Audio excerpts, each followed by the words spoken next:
forgot how good this music is.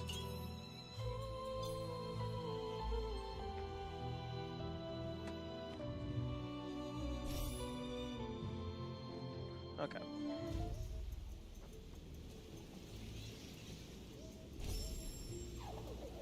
Okay, where was I in this? This is not my no death file.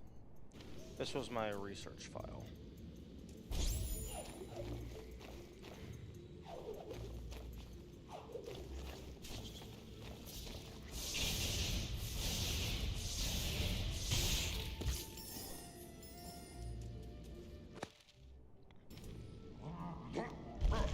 Ah, okay. I was getting the water orb because I wanted a save file that was immediately before the escape sequence so that I could practice.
Oh, you can't even save. They just don't want you doing anything.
I just had a random thought.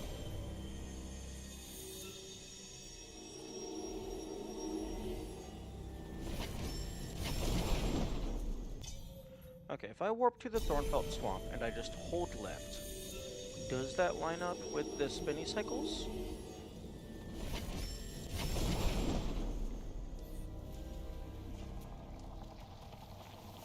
It does. Although, there is the chance that it's not 100% consistent.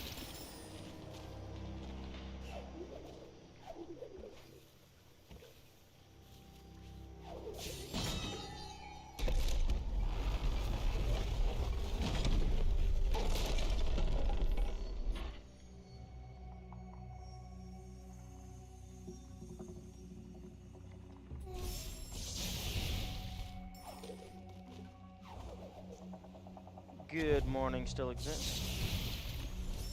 Research is happening.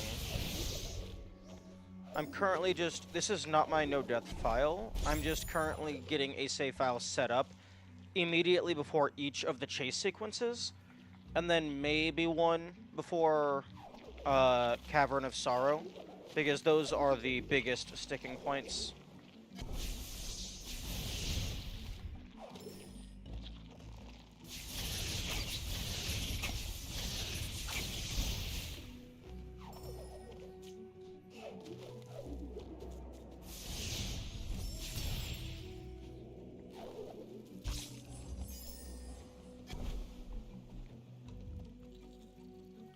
Although, I'm not going to go out of my way extensively to upgrade this save file, because I don't actually know which upgrades I'll have on the no-death file. So, better to just practice with less equipment. Just to ensure that you are capable of... so that you are prepared when you get there with more equipment.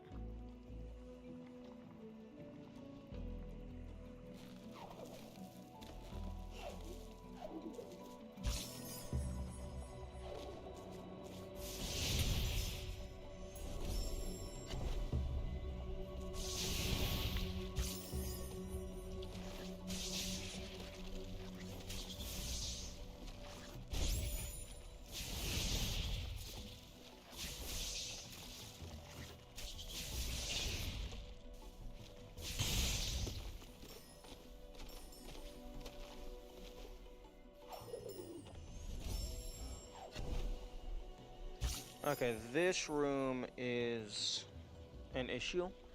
Because if you get stuck on, like, the edge of one of the portals, it'll just ping-pong you between two sets of spikes indefinitely. Okay, just like that.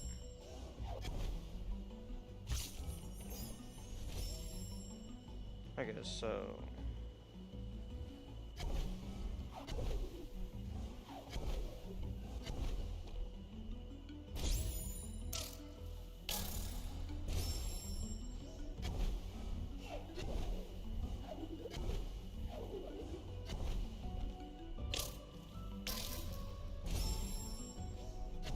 Unfortunately, no death is on normal, as opposed to hard.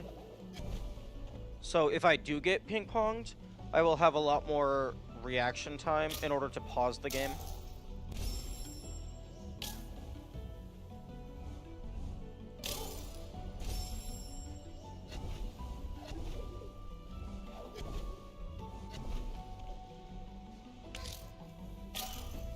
Okay,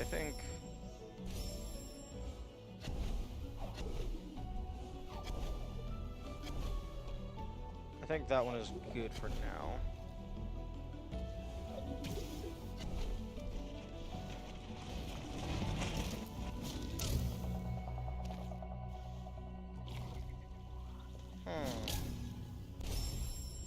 Question.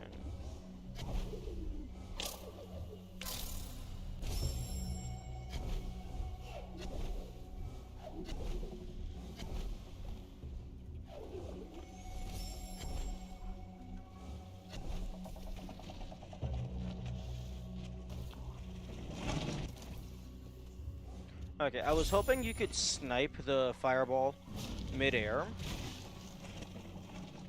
and have it just shoot to the left immediately.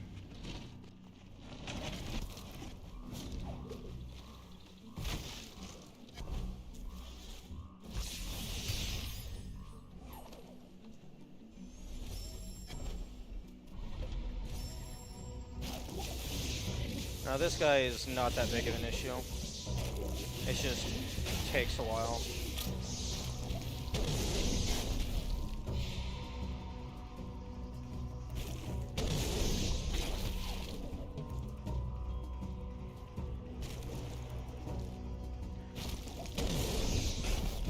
Although I suppose with flame burst, it's actually not terrible.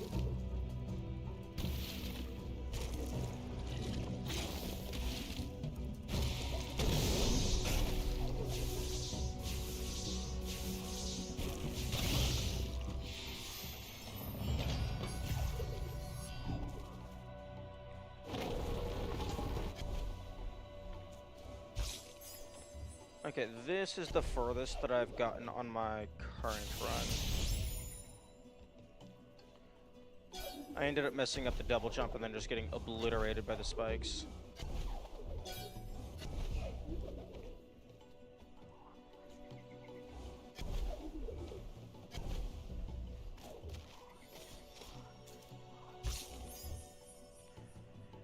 Now, I don't think there's any way to just get up into there early.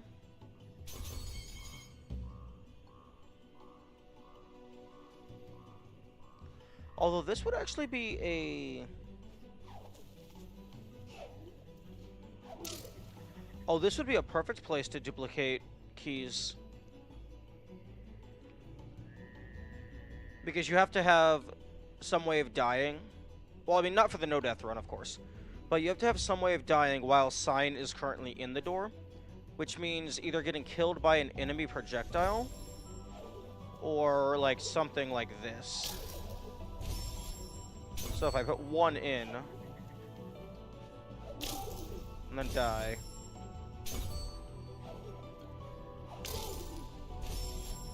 It's a... Oh, no, I need to respawn in a completely different scene. That's how it works. So, like, maybe down here is far enough away?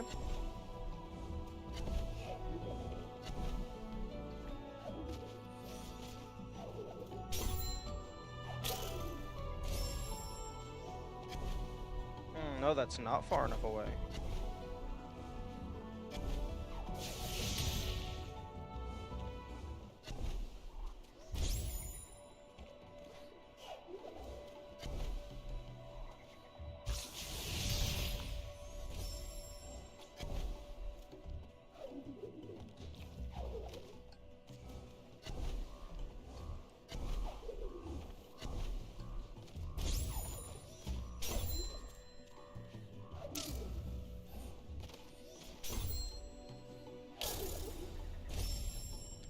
Huh, okay.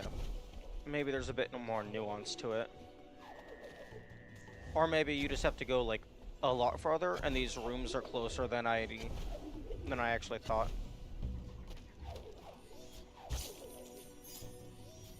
But that's a good contender for key duplication if you...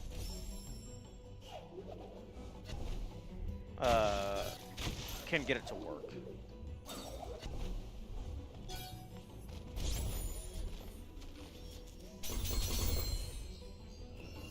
And the reason why this is a good one is because you would be able to duplicate 3 keys instead of just 1 key.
Excuse me. Thank you.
Ooh.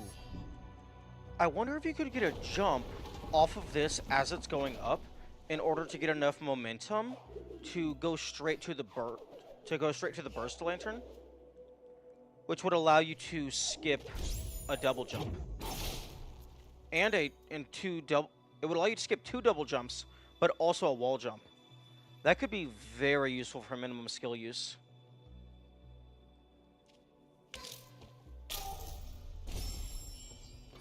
Oh, it auto saves after the fight.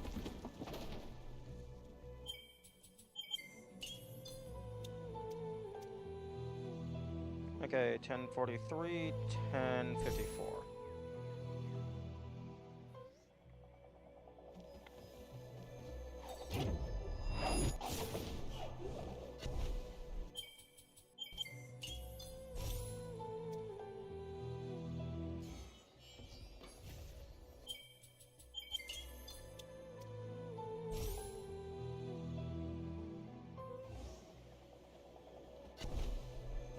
Okay, I don't have a save immediately before the boss.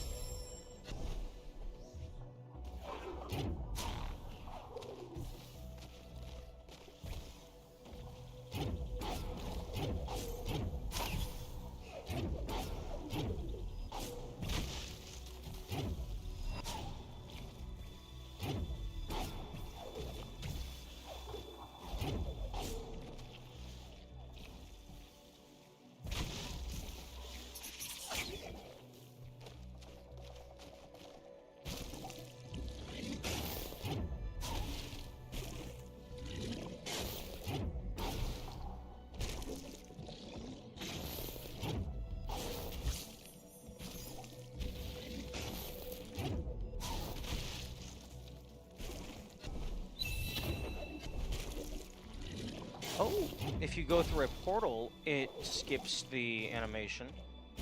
That's cool.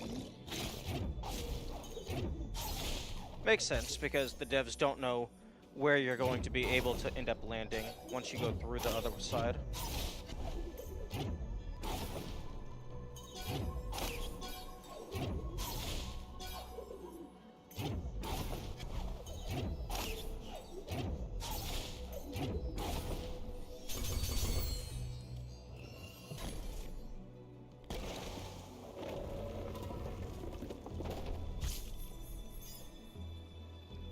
I was really hoping this plant had Spirit Light in it, because then you would be able to use that to nuke the boss.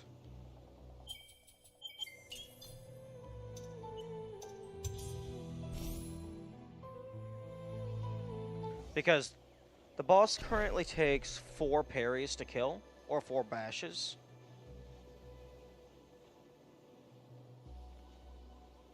So if you could just nuke it using Spirit Light, that would be much better.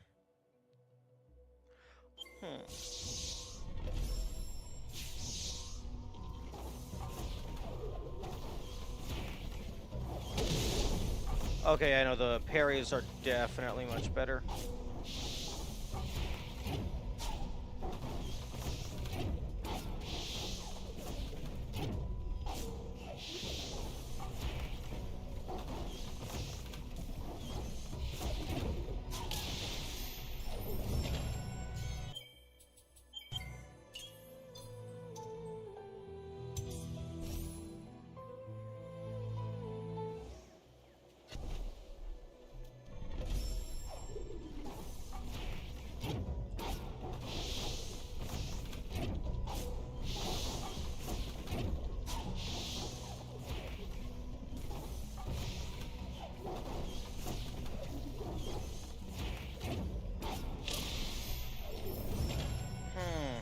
I don't know if it's because I'm taking damage, but it does not seem like it's giving me any momentum.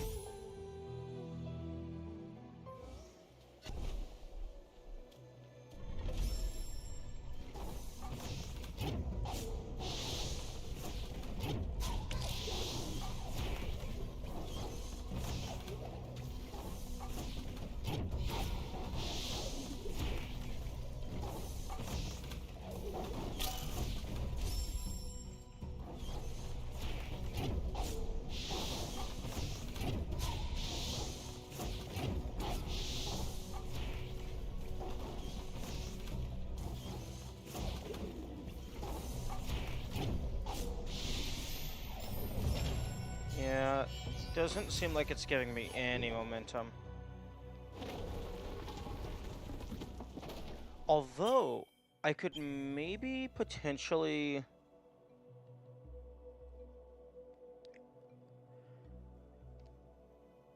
use a burst.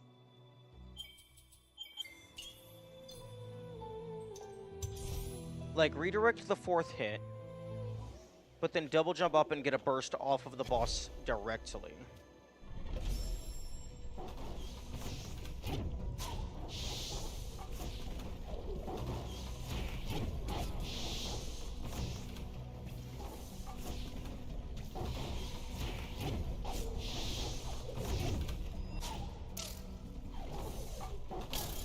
Oh, it looks like you can't burst this guy. Yeah, no, you can't burst him. You can burst their projectiles, but you cannot burst them.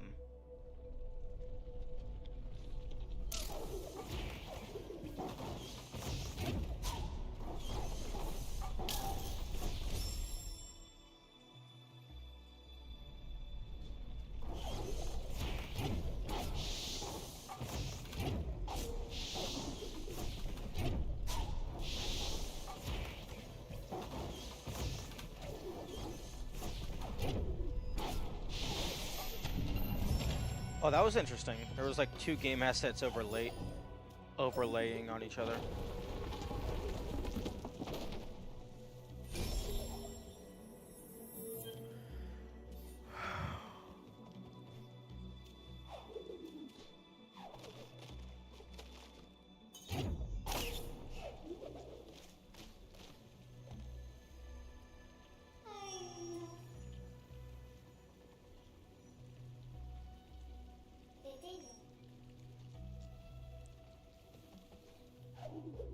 Ooh, depending on how far the screen nuke spreads, you could potentially get the Spirit Light from the boss, get up here quickly enough, and have it detonate, breaking all of those things instantly.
It doesn't autosave after you break the first blockage.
Oh. The perfect shot that I was not asking for.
Okay, that's cool. Oh, except it teleports you back because it's lame.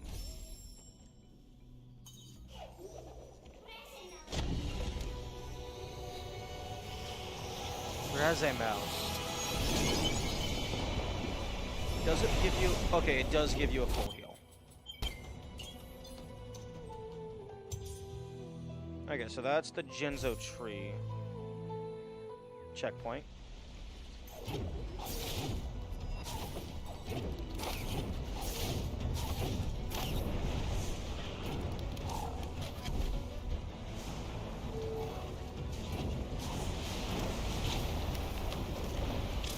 Okay, don't parry off of the spider. That's a bad idea.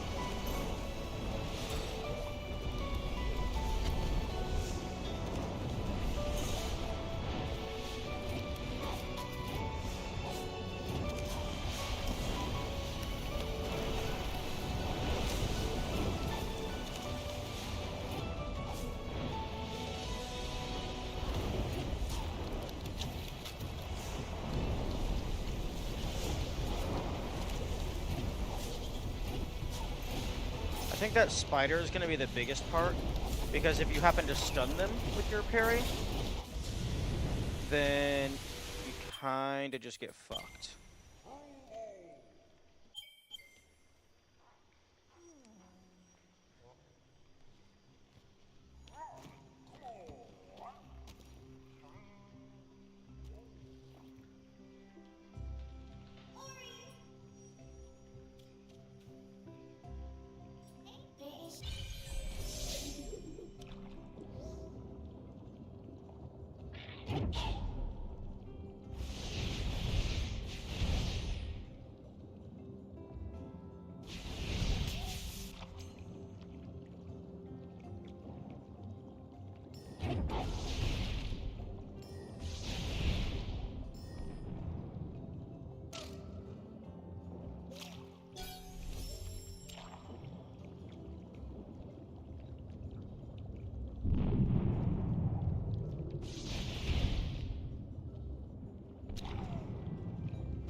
What?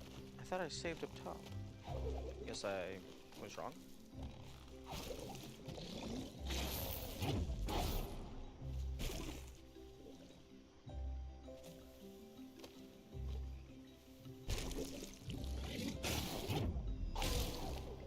Meh.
If I do that properly, I wonder if it will work. Hmm.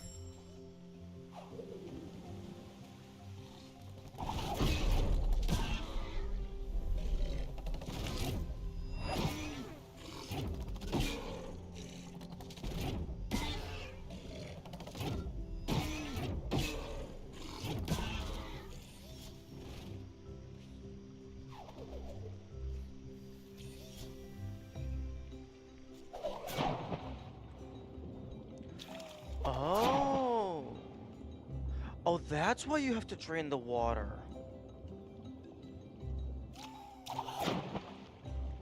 Oh, that's clever. It's only relevant once in the entire game, but that's very clever.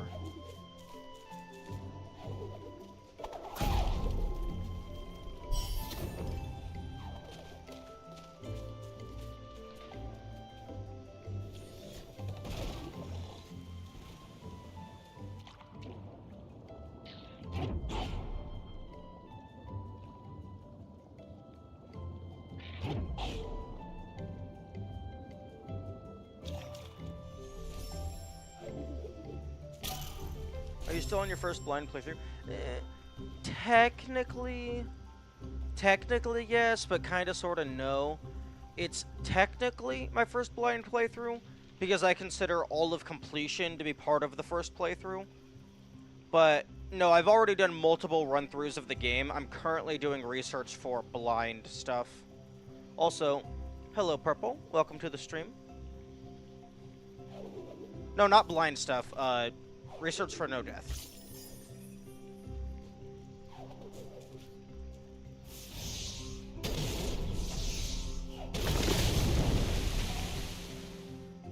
I am currently getting a save file to just before the 3 chase sequences and making copies so I can practice those in particular, because those get permanently locked after you clear them, so I can't just practice them on my main save.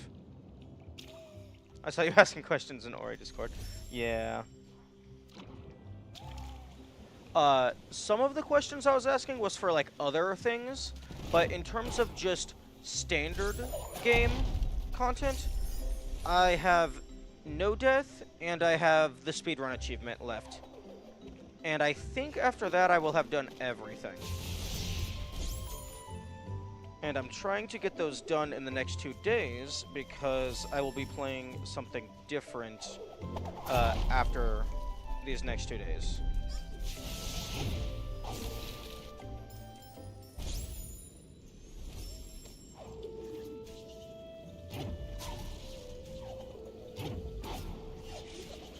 Good luck on your achievement hunting.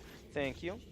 It shouldn't be too terribly difficult, because at the very least for the no death, no death is on normal difficulty and also has extra health and energy drops from enemies. And I'm used to playing on hard mode, which has a lot of extra damage. So outside of the you're not allowed to die, it is objectively easier.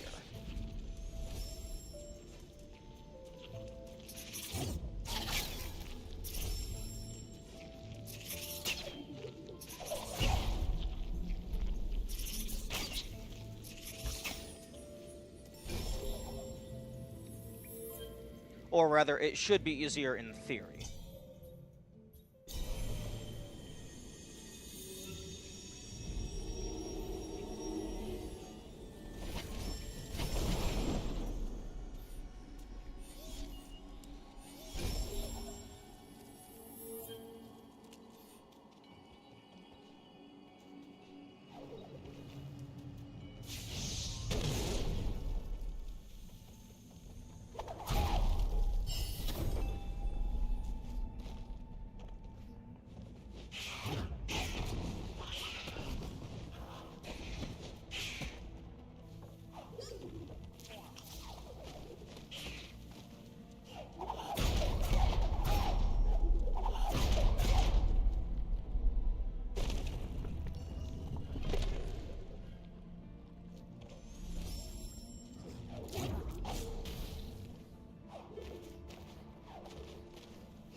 And because you don't have the ludicrous damage of hard mode, really the only things that are actual threats is the instant kill hazards. Like, especially after you get a few health upgrades, because most things aren't going to kill you fast enough to prevent you from just pausing the game and quitting out. Because this game did not think to prevent that level of cheese.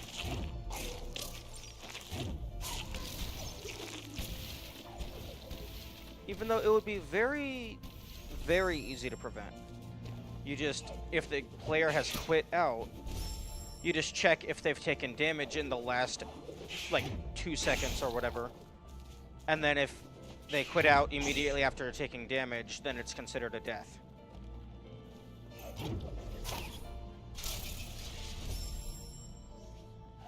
I mean, you can still cheese it by pausing before you're about to take damage, but I feel that if you have fast enough reaction times to pause before you get hit at all, then that's fair. And also because I just don't know how you would account for that. I guess you could, like, just constantly be checking the player's velocity and position, but at that point, you're checking for so many obscure edge cases.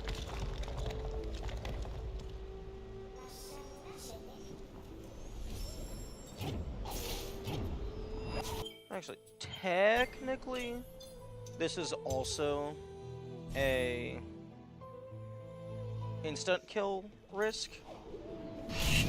Yeah, because if you fuck up, you're just dead.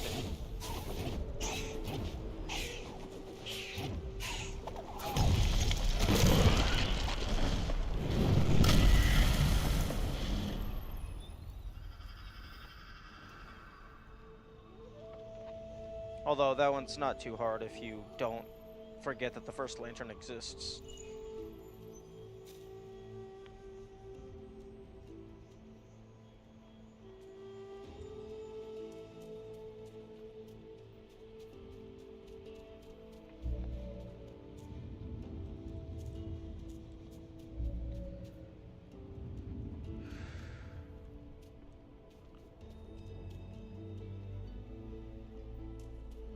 Oh, well, there goes a no crouch run. I mean, an only crouching run. Because you can't jump in these, like, cutscene moments. And if you're crouching, the only way to move is to jump into the air.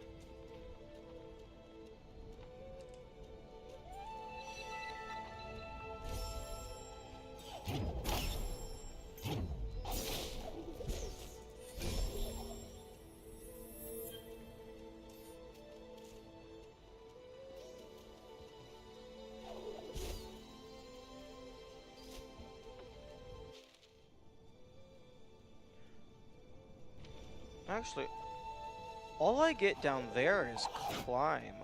Well, I guess I also get the, I get the access key. So the only reason to go over here early would be for power-ups.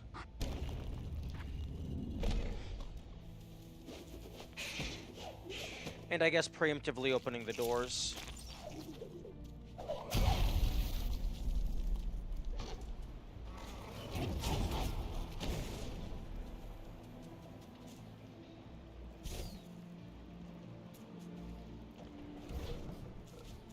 You could get an ability cell, because I'm definitely going to be taking the time to get Light Burst. It just makes everything easier.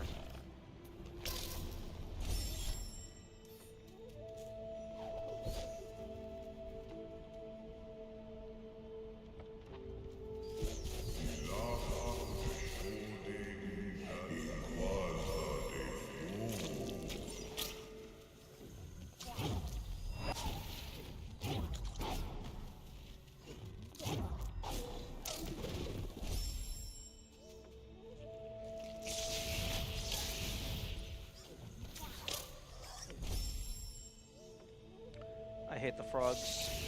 Well, that frog specifically, I hate.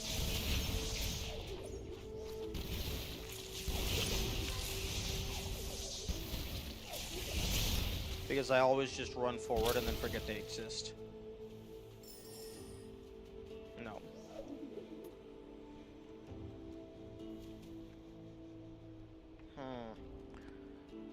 I need to get a map of the game.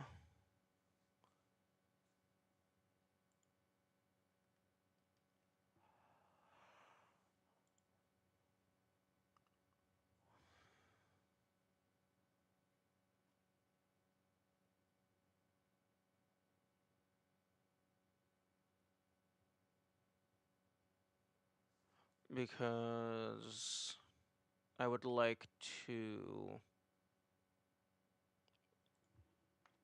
be able to have like a checklist of all the items that I can get. Okay, so speedrun.com, resources, interactive map.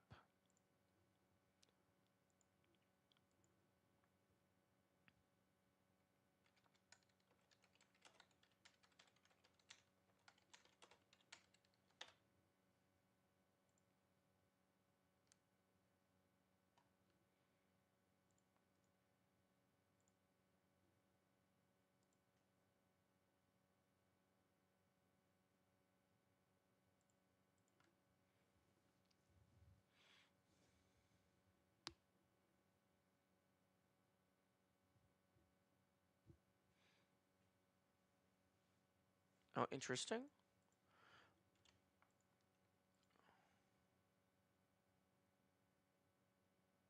Wait, hang on. Save page as. No, I don't want to save the HTML. I would just want a massive screenshot.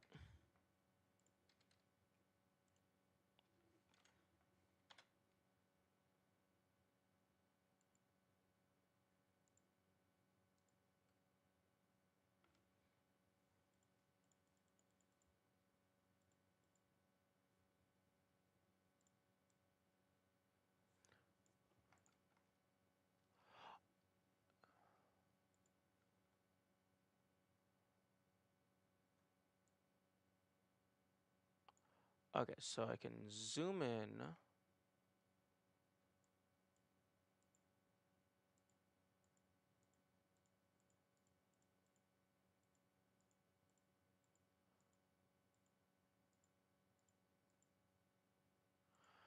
Okay, so I can get a full screenshot if I zoom out, but then it's not, like, it's incredibly low resolution.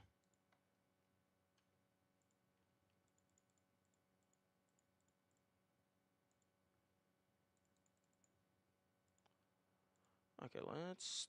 Like, apparently Microsoft Edge has a scrolling screenshot feature.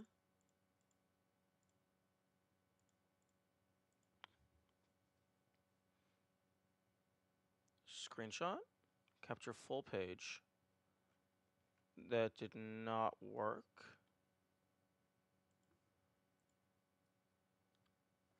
Okay, wait.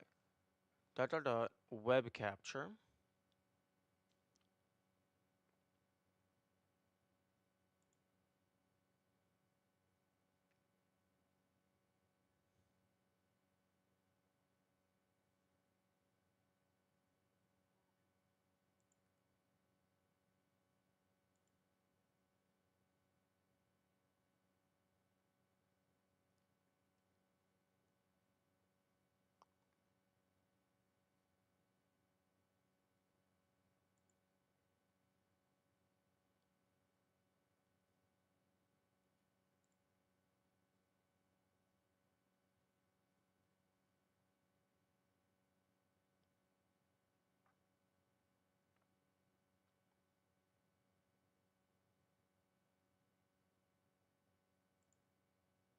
Hmm.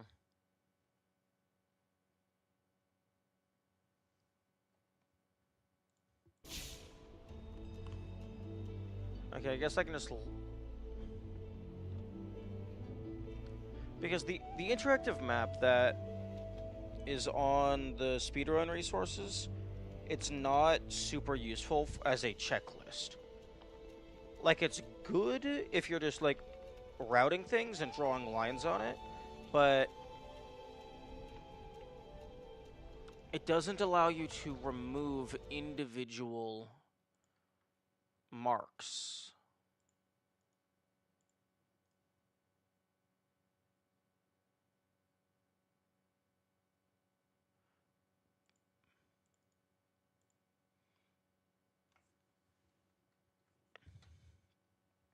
Like, I can save the page as HTML. Maybe if I open it locally, I can do something different.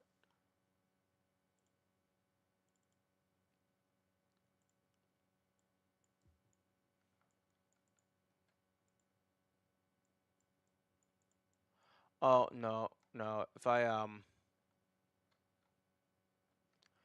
open the page locally, everything breaks.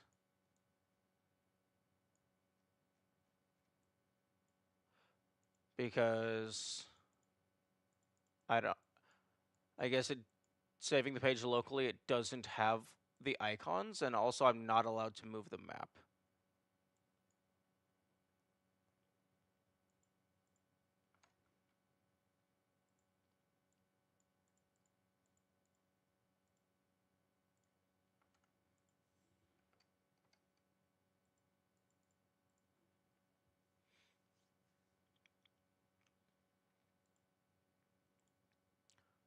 So yeah, I think the best thing to do for this would be to zoom in all the way, take a bunch of screenshots, and then stitch them together manually.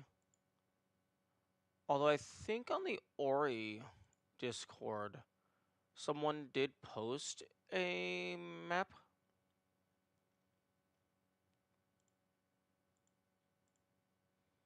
Okay, where the fuck did I put this Discord? Discord, why do I only have a single column for my servers? Let me have multiple columns. Let me have an arbitrary number of columns. Like, I would prefer to have like 2 to 4, no, 3 to 5. 3 to 5 columns, because that's not going to take up very much space, and it would give me magnitudes more customization.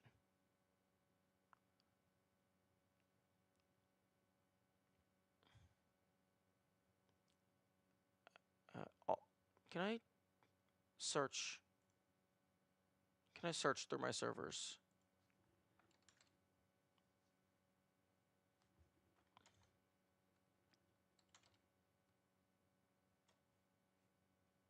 Yes, yes I can.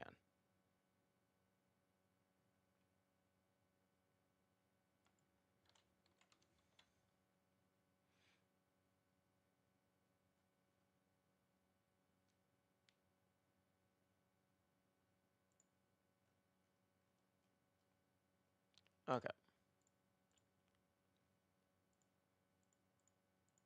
Okay, someone did link to me a map.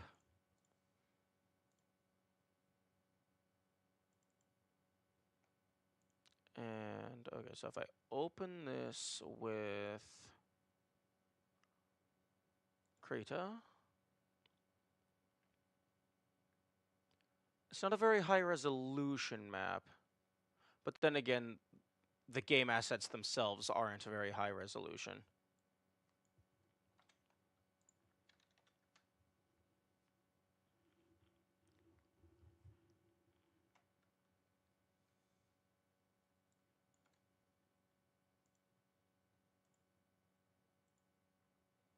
Okay, so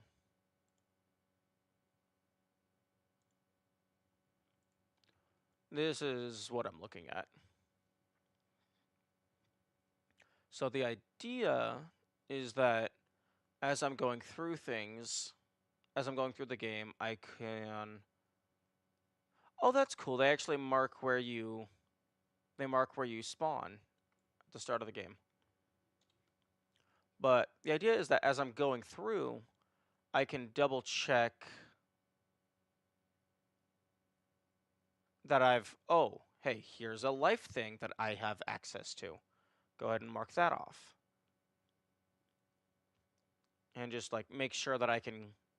That I get every possible thing that I have access to. And that I don't miss upgrades simply because I don't know that they're there.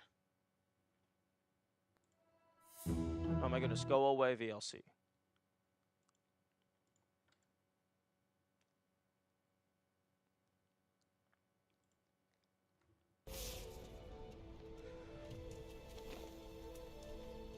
Okay.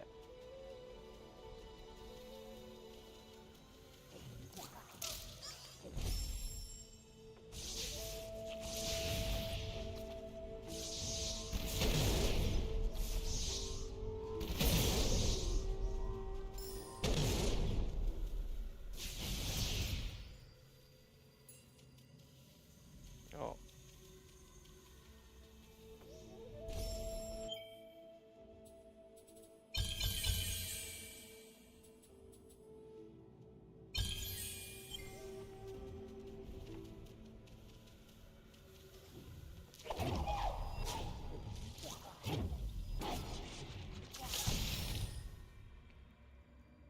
Fuck this frog.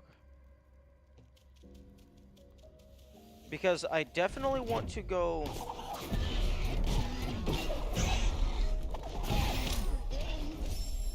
This place has a lot of, like, spots where you can, like, get chip damage done.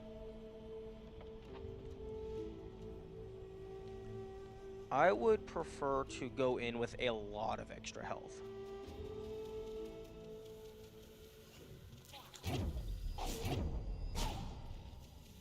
Okay, I guess I can always just parry past them. Like, I don't have to deal with them.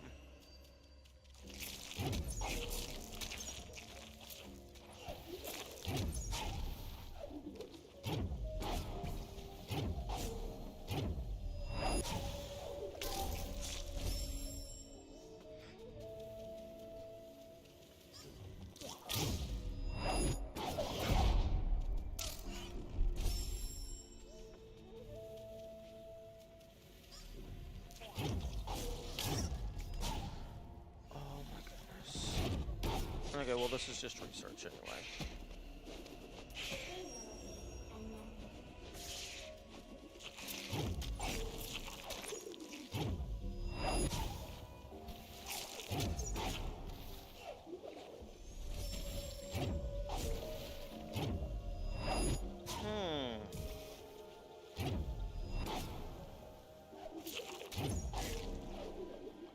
I wonder if there's any utility in dragging this fireball somewhere.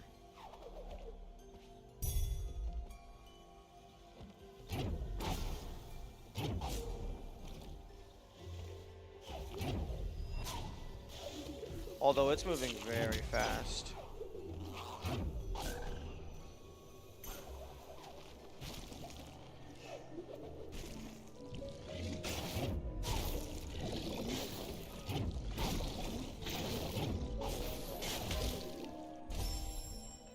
Oh my god, you need so much extra health to survive in this place.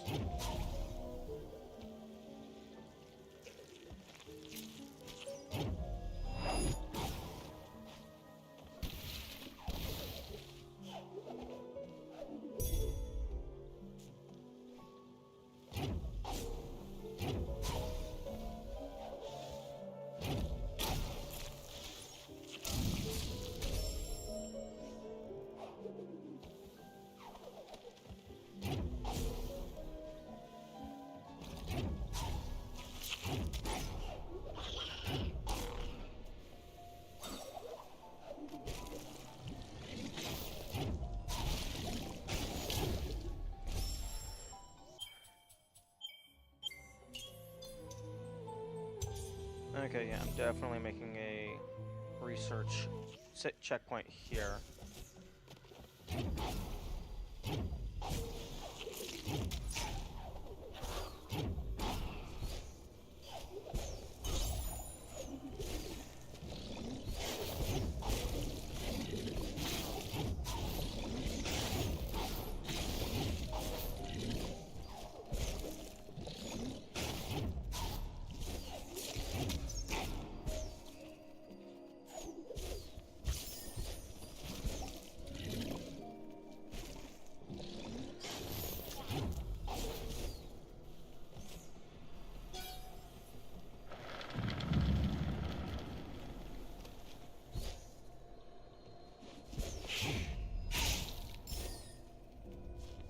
Okay, that guy's easy enough to deal with.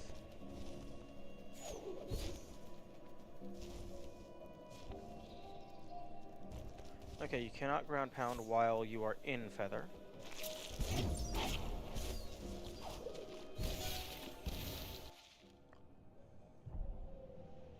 No.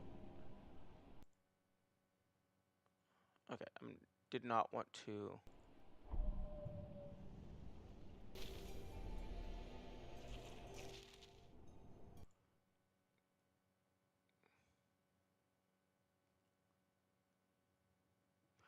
Oh, this map doesn't have the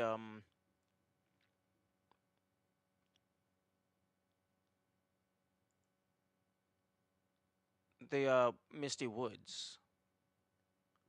The interactive map has the Misty Woods. This one does not.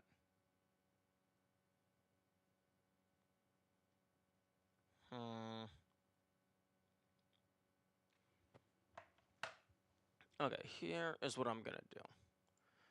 New... Okay, game is paused. Notes are not. Okay, new custom document. 20,000 by 20,000. That might be too big, that might be too small. Okay. Open up interactive map. All of the things, all the pins are active. Full screen.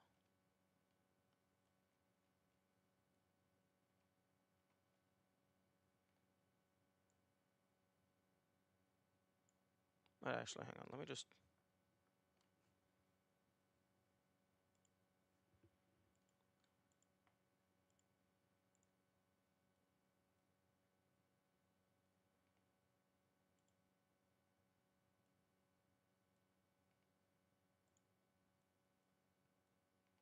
Let me just go ahead and take a few screenshots.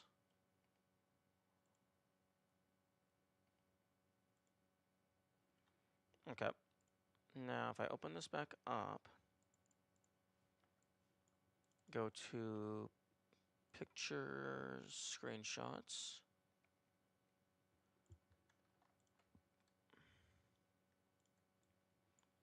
Insert mini layers.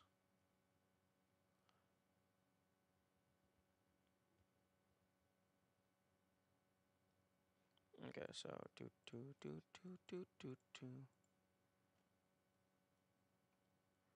Okay, so move this around. Probably should have taken the screenshot without the UI. No.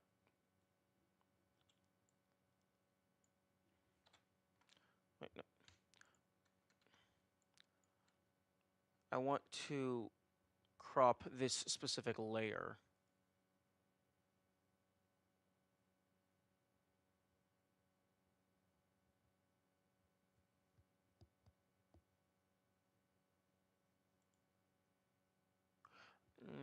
No, I'm just gonna go back and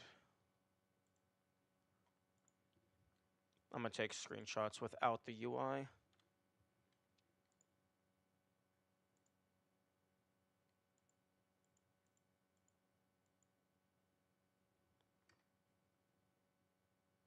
Okay, so full screen.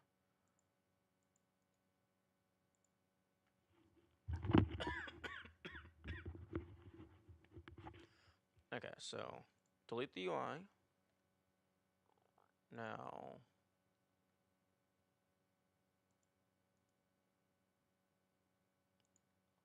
okay, so copy the HTML.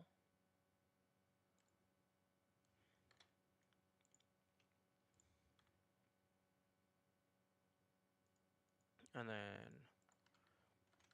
can I just paste that into a new...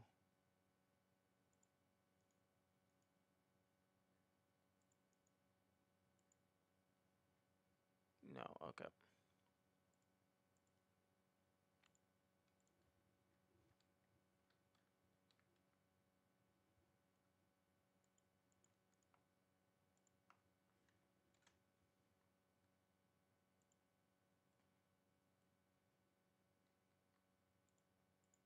Okay, so if I remove the UI and then I close full screen, I can no longer open full screen. So I need to go into full screen.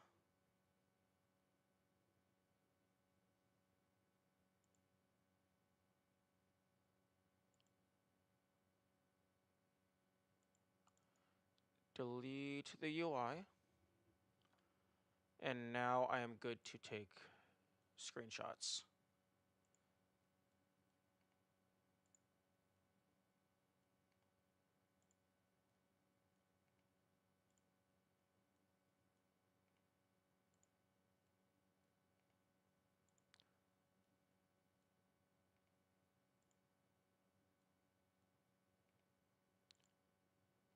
Okay.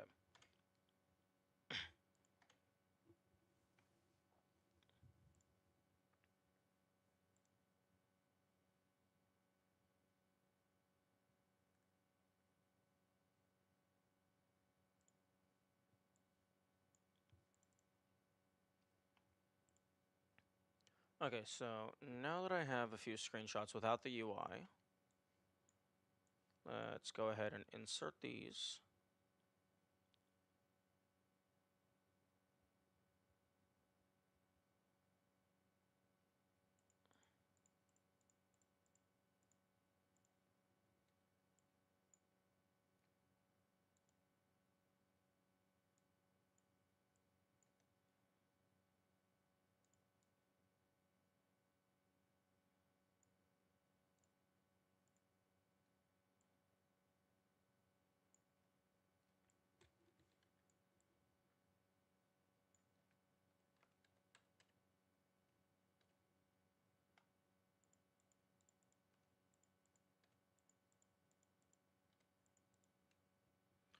Okay. So now these are perfectly lined up and I can merge with layer below. So now it's just one big image.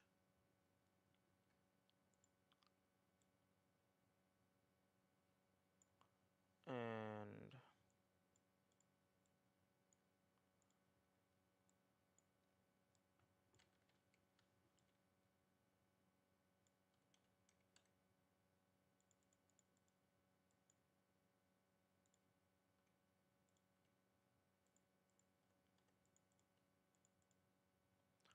Okay, so merge with layer below.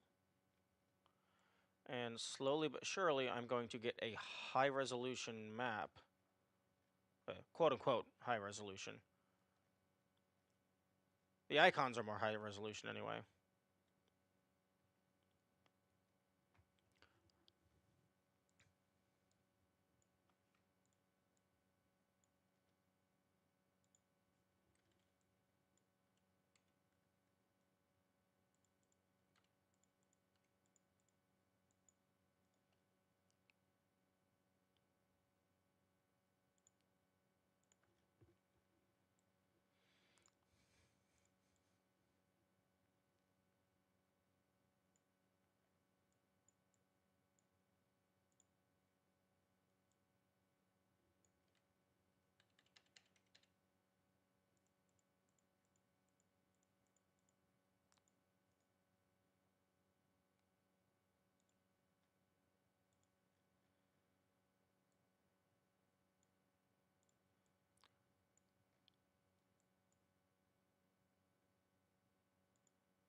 And then save, streaming,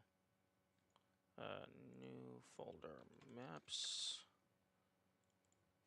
Ori, BF.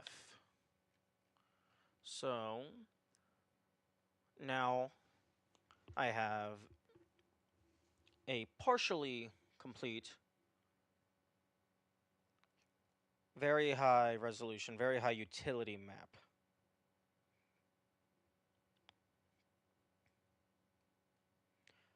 And more importantly, a map that I can draw on top of.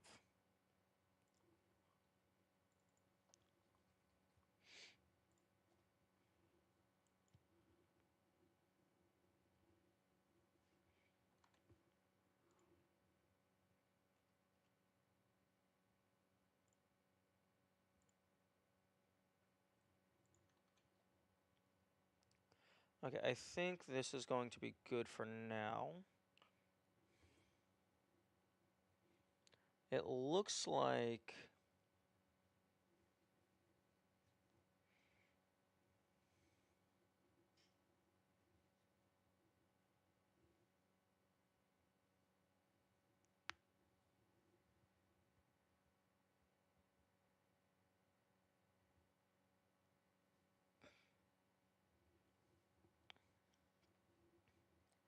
Okay, I think this is where I am right now.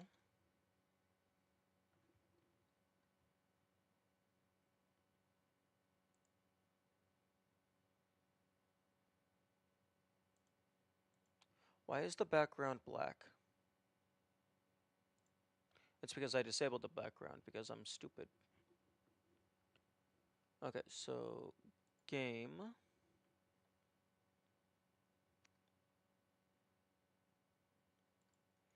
You know what? I can add. Good morning, Kamikaze. I am currently. Well, I mean, I was for the past few minutes stitching together screenshots of an interactive map so I could have one that I could actually draw on. So, like, oh, I collected this gate, mark that off the map. Oh, I collected this health, mark that off the map. That kind of stuff. Because unfortunately, it's a lot of work. Not really. Because the interactive map already had all the pins on it. It's just you can't disable a pin individually. You can only disable groups of pins. So I just had to do a bunch of screenshots, throw them in here, and because it's screenshots of the same map, even if like it cuts off right here, uh it's the exact same image. So I can just put one image over the other, set the opacity to 50, line it up until the pixels perfectly match, set the opacity back to 100, right click, uh, merge with layer below, and then it just lines up. And then it just merges them all into one single layer. I want to get a full map so that when I'm going through on no death mode, I don't miss, like, a health up, for example, because here's another map that someone just sent me, although this doesn't have Misty Woods. Like, for example, near the start of the game, there's this health up you can get right away. I don't want to miss that simply because I just don't know it's there. But with the map, I can go through as I go through, notice that, oh, and then I just go up and I grab it, and then I can mark it off on the map. Plotting out Misty Woods would be hard. Yeah. Fortunately, there isn't too many rooms in Misty Woods. It's mostly linear. Although, judging from this, it does look like there actually is a few different branches.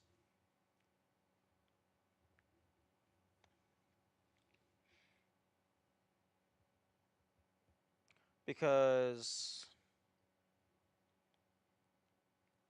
I don't know what this line means right here. Because this is the entrance. Don't know what... I think that's a breakable wall that's already open. Like, how would you mark the map when the corridor behind you changes? Uh, it looks like the way they handled that is they just routed out both areas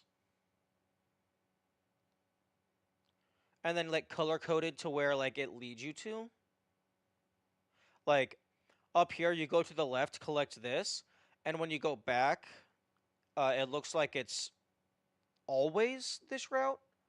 I don't know why they put 0% chance to go here.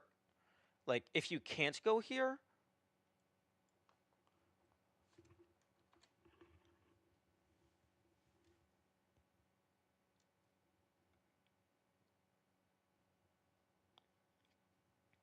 but you drop down, and then you would collect this, which then brings you to this route.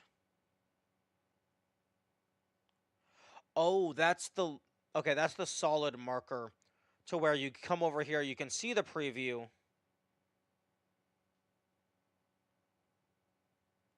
But then, like, you have to actually go back through here.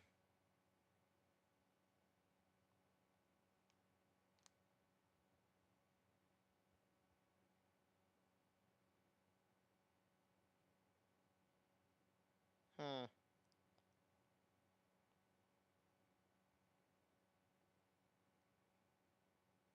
I don't know.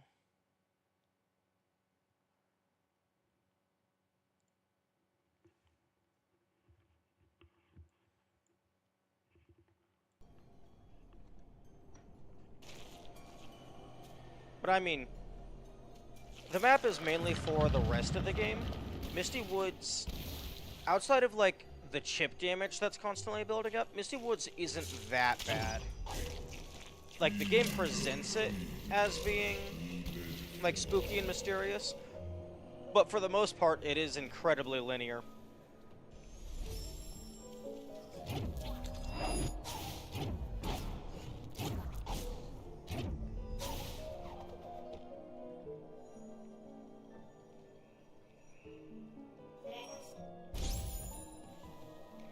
Misty Woods is easy, just gotta watch out for spiky stuff. Yeah.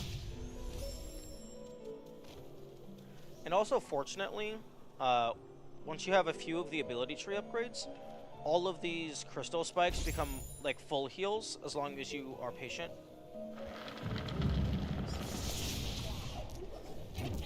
These frogs are the bane of my existence.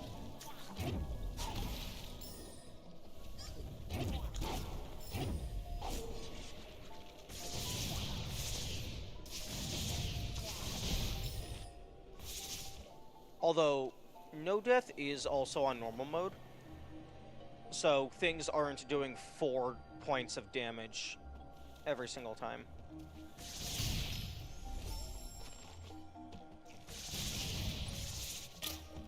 Fuck.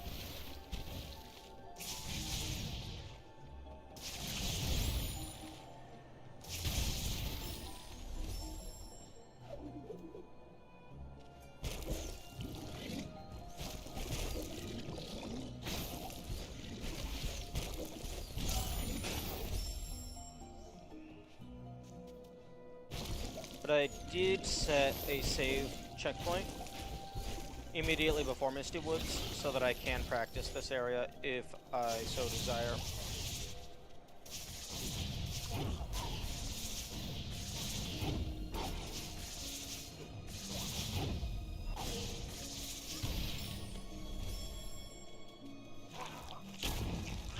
Excuse me.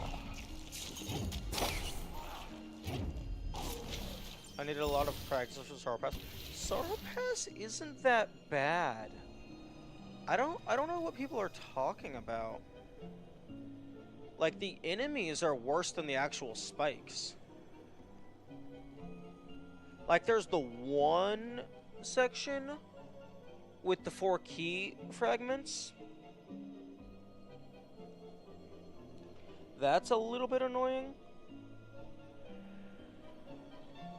Like, really the most annoying thing is the wall charge jank. Because sometimes you'll be holding grab, and then you'll press away from the wall, and then you'll just fall off of the wall.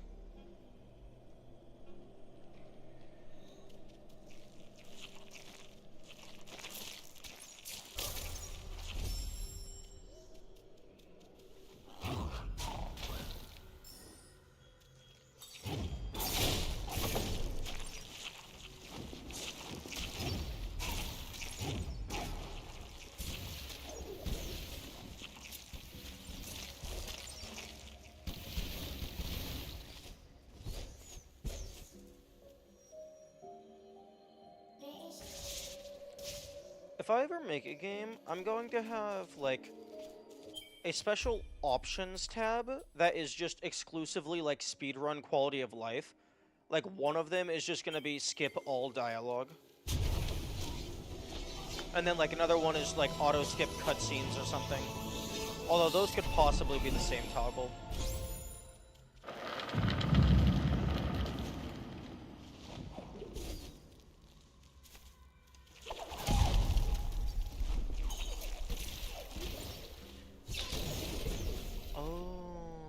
Not,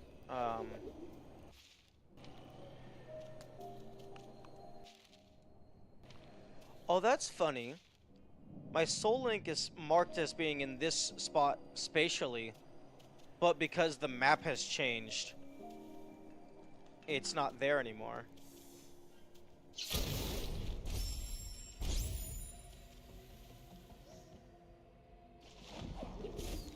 That's funny. Okay, so Misty Woods, the different areas are in the same spot physically. It's just the game map scenes are changed.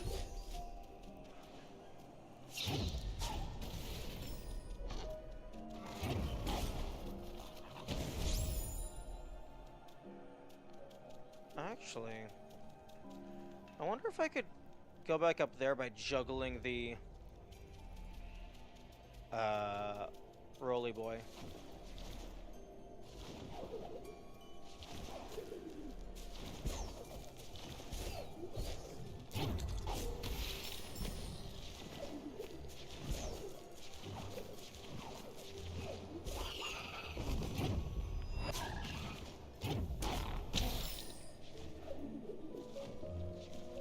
Also, one of my recent runs, I went through and I didn't get the DLC stuff.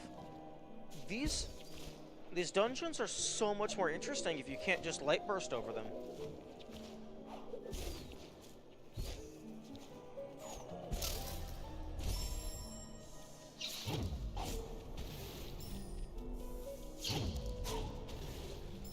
Who would have guessed? Yeah, I personally feel that it was a mistake to allow you to bash the light burst. I feel like if you couldn't bash it, it would still be perfectly fine as an upgrade. Because it's a ranged attack, which you don't have many of, and it has the lantern interactions. I feel like, so it adds combat utility and it adds exploration utility for the new parts of the game that get added. So I feel that it was completely fine without being a massive mobility upgrade.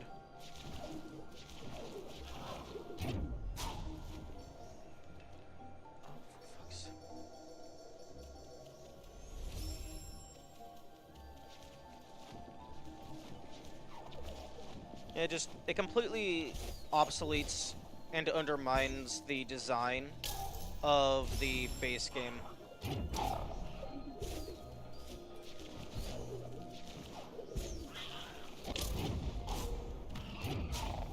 You don't have any ranged attacks unless you consider sign shooting as a kind of range.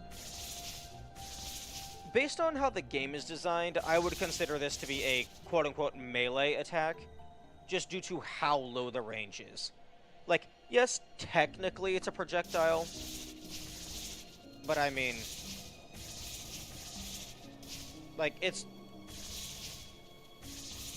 Yeah, yes, technically it is ranged, but effectively, it is the melee attack of this game.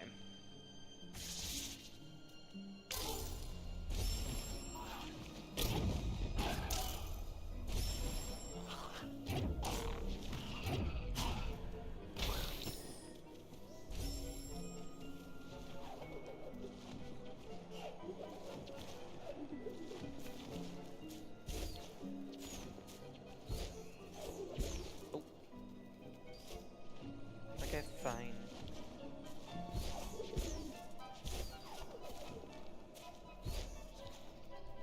Also, I find it interesting that, like... Oh, I'm stupid. I didn't even go the full time last time when I did it the normal way. Because they give you 2 different opportunities to just jump and glide. I didn't realize they give you a ramp at the end. You gotta be careful bashing straight into spikes. Yeah.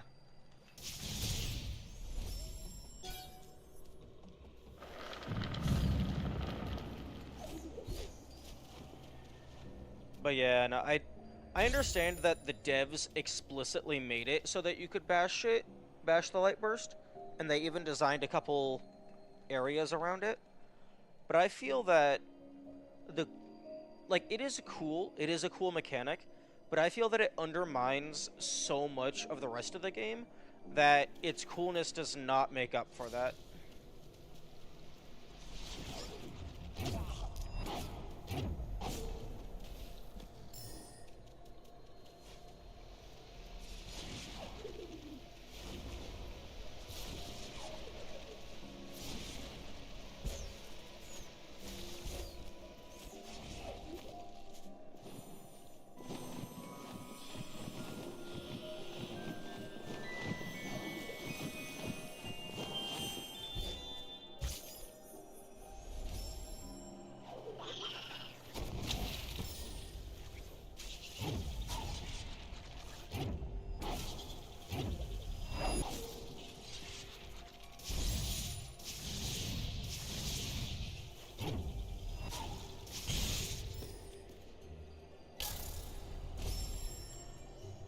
Okay, note to self. Just don't.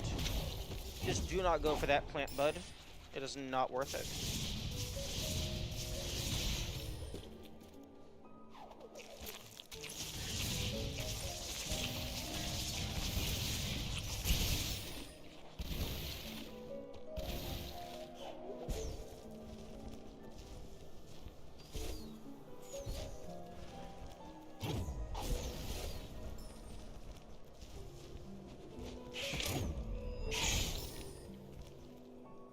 Some collectibles in life will probably be suicide.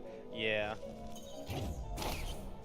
After/if I beat the game, I am going to go through and see, like how much I can max out the save file. Because I would prefer to, like, just get a 100%ed save file. Although, I do not anticipate actually doing that. Although, once you get enough upgrades and abilities, really your limiting factor is just your own skill. Because there's so much quality of life, so much buffer with how much health and energy and healing.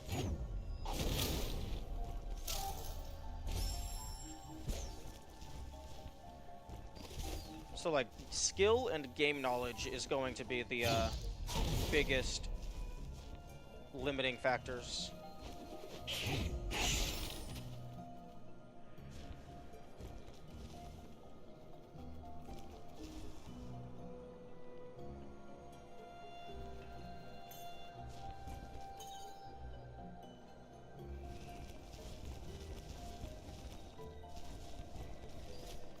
I really hope in Will of the Wisps they acknowledge that Kuro was a dumbass and their death was completely avoidable.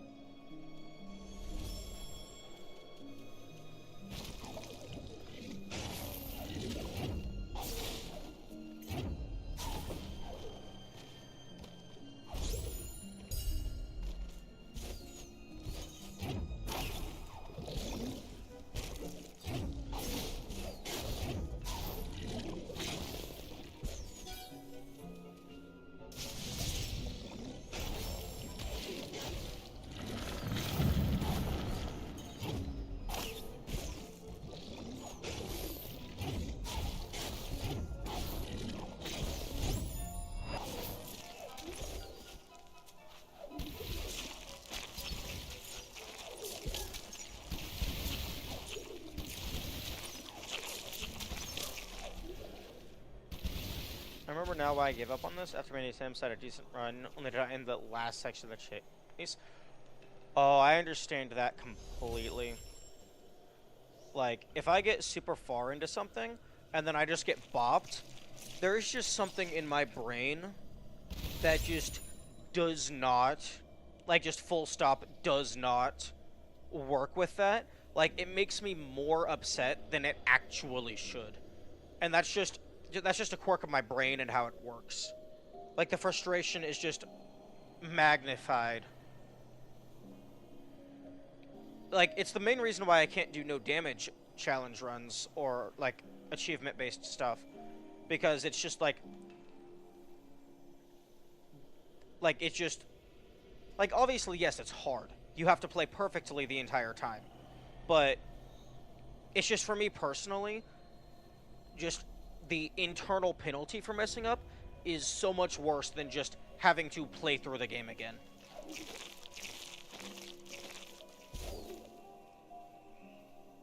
How many more times do I have to do this? Yeah. And, like, even, like, the golden berries for Celeste, like, that's just individual levels, let alone full game stuff. Fuck.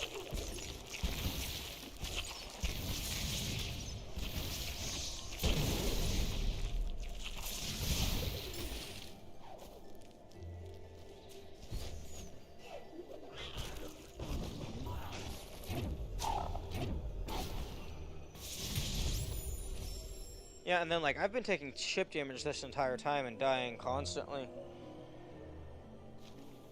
Like, the game is fun, and, like, running through it without dying is fun, but then the moment you do die, all the fun is replaced with frustration.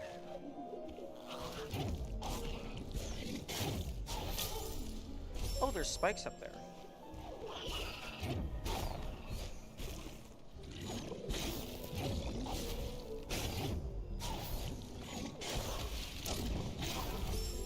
You know what? I was about to complain about why his stomp AoE hit me when I was above him, but I have the exact same thing, so no, I'm not going to complain.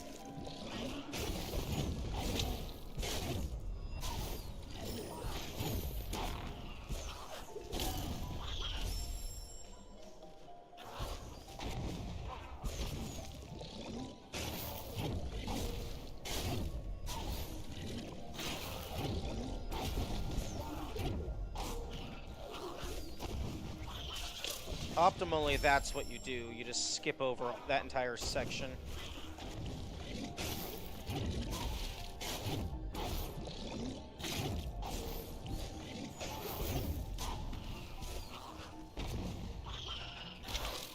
Fuck. Except I'm at 2 HP, so everything is killing me.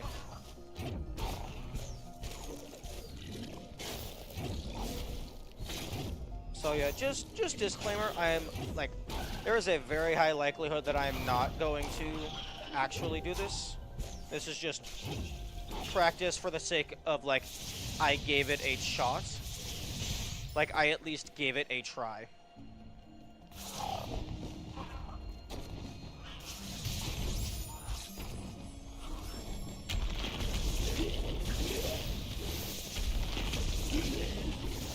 Like, because, like, there's plenty of things that I know that I'm not going to be able to do, but, like, I at least want to give them a shot, just to see what happens. How many achievements do you have left? Speedrun and no death.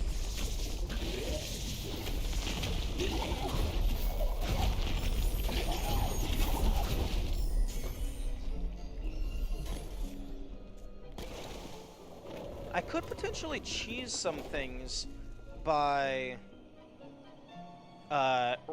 specifically getting to just below a level up and then going into a boss fight that has multiple enemies. Did you get Immortal? No, I could do that. I could do that on easy, just so I have it off the checklist. But I was kind of wanting to just do no death on its own, and then just get both of them in one shot.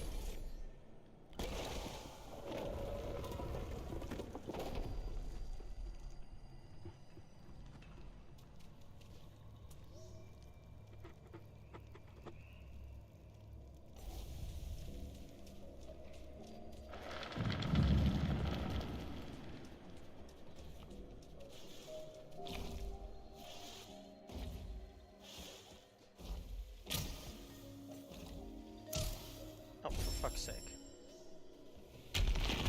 Oh, what? I didn't... Why does the lantern not autosave? That feels like a significant story thing that should autosave.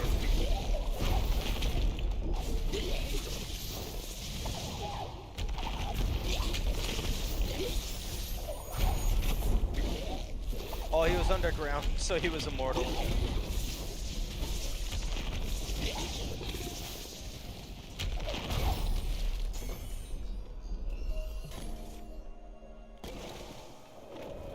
Actually no, I changed my mind. I'm glad it doesn't autosave.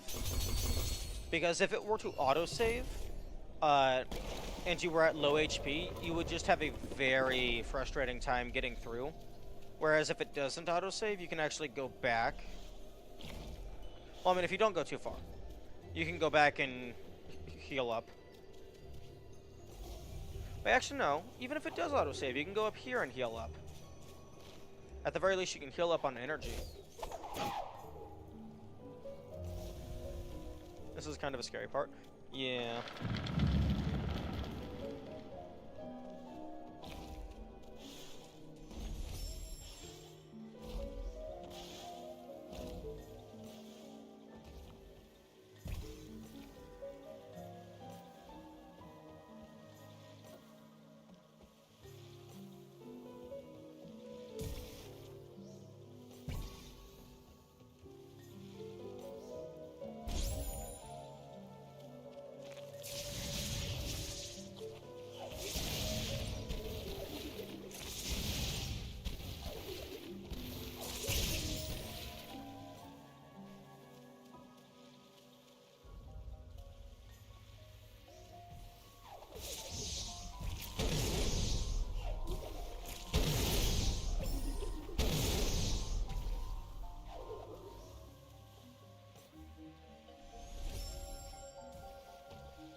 This would be so much worse if I didn't know that you could duck under those bullets.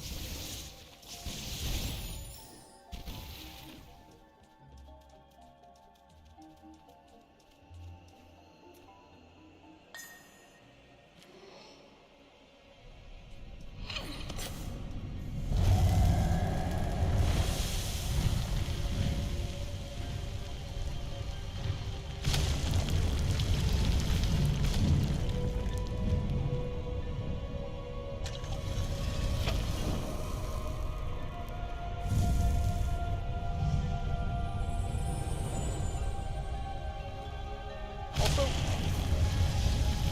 one thing that I realized is that Blind Forest is a very linear game. Like, outside of like optional collectibles, there isn't really quote unquote alternative paths. So I'm not even for sure if this should be considered a Metroidvania.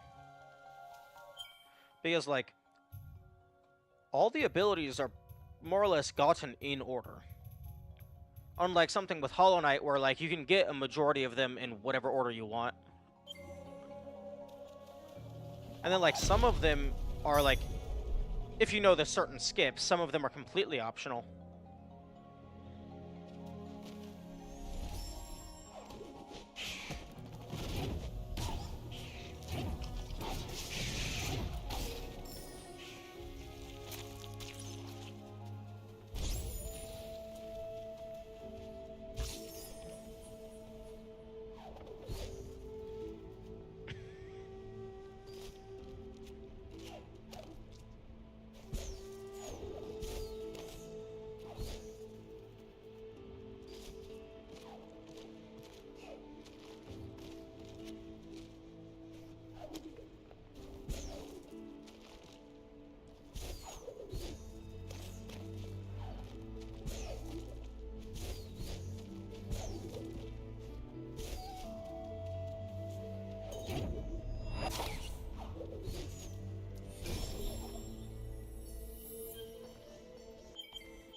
Alright, I'm on hard mode.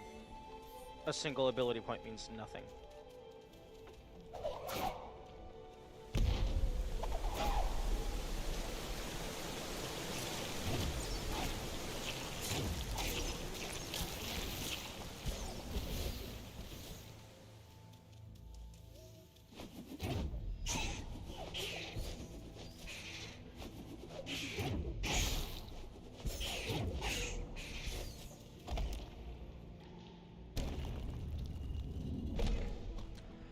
One thing that I was trying to do in a previous stream, although I could never get it, and I don't even think it would work, is I was trying to burst this bird with the knockback all the way over here, and then throw them up in order to break that wall charge jump wall. Unfortunately, if they're too far away from their home, they can just phase through walls. So I don't even know if it's possible to get up there fast enough in order to grab them and throw them into the wall. I also don't even know if the wall will break if you throw them into the wall. I don't think enemies can break wall charge jumps. Yeah, it's a little... Because, like, there was one where it was, like, it was a ground pound spot. Well, technically, it was a normal charge jump. But you could break it with ground pound as well. And then there's some spots where you're supposed to redirect an enemy projectile, but a ground pound still works. And then I think there's one spot where, like, they wanted you to use a charge burst or something. No, it was a different spot they wanted to redirect an enemy projectile. Or maybe it was a wall charge jump, but the ground pound still worked. So it seems a little inconsistent. Because there was one spot where it was a...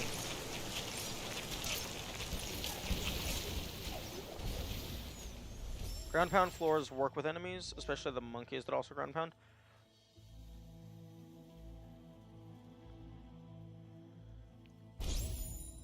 Oh, wait. Oh, maybe I was thinking that, that enemies could break walls, because there's one spot where they require you to burst a kamikaze slime into a wall, but that could just be because the kamikaze slime has an explosion attribute.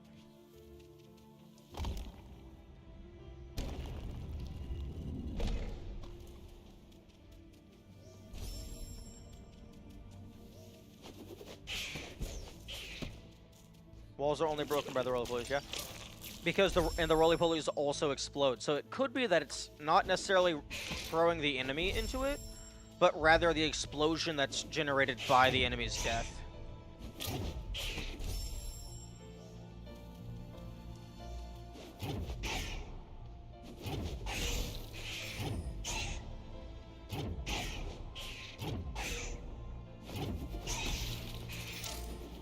Oh.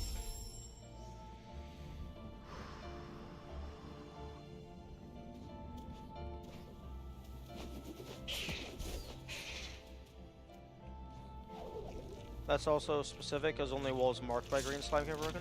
Oh, true. Okay.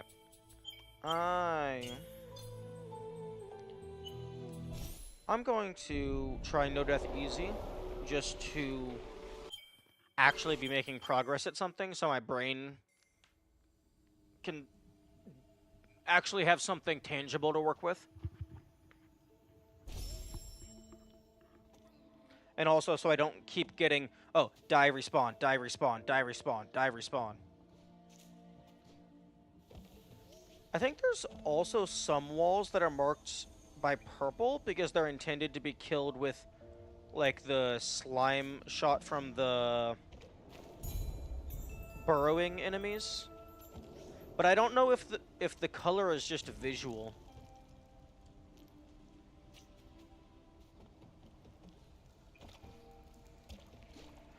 I also do like that most, if not all, of the enemies in this game are like fantasy creatures. Like, yeah, they're inspired by real world things, but like they're very clearly not just, oh, this is lion enemy, this is the monkey enemy. Because I think the hoppers, that's what somebody called them, they move too fast for me to get a clear view, but I think they have like frog-like attributes as well. Also, I'm pretty sure this is the only spot in the game that kills no soul link. Like, it forces you to use a soul link.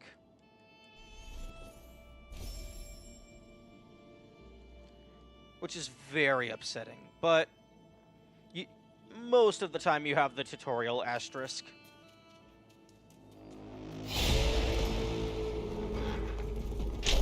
Although, just saying it right now, preemptively, I'm not doing no soul link, because that is just pain and suffering. Because it basically means no saving, because you have to backtrack to a spirit well in order to save your game. It also means that you can't use the soul link for unlimited health regeneration.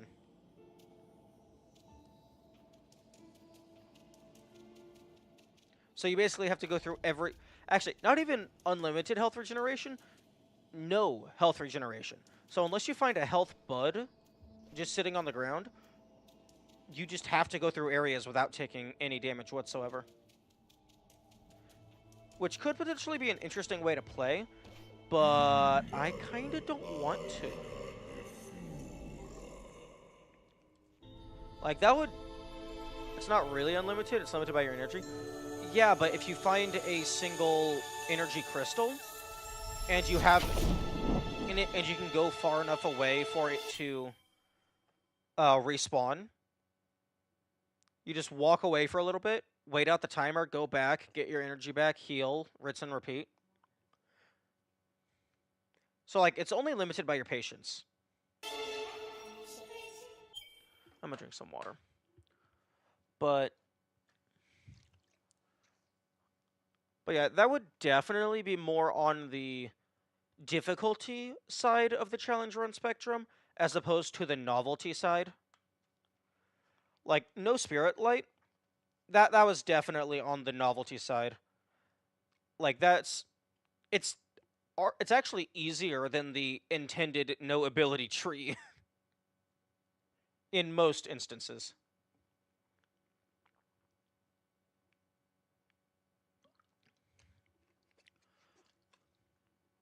Do you have an idea about the speedrun achievement playthrough? For speedrun, I'm kinda just planning on trying to cheese it with easy. Because I don't know the route enough, and hard, like, I'm, like, reloading a lot on hard.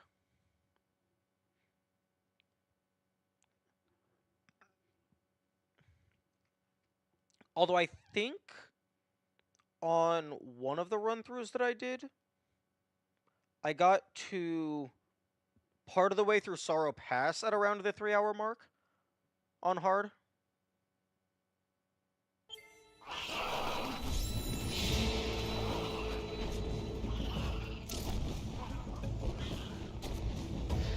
Okay, so yeah, they're like part monkey, part lizard looking thing.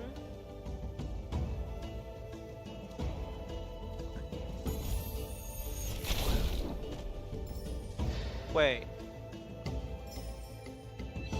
Why are they dropping energy?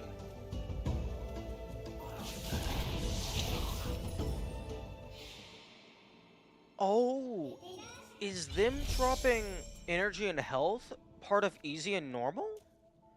And it's just for hard mode that mechanic is removed? That actually makes perfect sense. That makes so much sense. It would be weird for them to apply that exclusively to no death. Because then that would make no death easier than the standard normal.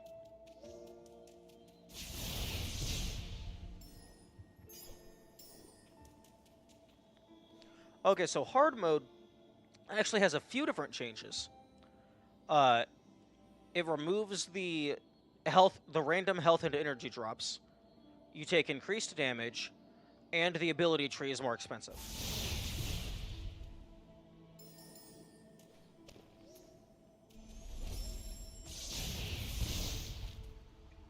Okay, that's cool. I was playing on normal.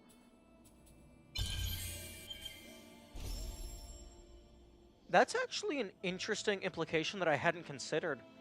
Like, I always play on the hardest difficulty first because, like, that feels to me like the full experience of the game. But in addition to just, oh, the game is harder, I hadn't considered that I could potentially be missing out on entire mechanics because they remove them to increase the difficulty.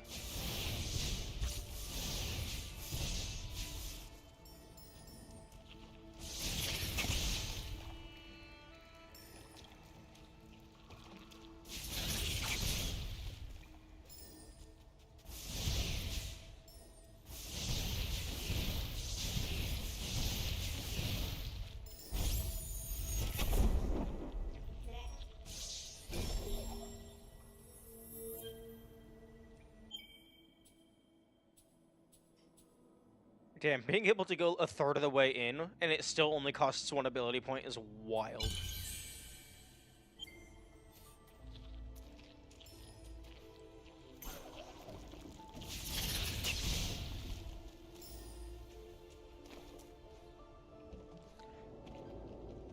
I'm actually kind of glad they added an achievement for beating, like, no death mode specifically, because then you have to at least no death on normal mode, rather than just doing it on easy.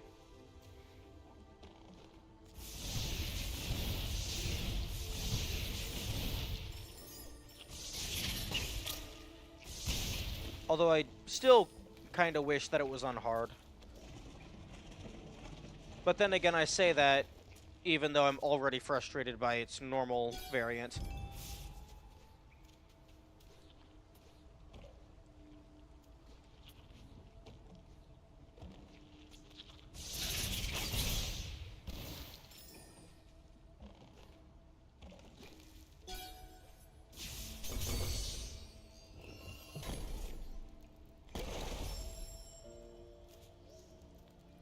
so glad they don't have the awful system of having each achievement for each difficulty and they don't stack? How do you mean? Like an achievement for beating the game on each difficulty?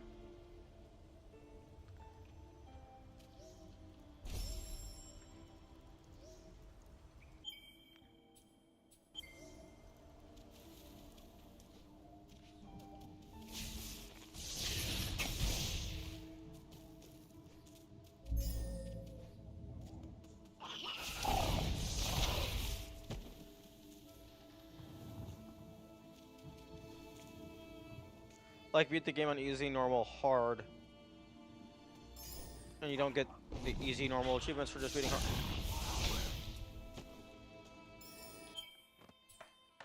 I don't think there's an achievement for beating the game on easy, but yeah, I think there is one for just beat it at all, and then there's one for beat it on hard.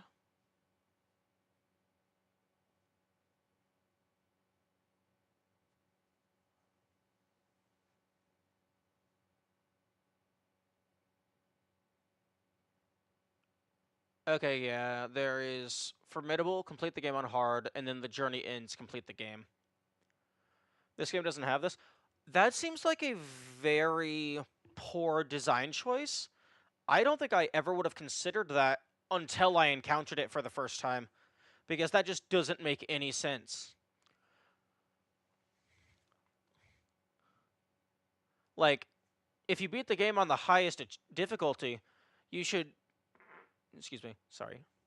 It should chain down and give you everything else.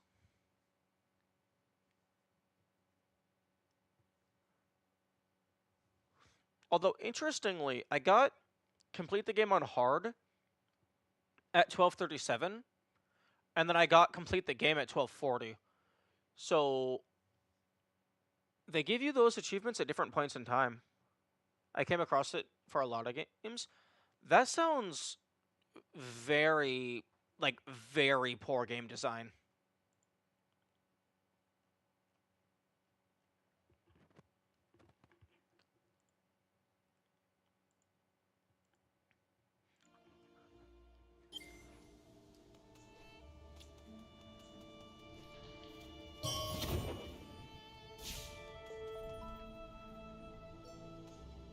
Like, that's just, actually wild.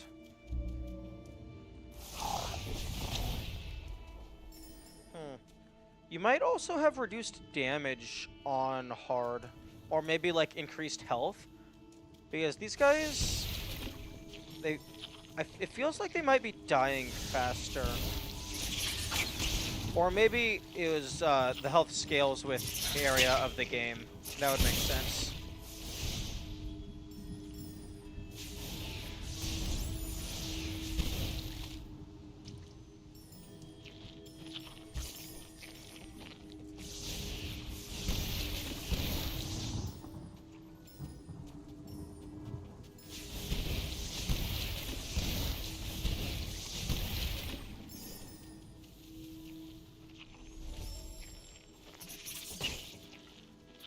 Oh, and also, I'm a dumbass.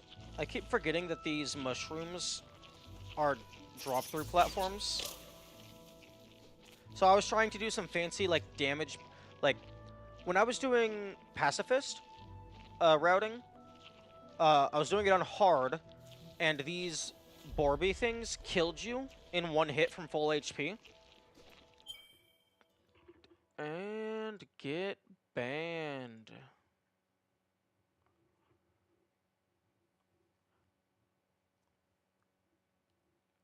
How the fuck are these guys?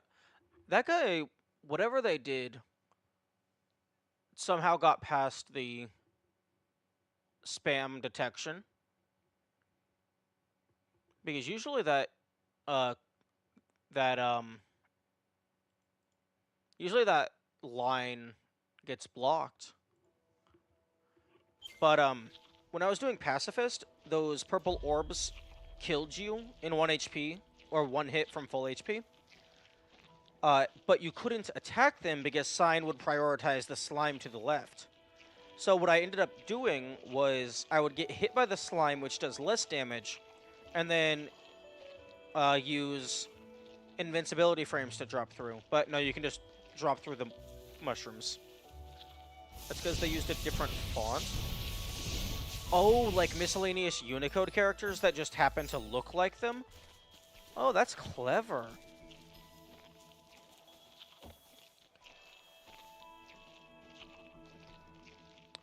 These are the bane of Pacifist. Things that kill themselves. Actually, no, you definitely do less damage. There's definitely some damage output effectiveness differences. Because I'm pretty sure you don't kill that guy in one shot on hard. You, like, damage them a little bit, and then they fall down and explode.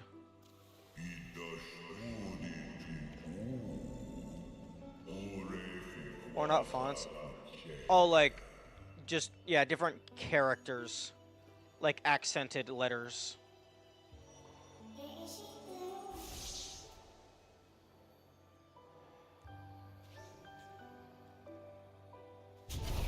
Wait, can you still see that message, or did you copy it before I deleted it?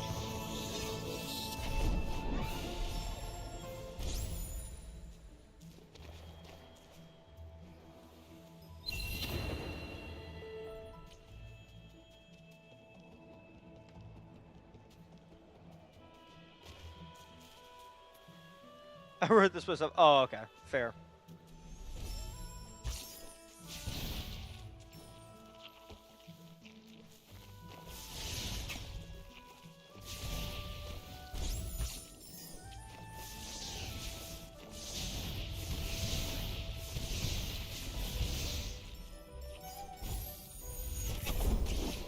Haha.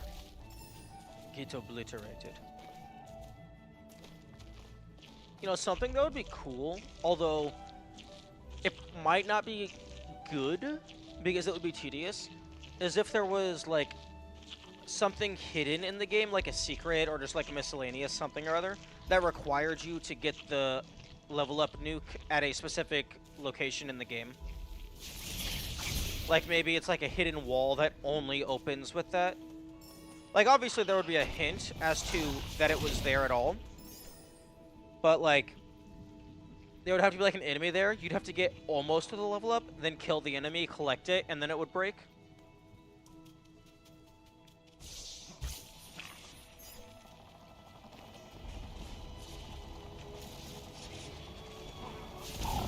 Although, you'd have to be careful in how you did that.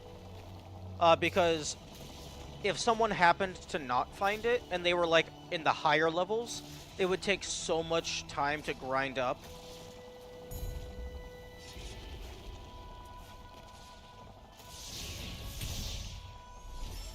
And then like, oh, if they just happened to mess up, but they didn't save at a proper time or something or other.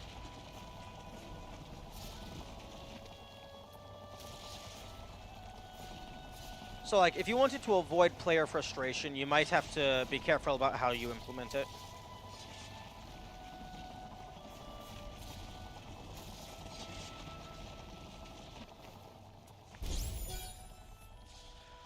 Or, actually, one way that you could potentially implement it would be, like, maybe there is, like, just a massive pit full of these goopy things, and like, they're, like, hard programmed to be an instant kill, but maybe, like, it's in an area where, like, in a hypothetical, just using Ori as an example. Say it's an area where Sign has been temporarily removed, but there's still some enemies around. You could maybe lure the enemy into killing themselves so you could collect the stuff, and that would be the only way to kill these things. And it wouldn't be required for progression, so you wouldn't have to do that to beat the game or to do all the quote-unquote mandatory completion. But if you're trying to, like, if you're a curious-minded individual, you might think, huh, those look like the same assets, but I don't have my primary weapon. But if you think about the level up explosion, you could potentially figure out a way to get through.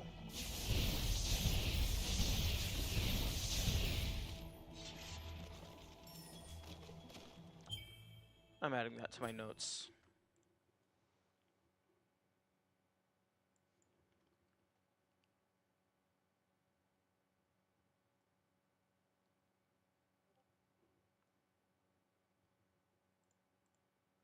Wait, no, not my Ori notes.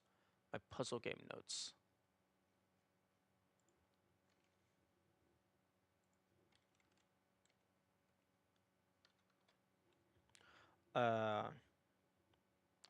Ori Blind Forest level up.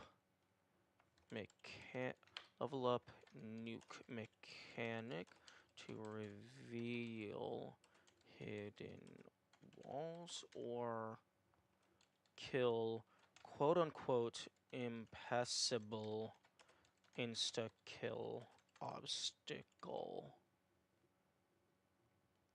Kill / destroy. I have all this fun stuff you talk about. I'm so excited for when you play Dark Souls. Yeah. I definitely want to play it, one, because it's a classic, and also two, because like I want to see if it lives up to the hype. Man, I have so many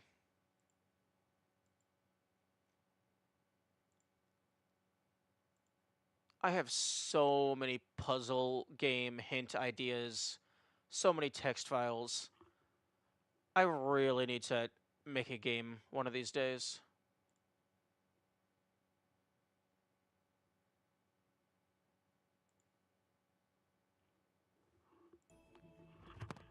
But then again, sometimes I'm concerned that like some of the stuff I'm thinking of might be too obscure, and like it's a cool idea if you think about it, but like the odds of you actually thinking about it are very low.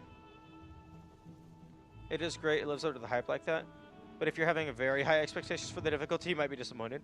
I don't have any expectations because I understand that the average video game player is bad, to be blunt. So, like, if the general populace thinks that something is hard, then it's probably really only average.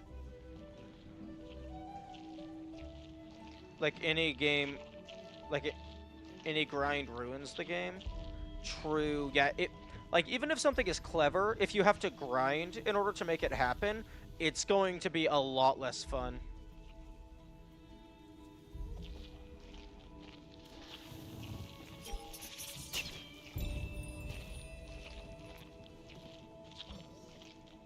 No, I meant like...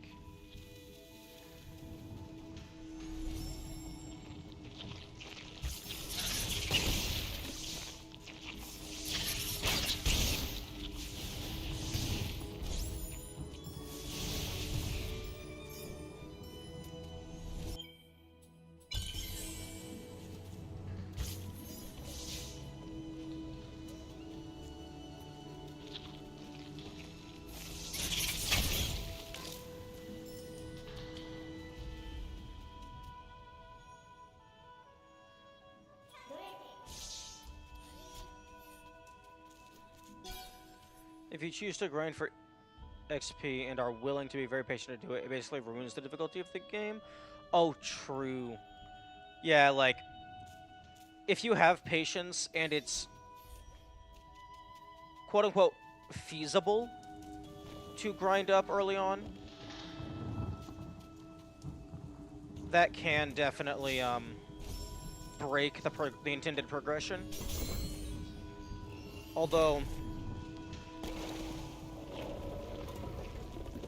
that is only really an issue.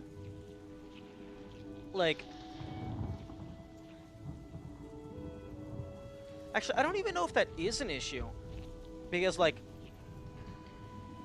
if you choose to grind up early, like excessively grind, then that's on you. Like, you are actively making that decision.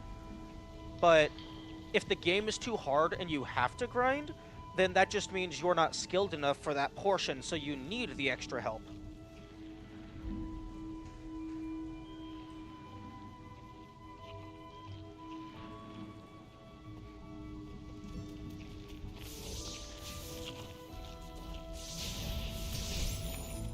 Also, I love how many of these walls are just low enough that you can just do a full jump, and their little wall run thing gets you up the rest of the way.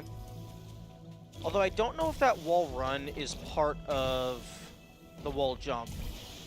Many people struggle, so they just grind. Eh. Oh my goodness. It dips down with Ori's weight. Oh, that's nice. I like that.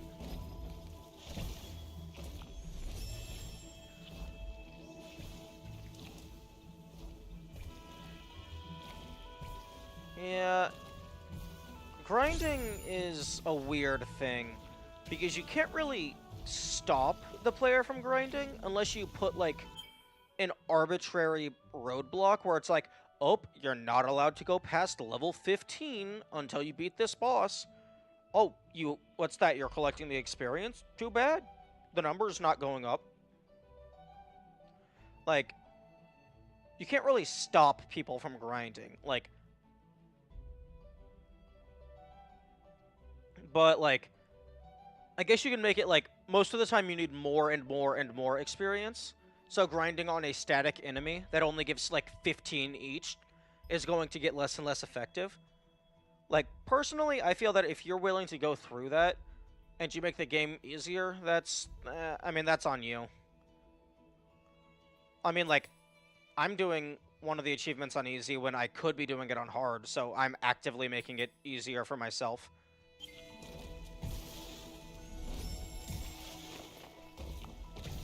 Because that's just how I want to play the game.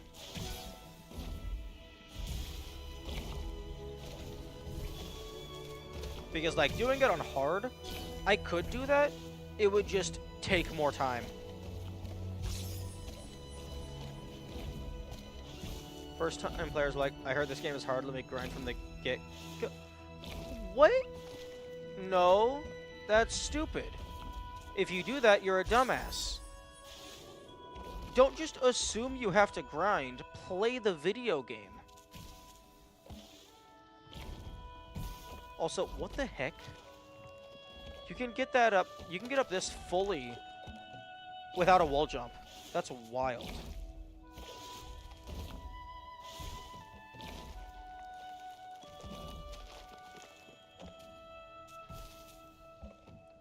Although I don't actually know if the... Because, like, if I'm pushed against the wall... Okay, if I do a full jump, I barely go above half.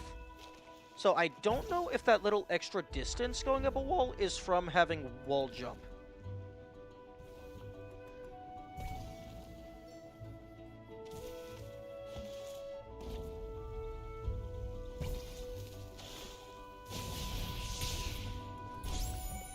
I'm gonna go and test that real quick.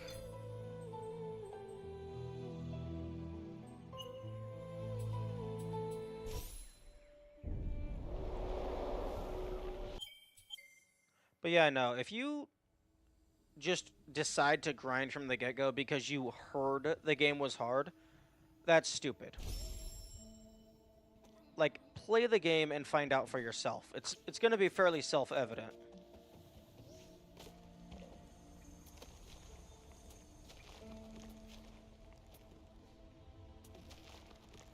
Yeah, because, like, here, you're running up the wall, and you barely go... Like, you go the same distance.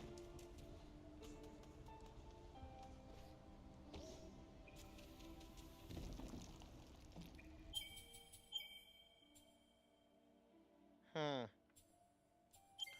gonna get back to wall jump, save before I grab it, and then test that.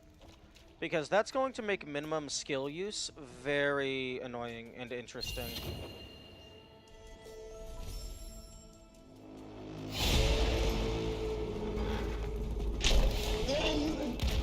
Feeling very sleepy? Oh no, understandable. Have a good nap. And like, I don't even really think I'm gonna be routing anything. It's just, I'm gonna do attempts and see what happens. Like, I fully expect to not actually do no death mode. I'm just filling the time until the poll is over.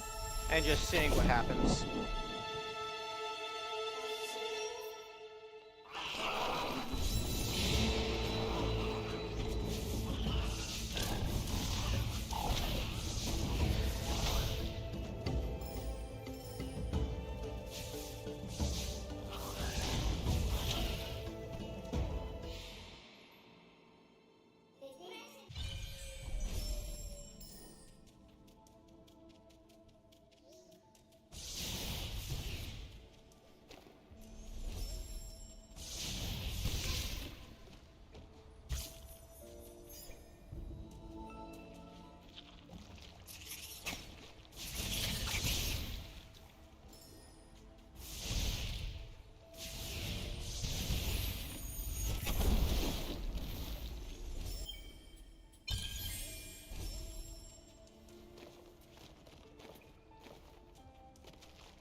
Okay, so okay, I'll get rid of the cutscene.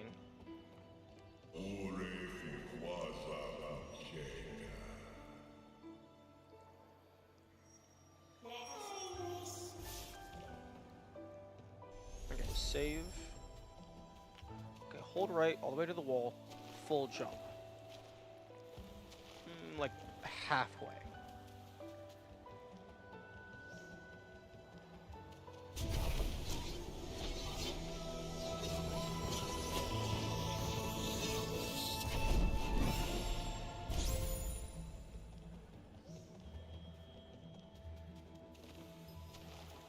Okay, it very much so is part of the wall jump.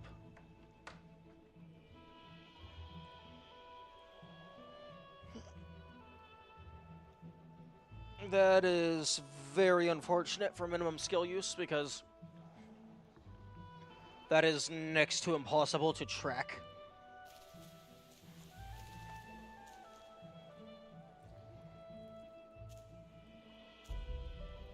Like, unless you count every single time Ori goes into, like, this animation where his hands are on the wall. Because that means they're actually on the wall. Like, right here, I'm not on the wall. But here, I am on the wall.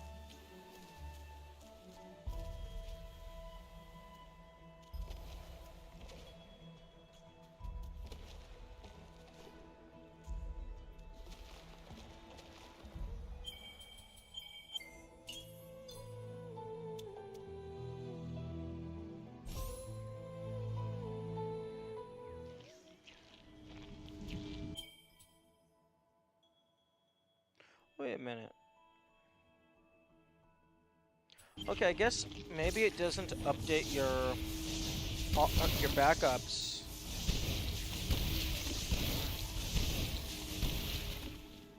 Every single save? Maybe it's like every other save?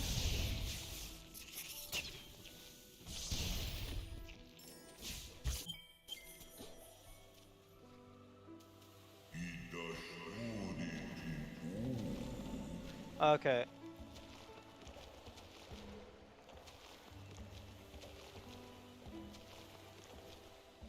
Okay, so you can't just use that animation because you can also go into that animation before you have wall jump.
Oh!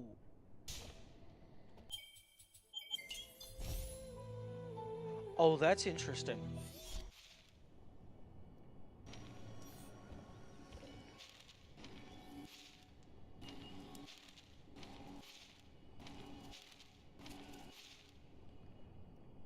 Very interesting. So there's certain triggers that you can hit that just fully fill in entire chunks of the map.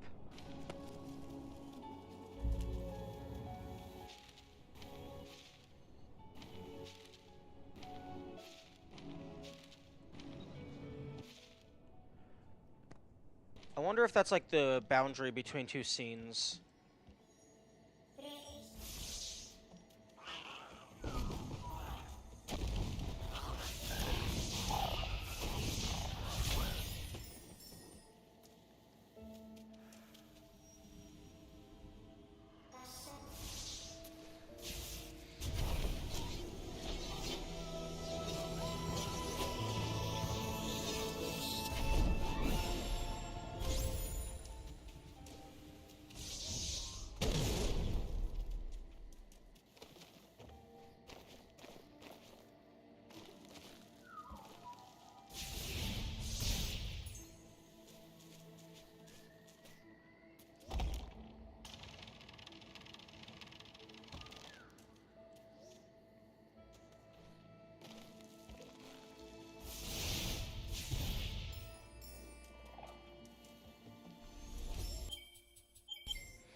and then I lost it.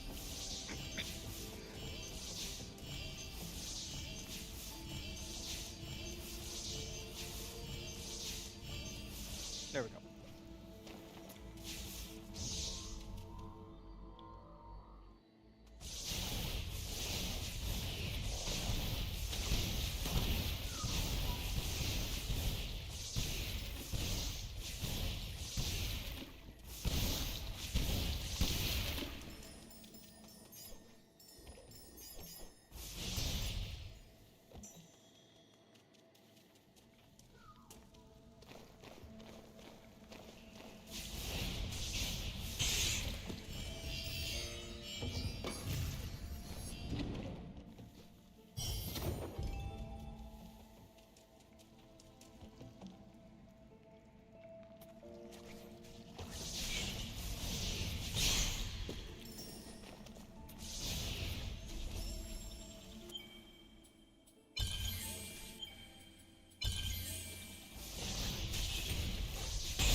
Oh, actually, no Soul Link wouldn't have, like, ludicrously limited health. If you're not doing it on hard. If you're doing it on normal, then enemies can drop health.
Yeah, that's frustrating.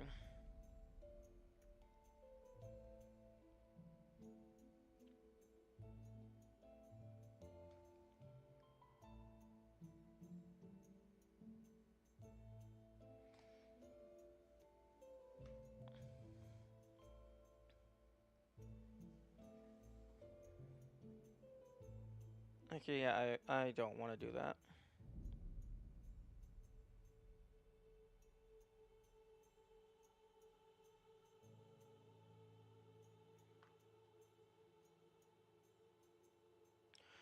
Okay, so I'm not gonna do no soul link because that's effectively deathless.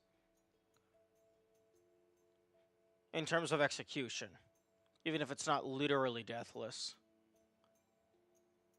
Because the segments that you have to do without dying are large enough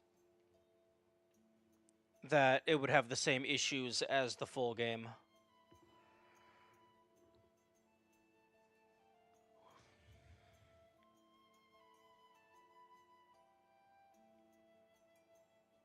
I suppose I can do pacifist routing.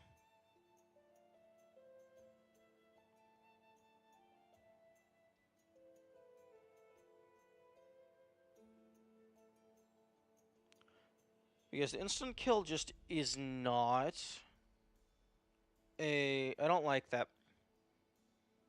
It's just, haha, fuck you. That's what it feels like.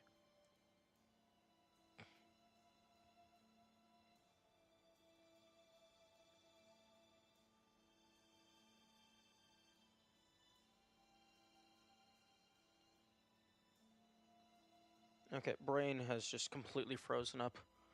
I'm gonna drink some water.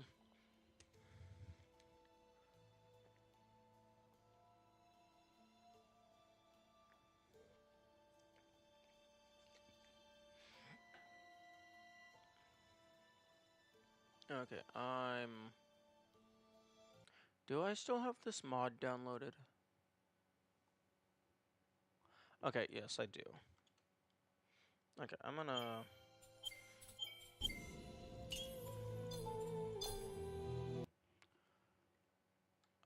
install this enemy death tracker.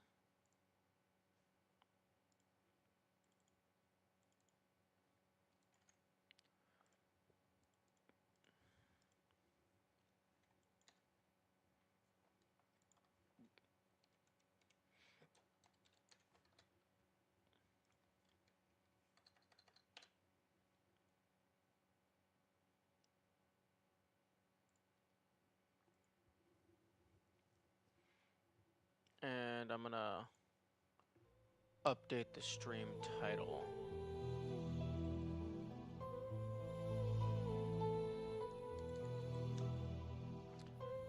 I actually don't know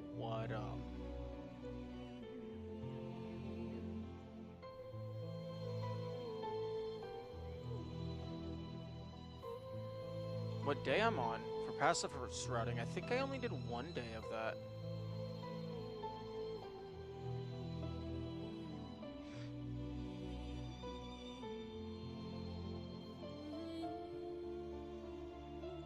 Okay, manage videos, live, Pacifist Research. Okay, yeah, I've only done one day of that. Okay, so I'm on day 2. Disable line tags, enable challenge tags. Oop.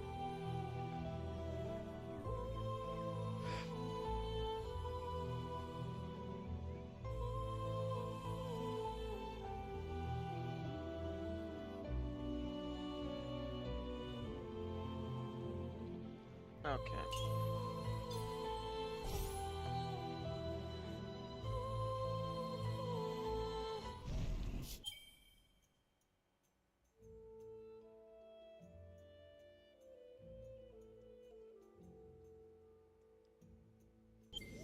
Wait, that says 0.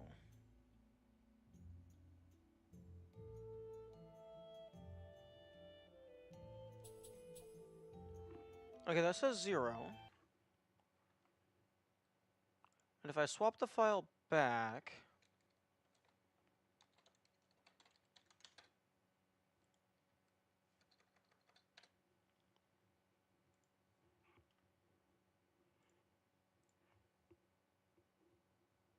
Because I did have one death, so I don't know if closing the game caused it to not save that death.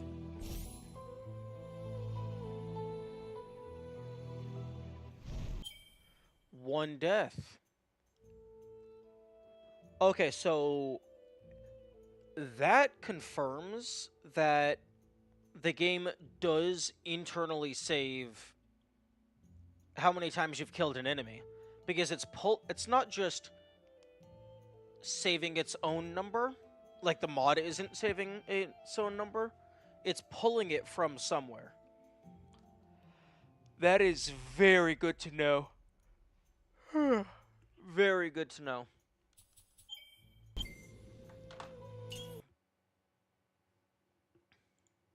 So, if I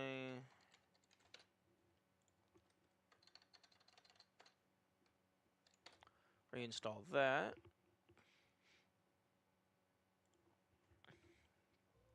so in theory, okay, what the fuck? Why does the mod no? Why?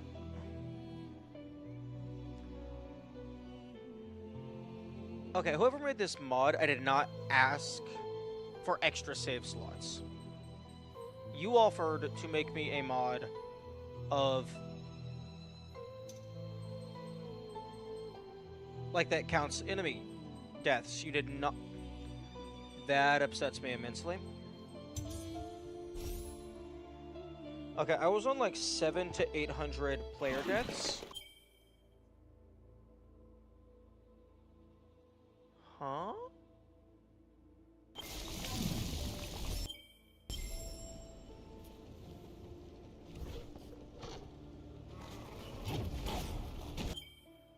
Maybe it does track enemy deaths separately.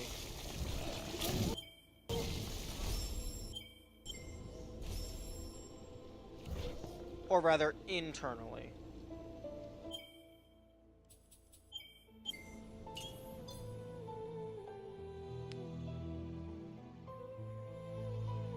Because making a copy doesn't keep the backups either. Okay, so that's 1.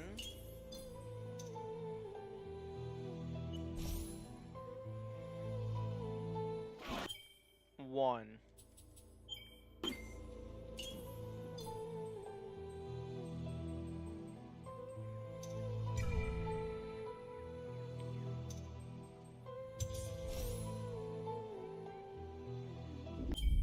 Zero. Okay, so I guess it doesn't track. Maybe it's not saved internally, and it's just the mod is keeping track itself.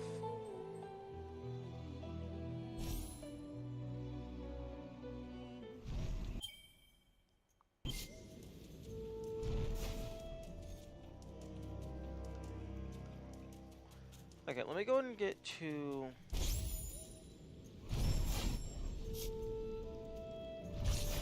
something other than 0.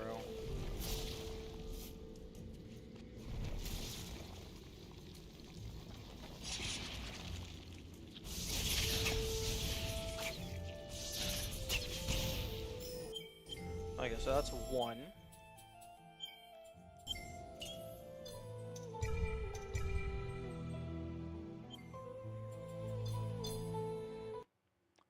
Okay, so...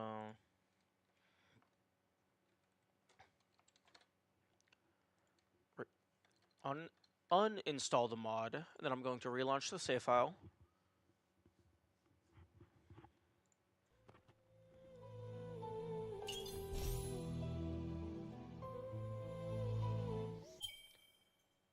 Okay, that's 1.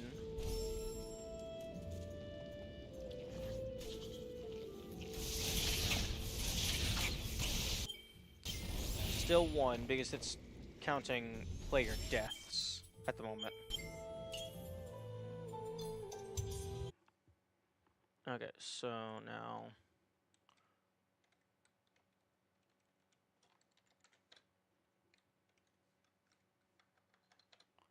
reinstall.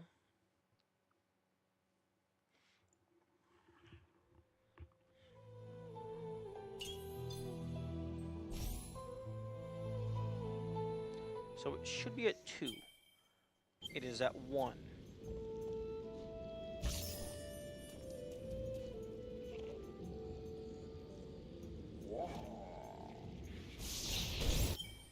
Okay, so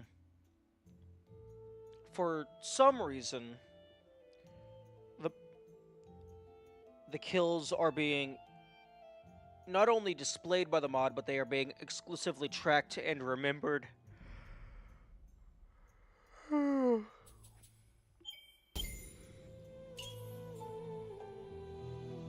Maybe if I go to... where does Ori store its save files? Maybe the mod is just generating its own file. Ori Blind Forest save data location.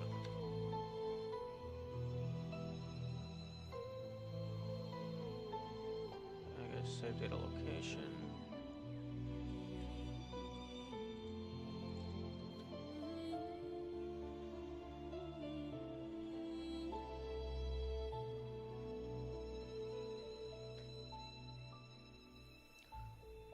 It does not look like...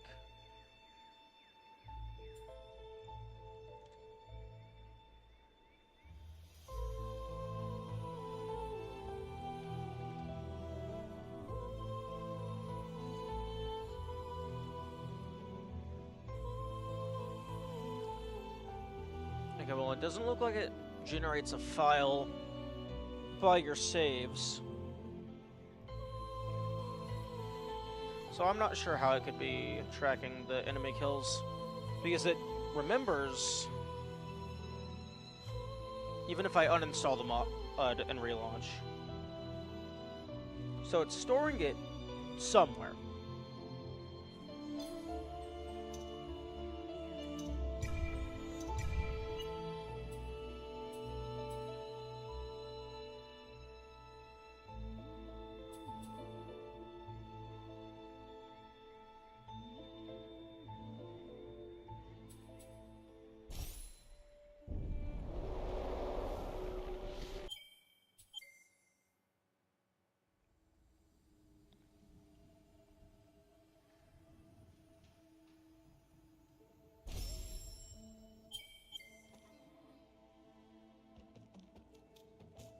Verify. 0. Okay.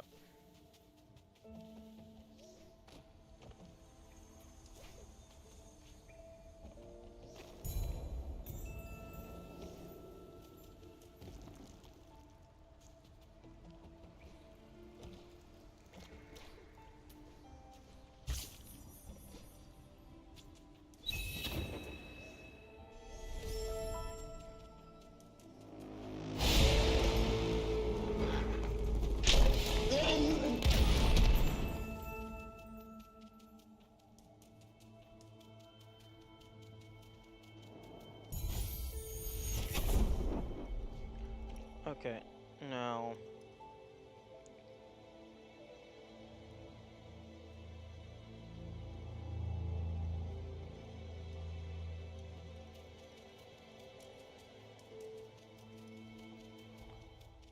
here's an idea.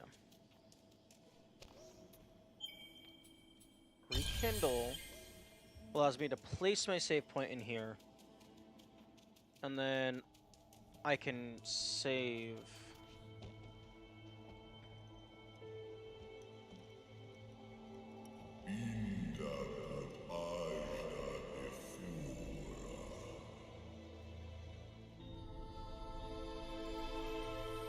Wait, actually, hang on.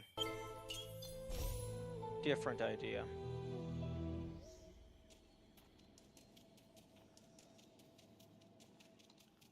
I'm going to find the point where, like, the screen gets cut off, save, like, on that threshold, or, like, slightly to the right, and then after the monkeys come down, I'll try to save, and then respawn on the other side of it.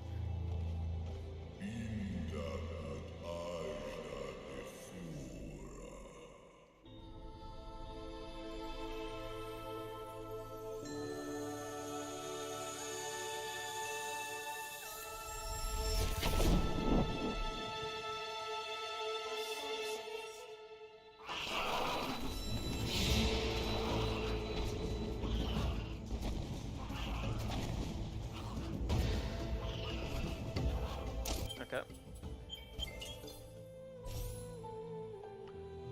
So if I pull open that screenshot... Oh! Oh, the game autosaves in here. Interesting.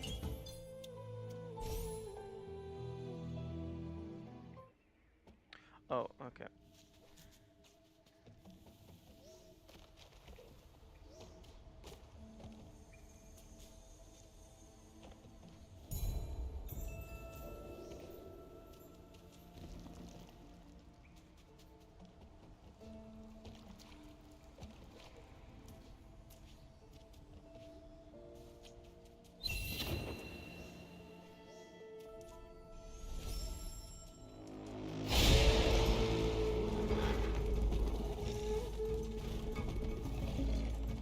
Oh yeah, you can't have rekindle at this point.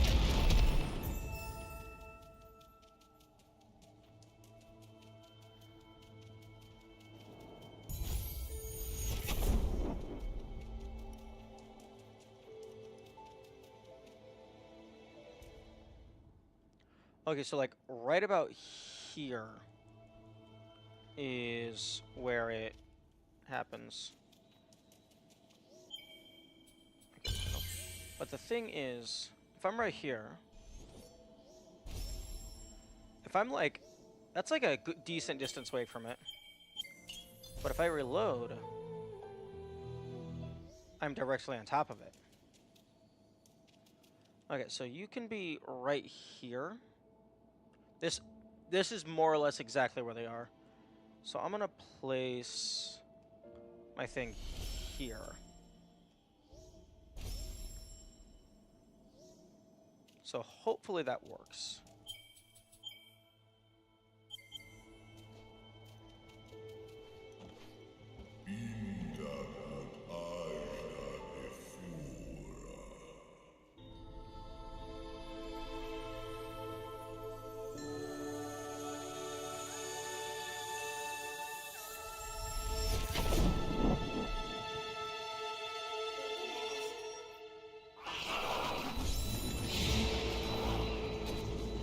I don't know why I have energy back. Okay, the game has been saved.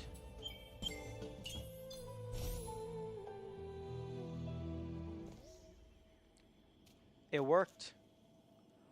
And that room is permanently locked off.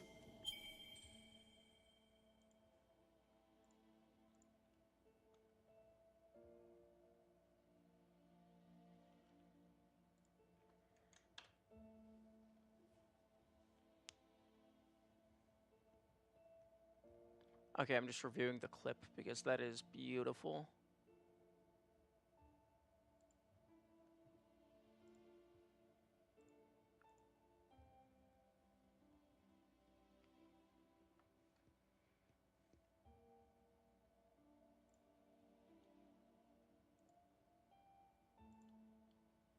Okay, threads. Okay, sign hopper skip. Save game. Okay, step 1. Collect all available spirit light pre-sign. 2. Purchase rekindle. 3. Save on other side of invisible border at Hopper ambush room. 4 trigger ambush. 5 save. 5 use rekindle to save through the barrier. 6 reload save to spawn on the other side.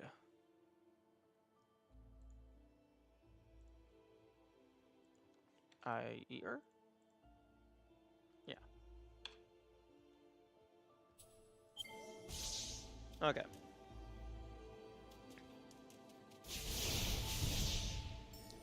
Okay, so that saved 3 kills.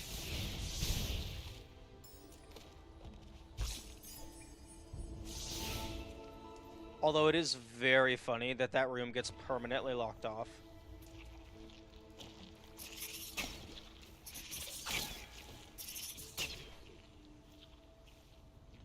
Wait, shit, no, you can't take damage here because you have to damage boost into... Wait, no, I'm a dumbass. You don't have to damage boost because...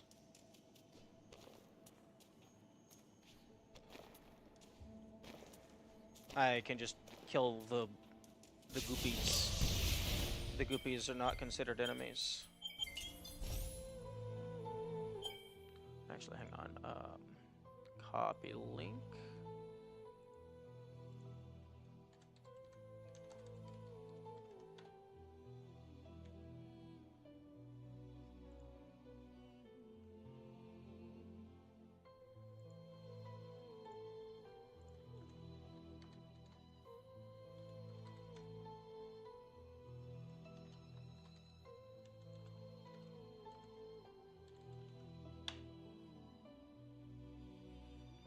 Wait, frick. Copy text. That is supposed to be a ping.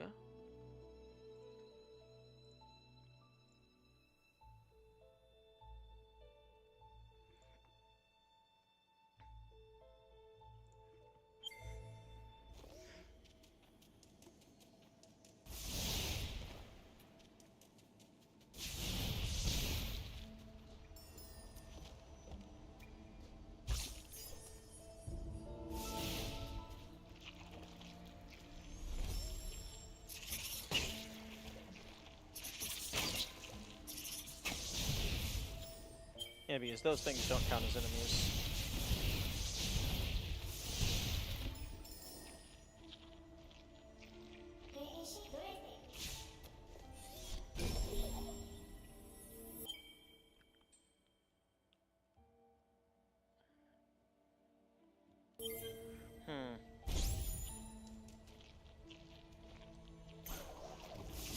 Wait, no.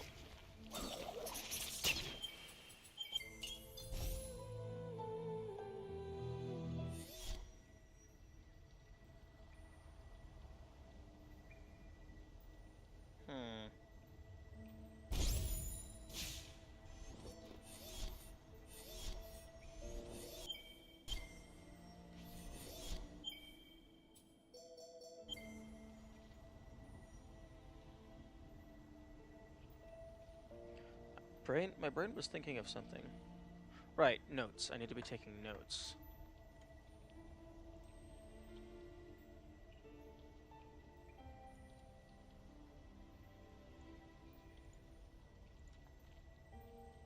Okay, Pacifist Day 2 stream. Pacifist. Start. I'm just gonna say about 250. I'm just gonna say about 250. I don't know for certain.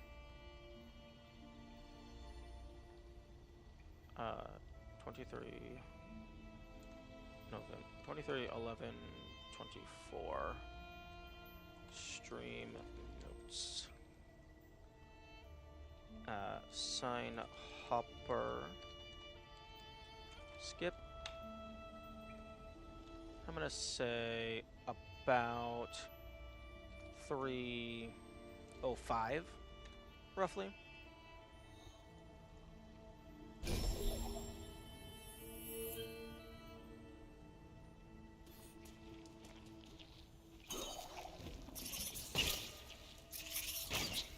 Unfortunately, that's not going to be... I don't anticipate that being a super useful technique, because in order to place down the save point, you need to have already been in a location. Although it is useful for, like, going through walls, I guess. Or, like, going back through walls.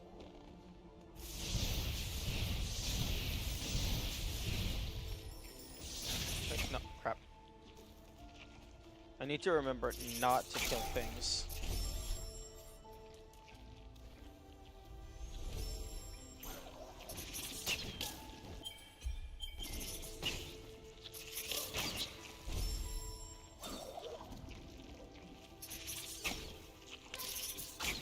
Excuse me.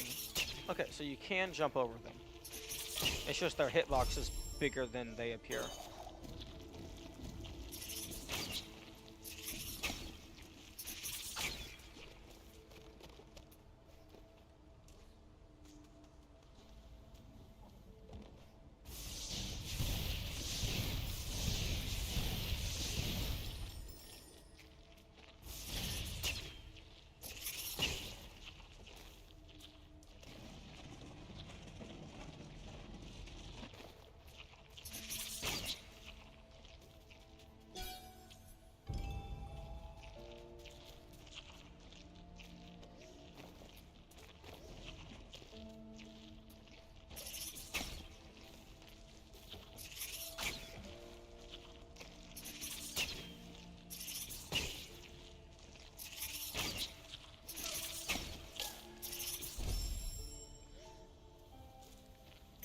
Which way do I get hit?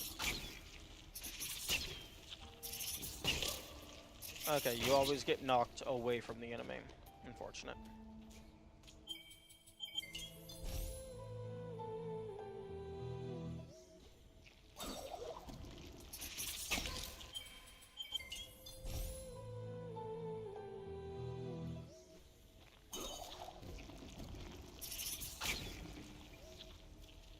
Oh wait.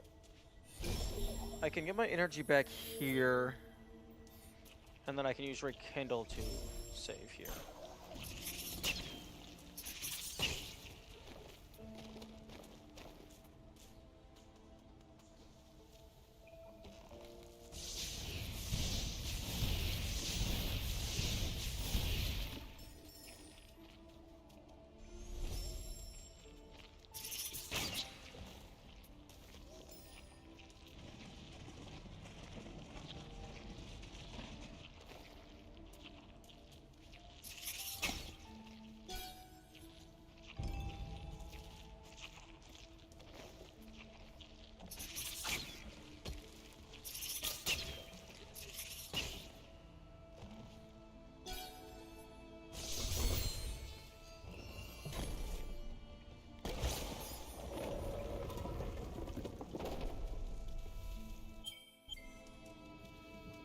Okay, there's a health up there, but I'm gonna wait until I'm at full health and have updated my save point. So I need to wait for that health bud back there to respawn.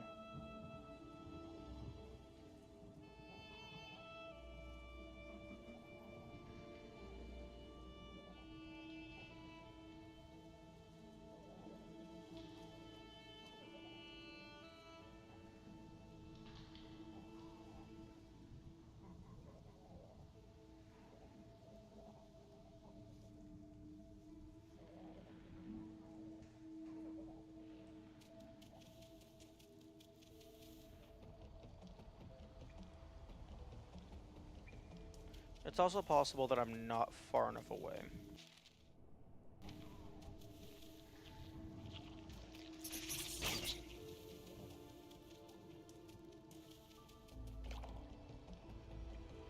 There we go.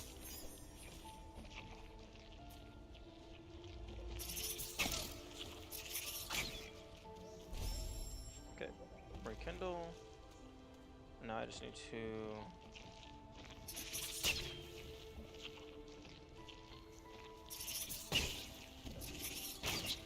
repeat this process.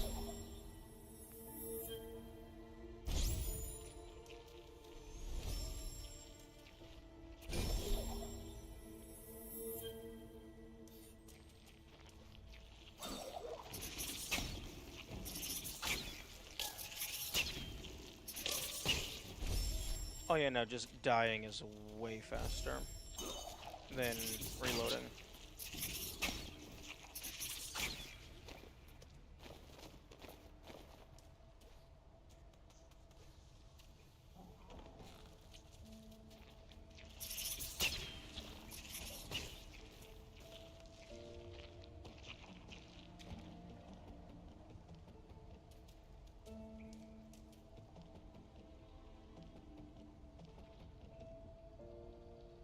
I know there's a fish down there. Is that where you're going? Ah. Wait, no, why am I attacking? I can't kill anything.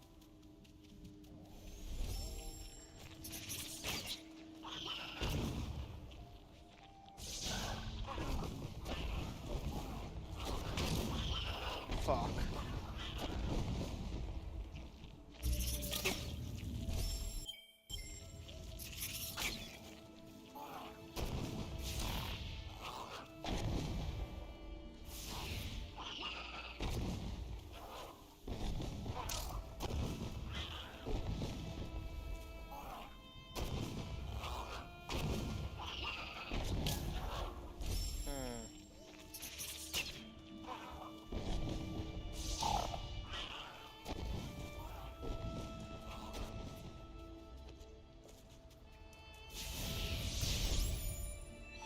Okay, I could save up here.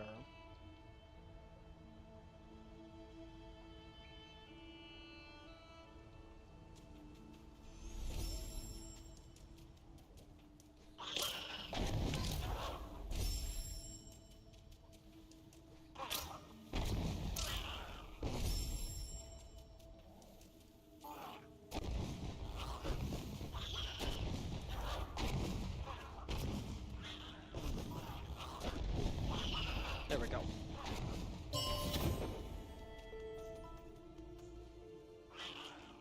Now I run back here. Save.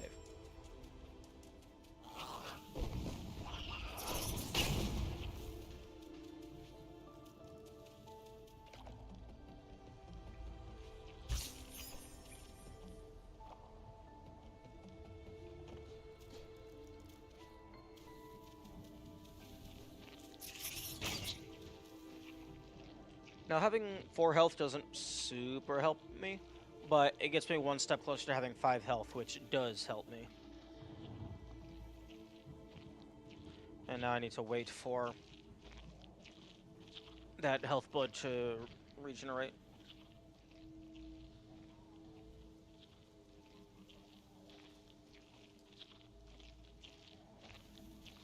Although, I can go ahead and save.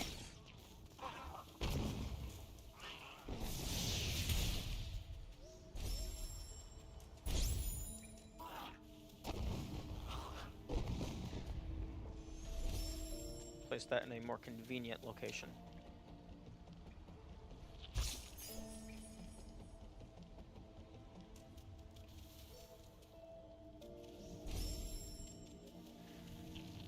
Okay, so I'm actually gonna pull up my map. Actually, oh no, the map that I made isn't useful yet.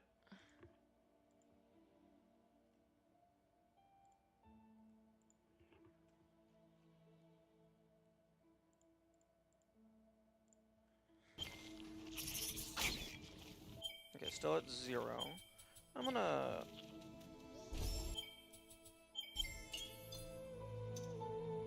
No. I'm gonna do that.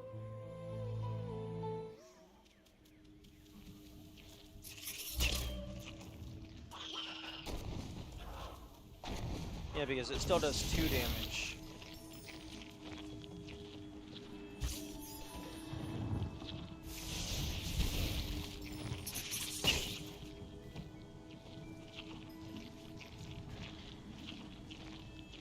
Although I can actually afford to take a hit here. No. Okay.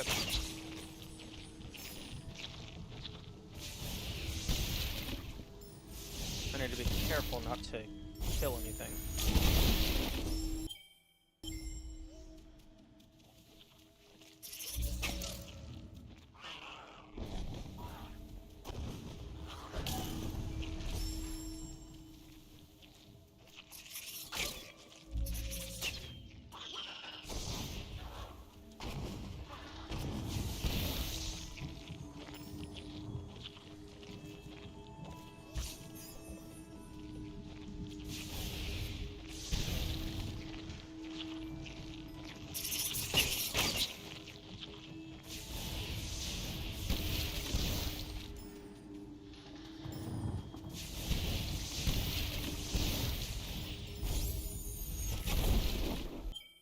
Okay, 0 kills, good.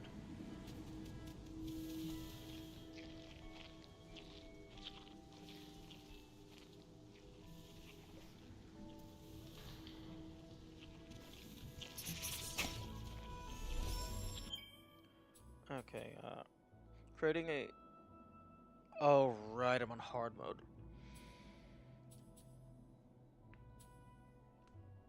I think an inconvenient screen nuke would be very bad.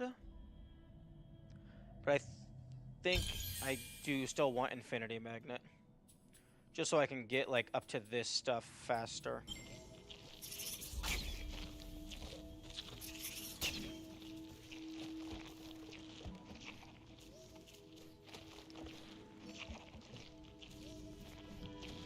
Can I...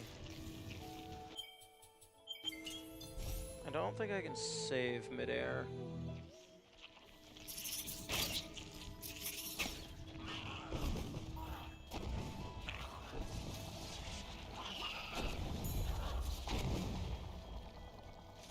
Yeah, there's I highly doubt you're getting up that without wall jump.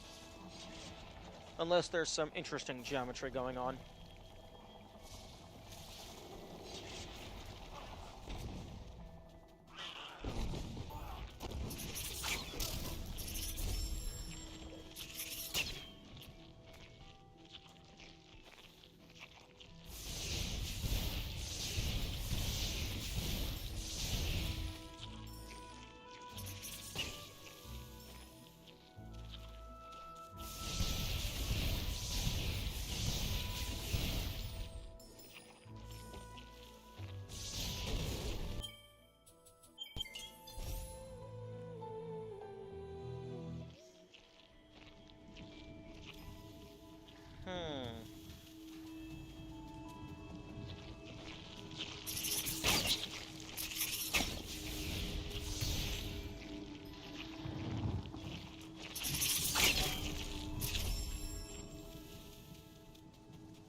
Okay, well, I can get one of those.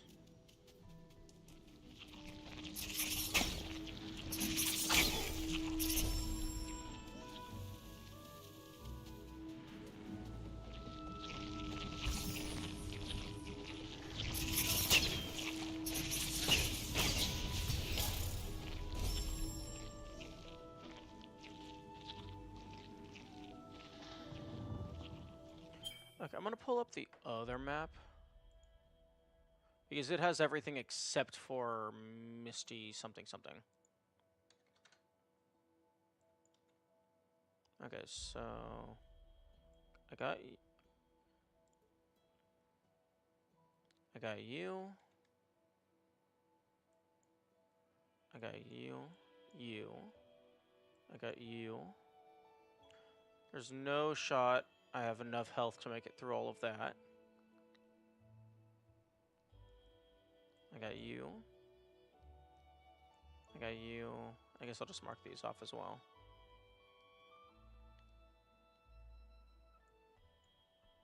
No, don't have you yet. I do have you.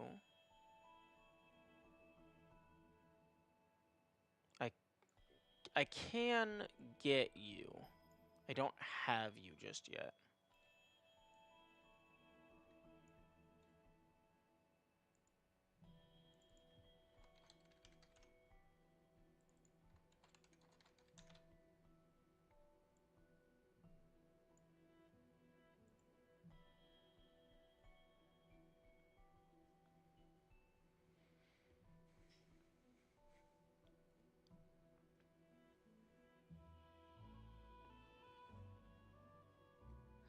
There doesn't appear to be very many things to work with. Like, the only other thing I could potentially maybe get would be this. Or rather, that's something I physically have access to, but the water would kill me long before I get to it.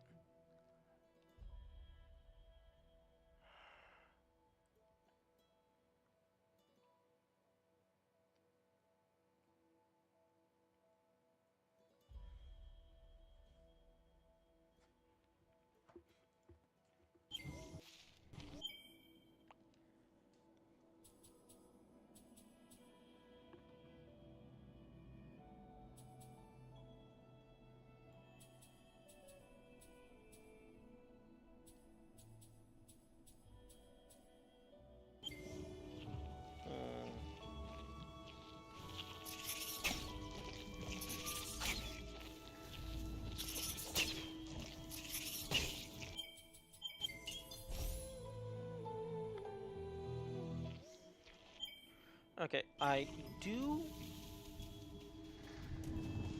have an infinite source of spirit light at the moment. And like I am able to get back through there past those guys to potentially more spirit light behind to have maybe a better grinding spot. But hypothetically, let's see what the maximum that I could have would be. I could get up. Actually, no. I can't even get here. Okay, so I can get regroup. I could, in theory, get everything in this line. But spirit efficiency is the effective furthest spot, because everything past that, you can obsolete this with game knowledge. I don't want to increase my damage at all, because sometimes you might want to smack an enemy in order to make them angry. But I don't think grinding any of this up... Like, this would be nice, but I don't think grinding any of this stuff up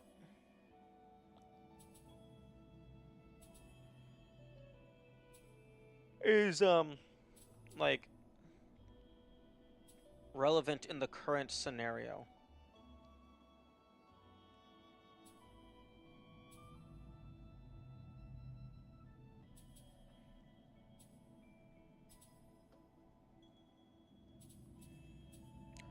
Like, this, I think, is the most relevant. Like, these two. Ultra Spirit Magnet, I also want. So I think I'm going to save.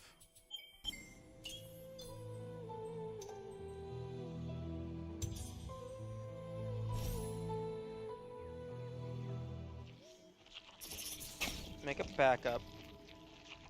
Because this appears to be the first forced kill.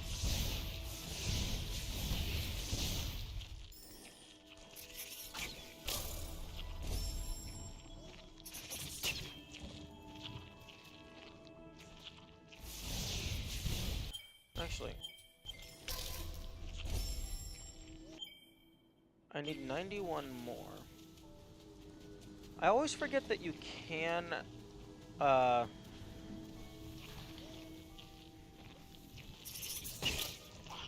get a full refill from...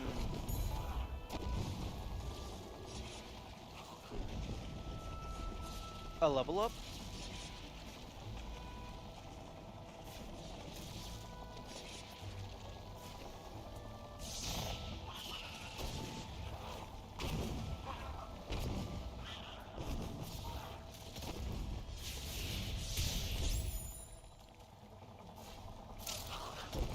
I thought you were gonna jump sooner.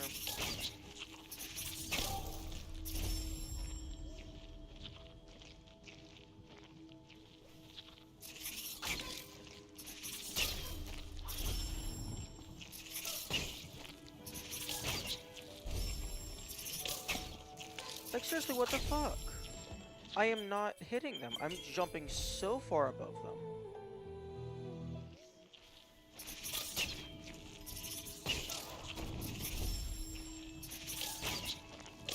I disagree with that hitbox.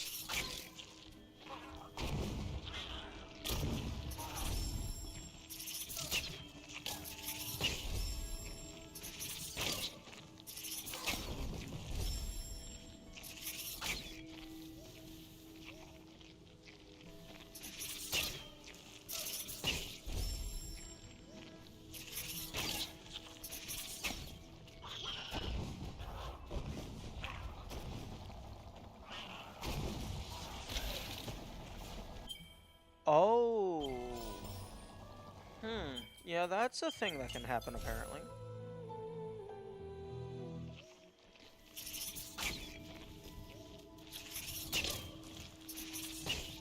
I gotta be careful of that.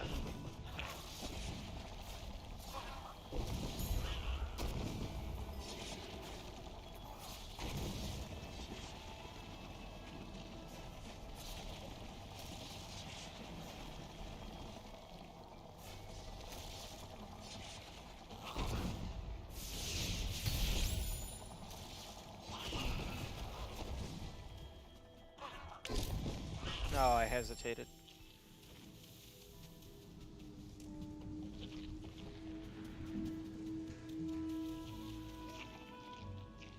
Because I want to go down there with a piece of energy so that I can, like, see if I can, like, maybe save on the other side. Like, jump and then get the save off before they hit the ground.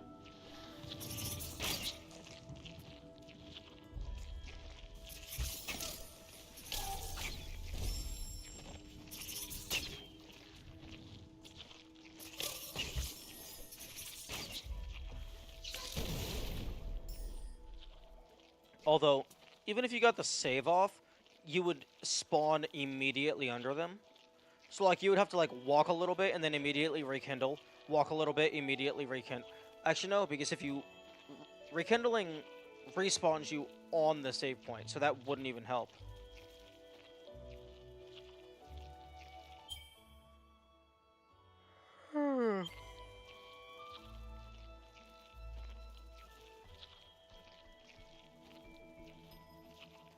So, like, you would have to get the save off far enough away to be outside of their range.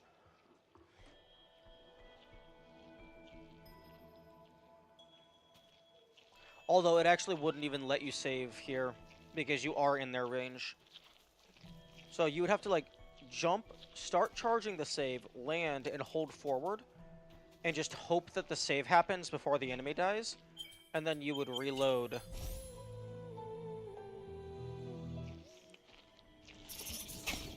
And then you would have to do the same thing again on the way back.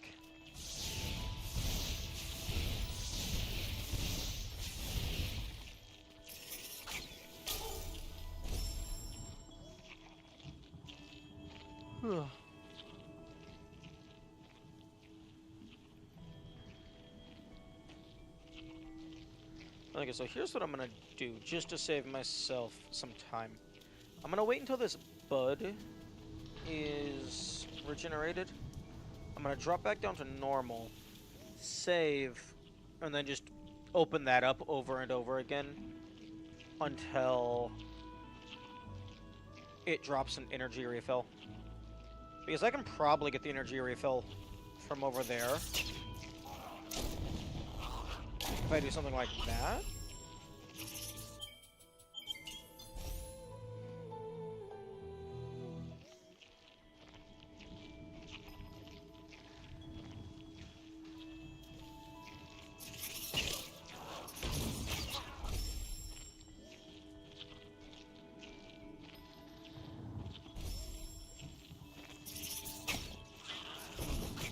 Okay.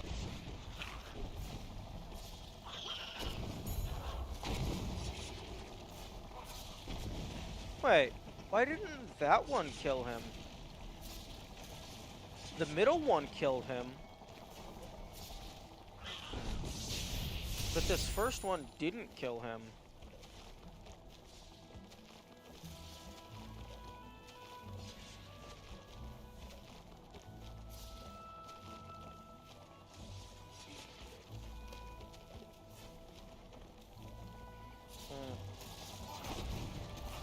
Okay, now I'm just gonna hold right and hope it just works. Okay.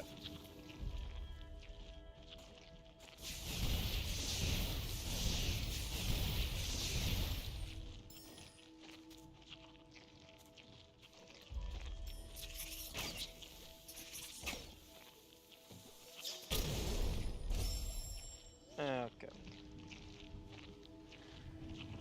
Your horizontal speed is always the same. So I guess it depends on where the trigger range is.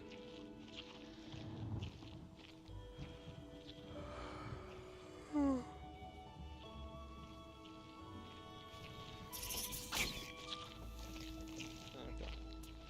I have a backup save before this guy. So I'm just gonna take the L.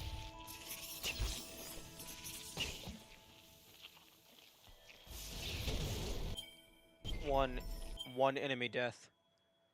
And I guess I haven't actually properly explained in this stream. The way the mod works is Ori's death counter is replaced with an enemy death counter. So that is the first enemy death. And I'm glad I was at full health because that would have been bad.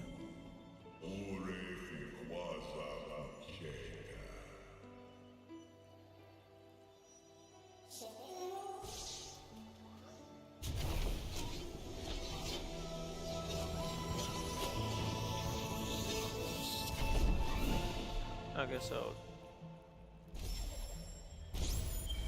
death one at like around like 3:35-ish. Killed one rather. Kazi Slime 03 3500.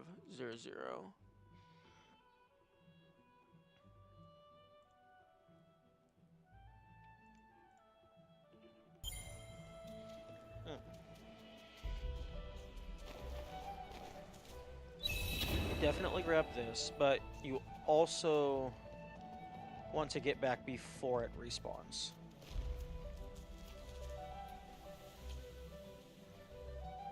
I think that's just raw spirit light. I don't think that's an ability cell.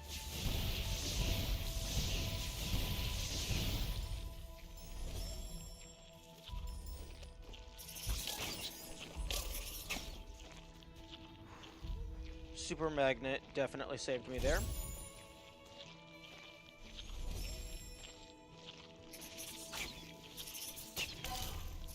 Okay, that's doable. I just gotta wait for them to get higher. And then just... yeah, that's definitely doable easily.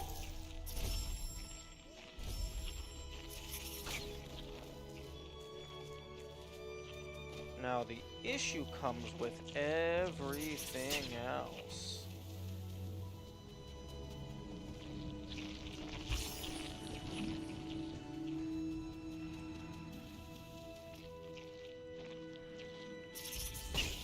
And then I'm just gonna wait here for a little while, and I'm gonna just do that 2 times to get a full heal.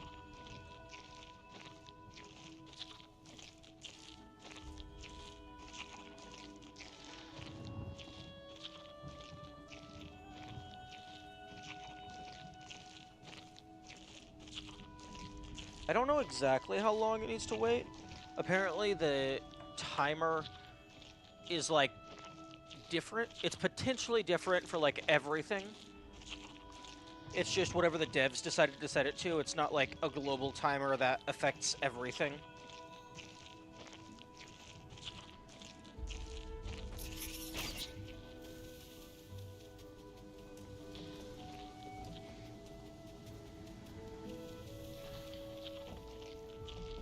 my save point is all the way down there.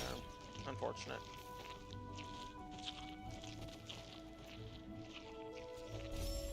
I guess I can still use it to save the health.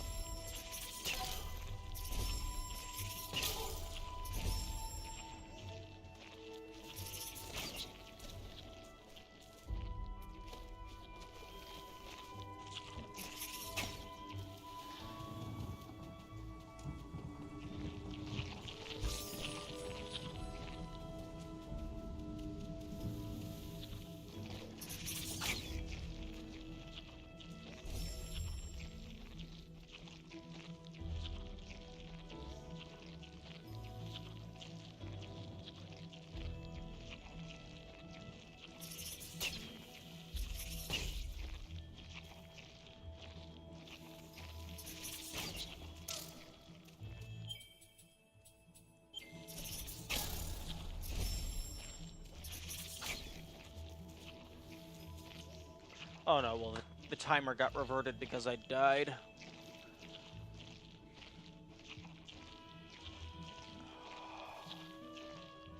I'm gonna stand over here, because that slime down below might have a small chance of hitting me.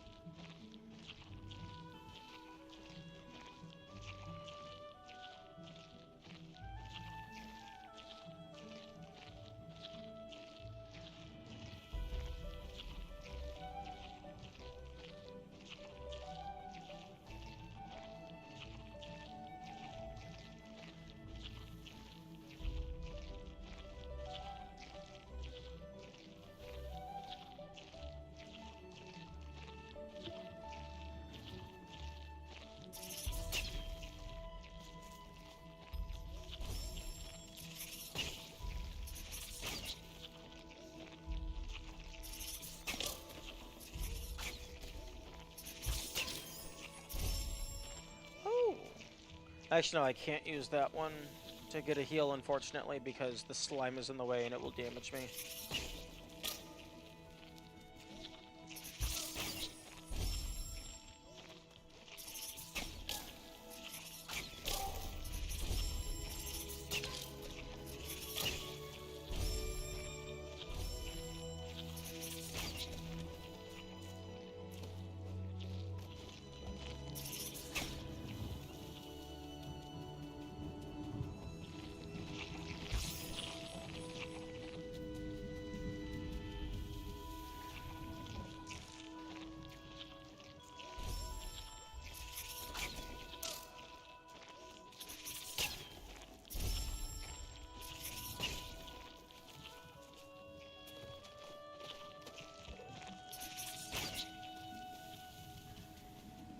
Okay.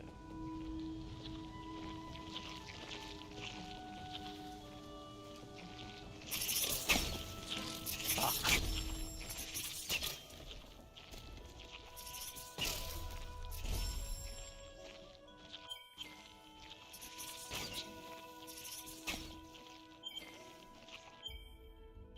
$43 more.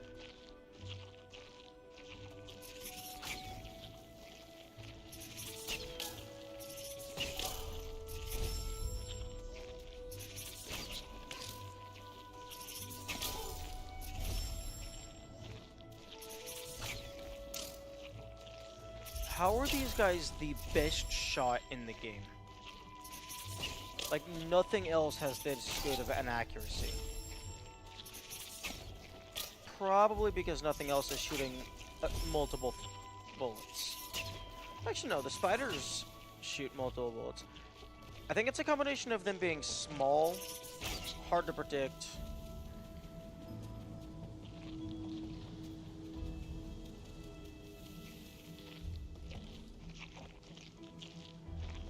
Okay, yeah, I'm definitely just going to grind up on this plant until I get a full refill.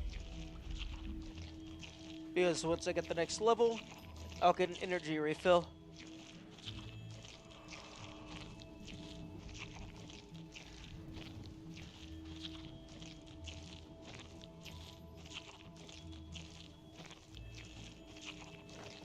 This is gonna take a while.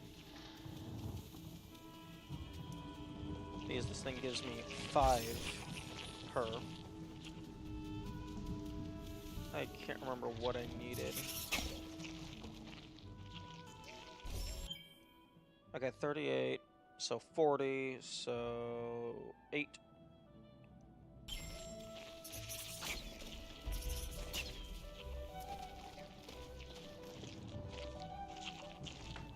Okay, I'm gonna go use the rest real quick.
Okay, I am back.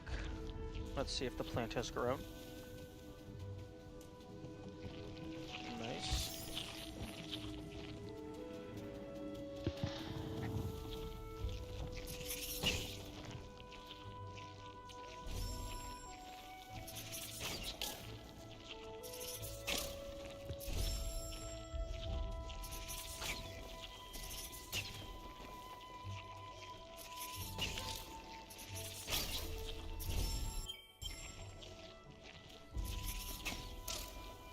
Oh my goodness. Also, I think in a previous stream I concluded, like with very high certainty, that they're actually leading their shots. So like they take your current speed into account. So like if you're running, they will shoot so that their shot hits where you will be when it lands. So like if you're moving and they shoot and then you stop moving, it'll go past you.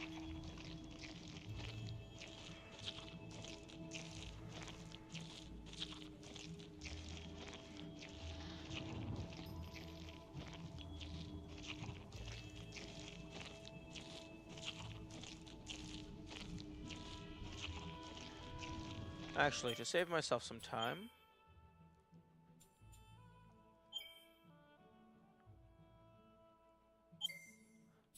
I'm gonna drop down to easy, just so that every time I open that, there is a small chance it will just give me an energy refill directly.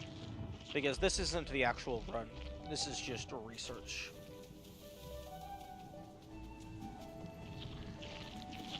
Actually, no. I'm gonna go save. And if it doesn't give me an energy,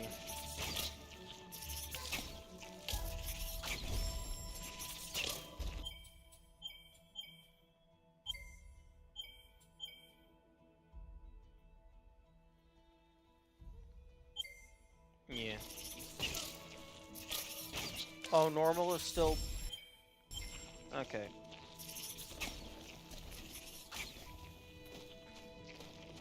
Okay, well then I wonder what the difference between normal and easy is.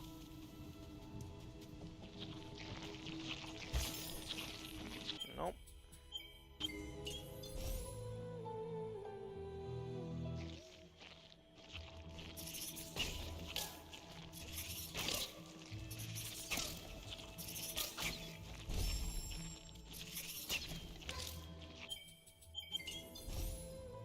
Okay, well, if I have to take 4 hits, it might be faster to respawn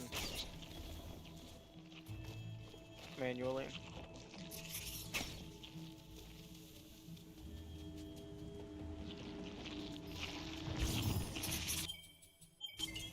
And it's also definitely faster to respawn manually than to, well, teleport back, rather.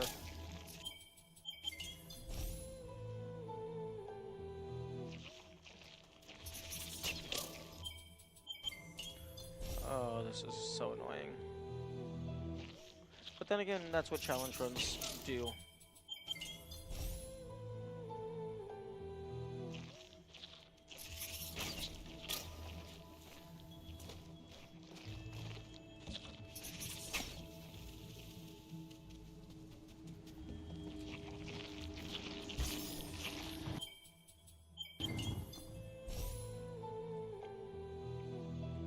Although I don't actually know if this one even can give an energy, because it's already guaranteed to give a health.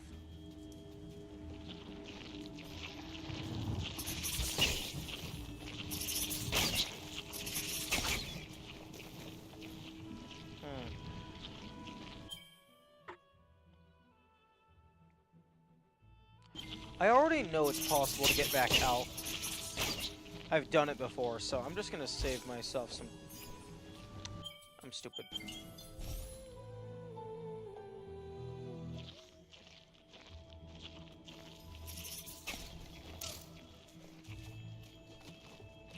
I already know it's possible to do this segment without any extra stuff on hard. So I'm just going to pretend it's not there.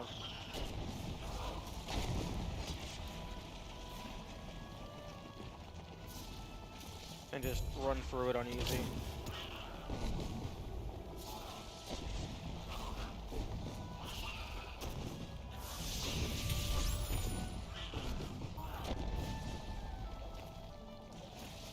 Easy, normal stuff.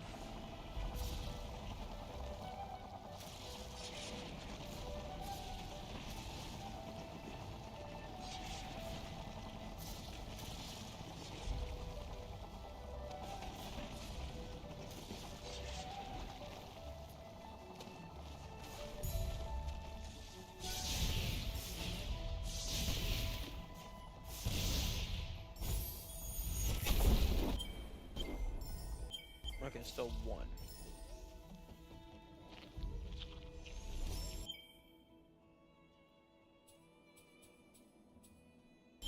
No. I can't purchase anything on 1, on easy or normal, because it's cheaper. Although, actually, no, yes I can. Because you can grind infinite spirit light.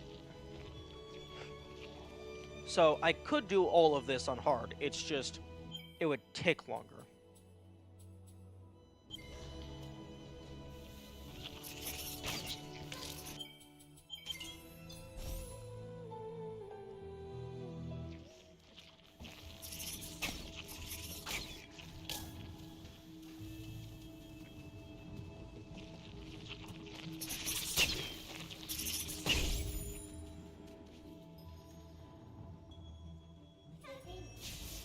Tapping. Okay, so once I get back out past these annoying slime fucks, I'm gonna go back up to hard.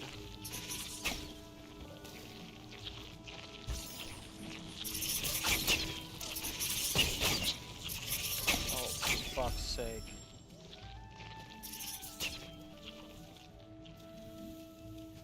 Because you do not have very many invincibility frames.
technically speaking, I'm pretty sure it is possible to open this door. Because if you insert a spirit light, the frame that you leave, it'll stay in the door. Or rather, if you insert an energy, it'll stay in the door.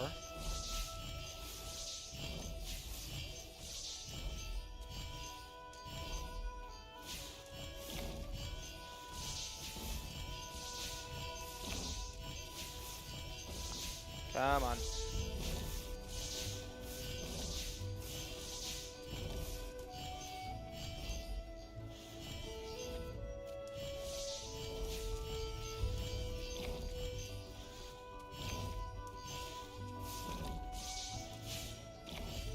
Like that. So if you insert the light, the frame you leave, it'll stay in there, and you can go, refill, come back, and presumably do it again. So in theory, you could have fully opened that door with only one energy. You would just have to do 3 frame perfect inputs.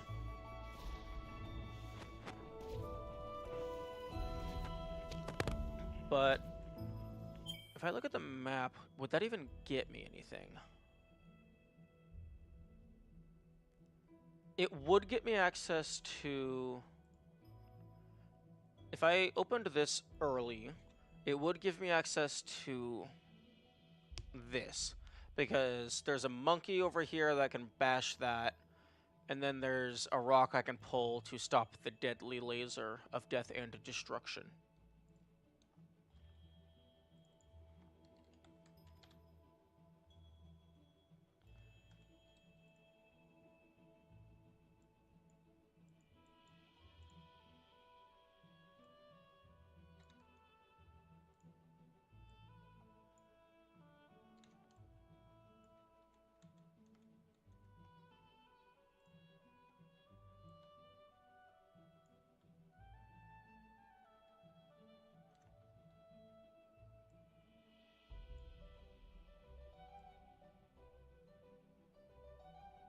Okay, so the laser starts here and it shoots off in that direction.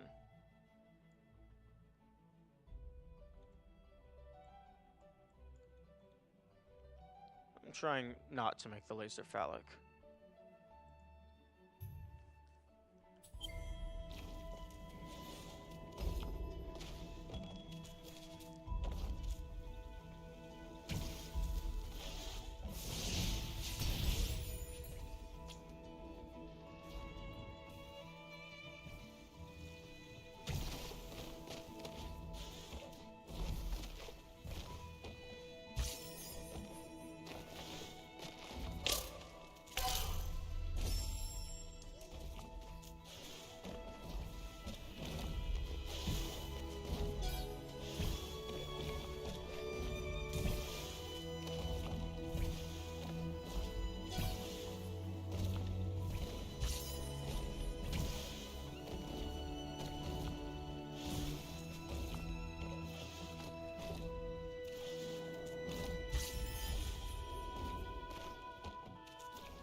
Alright, I'll take that.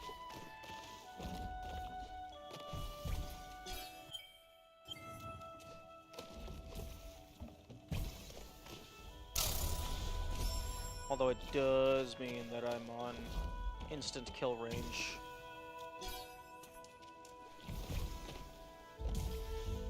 Because everything does at least 2 damage. Wait, did that just do 3 damage? Yeah, -3. Okay, so it's not explicitly double damage on hard mode. Because health can never be in half-unit increments.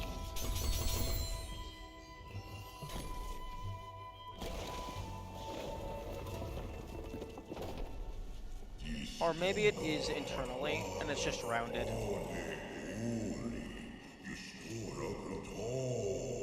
Ushotopal. Yes, indeed.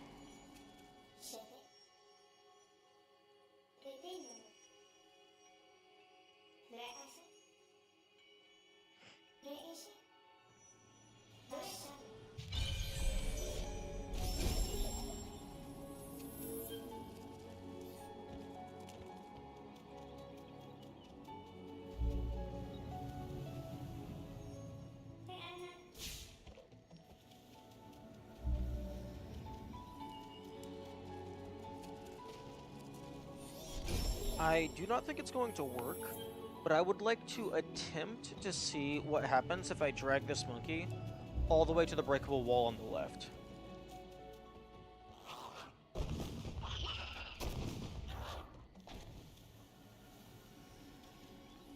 Although, given there's a breakable wall down below, where the monkey is normally able to go, I doubt it's going to do anything.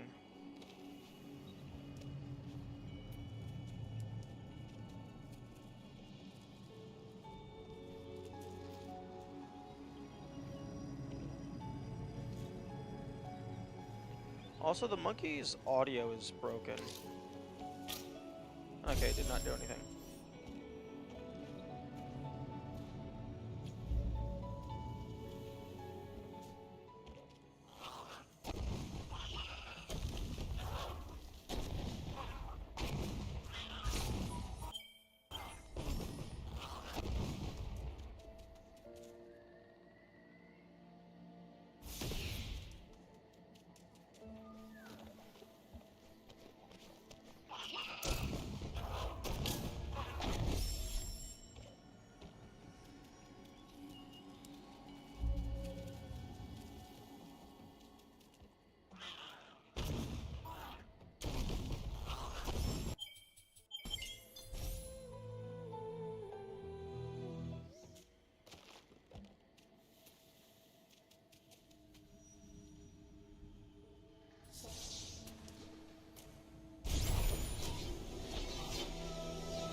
I find it interesting that this map marks the locations of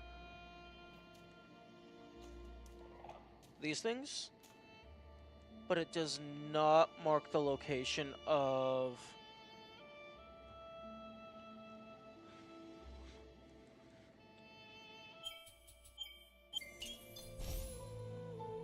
the little plant the plant bud is. Also, I'm pretty sure that. Oh no, there. Nope.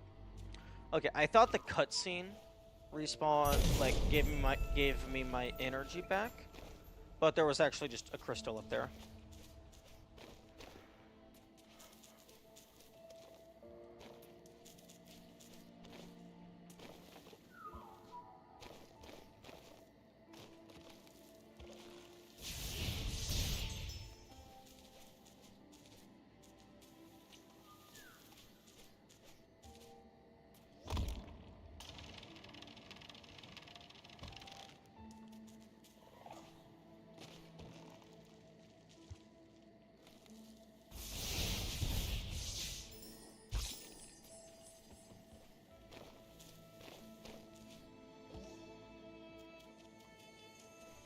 Although, I suppose the concern for the inconvenient screen nuke can be circumvented by just getting to a really high level. Because the higher a level you're at, the more and more and more it takes to get to the next level. So you could just get to a really high level.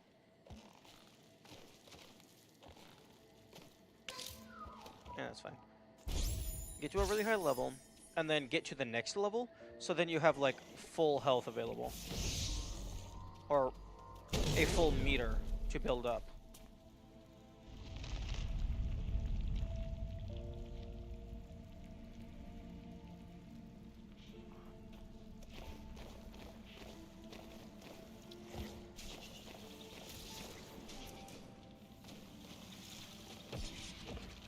Oh, that would have been real convenient if that just worked.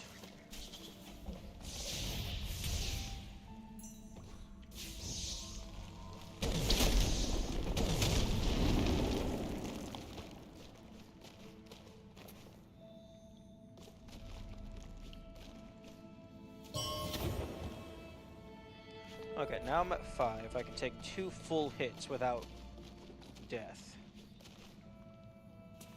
Or, well, 2 full, really, really weak hits without death.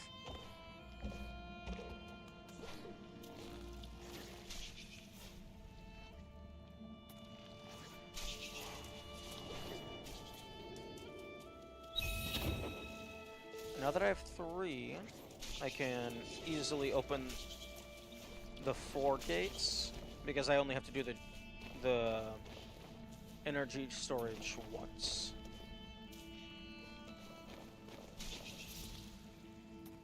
Although I do need to wait for that energy up there to respawn.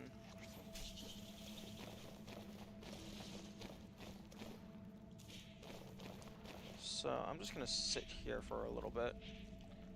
Just bob my head. Wait, no, the spider's up there.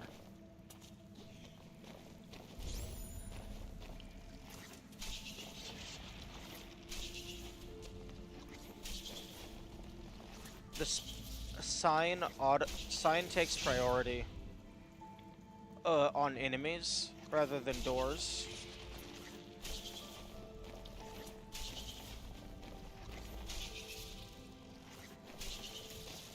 So unless the spider can push itself super far away, I'm not going to be able to open that door.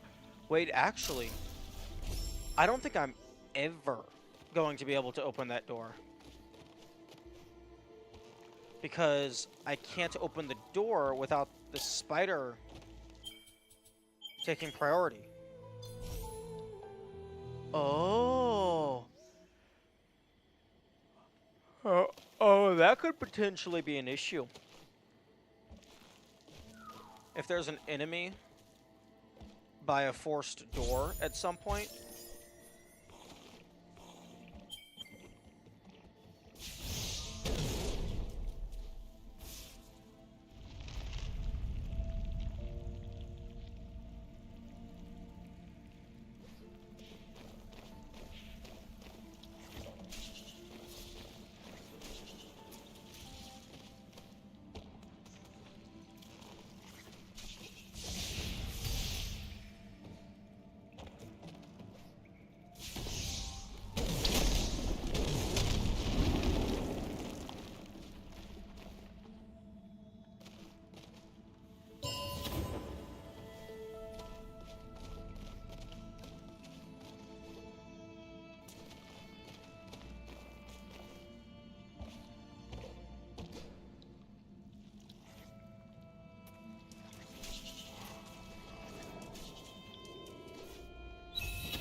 Okay, now this is the annoying part.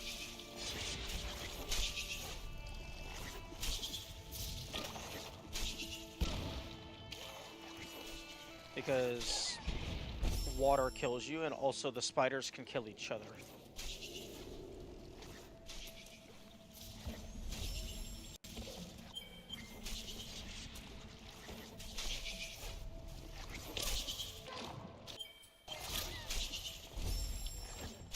Oh, that's funny. It thought I drowned because I died from the water. It makes the little air bubble, and the air bubble appears above the surface.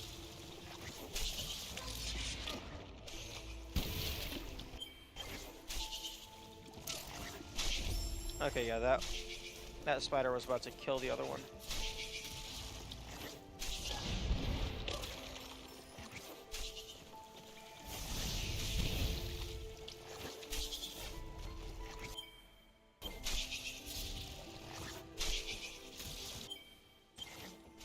Okay, this works for me.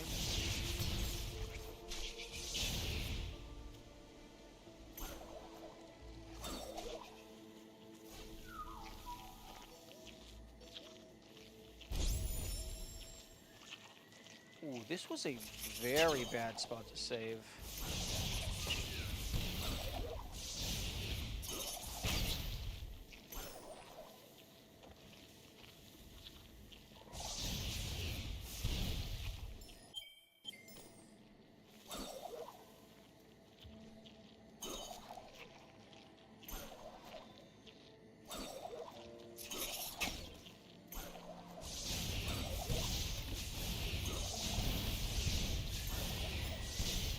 Okay, I am unable to progress to the right because there's a... I think it's required damage boost.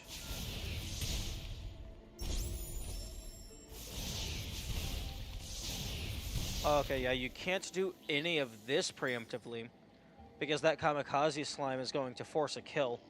So you can only go through there once, which is at the end when you go through there at the end of the game. So that's actually like just fully locked off, which is unfortunate. Actually, no, it's not terrible. There's a health upgrade, there's an energy upgrade, there's an ability point. There's one of each of the upgrades, but I mean, that's not hyper terrible.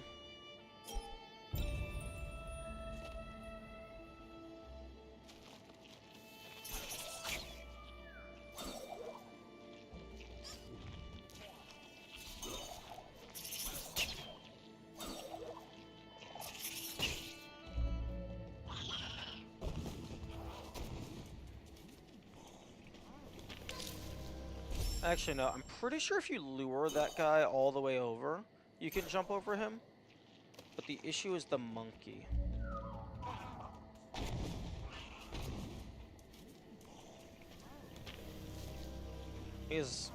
I don't know if the monkey will kill him, or like maybe the monkey will kill itself.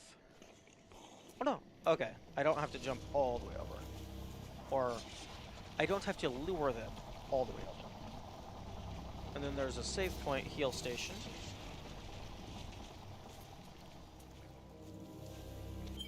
Okay, still at 1 kill.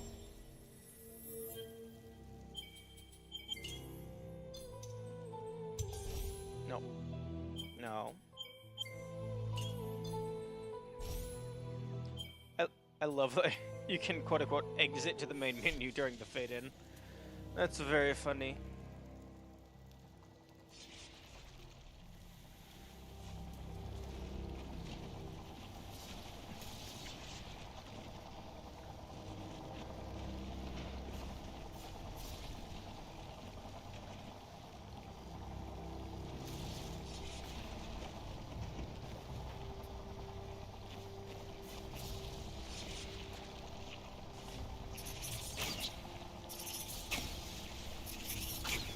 Okay, I don't know why or how that guy got onto the ground. Okay, maybe he just... That's just something he does. Okay. I guess usually I kill them before they get the opportunity.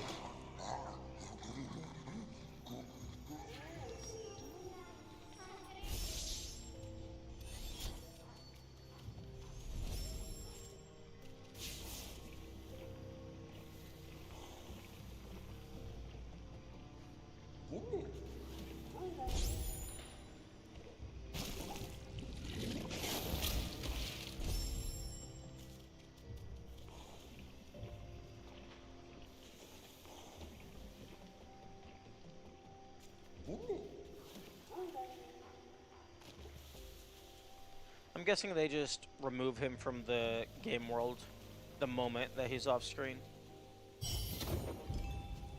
Okay.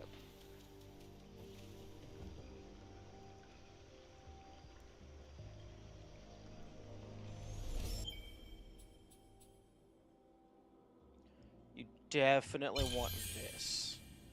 Because this one that's just good.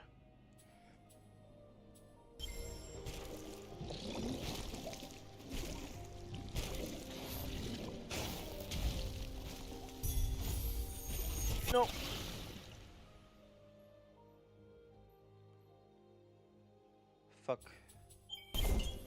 didn't realize how close I was to the level up.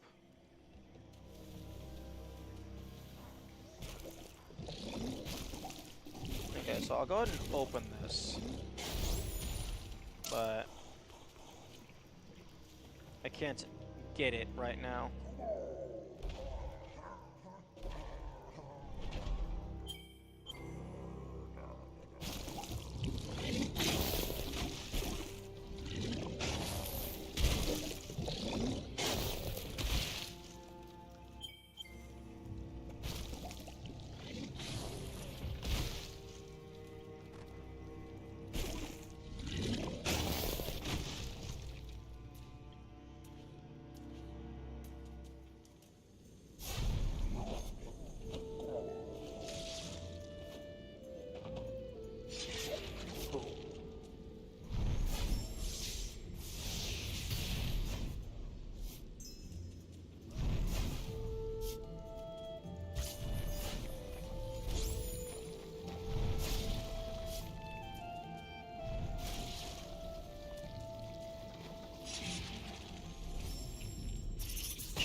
Oh, fuck off.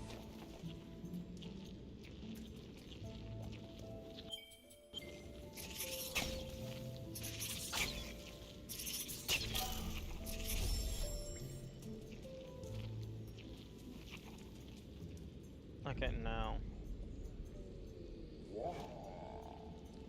I have to be careful. Actually,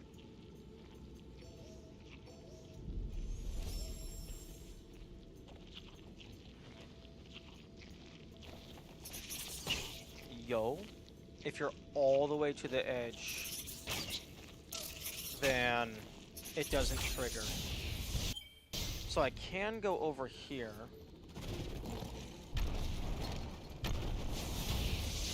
And get this energy.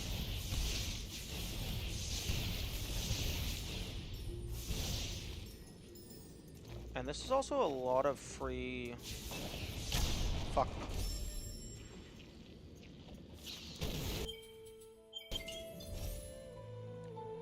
There might be enough spirit light here to allow me to... Excuse me?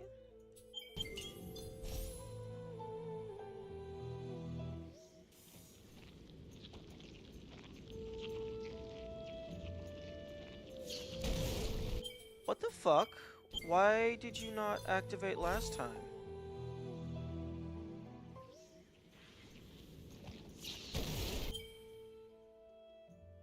The cutscene. The cutscene de-aggroed him.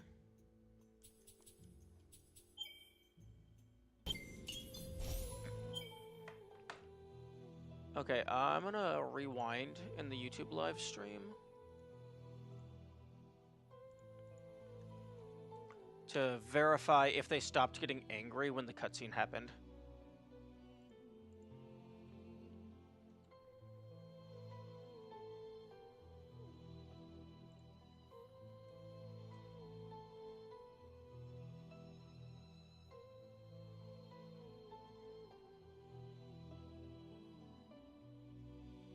Oh no, the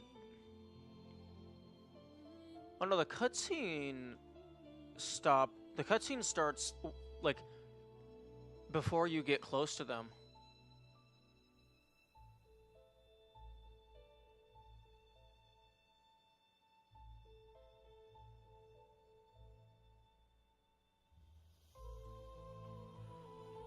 Yeah, so all I did was save, drop, run.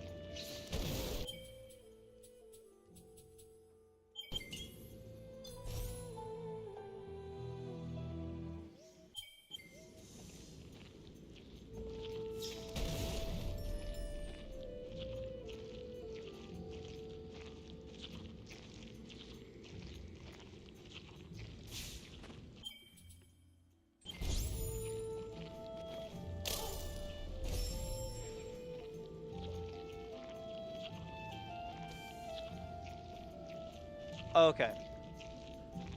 Because it didn't look like I was looking down in the video, but if the screen is scrolled far enough down, the enemy is unloaded. And if the enemy is unloaded, then it can't get angry because it doesn't exist. So I go over here. There we go. Oh, maybe because I was like this, and then Yeah, okay, that's what happened. I was looking down, and then I dropped. And because the camera was still lagging behind.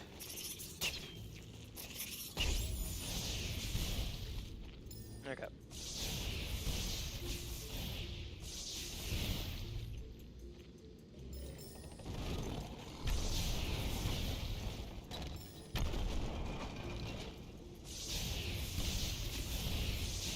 Okay, that's very good to know. So, about 420-ish. Camera scroll to despawn / de-aggro enemy.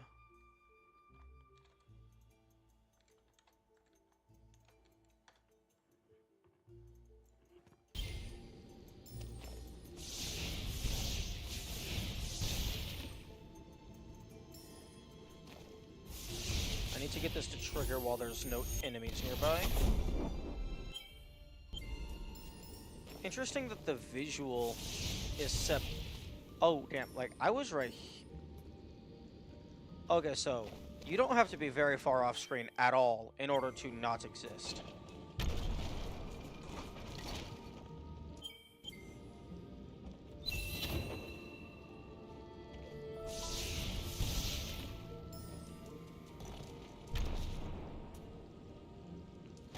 Although I do have to be careful with going over here, because if the monkey falls in this water, then they die.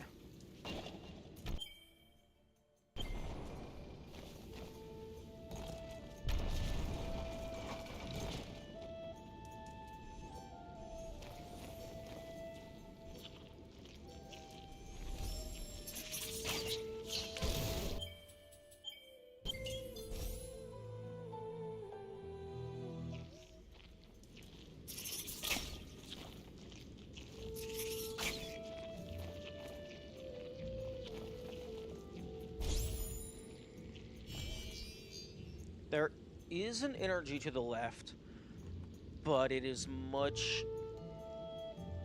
That's going to require quite a few damage boosts, probably, so I don't have the capacity to acquire that.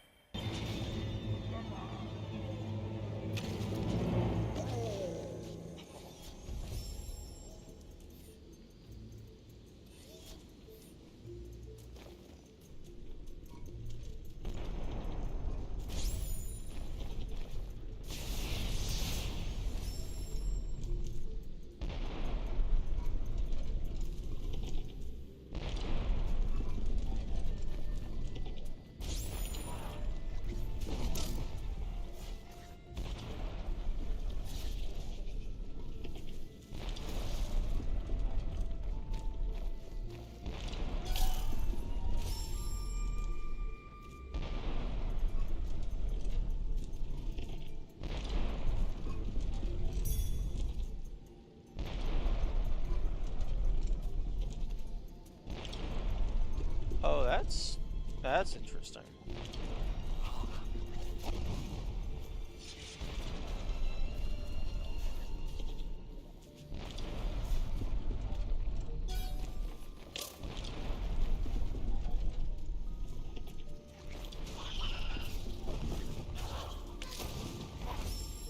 Okay, I'm gonna go ahead and make another copy, because this is the second forced kill.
26-ish.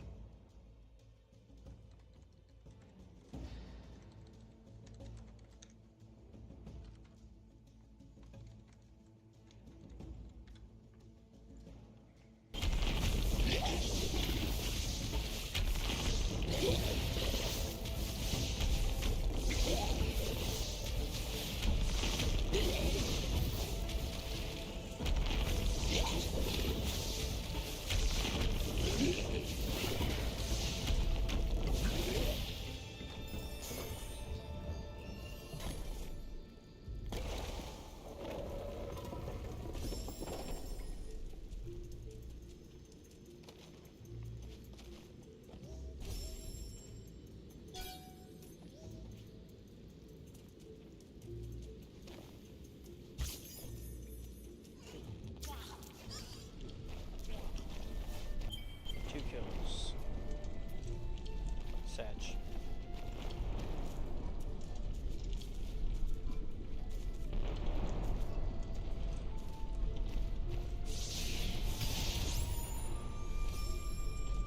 But this is where things take a turn for the glitchier.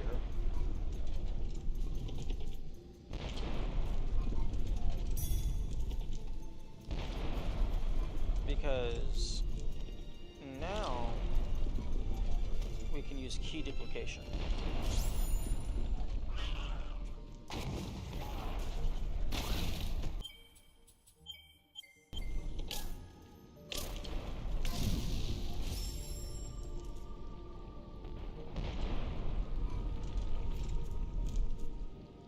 So how key duplication works is if you are at a door and you insert at least one key into the door without fully opening it, and then die, and you respawn in a different scene, you will get back all of the keys that you put into the door, but it also... Well, first it reverts you to how you were previously.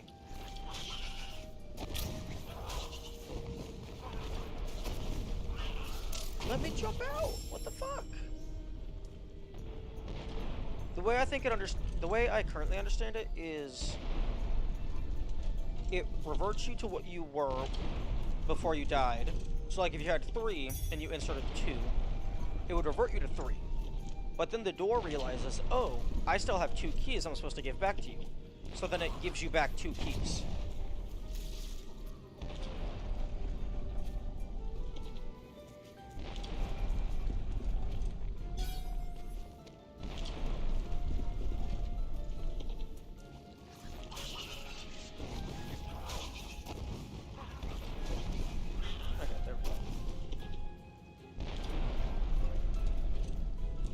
So, unfortunately here, this is a door that only has 2 key slots.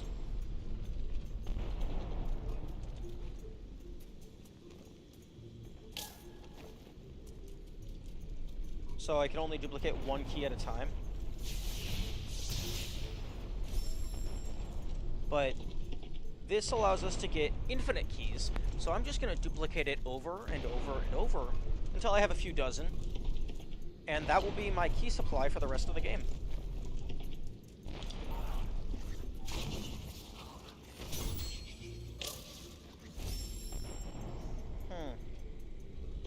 Maybe my save point is not far enough back. Or maybe sign got in the way. Because if the enemy gets too close, sign will leave the door because it wants to attack them. And if sign leaves the door, then all of the keys get removed.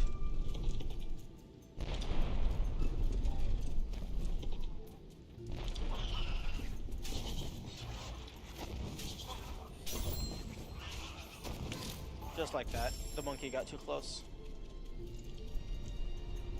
Okay, so I'm pretty sure it being here is good. I've gotten it to work there. You just have to die to the spider's projectile before either of them get close enough to cause sign to leave.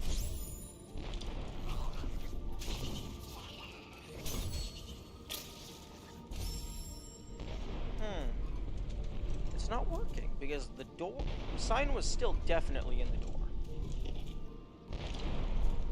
Maybe it's not guaranteed?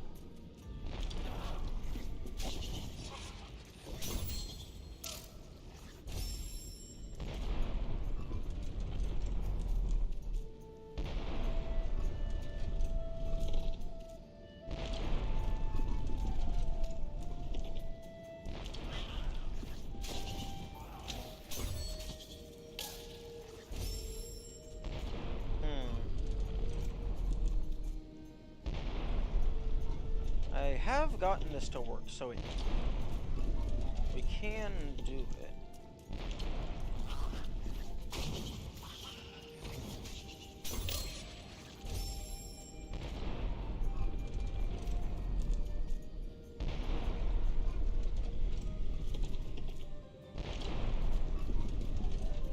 Although it's either inconsistent or I'm doing something wrong.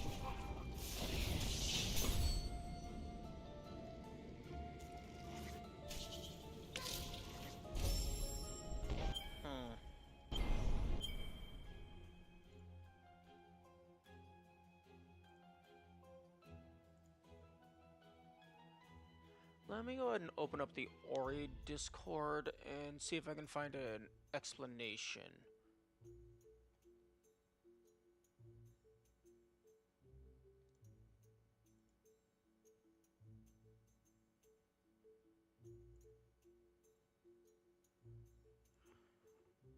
Okay, so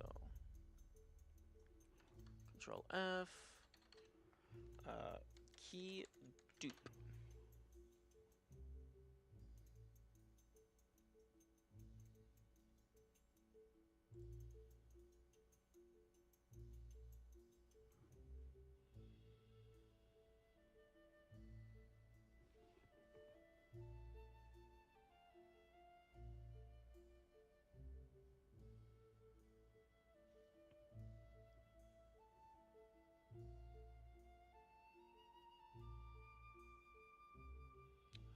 You need to save after key duping if you want to keep the duped keys. Okay, that's good to know.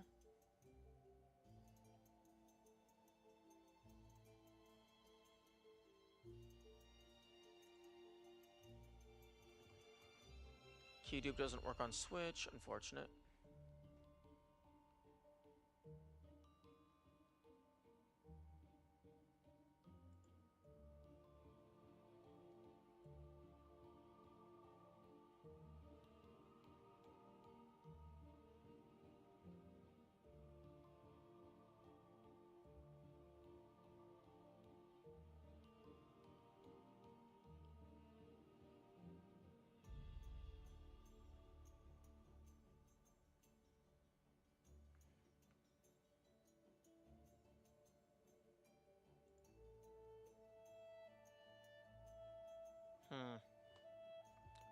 Maybe how to key dupe?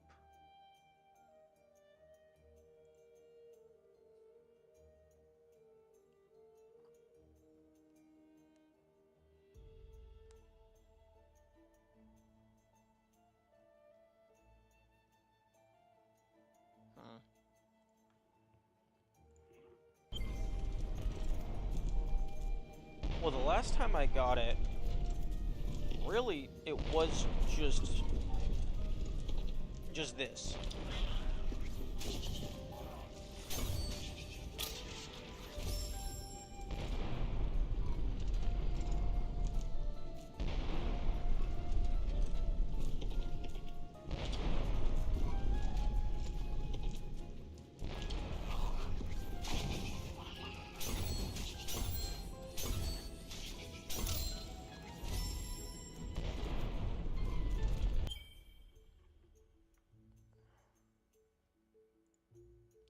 Okay, questions.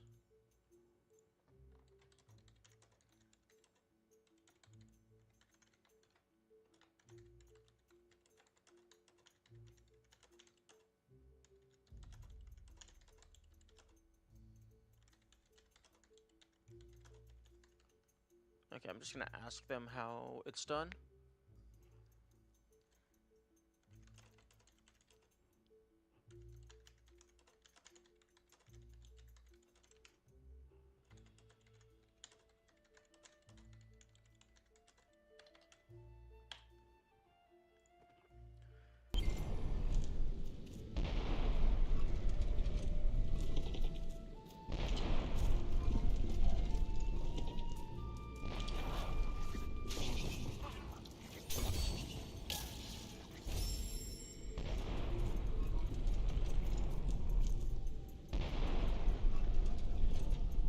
wonder if you have to dye the frame that sign comes out of the door.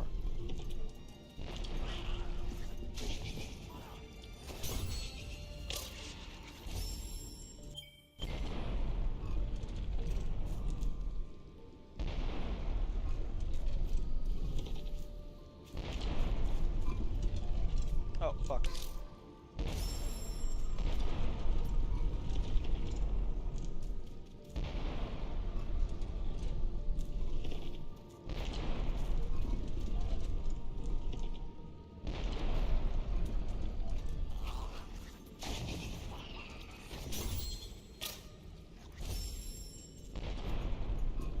If you have to dye the frame sign comes out of the door, that's gonna be mega painful.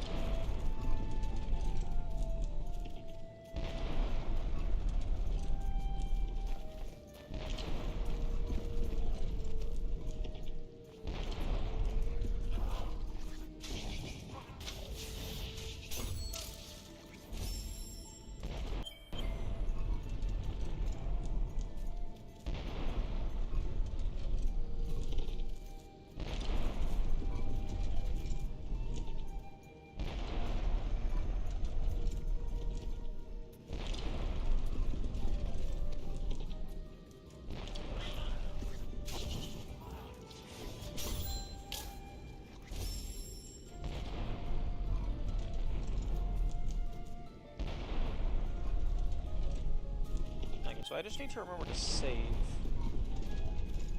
after every duplication, if I happen to get one.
I don't know why it's not working.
Oh my goodness. Syntax, please.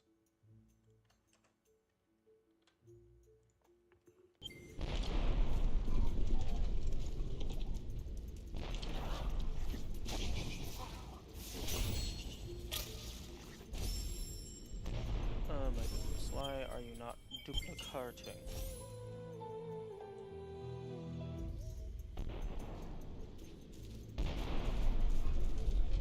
Okay, maybe I need to fully relaunch the game.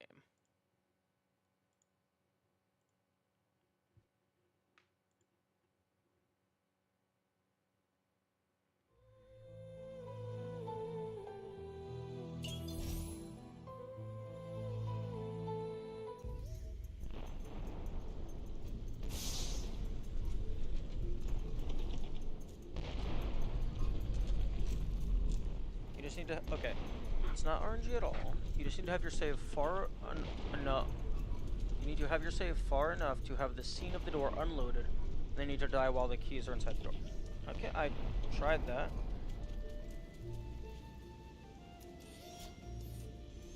Okay, that's about as far away as I'm currently able to access.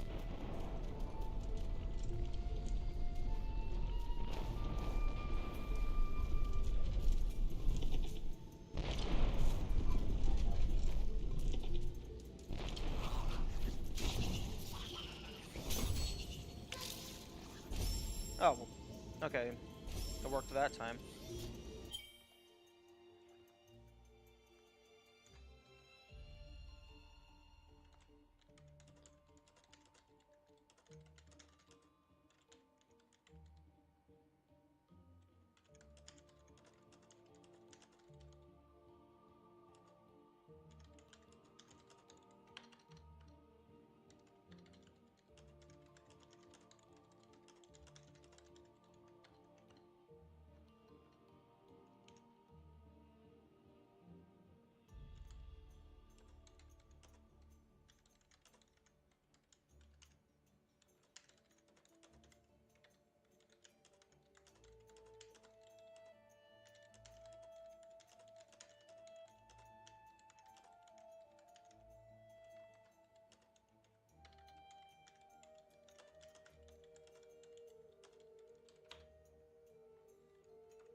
Okay.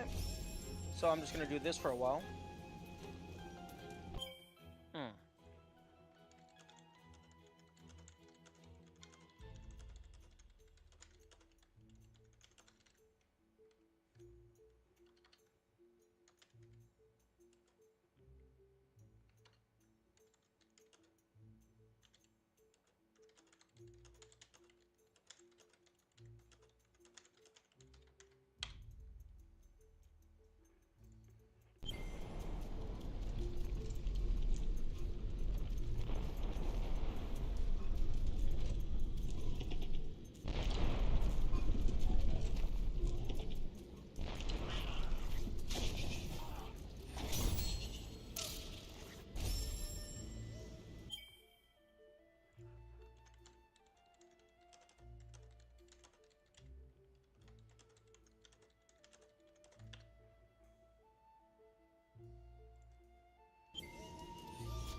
Oh, wait, I need to save after everyone.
so I'm gonna save and then make a backup.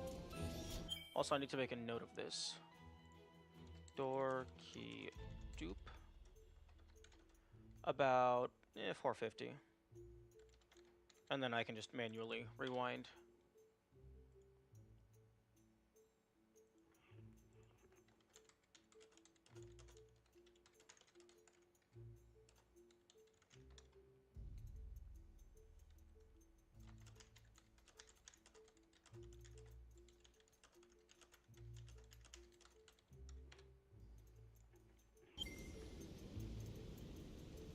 Okay, so save. And then do that.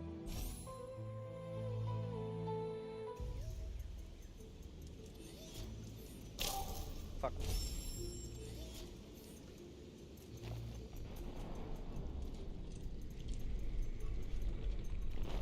Easiest is before the mortar worms that get you up to the keystone.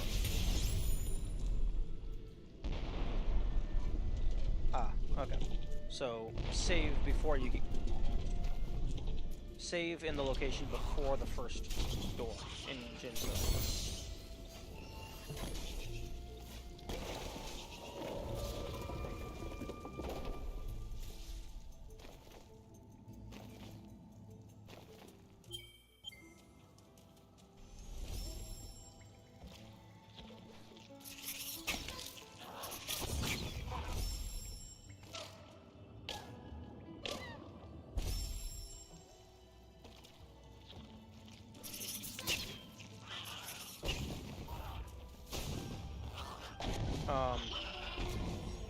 Oh, thank you for jumping away.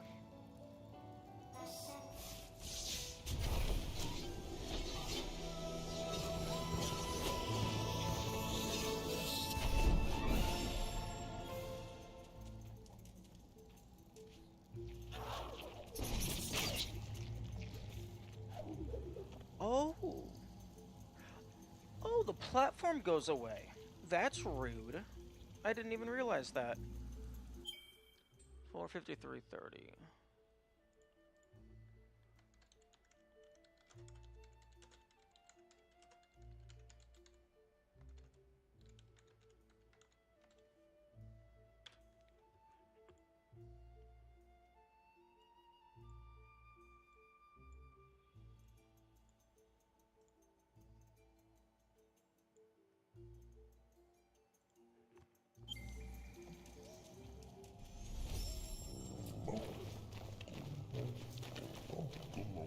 Okay, so I'm gonna go ahead and check out if I can get to the Jinzo tree without any extra forced kills, because there is a much better door for duplicating keys, because it has 4 slots, so I can get 3 keys per duplication.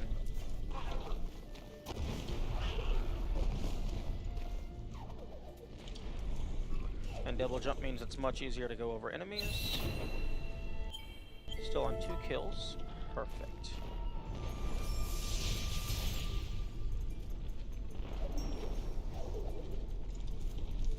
Crap. I did not want to go down here.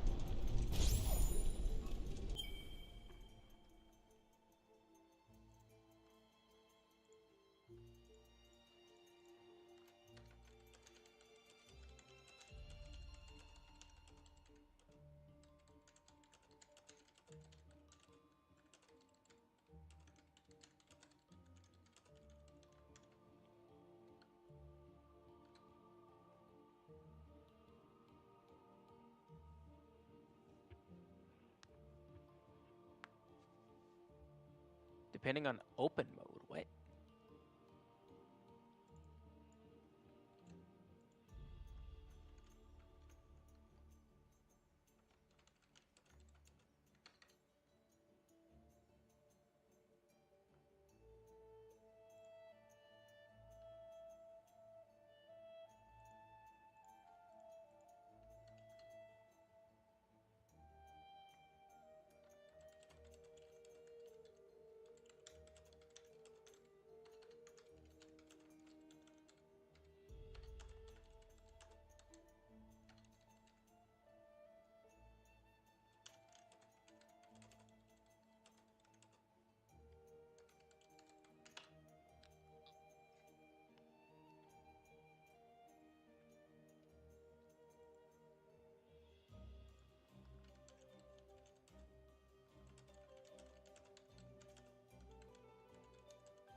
Upper Spirit Caverns is a prime duping spot.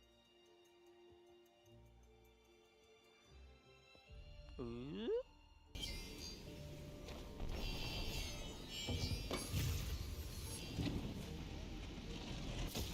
You place your save outside / below Glade Seer Shaft and backflip into the plant projectile.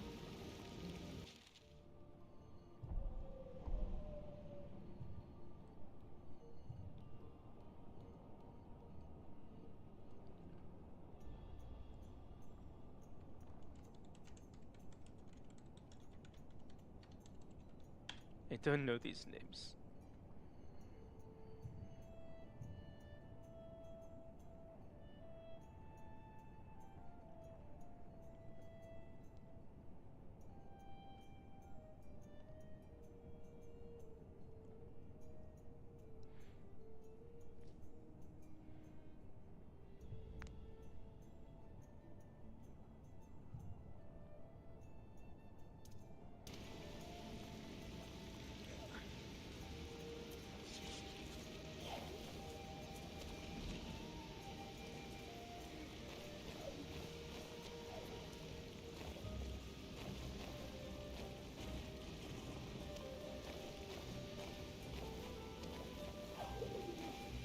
Oh, and now it's flush, and I have to go around.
Interesting.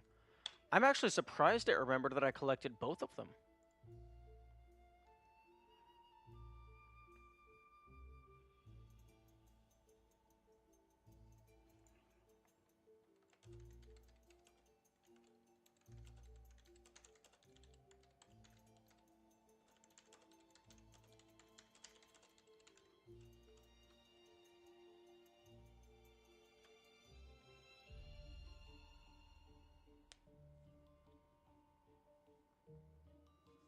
Hmm.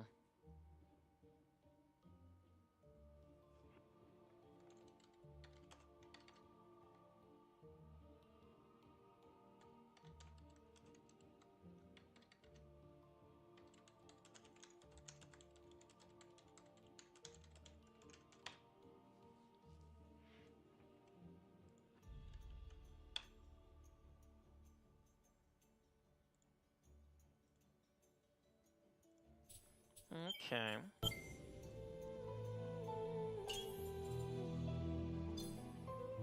Looks like...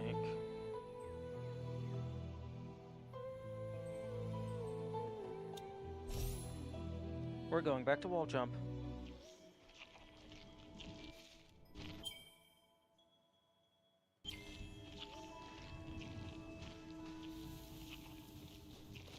Okay, so I need to drop back down and get wall jump. Which means I'm just going to easy, because I don't care, and this is research mode.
take the damage, I don't care.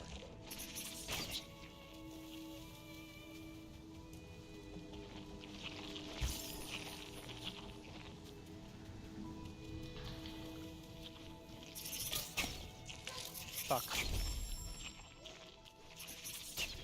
I should have cared a little bit.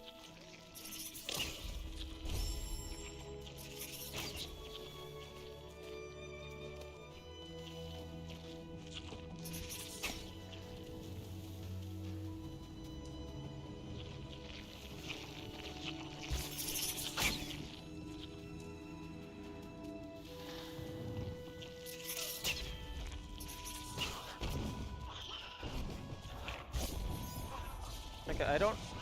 Oh, fuck off.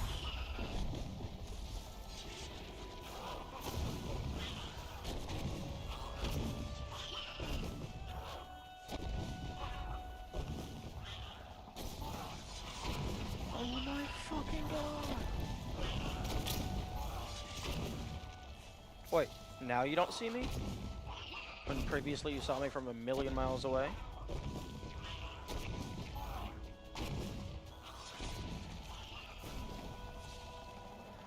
Oh, is it they have, like, just infinite horizontal range?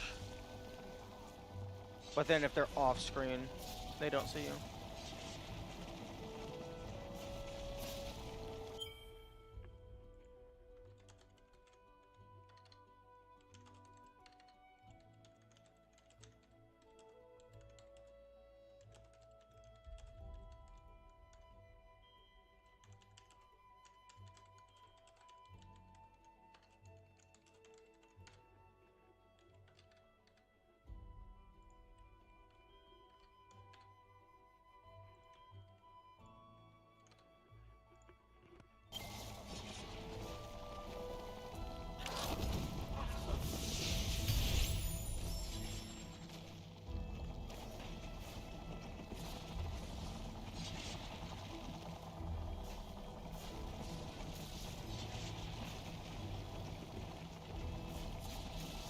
I'm pretty sure these spiky things are only used twice in the game.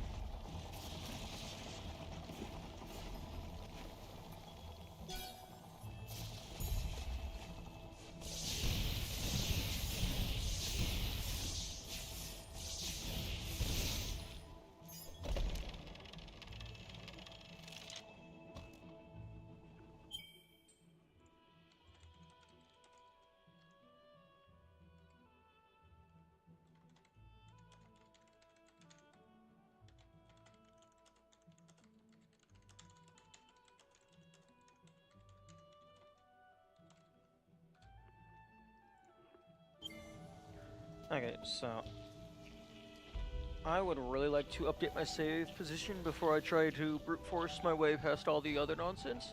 So I'm gonna wait until that crystal respawns.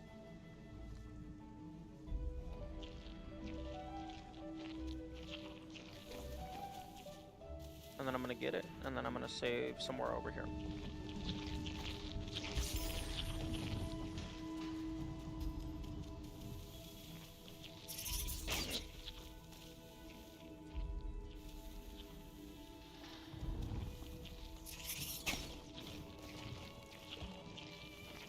Oh, you can't jump back up that. Okay. Monkey time.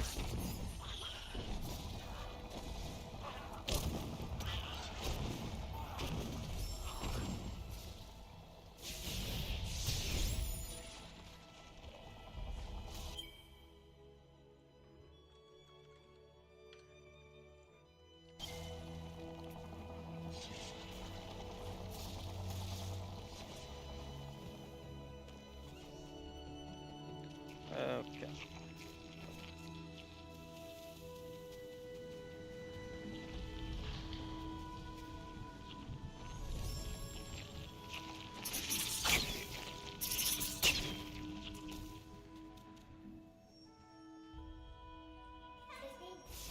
Tabity. Okay, we now have 2 of the keys.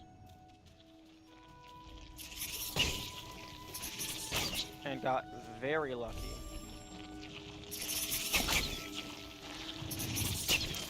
Fuck. Nope. Kill me.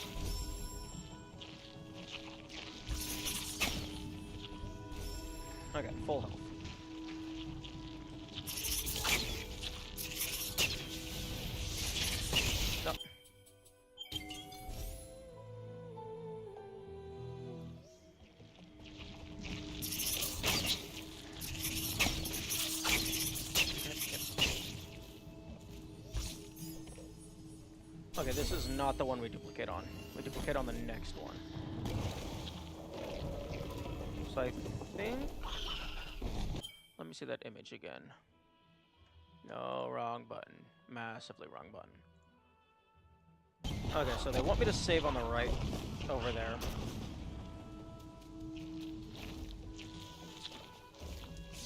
I'm gonna go ahead and collect all the keys first and then save.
So they want me to save over here, but there is a monkey over here.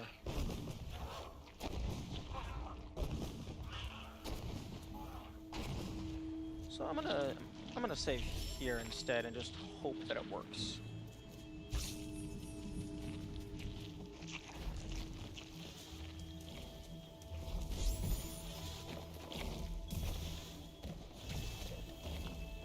Actually, hang on.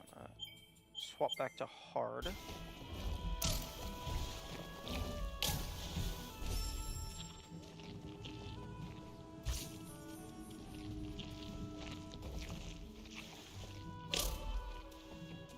Okay, so now I die in one hit.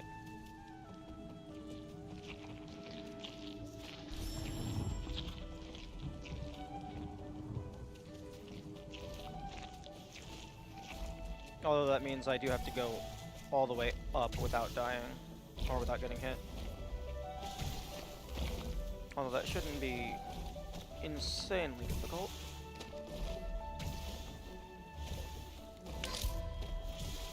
Okay, I don't know why that only did 2 points of damage. Maybe it's directional based.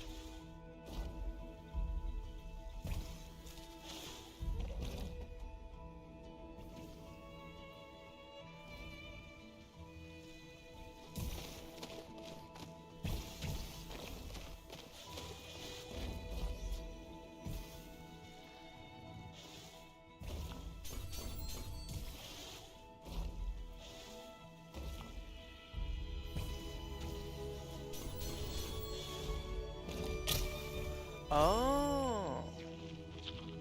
Okay, that's cool.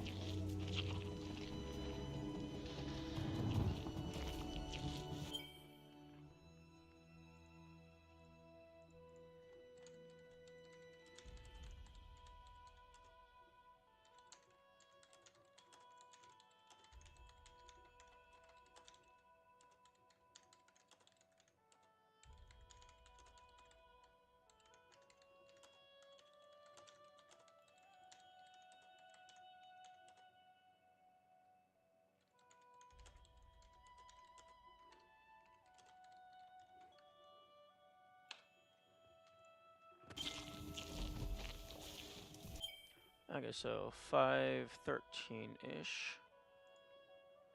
Better door key dupe.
Oh, I didn't get it that time.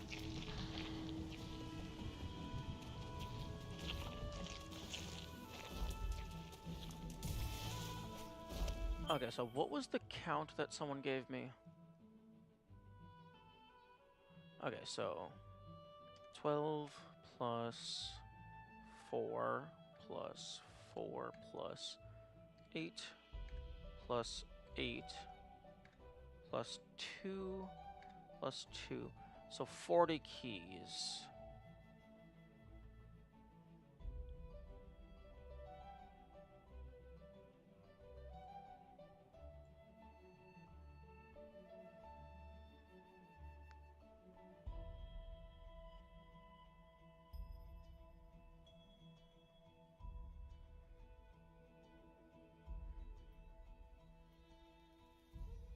Okay, so their count gives me 40 keys.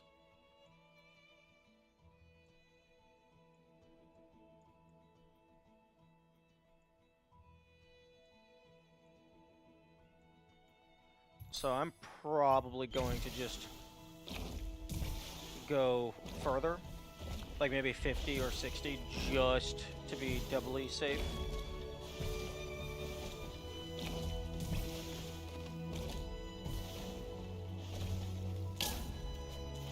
Oh, maybe I hit the plant. Maybe the plant's body does 2, but the projectile does 3.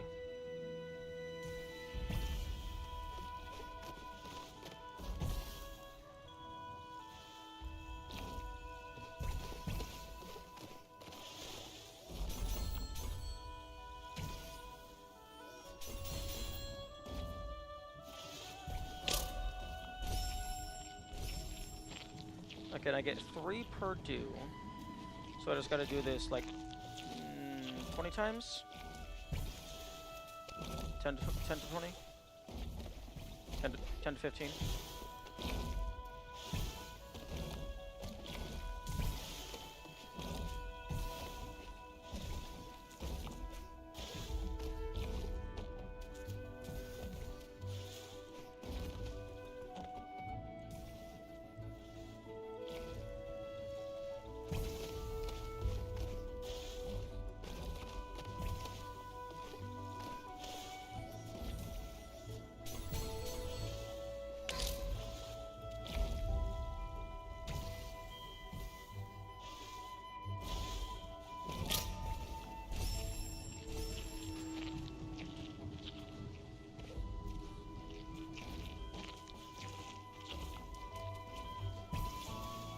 I think I'm gonna go to 55.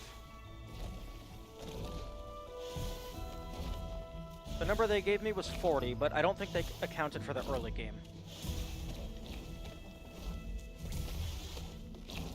Which, I'm already past a good chunk of the early game. So even... That should be good.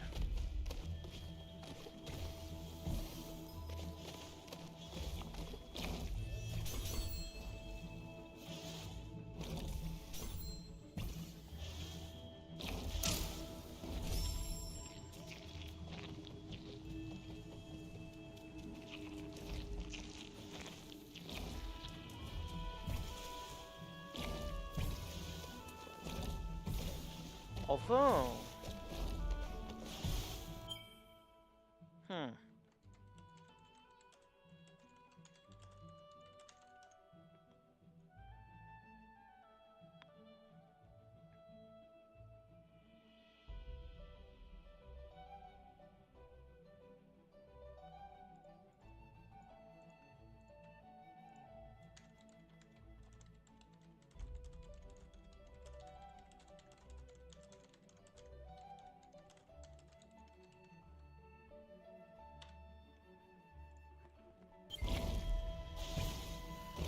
If there's a better duplication method later, I can duplicate here for a little bit, and then duplicate over there for the rest of them.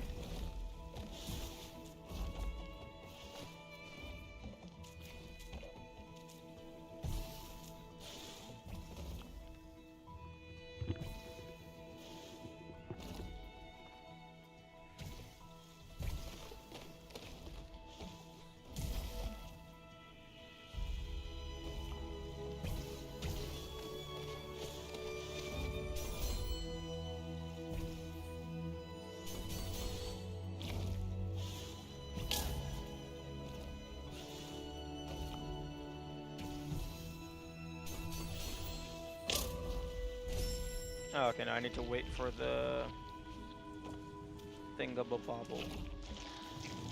The projectile. Although I wonder if you're actually hitting the projectile, or if you're hitting the plant, because the plant definitely extends out further than the projectile. So when it shoots the projectile, it also extends downward.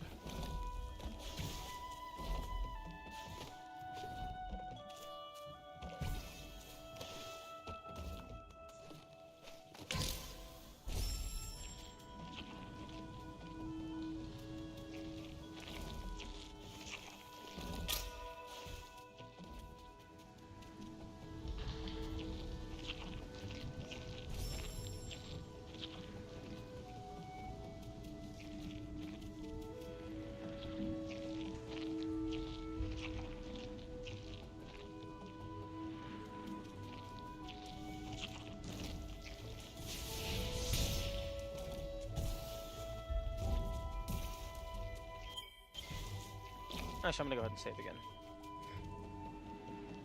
Just because the crystal happened to respawn. Okay, and the plant happened to respawn and be in the way. No, I don't want to be at 2. You know what? It doesn't matter. The plant does 2, the projectile does 3. So, it doesn't matter which one I hit, it's gonna kill me.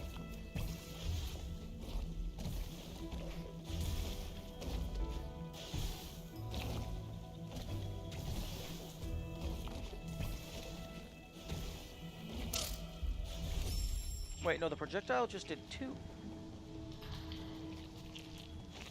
Okay. Oh, does the projectile's trail deal damage? Does not look like it. Yeah, my best guess is it's like directional.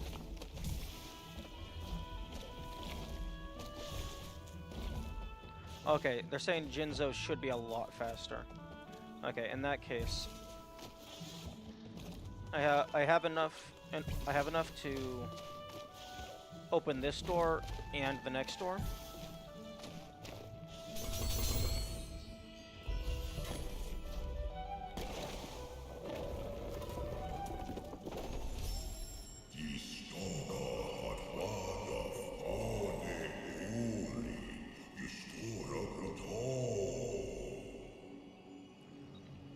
A Shutu Gobal, indeed.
Okay, get that out of the way.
The first jump doesn't matter as long as it doesn't kill you.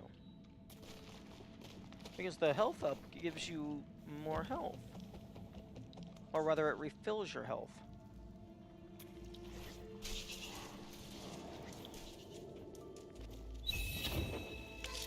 Oh, fuck you.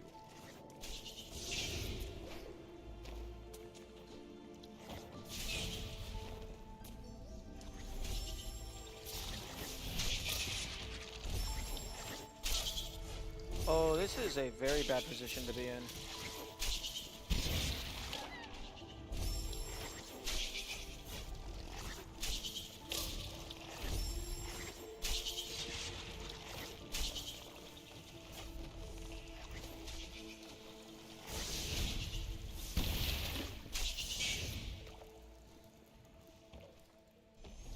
Okay. Okay, so I can smack them once to stun them.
Oh, okay, that's the issue. You can't preemptively buffer the grab. So if you go to grab it, and you, like, grab slightly beforehand, it doesn't count. Got one kill.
Okay. Yeah, you definitely go regroup, and then you go up for Ultra Spirit Magnet.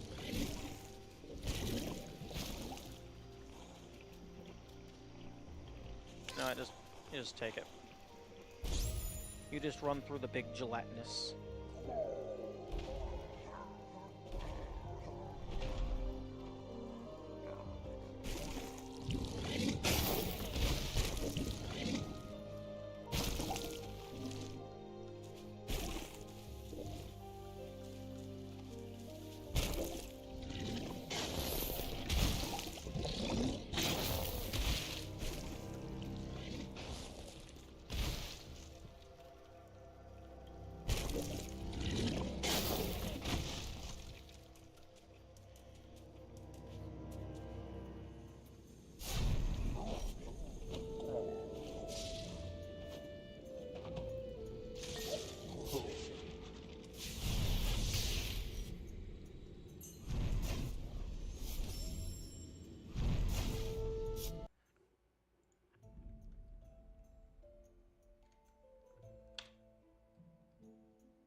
Actually, apparently Steam Settings. Game recording. Steam will automatically record your gameplay when you start playing so you don't miss those unexpected moments.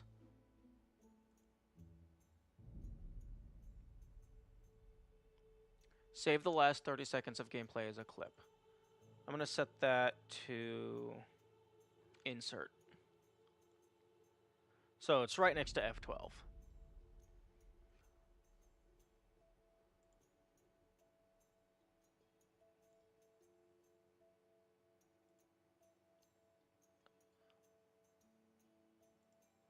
Okay, length.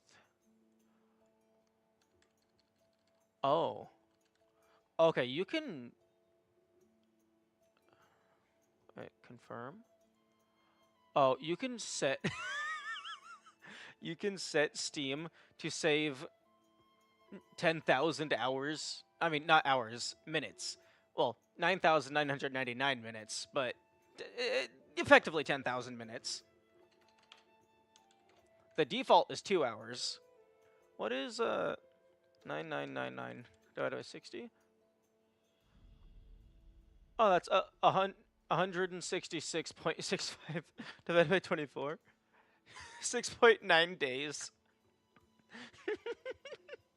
You can set Steam to record 6.9 days if your gaming session is going to go that long.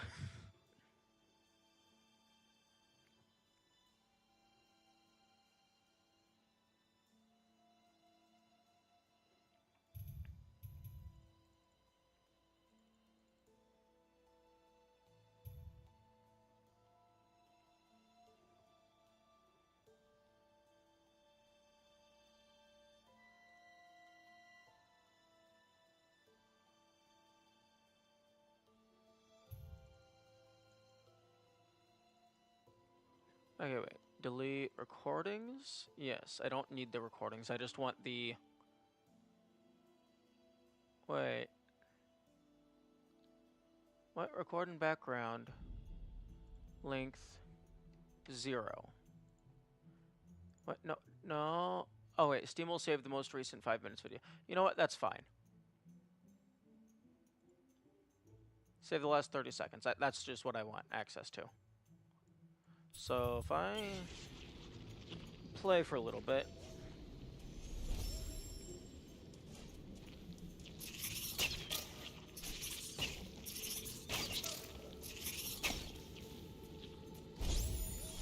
So that it can actually have the 30 seconds to grab.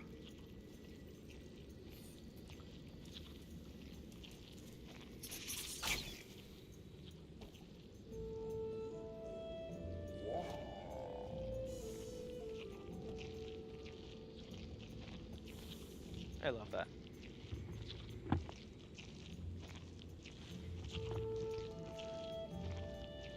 I don't know if that actually matters, because you would be able to come in from the left after you get double jump and enough energy.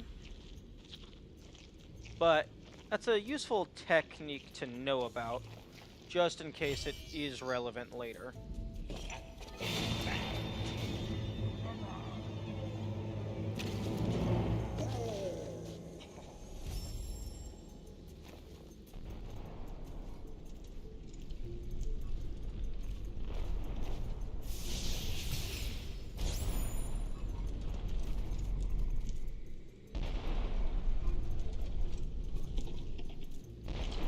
Okay, so it's going to be at around like 5:36 is the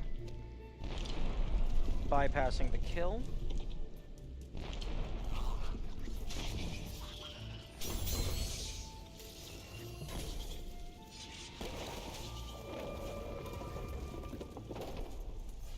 One kill. Bypass boss key kill. 5:36. Okay, now I'm gonna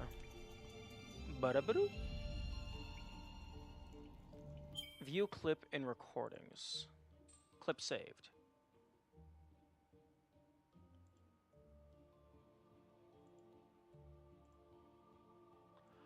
Oh, that's cool. Okay, that's actually a really useful...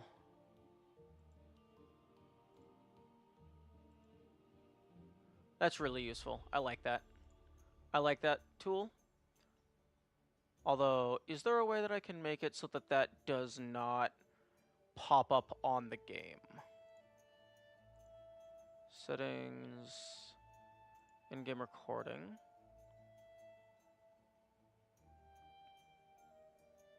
Maximum frame rate? Yeah, 60. Maximum video height. No limit? Oh, cool. It allows you to select record microphone.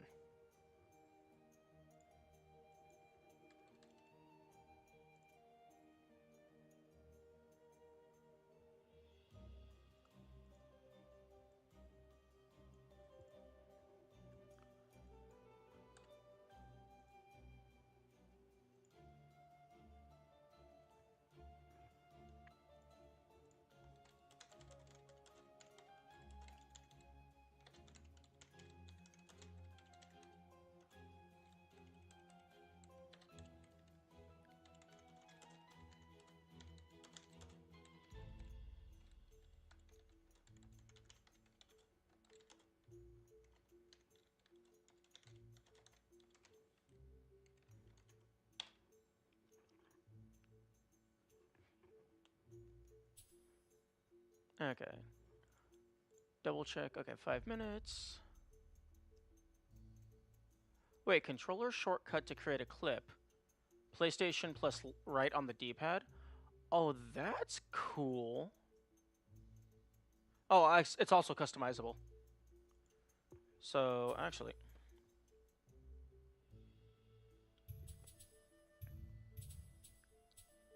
Official layout for guide button chord basic configuration. Edit. Oh. D-pad. Create clip. Can I action set? Add action set. Clip.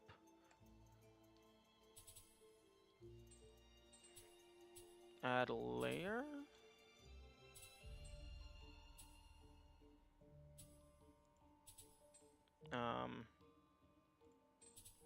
Remove set.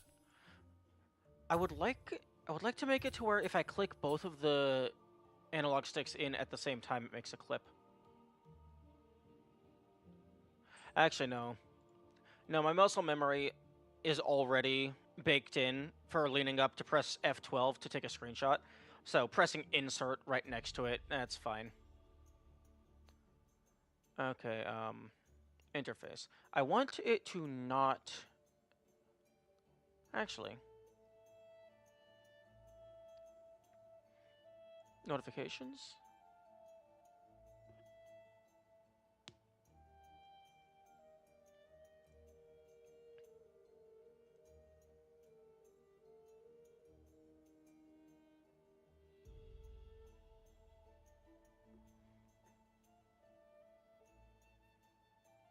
In-game? Wait, in-game FPS counter. Yes, please. Oh, that's amazing. High contrast color? Yes, high contrast color. Take a screenshot. When a screenshot is taken, display notification. Okay.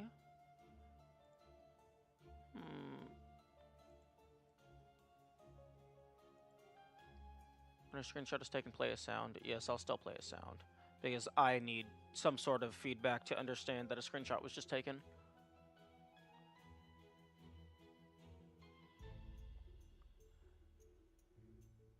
Wait, save external HDR, high definition resolution, maybe? As AVIF. What the fuck is AVIF? AVIF image.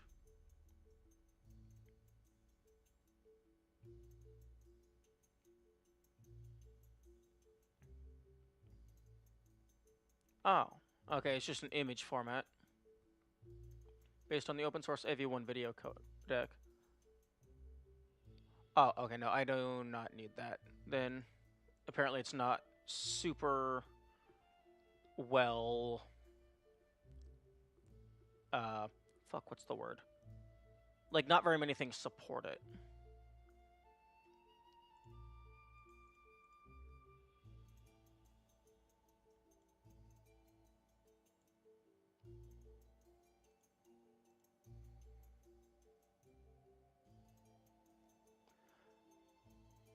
Okay, it looks like I cannot yet disable the notification for when I make a clip. Although that's reasonable given that Steam game recording is a new feature. So they're still working out the bugs and stuff.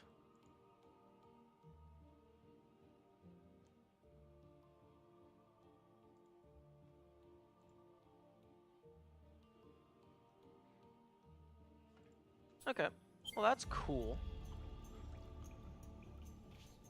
So even if I'm already using OBS for streaming and recording, if something interesting happens, I can just lean up, tap insert, and bada bing, bada boom. Fuck. Oh, I can. It also gave the option for saving audio. So, like, it would be similar to me doing a stream clip, except it wouldn't have, like, it would only be the gameplay and my microphone. It wouldn't have chat. This goes away when you get double jump. Frick. Oh, wonderful. I have to go through here without taking any damage.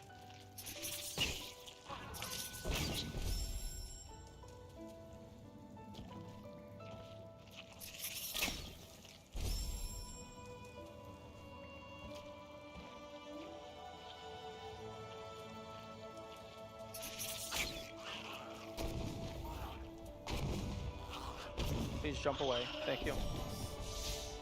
I imagine it's programmed to jump away, but I'm glad it still does.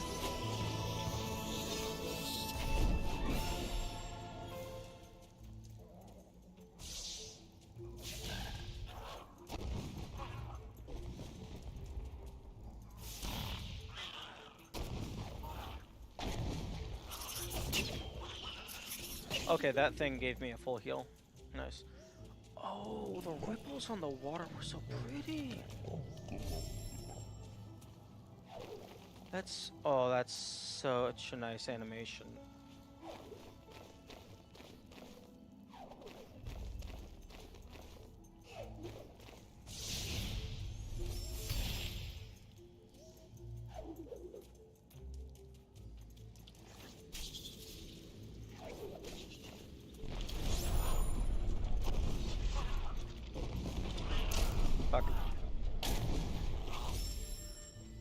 Okay, so the stomp actually does more damage than just touching them.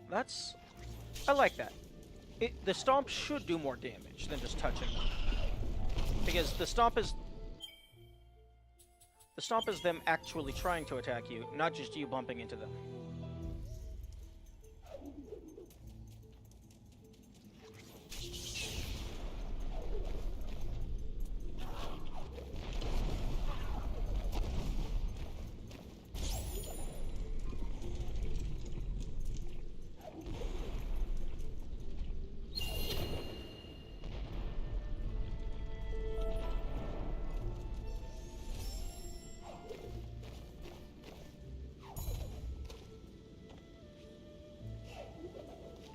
Okay, so we now have double jump at 1 kill.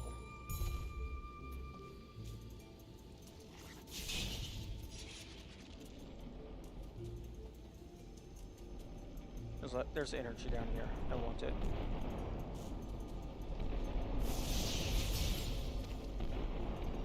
Come on. Yes. There's also an ability cell. I want that as well.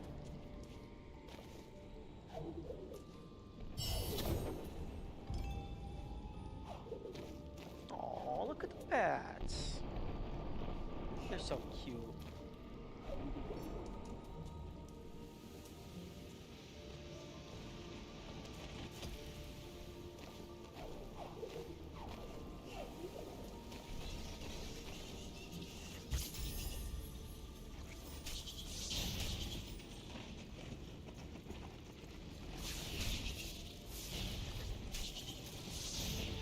Oh, interesting.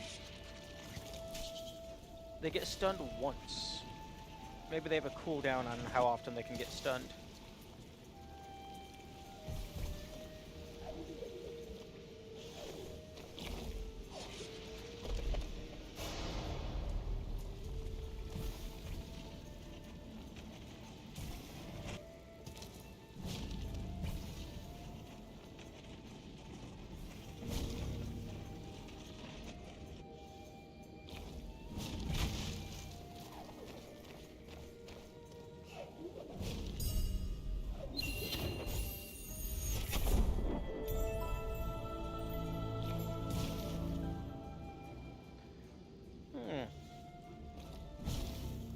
That's an interesting sound effect for the clip record notification. I mean, I like it. It's just, I guess it's just new. I haven't heard it before, so it's interesting.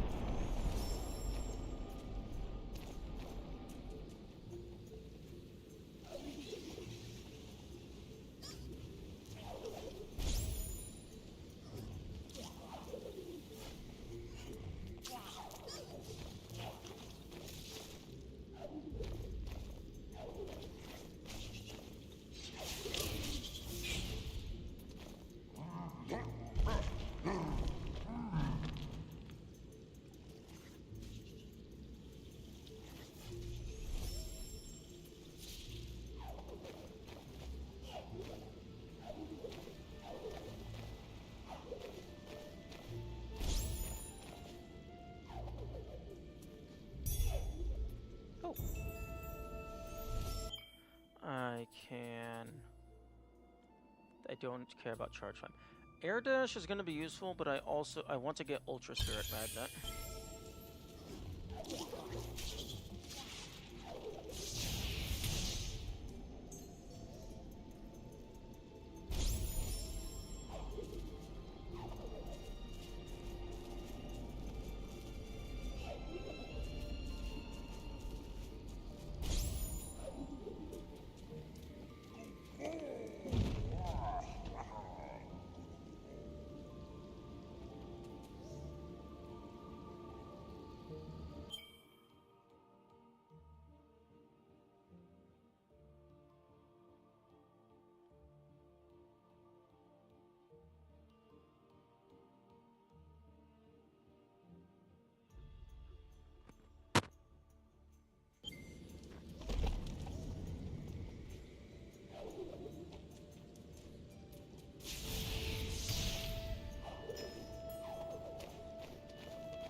Okay, I am on hard.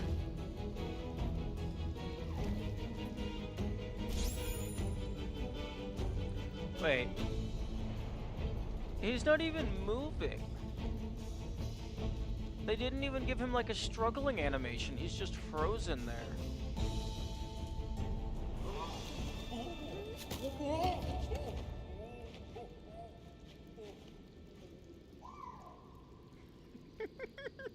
I love the little woo.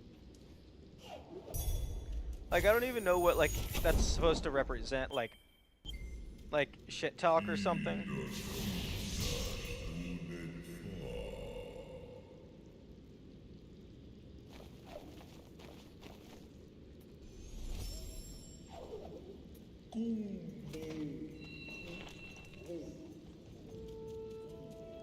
Oh.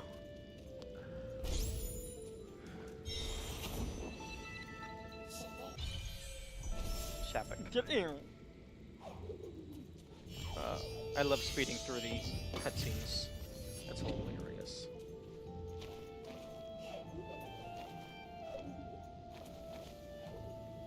Oh, that's not energy up there, that's health up there. Which is arguably more important than energy.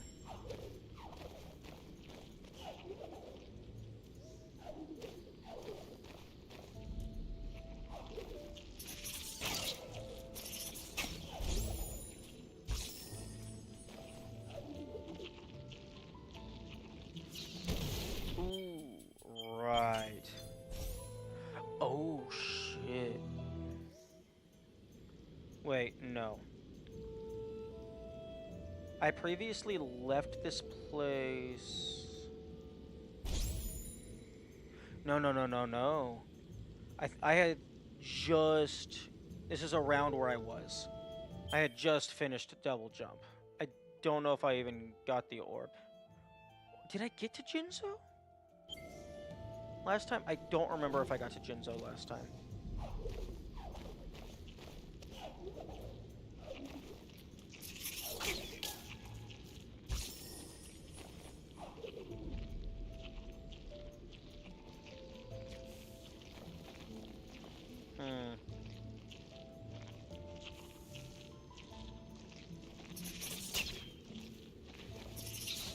Fuck.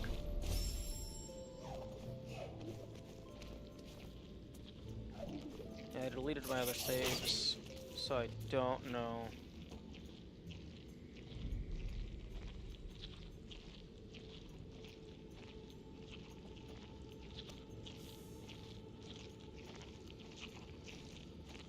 Wait, actually.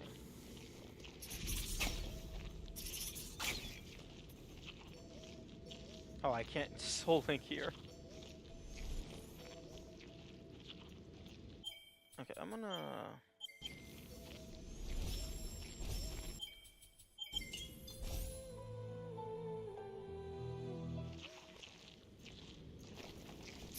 Okay, I'm gonna die here and respawn.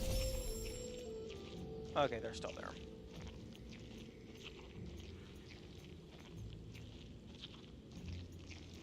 Actually,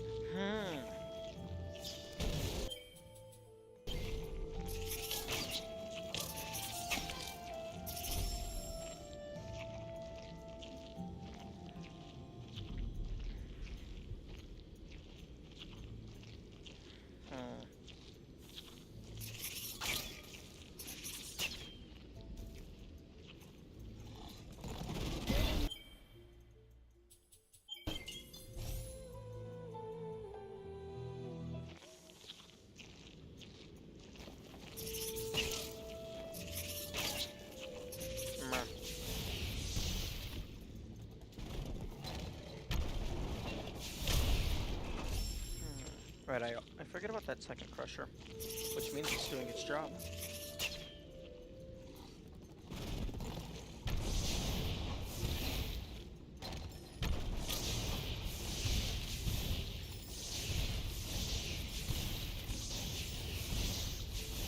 Actually, I can leave to the left, I just need to get energy, which I have over here.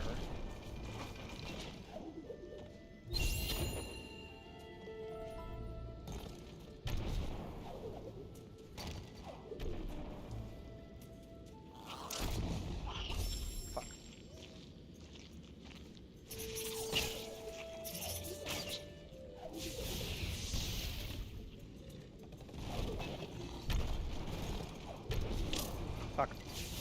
Although I suppose it didn't matter. I was at 3 health anyway.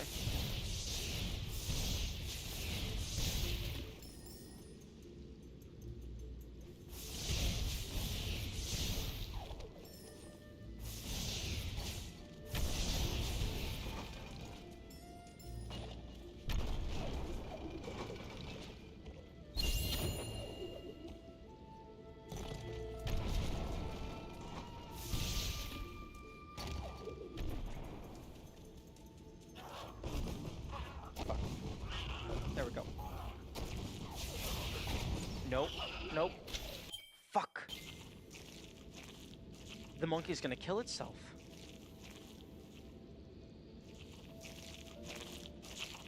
I think I have to, like, get over here. And save.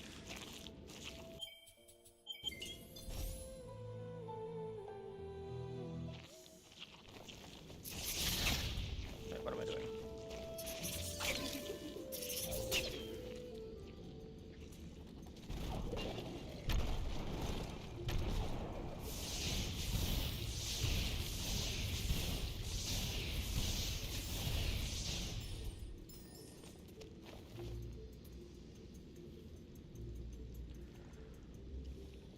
I really hope that this isn't the point at which you need to grind.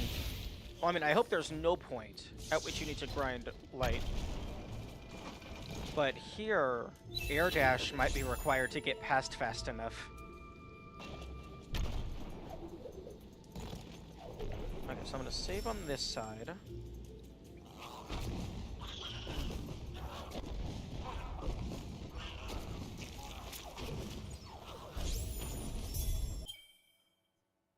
Okay. Air dash was not needed. I got the save off.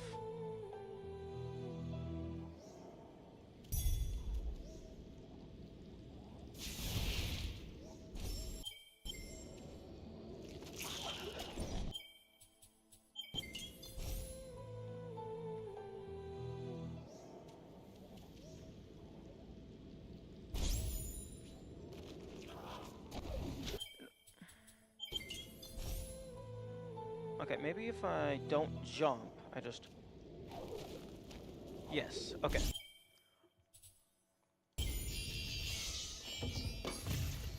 Okay, so that's... like 559-ish. Escape from double jump. 0559.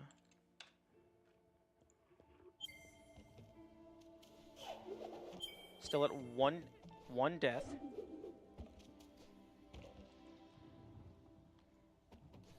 Like, going full pacifist, like, no enemy is allowed to die, as opposed to you're not allowed to kill any enemies, makes it into a much different category than just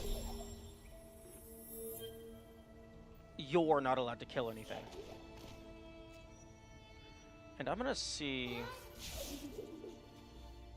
if I'm able to get dash. Actually, dash is locked behind a boulder.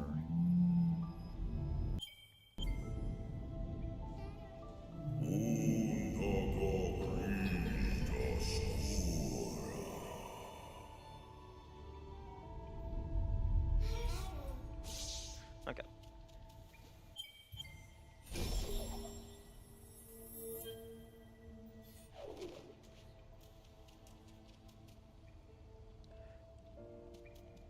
I'm gonna see if I can get dash, although I'm pretty sure that no, I can't get dash. Wait, no. I can potentially get dash, but light burst is locked behind 2 kamikaze slimes. So, actually no. Light burst is locked behind 2 kamikaze slimes, and maybe an arena. No. A teleporter and lore is locked behind an arena. Actually, let me just go ahead and... Why am I trying to remember? I have the map. Okay, so...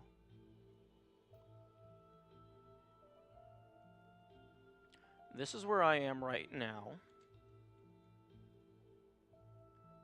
So, in order to get dash, I have to drop down through here.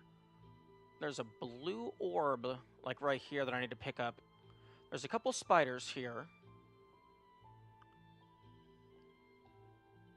Except... The spiders don't really matter. Because I can pick up the orb and then drop it back down, and then just go back the way I came. And then the orb will just teleport to me, I think. Because that's what it does as a failsafe mechanism. Except there's a little something here. It's like a switch you have to hit. If I can get past these spiders, there is no enemies all the way through here. Or rather, there's a couple enemies, but not in any spots that matter.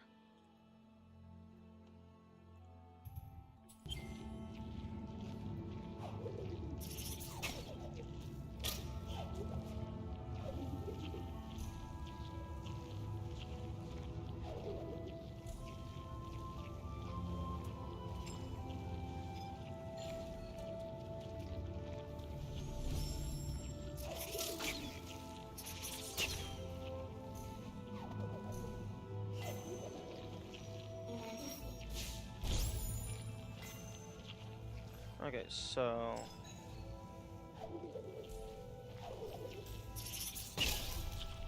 Yes, okay, so the orb did get teleported back to me.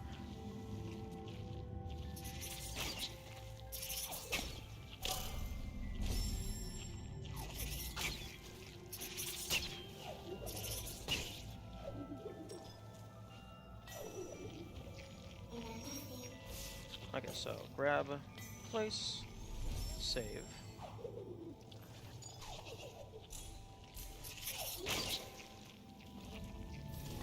Grab, save.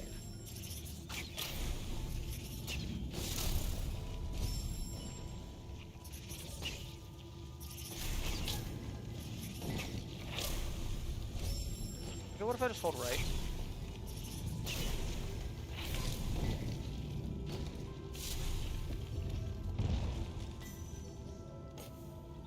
Is it? I would say that this is arguably more akin to unstable ground rather than an unsafe zone.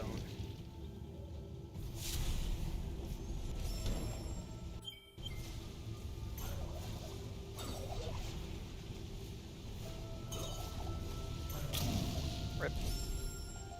Okay, so probably around like 6:02 is when this area started.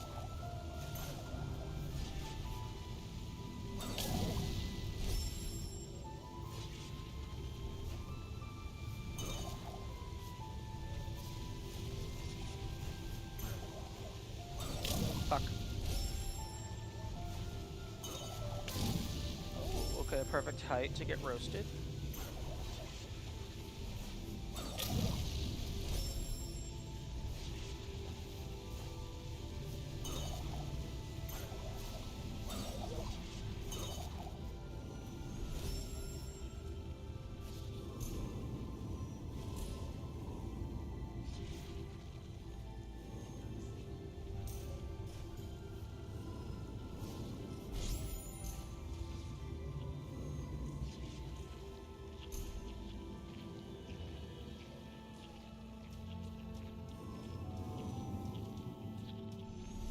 Oh, this is gonna suck.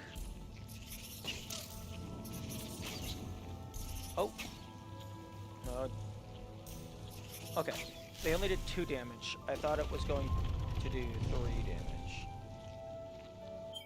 I'm still on hard mode.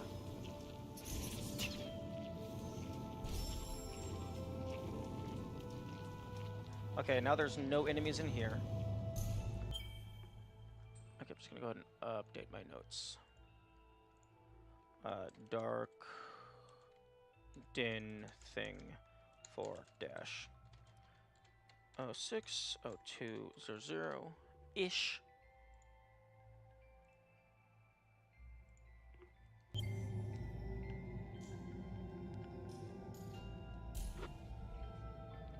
And we are still at 1 death. I really hope, for whatever reason,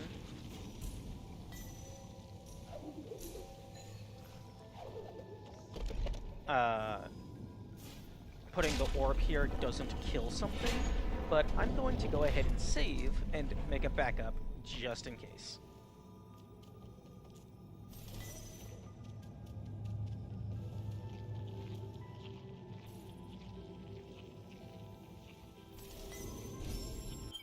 Oh, you can't save in the dark.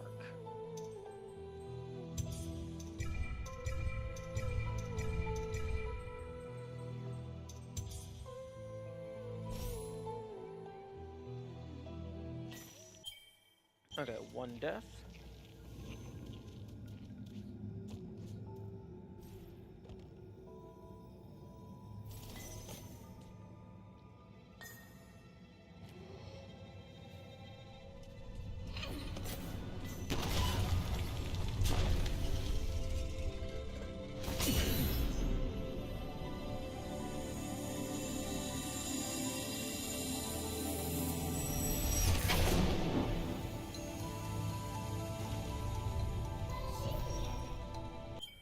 Okay, still at 1 death.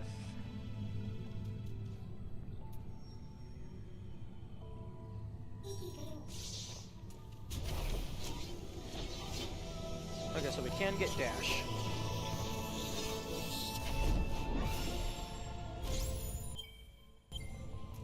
Although we cannot... Yeah, we cannot get charge burst. Although, if you... Actually, no, we can't get charge burst at all. Okay, wait, let me look at the map.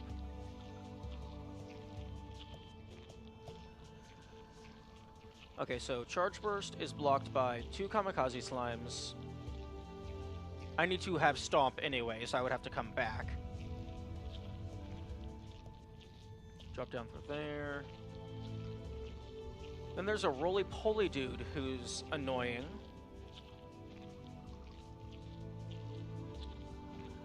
But I think if you can get past these 2 kamikaze slimes, it might be feasible to get past the roly-poly.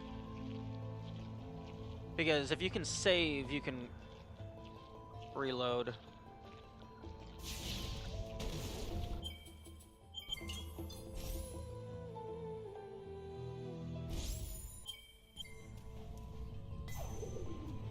Okay, so note to self, if you click back onto the game, it automatically fires.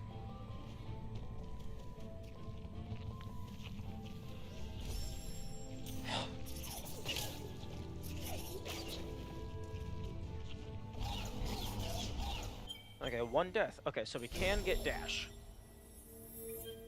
Don't know if it's required, but I'd rather have it.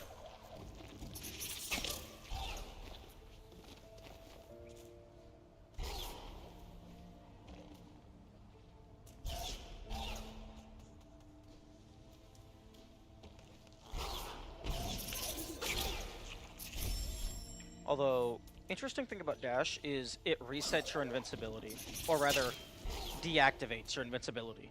So if you're inside of an enemy, and then you press the dash button, you're just going to take damage instantly.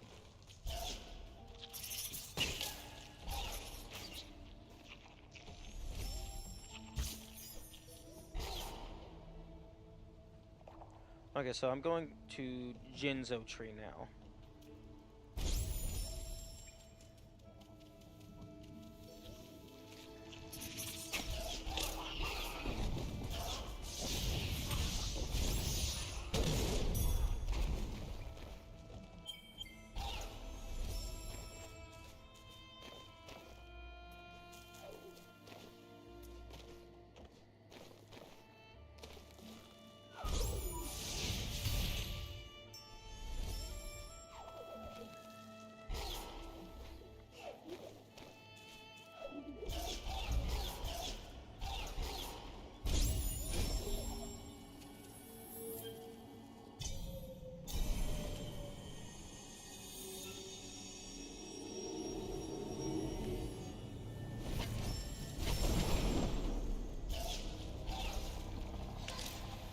And also, even if dash isn't required, it's just moving faster is nice. You can also do wall push-ups. 1. 6, 7, 8, 9, 10. That's a good reps.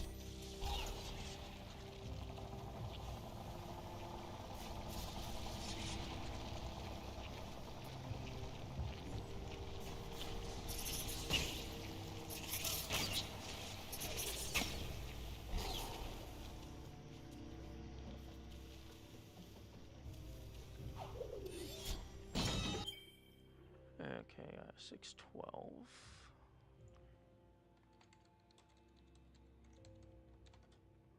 That was 6.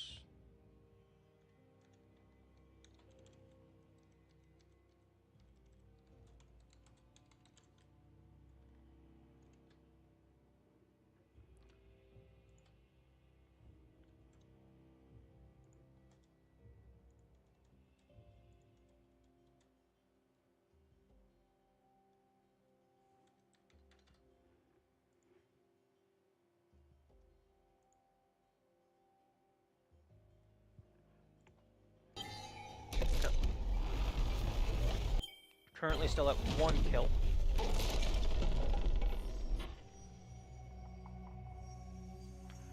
But that is going to change very soon because there's 2 forced arenas in this dungeon, and then there is the escape sequence, which causes a bunch of things to just die.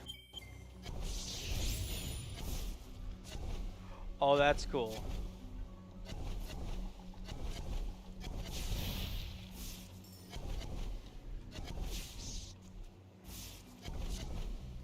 I wonder if that has any application. I'm definitely clipping that.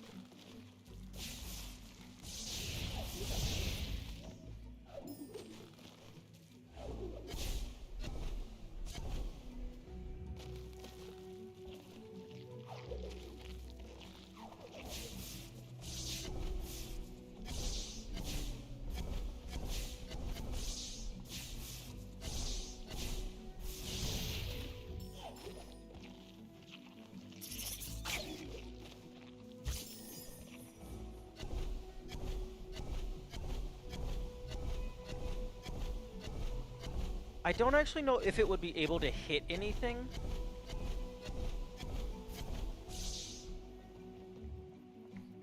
As it passes through. Because it doesn't have a target. And if it doesn't have a target, it might just choose a random spot around the player and then draw a path to it. But it's possible that path doesn't actually tangibly interact with anything.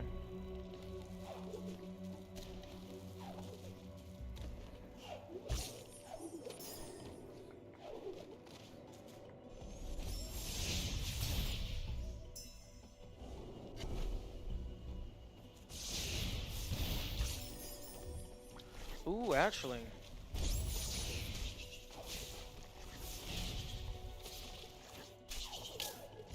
Okay, that's fine. I'll take a hit from the spider.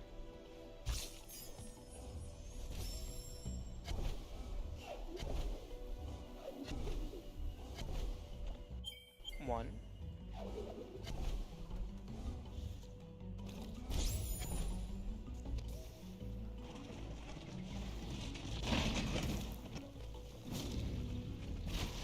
I need one more.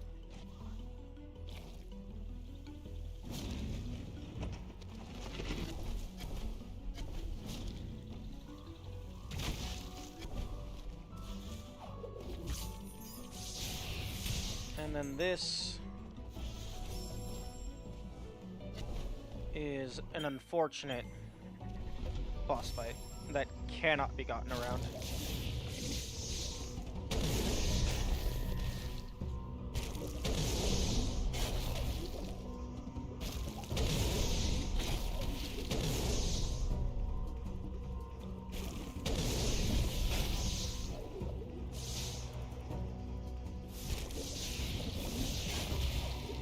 So that's gonna be like 617.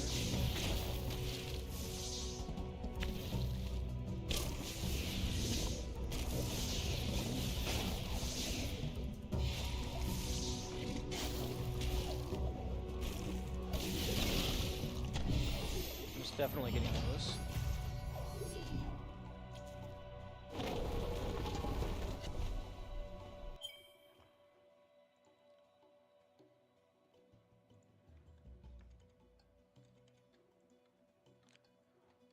Kill 2 at 06:17. Kill 2. Boss for Jinzo door.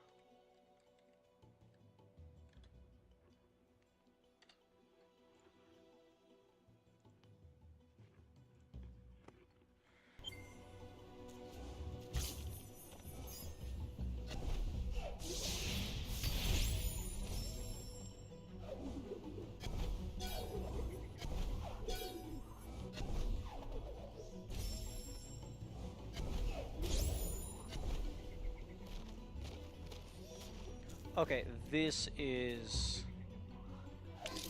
the spot. Okay.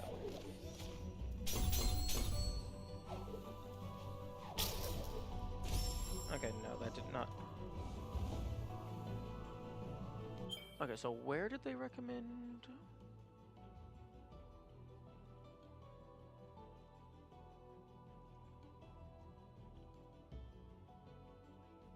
Okay, easiest is before the mortar worms that get you up to the keystone room.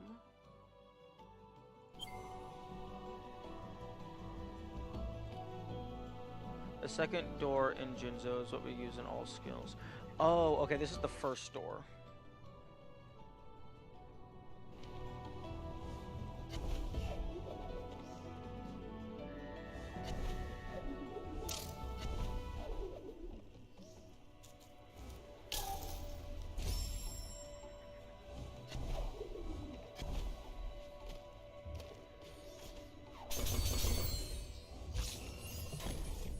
Okay, so they use the second door.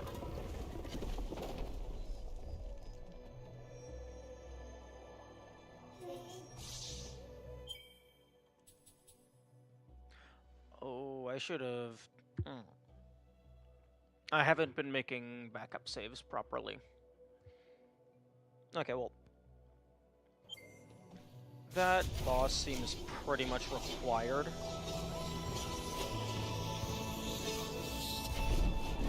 Unless you have some way to just... I mean, any percent might actually just throw themselves up through the roof. I don't know. Apparently this game has some crazy bugs.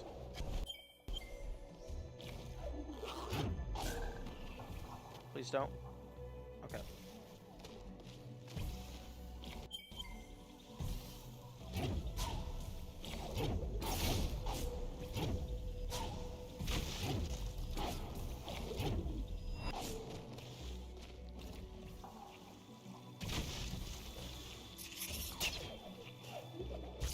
Okay, they said easiest is before the mortar worms that get you up to the keystone room. So before, like right here.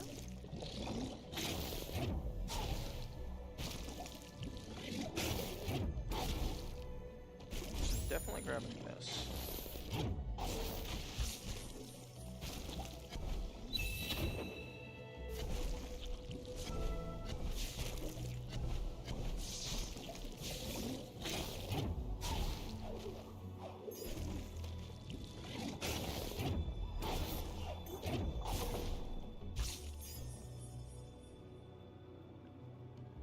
Okay, so this is the keystone room, and I kind of don't care about any of these keys. Although, actually, no, I do care because just grabbing these along the way is faster than an entire extra duplication cycle. Wait. Ah.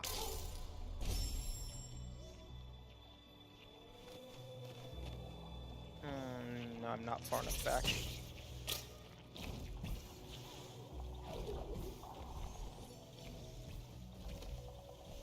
Okay, so maybe this is far enough back?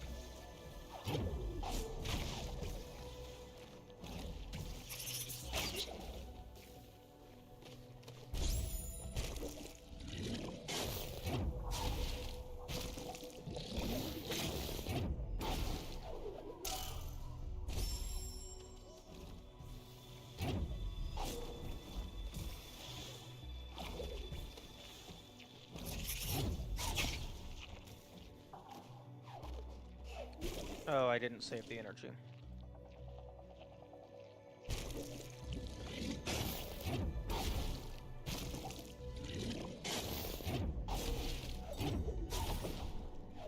Oh, I also... Okay.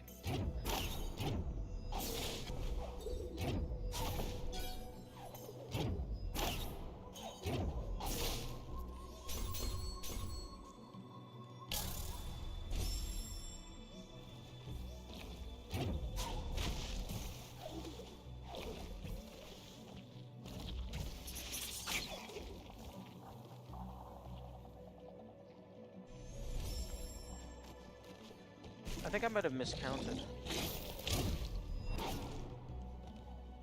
I think this might actually have been a good spot. Okay, let me go ahead and just grab all these, and then back out and save.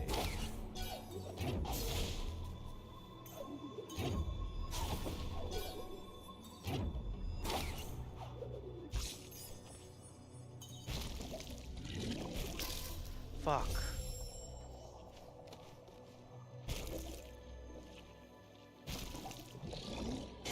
Good morning, Kamikaze. Well, morning again. How was your nap?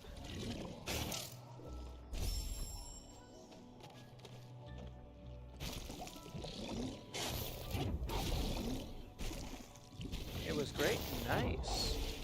Getting a good sleep is always satisfying.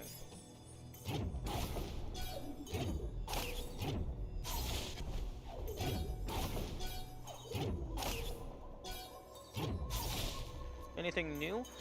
Yeah, there's been quite a few new developments.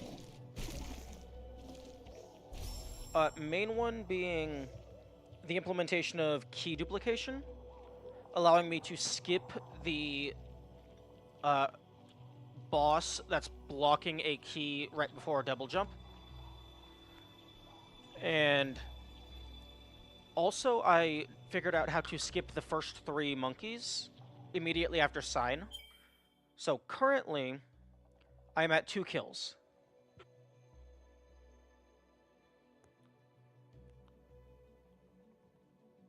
One moment.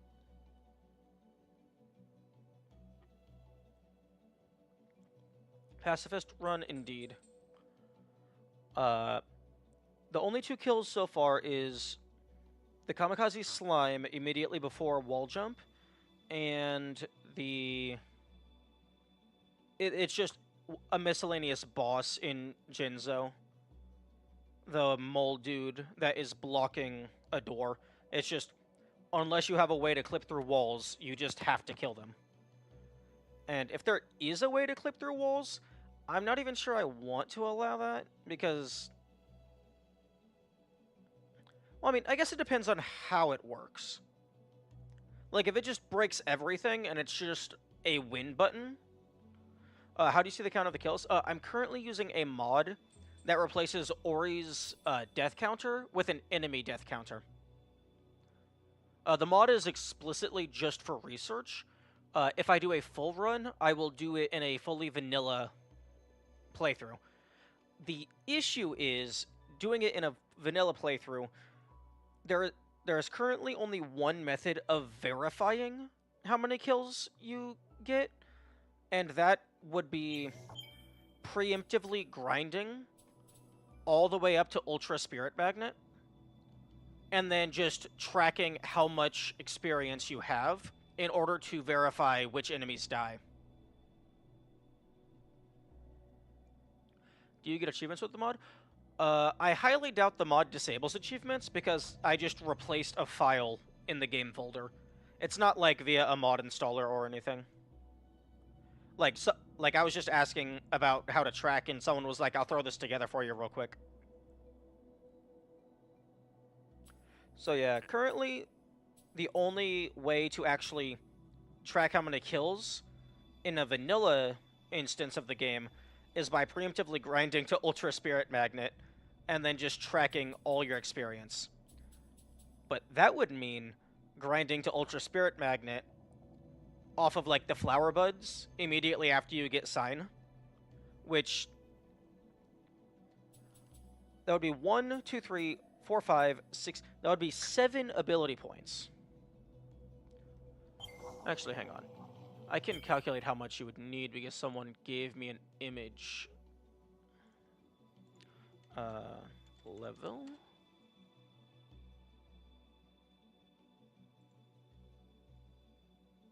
Okay, so to get to level 7, 500 plus 400 plus 275 plus 175 plus 100 plus 50 plus 25. You would need 1525 experience in order to get to level 7. Although, you would only actually have to grind 1500 of that, because the first 25 you get from just the spirit light that you can acquire before sign, and it's required to get that because actually I'll just go ahead and show you. I think it's better if I show you rather than just tell you. So just throw it on easy for ease of access. Because it's actually quite interesting how you skip the monkeys. Or at least I think it's quite interesting.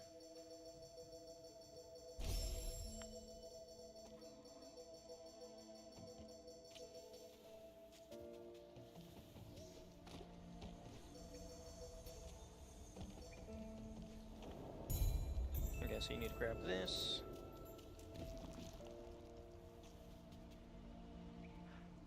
Actually, I suppose... Okay, there's actually 2 ways you can do this. Is there a spirit link forming there at first? No. There is no spirit link. It's just I can press the button and it makes the noise that you're not allowed to soul link here. But it doesn't tell me that I'm not allowed to soul link because that would spoil the mechanic of the soul link.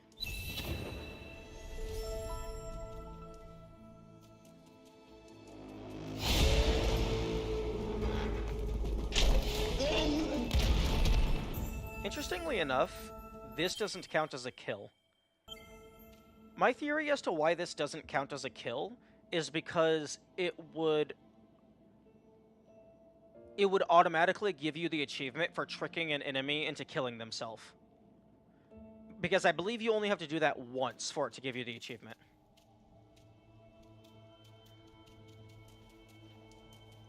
Okay, so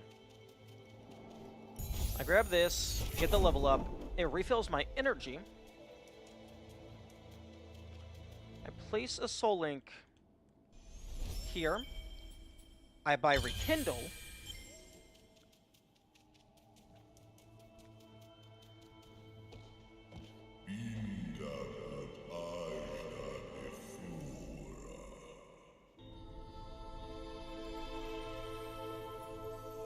Now, normally, there's an invisible wall locking you in until you kill the monkeys.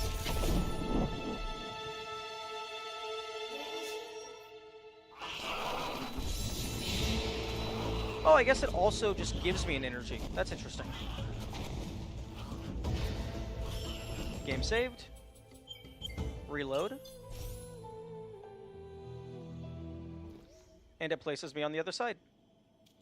The invisible wall is still there, so you can't go back.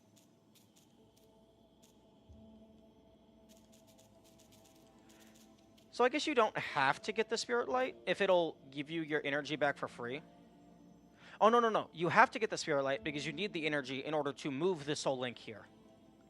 So you either have to get the Spirit Light to recharge your energy, or you can damage boost through to the Spirit Well to get your energy back. But you place the Soul Link here, purchase Rekindle, and then save through the wall.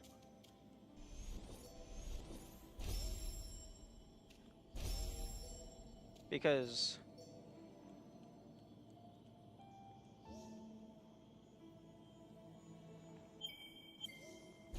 you can be quite a distance away and still save, but it always respawns you on the Soul Link.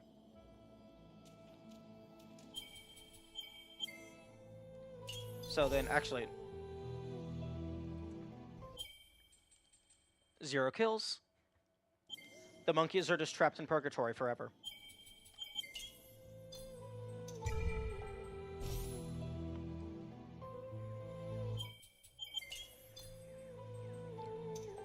Also, for some reason, the mod gives me 40 extra save slots. My guess is that wasn't intentional, and they were just using a mod template.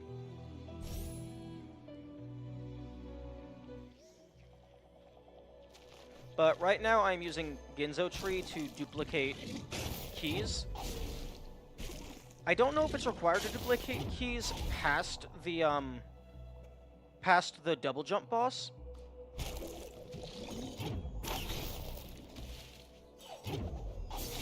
But I'm gonna do it anyway, just in case it is required.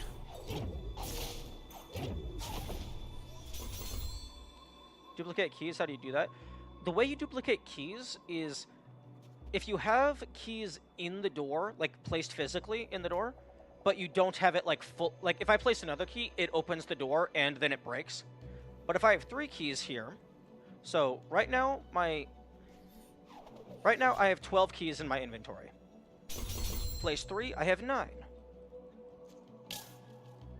If I die, I now have 15.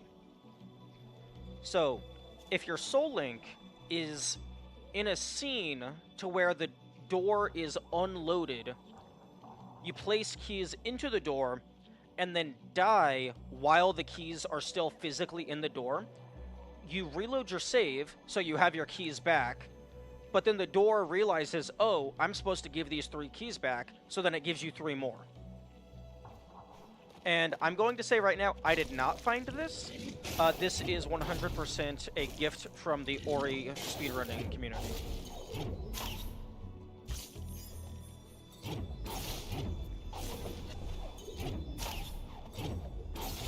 So there's apparently there's a method to duplicate keys on every single door. It's just some of them are terribly cursed.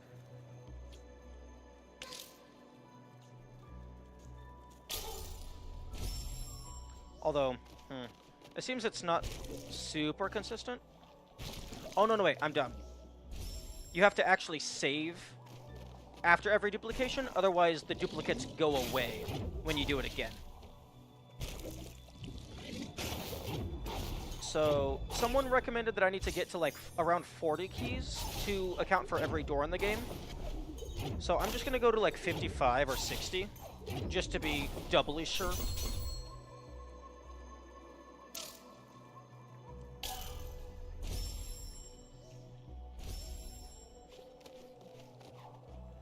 Now, it's entirely possible that duplicating keys is not required ever again, but it was required at the start to save 1 kill. Yes, this is amazing. This game, apparently this game also has a teleport anywhere glitch, but I don't know how to do that, and I'm also just going to preemptively assume that it's banned. Because if you can just teleport anywhere, that probably ruins most challenge runs. Unless it has, like, a specific setup.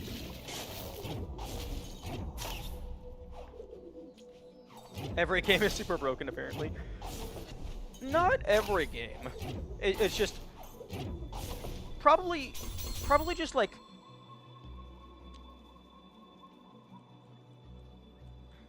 Well, every game is going to have its glitches. But... indie games are often broken just because they don't have, like, a really big team to do quality assurance. I think Talos, in specific, was broken just because it was a 3D game with physics and stuff. Although, no clue why camera mode go burnt. Oh.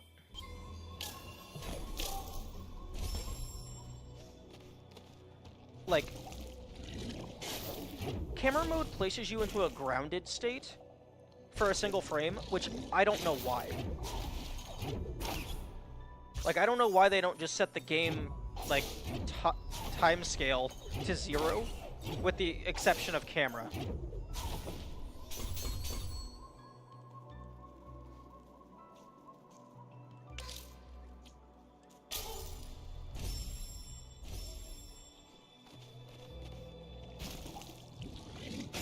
But yeah, no, every game has its glitches, but some are more stable than others.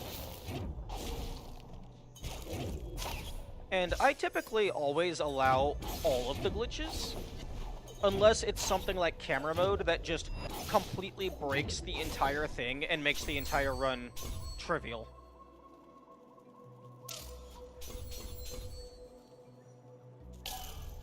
Although, interestingly, due to how it works, because it requires you to die, key duplication is not very feasible on one life or no death or whatever it's called. Because I imagine you could still duplicate keys. It's just you would have to play the entire game up to the door again in order to duplicate the keys. Fortunately, if you wanted to do that, there is quite a convenient door to do that, like right near the start. Like shortly after you get wall jump. So probably only like 10-15 minutes of time loss each time.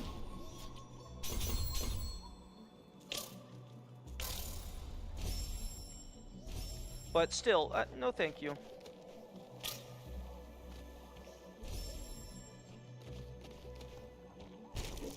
Could this help in speedrun?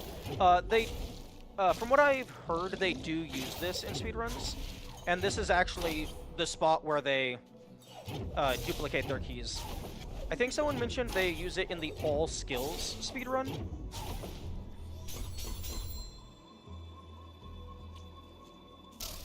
Fuck.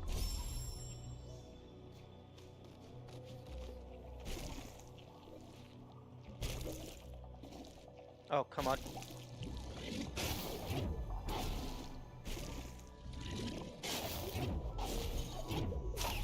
Apparently you're able to duplicate keys on the first door in the game by using Light Burst to redirect a projectile from a slime. Which sounds horribly cursed. But I imagine that's mostly only relevant for randomizers.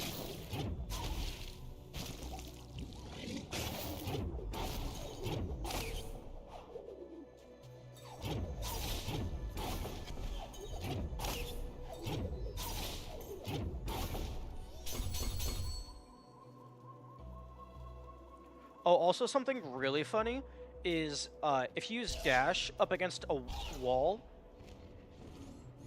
there's like a little animation saying, hey, you can't do that. But it, to me, it just looks like Ori's doing wall push-ups, and they're trying to work out.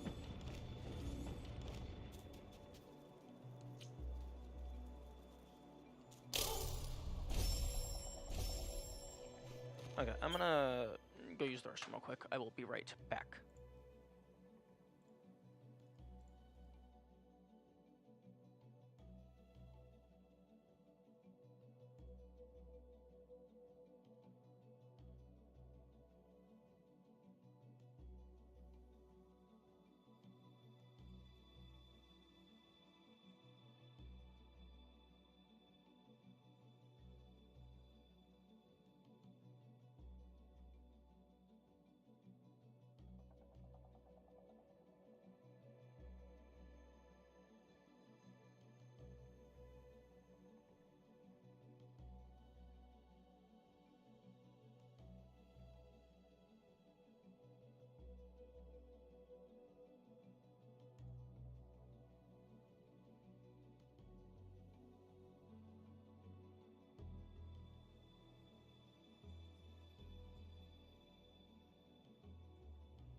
Okay, I am back.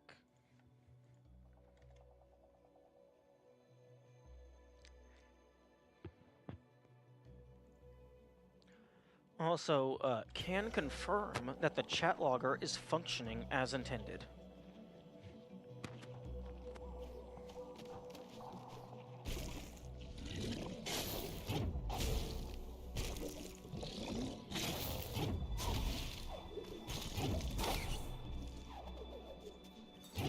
Although, because emotes are just stored as text and then processed by Twitch, I think that's how it works, it just logs it as text, which is very funny.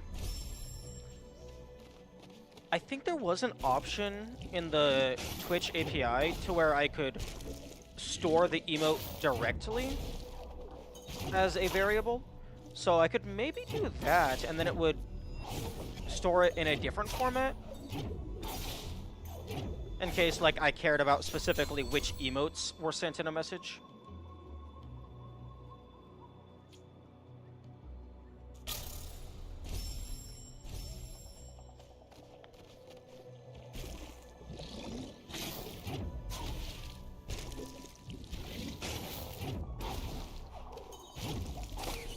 Is there a reason why you're not saving closer or right next to the door? Yes, that does matter. Your respawn position has to be far enough away that the door is unloaded entirely.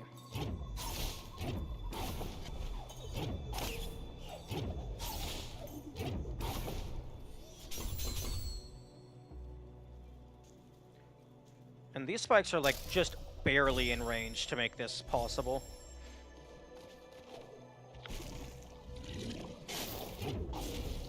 Okay, I'm gonna go up to 60, just for overkill, to be honest. Like, the person who sent me the message said that 40 was good. Like, they gave me exact counts, and then I added them together. But I'd rather be safe.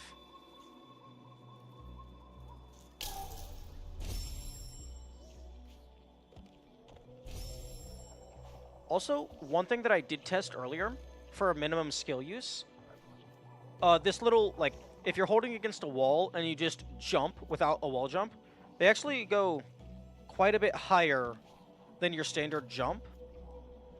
That little extra speed boost running up the wall only happens if you have wall jump. So that's going to be very confusing for minimum skill use. Like, I have no clue how you're supposed to track that.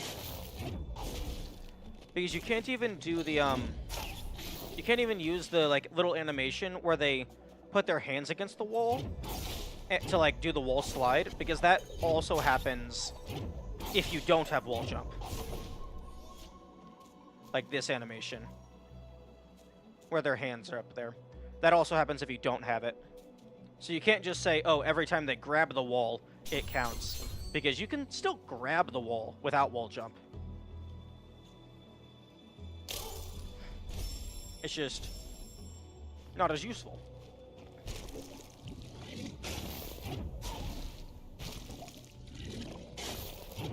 Also, there was one very useful tech that I found earlier that I'm so happy I found it. Well, I'm happy I found it because it ended up being required, but also hang on one moment.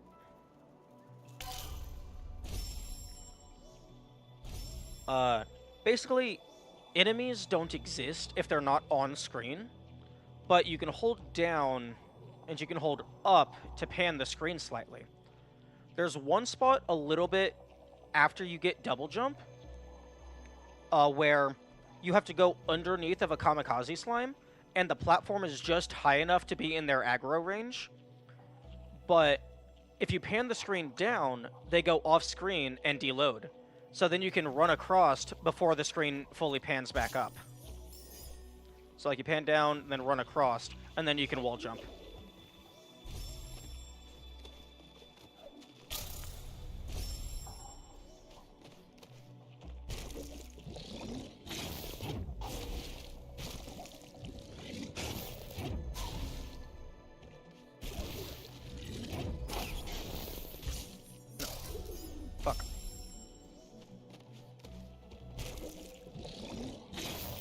Interesting that that health orb zoomed to me after I died.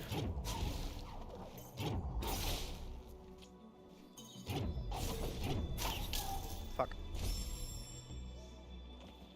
There's also something else that I found, like, just shortly before you got here. I don't know if it has any application, but if you use Sign right before you go through a wormhole, their little spark bolt thing shoots to the other side, because it's trying to get to somewhere around Ori. I don't actually know if that has application, because you can just shoot when there's no target, and it just chooses a random point in space. I don't know if that animation actually has any collision, or if it's just purely visual.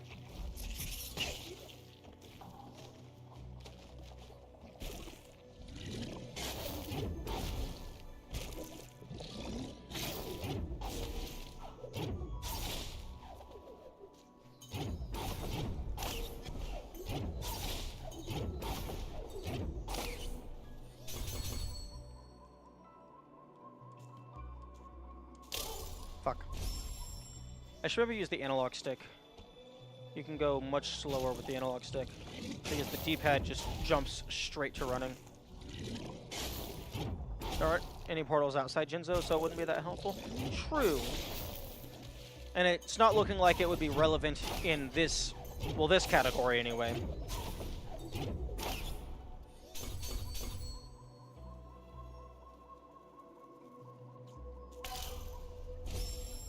Oh, I don't even have to edge up to the side. I can just walk slowly and it just works.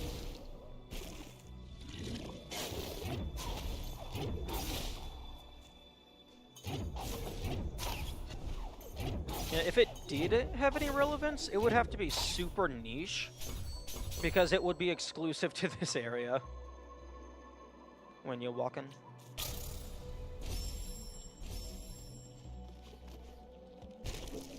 Okay, so 2 more will get me to 60.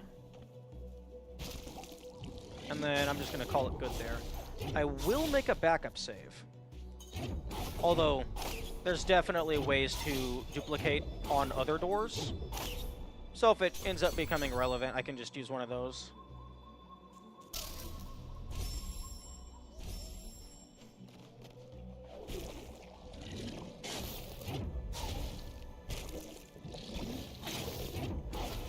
Also, in case you were wondering, no, I did not end up finishing the no death run on easy. I got hit by a laser and then decided I don't care enough.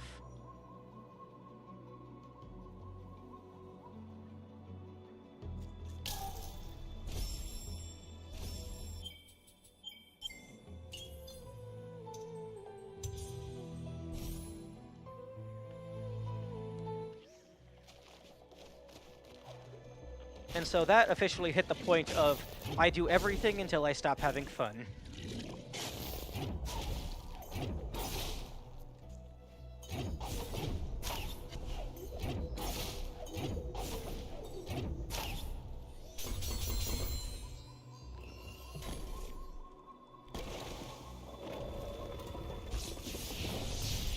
And I think this is, yeah, this is the next forced kill. There's 2 forced kills in that, like, you have to kill them, and then there's also going to be the escape sequence, which is going to be pain.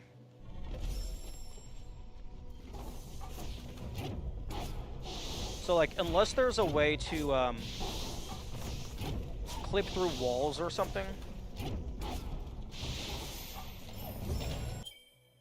that guy has to die. Okay, so that's 652. Kill 3. Elite boss for door. 652. 06 5200.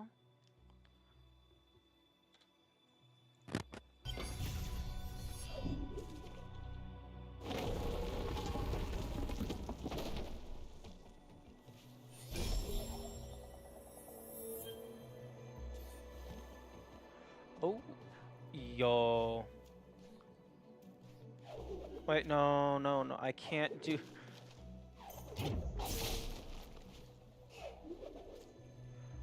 I can't do the shortcut where I, like, kill the monkey, get the essence, and then nuke the other side. Even though I'm, like, 1 away. 2 away. Also, the lava room where you have to kill, like, 6 of those things we paint? Yeah. I mean, honestly, I love forced kills. Or, like, impossible avoidances of the restricted mechanic.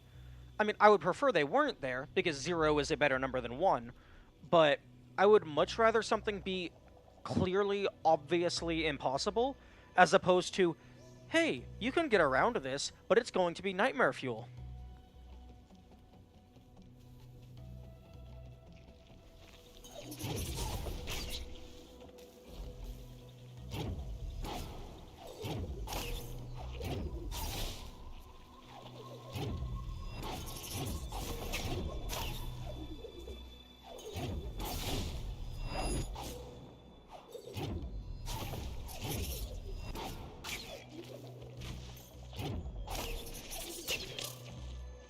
I mean, that can still be the case if we find out some cheese.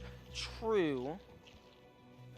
Like, I saw a clip of something in the speedrun Discord of, like, using the hanging platforms from the very bottom and, like, causing them to freak out and, like physics gets confused. If there's, like, maybe some way to have that just throw you through the ceiling and just hit the trigger immediately because you have so much speed, that could potentially be useful.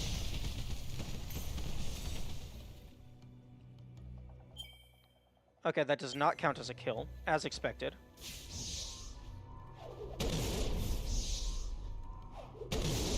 Oh, okay.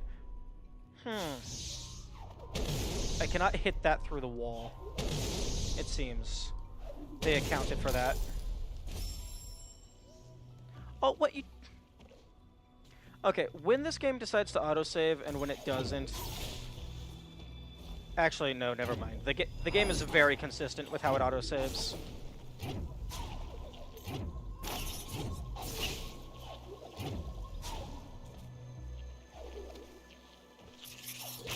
Ooh, perfect. Fuck. Fuck.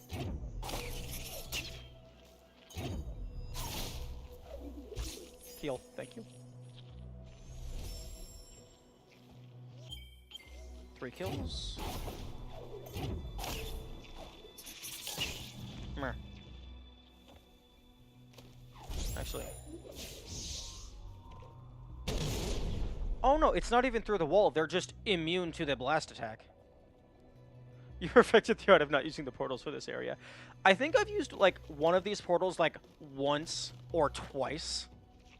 But, I mean, it's just so unnecessary. But, yeah, no, it seems those blobs are just... It's not even directional. They're just fully immune to the charge burst.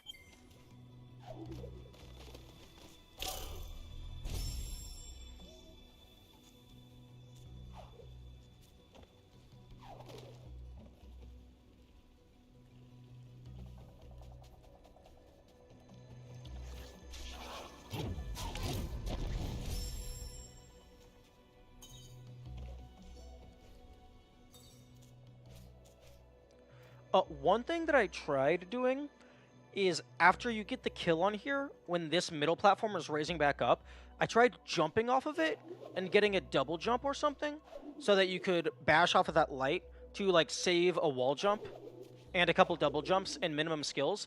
But regardless of what I tried, I couldn't get any speed boost off of it. But then again, I didn't try for very long.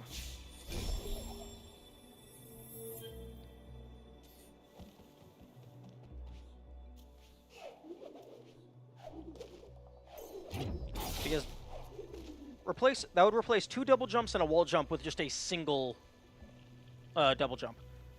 Also, you can't burst off of the enemy itself. You can burst off of the projectiles, you cannot burst off of the enemy itself, which is very interesting.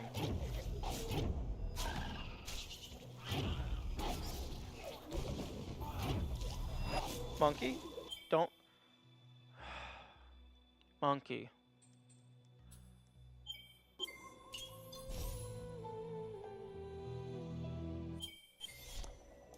Monkey, why must you kill yourself?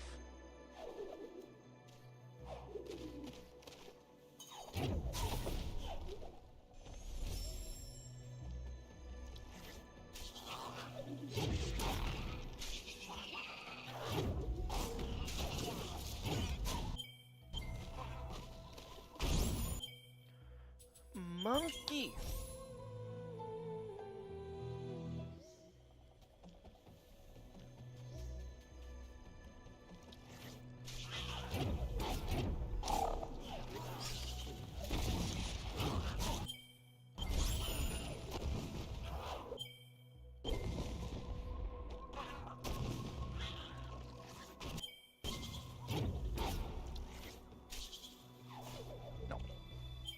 Okay, it looks like I got up fast enough, and it now despawned.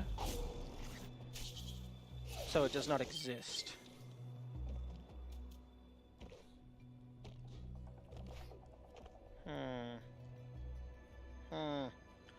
Also, I was able to get Dash.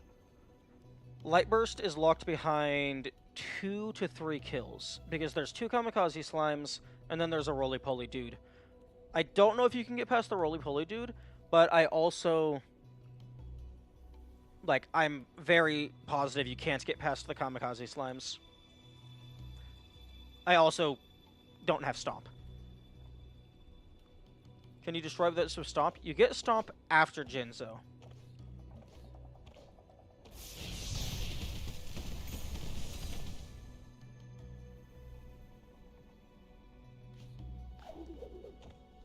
Interesting.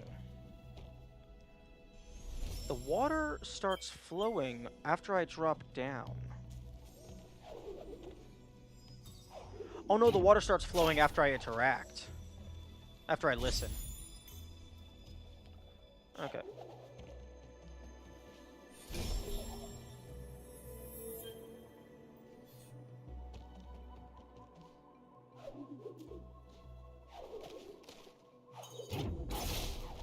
Okay. Time for pain.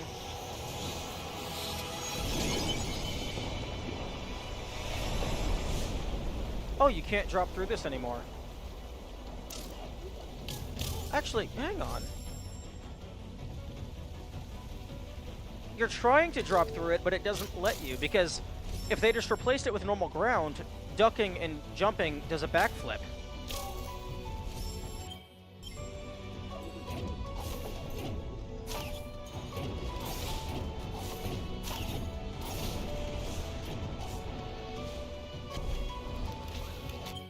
Wait a minute.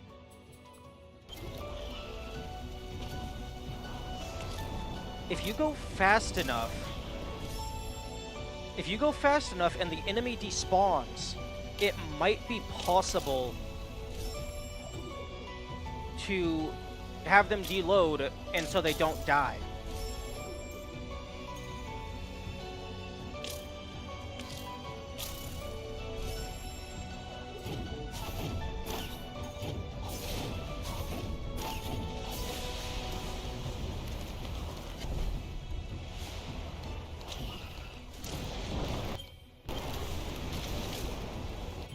Nah.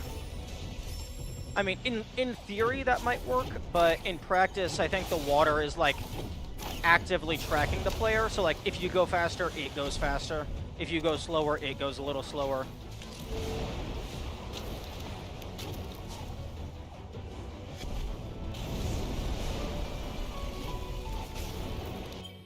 Okay, so 6 kills, 2 monkey plus spider. I want you guys to be underground so that you are invincible and stop existing.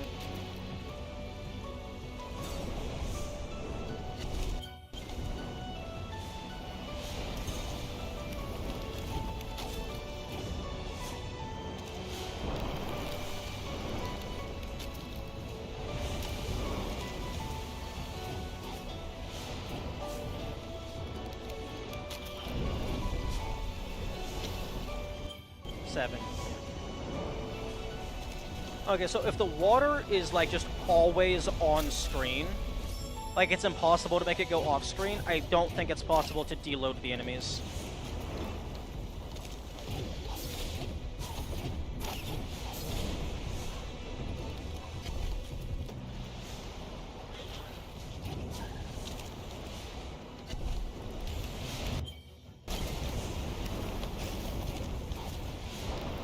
Actually, maybe using the portals, you could potentially deload the water. Nope, 7 kills. It got the mole.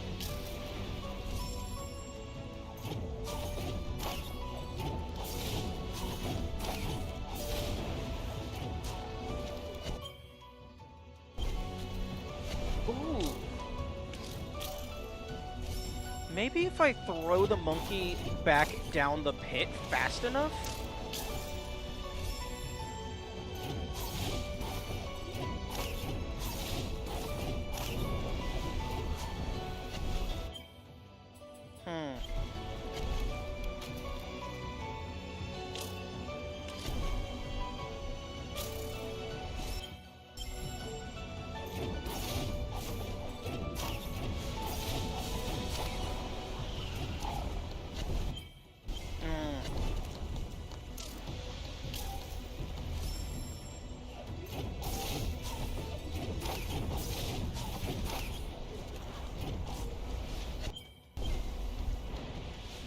There might be something you can do there.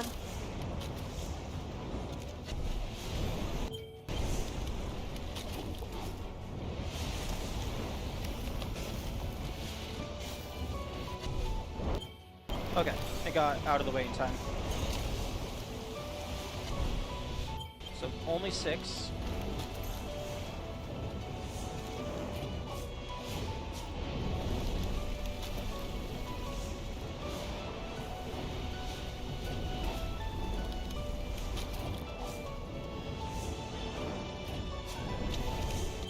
Seven.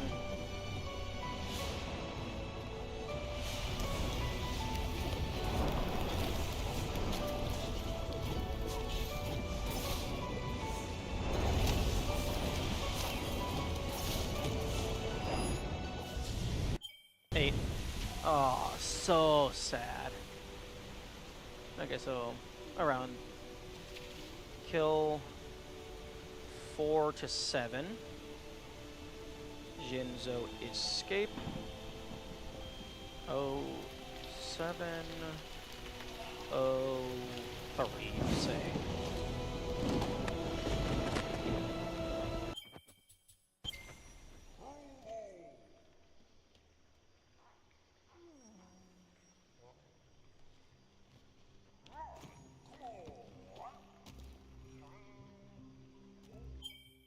Wait. Kill 8? What do you mean kill 8? It said kill 7, like in the middle of the cutscene.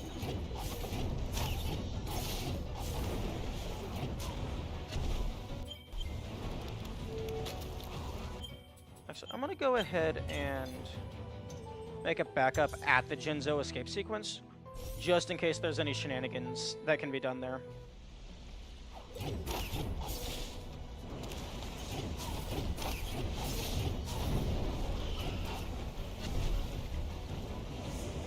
Man, if he doesn't get caught on the ground, there might be a way for them to get out, like get thrown down fast enough.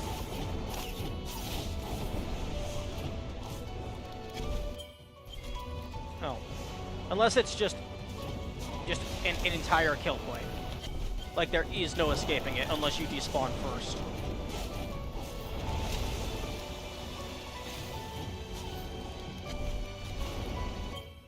Okay, 7. Wait. Nope. They got the mold.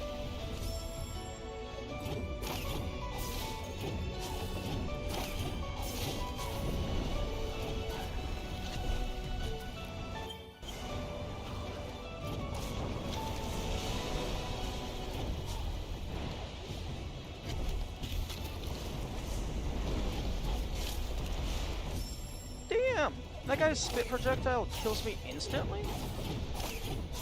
I mean, I guess I am on hard, but that's ridiculous.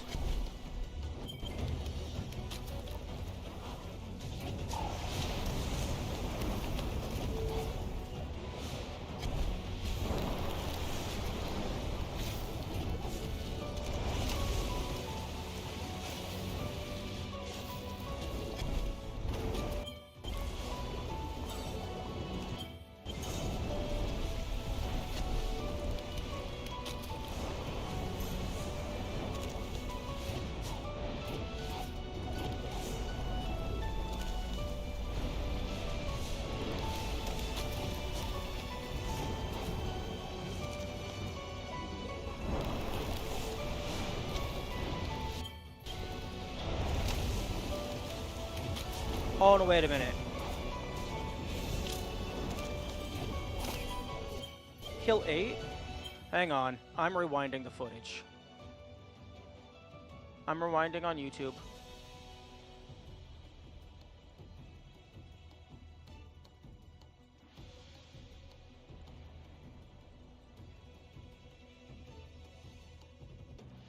Because I'm pretty sure it said 7 kills in the cutscene.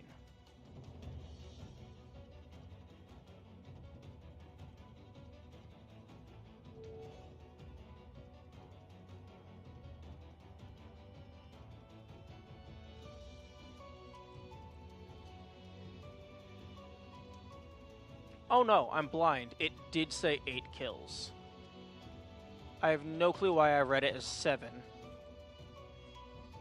I mean, maybe 27 was confusing my brain? Oh, okay. Oh, right. It didn't autosave.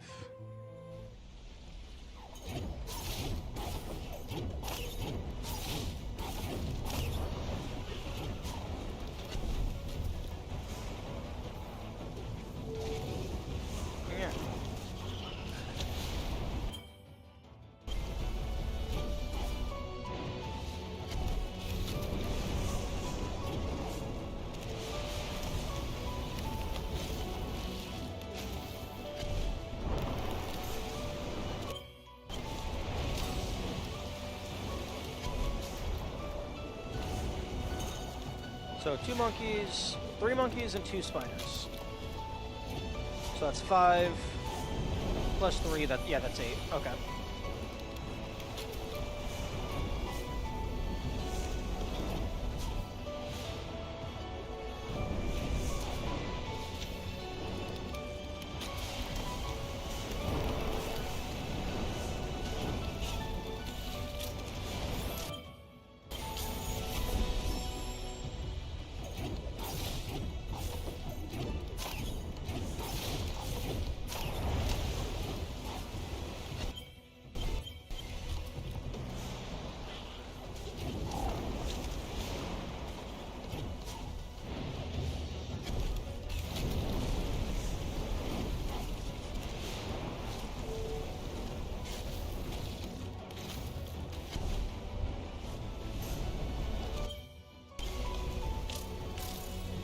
I can't believe you got this first try in the first place. Really? This place isn't that hard. You just gotta keep moving. Although I guess some of the enemy placements can mess with you.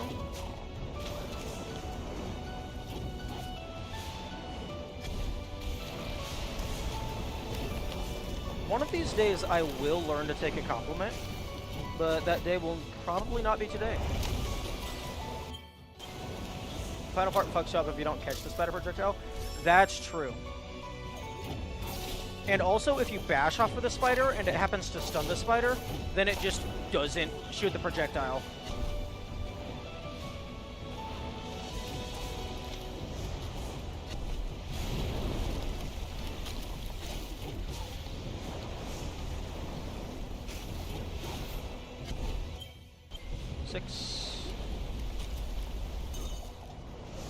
Yeah, the tension is kind of lessened when you realize that the water slows down for you near the start.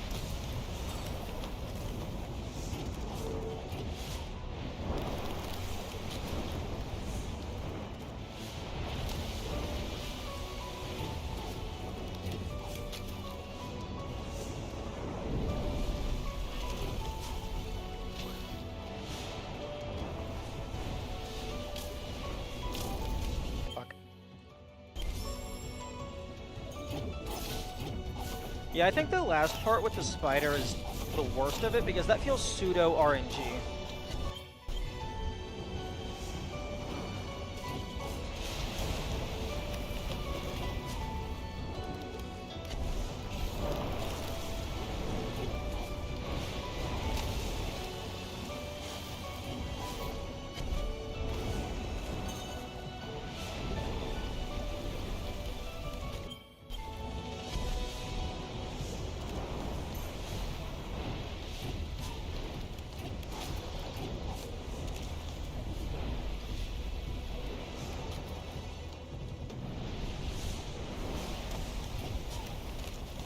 This would make for an amazing action sequence in a movie.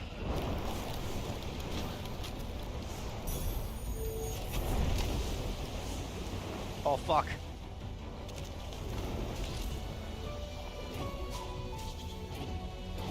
Whew.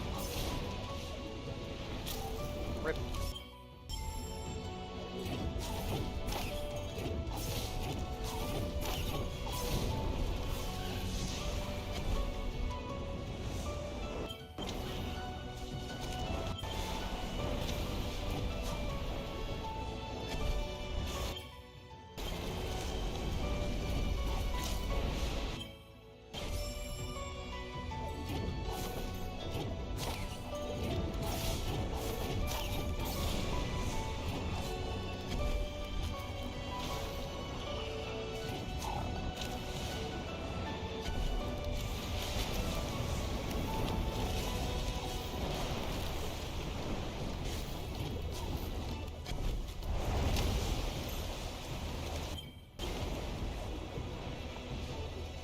I like how in this game the music doesn't start over if you die.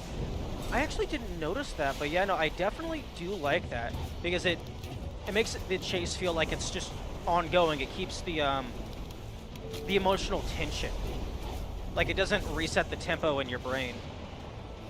It's just right back in.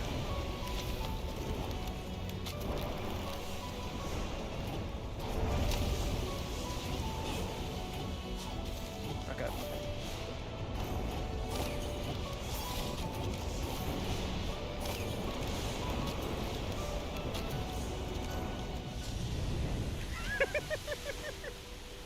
Oh, that's hilarious. You can just skip that last one, and it still has the fast whooshing animation. Okay, so update notes. 4 to 8. Wait. Yeah, 4 to 8. Because 3 monkeys, 2 spiders.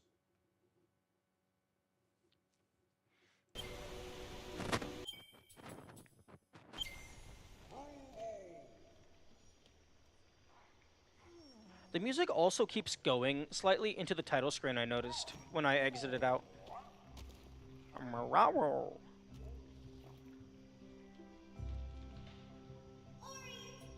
Ori, you are a tiny fluffy boy. You cannot be eaten.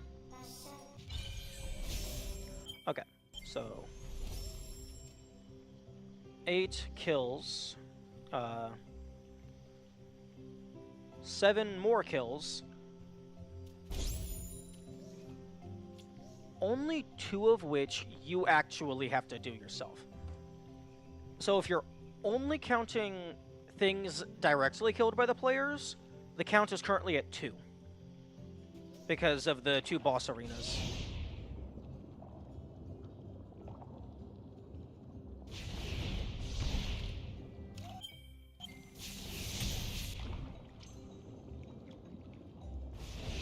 Oh, yeah, I need to go ahead and get this nuke off away from all the enemies.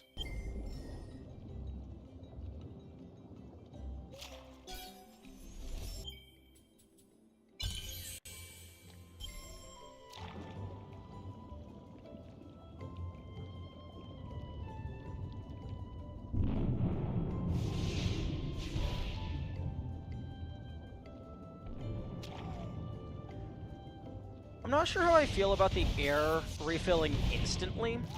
It's a little jarring.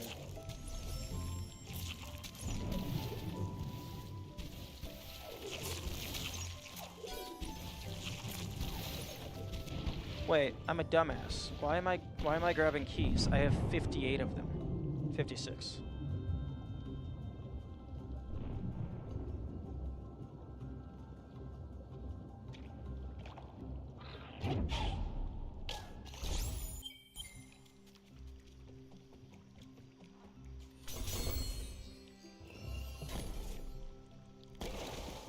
I will have to go back and drain that water over there. That's generally how water breathing in games works. It refills instantly. No.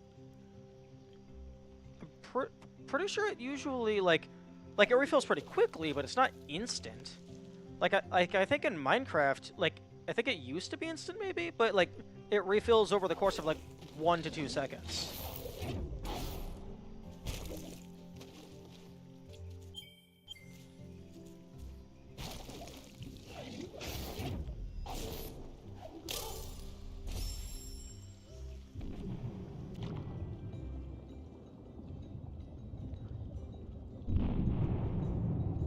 Like in real life, your air doesn't refill instantly. It refills fast, but it's not instant.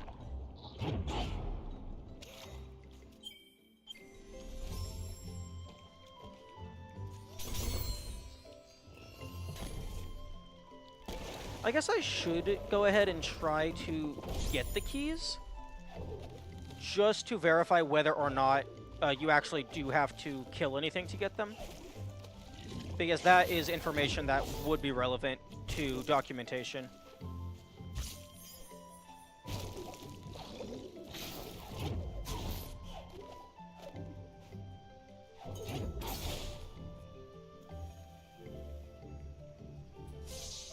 Ooh. Oh, this is going to be a tricky. Because if you leave the normal way, you have to kill that rammer.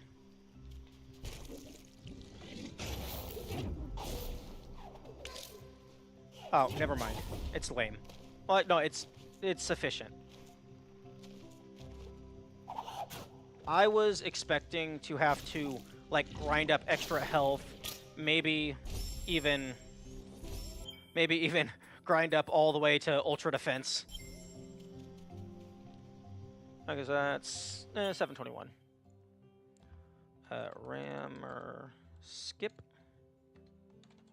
07 21 00.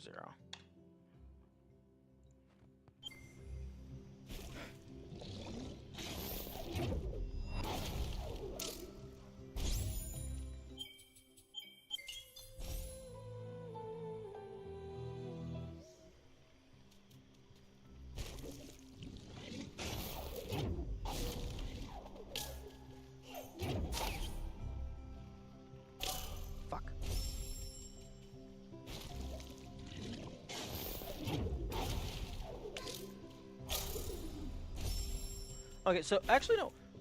Actually, you do need at least 5 health.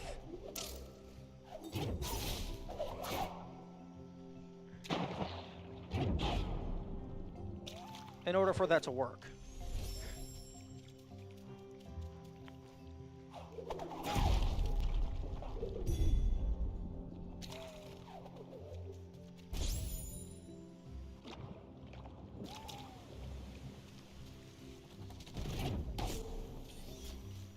One thing that I think is very interesting is the choice to flood this part of the map, because this is the only time an underwater breakable ground is ever used.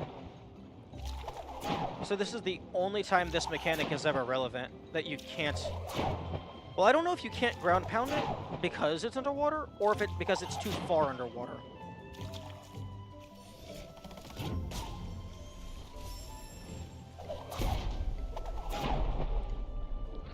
I think it might be because it's underwater at all, because when you ground pound into water, you go a pretty decent way.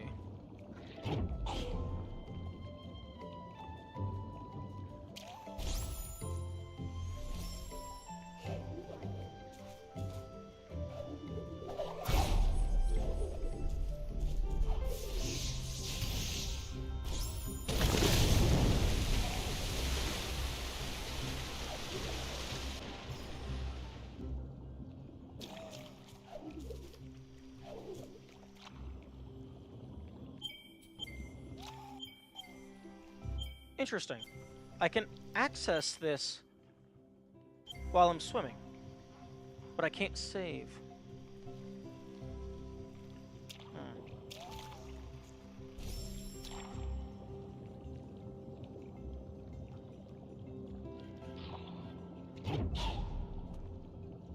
Okay, still at 8.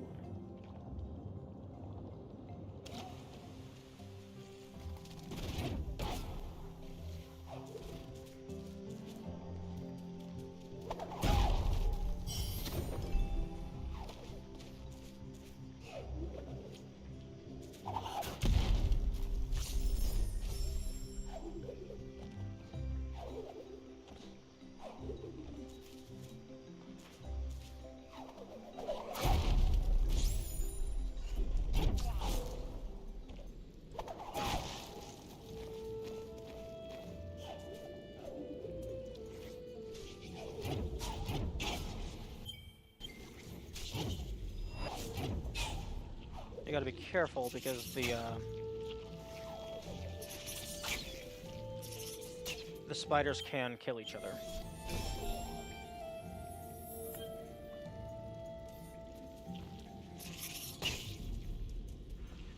Also, this is the spot where you have to pan the camera down in order to run across. Because if you just run across normally, he drops down. And you have to do that. That is required.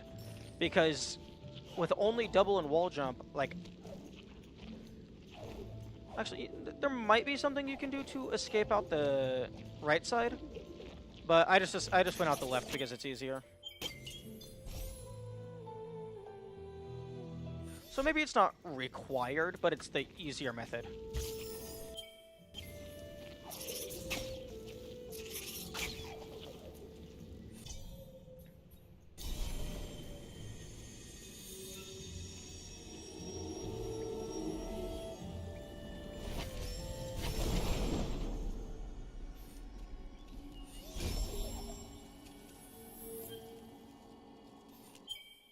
Okay, 8 kills.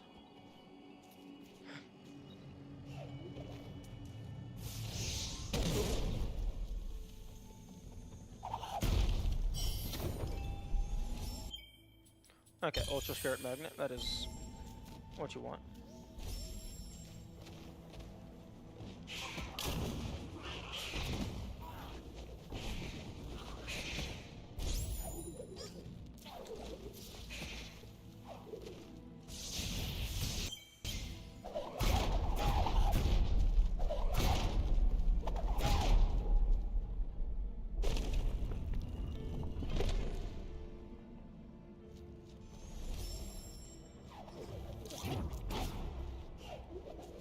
Don't fall into the spikes. Okay, I have to be very careful.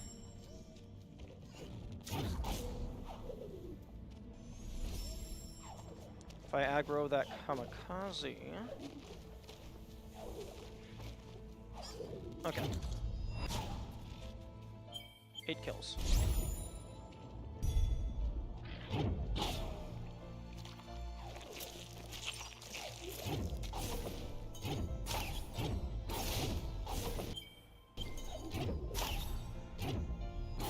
Are we officially giving up on 1 life? I would like to do it. It's just, it does not vibe with me. And I'm not going to force myself to do something that I actively dislike participating in. Okay, there's a bird up there. But, so, yes. I am giving up on it. To use that terminology. Fuck.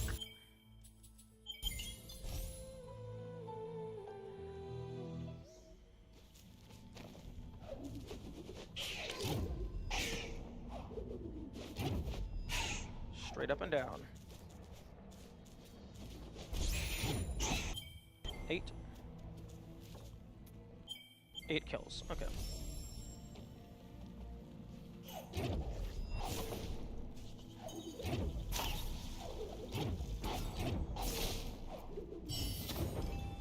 See, these puzzles are so cool when you don't have light burst.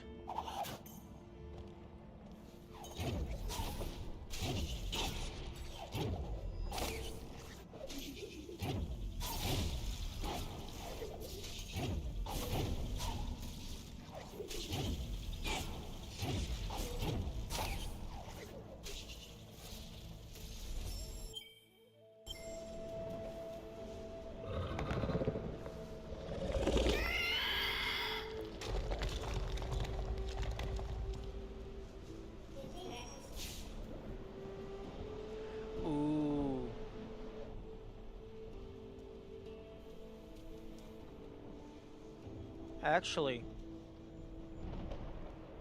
apparently there's a trick that you can do to where you can just infinite bash the same enemy, and you can just keep sending yourself up and up. I think they said that's how they use that to get into Sorrow early.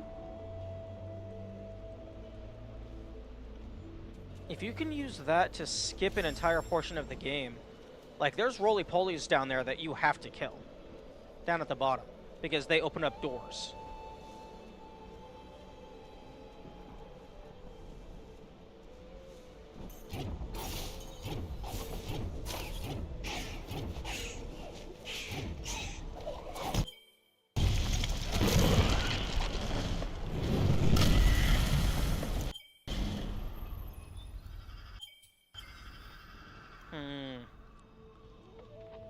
So, like, you would have to...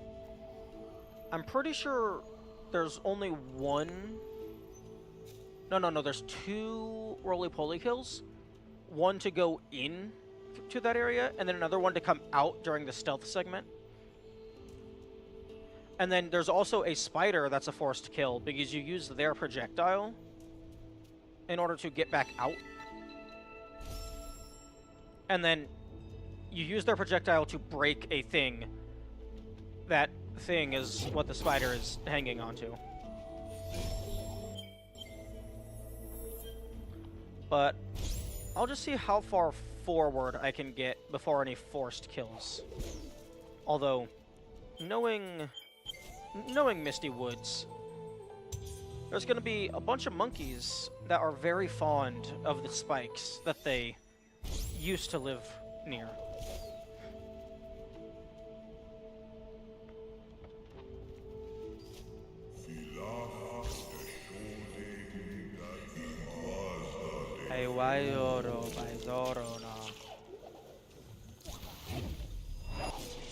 Fuck this frog.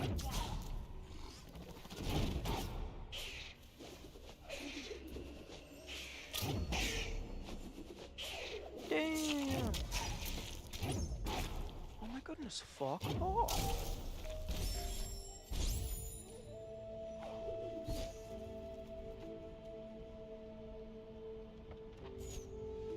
We might be able to get through Misty Woods, but there is guaranteed kills down below. Like, I know that for certain.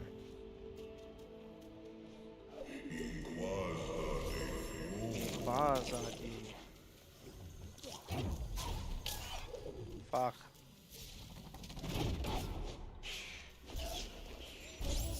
Go away.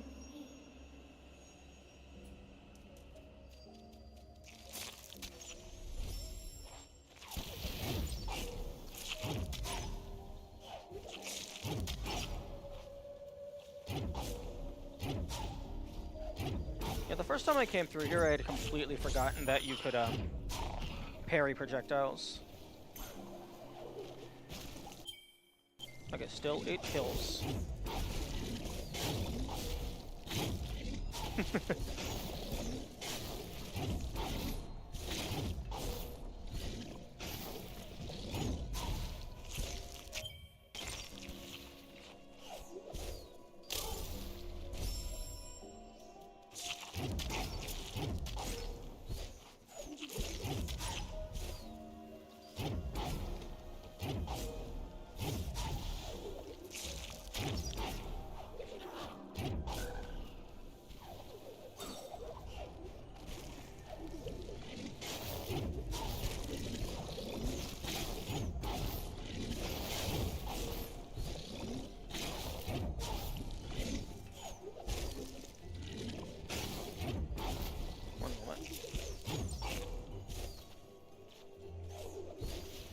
First time you're like, fuck the feather because the game was hand holding you? Yes. Yeah, no, if the game is going to tell me to use a mechanic, or rather, if the game is going to remind me about a mechanic that it has already taught me, no, fuck you, I'm not going to use it now.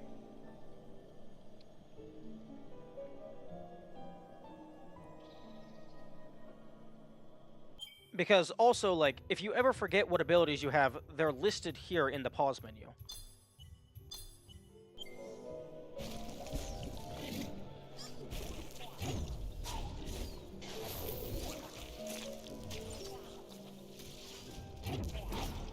Oh wait, no, this is bonus.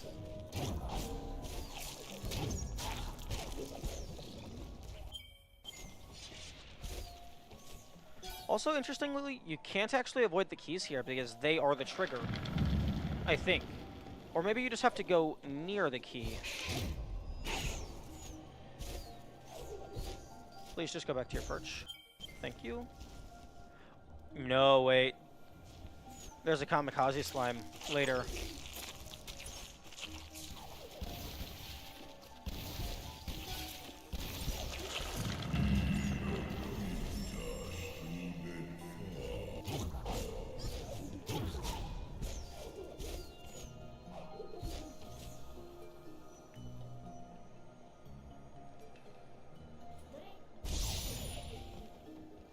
You know, I'm really glad that these things, despite having health bars, don't count as enemies. Because if the tracker simply tracked thing dying, that would be horrible.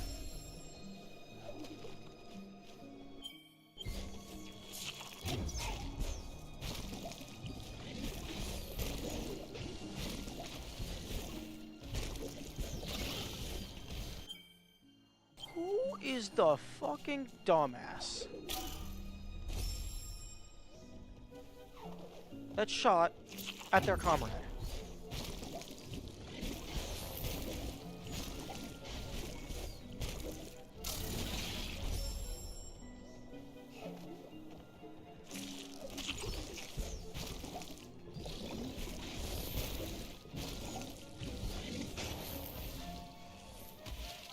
Oh.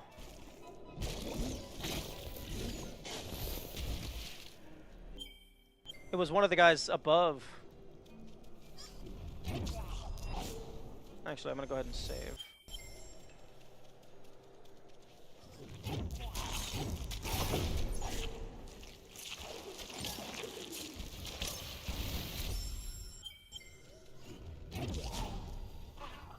Hey, monkey, you wanna come over here?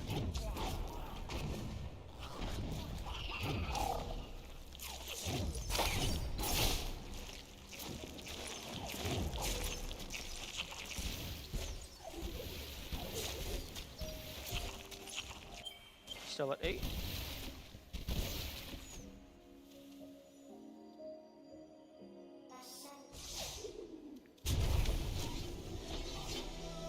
Actually, unless you have some other shenanigans, it doesn't matter if you get up to Sorrow Pass early, because you have to have climb in order to do the wall charge jumps.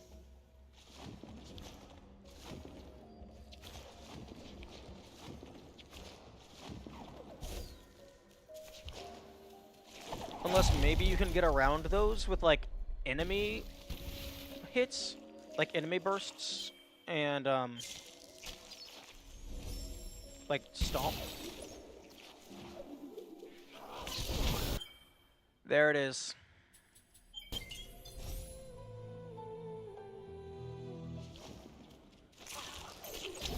Are you fucking kidding me?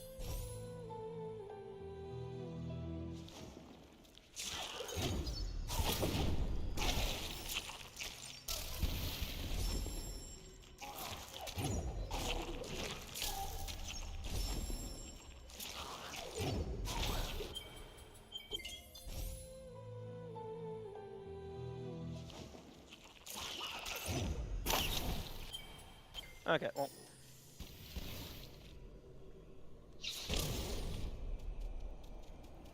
Oh, are you fucking...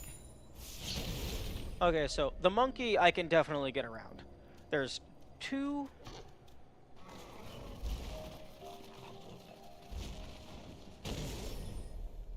I can maybe get around that. But let's just say 3 for now.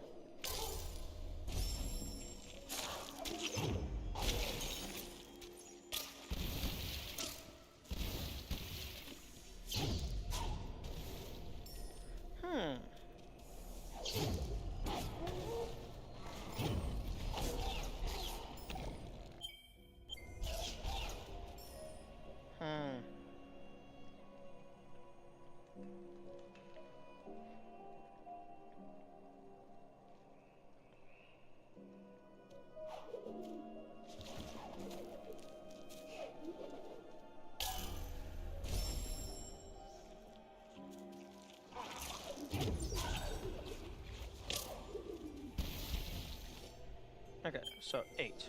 Got past the monkey.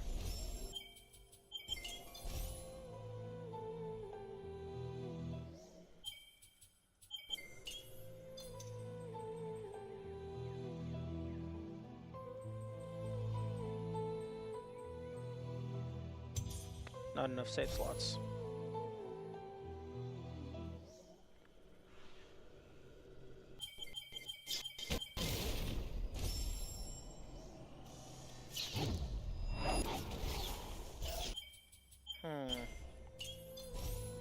I wonder what happens if I throw it away.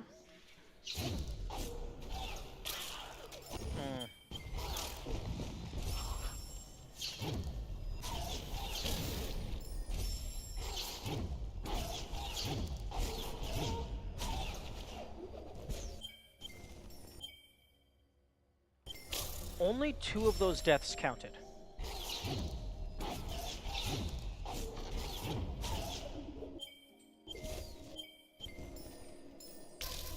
Okay, the roly-poly dude is the one who didn't count.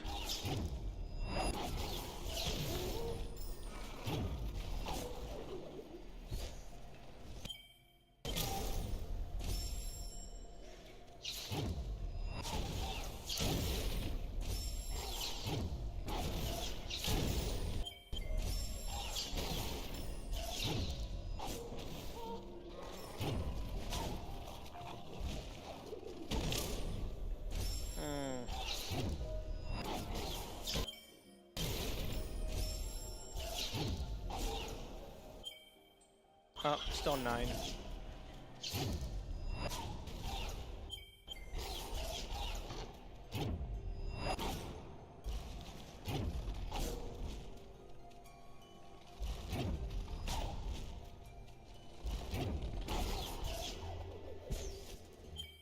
Okay. Oh. Okay.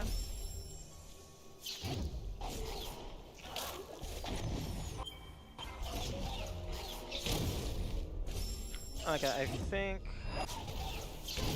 I think you can't avoid these 2. Like, the only thing I could possibly think of is throw them to the left and dash away before they hit the ground.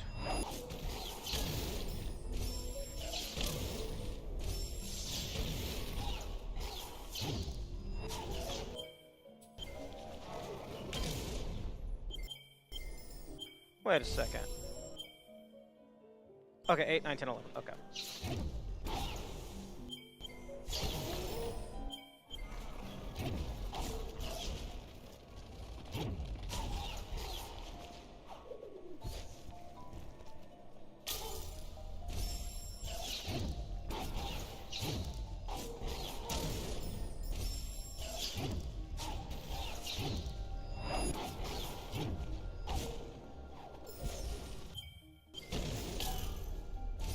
Okay, the roly-poly, I think I can get around.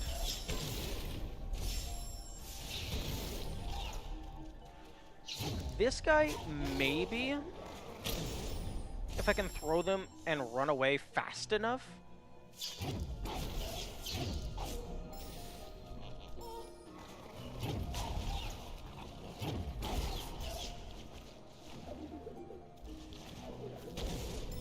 Fuck.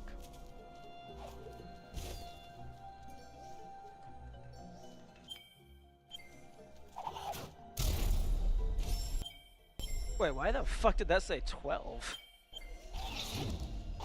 Oh. I think I know why it said 12.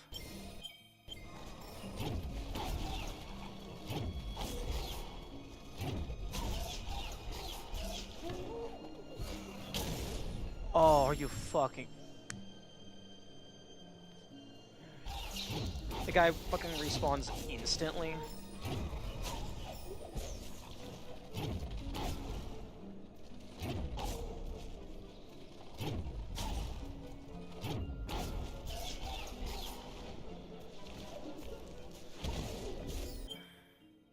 Wait, why is it 12?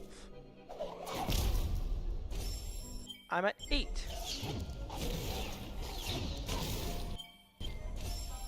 It should end at 11.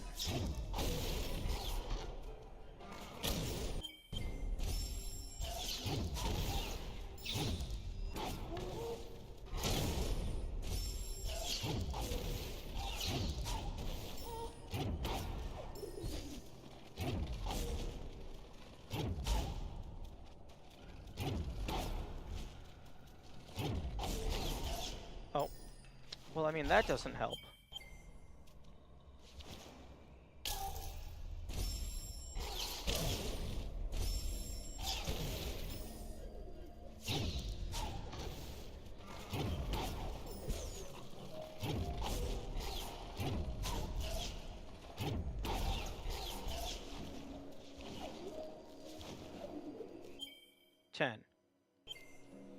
Okay, that time it actually is what I expected it to be. Is roly-poly to die 2 times or something? I don't know.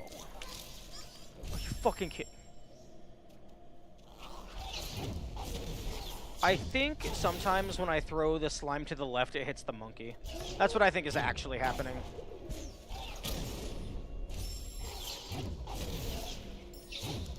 So now I'm just gonna throw it into the ceiling.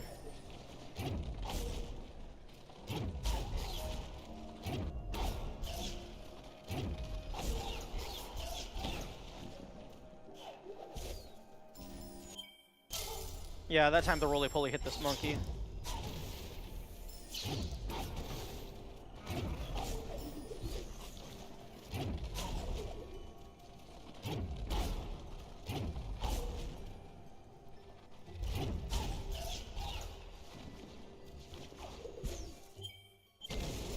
Oh no! It is 12.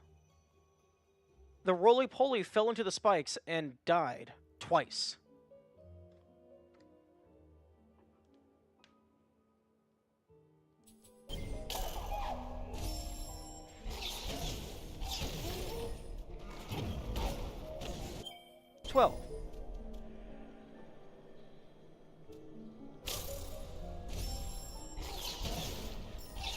Okay, 10.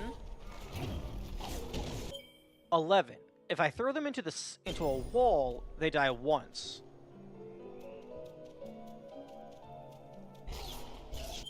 If I throw them into the spikes, they die twice. 10. 12. It gives me 20.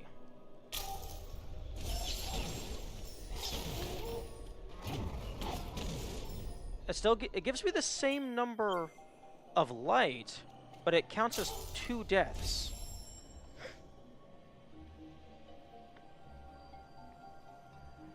I wonder if it counts as 2 deaths because the enemy is hitting the wall and then also hitting the spikes at the exact same time.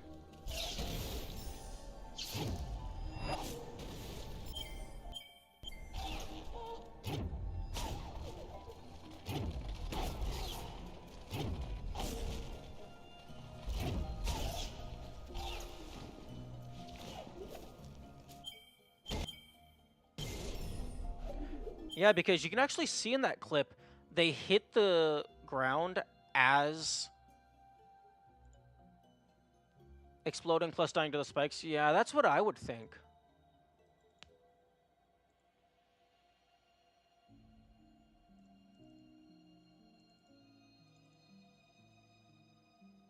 Oh, for fuck's sake. Steam, what format are you saving these clips in?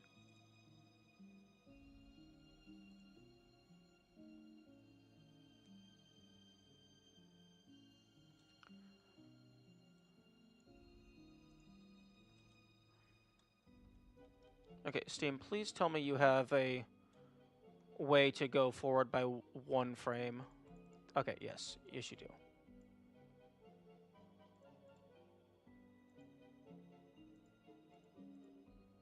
Yeah, okay, so I unpause the menu, but before the menu has fully faded away, they hit the spikes, and in a single frame, the kill counter goes up by 2.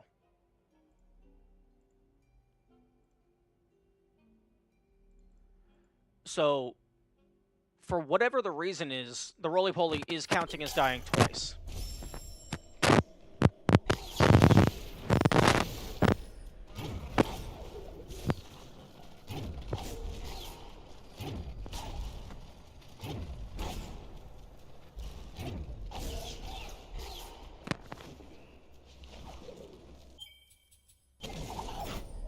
Mic interference?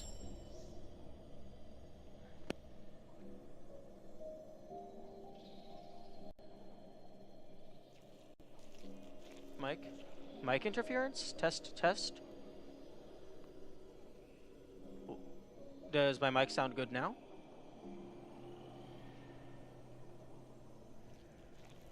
It was doing the static mic sound? Was it specifically my microphone that was being static, or background noise was being static?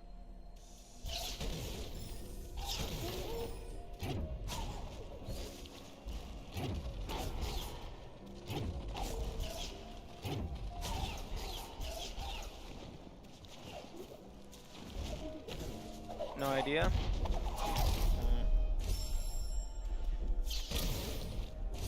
Because background noise being static, or specifically the game audio being static, was an issue that I had with the application audio capture source on OBS. It would happen inconsistently, and it was very unpleasant for the stream. So I ended up swapping that out to an output monitor. So I just point the game at a set of speakers that I don't use, and then I have OBS monitor those speakers, and that seems to work.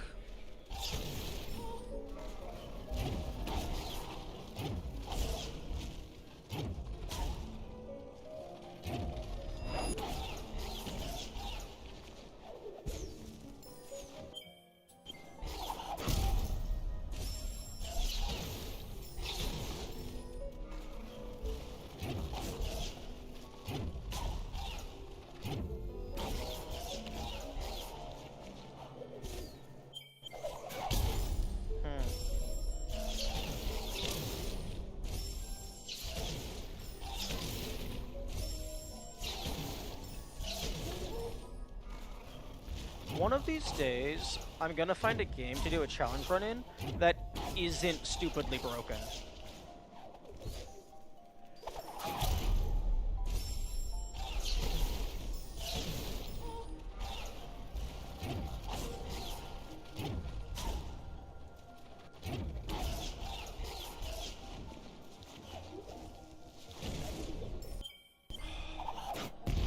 I know this is possible, I've done it before, and then the frog kills me.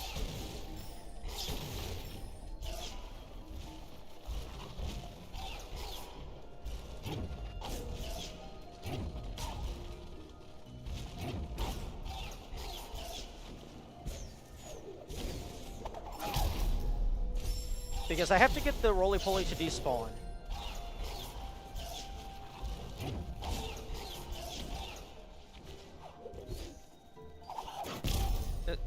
This is the annoyingly tedious method of avoiding a kill like you talked about before. True. Except, this isn't as bad as it could be. It could be so much worse. It could be like...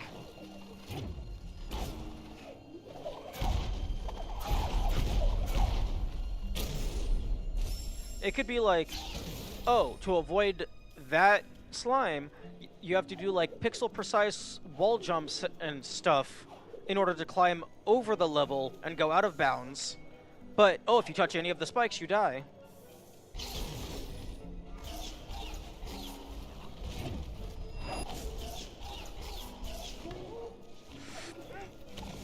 Okay, that's what I need to have happen, but I need to get up high enough before they aggro.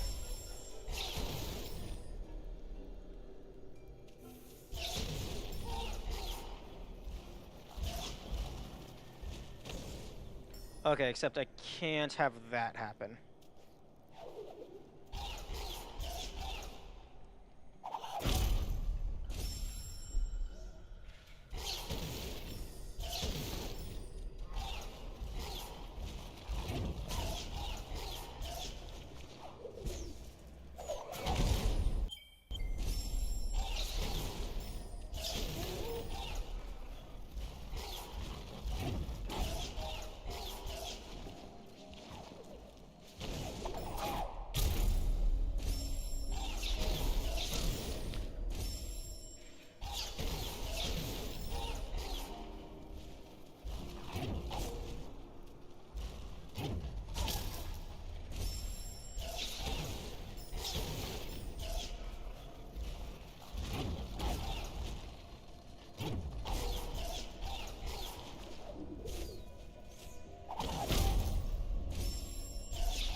fuck, I had it.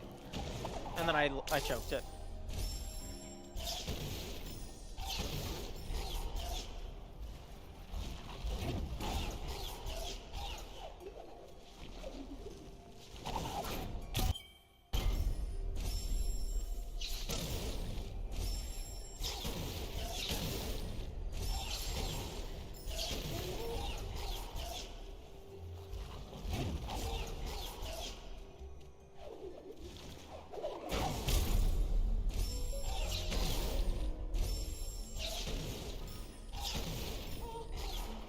And the thing is, I can't even save in a more convenient location.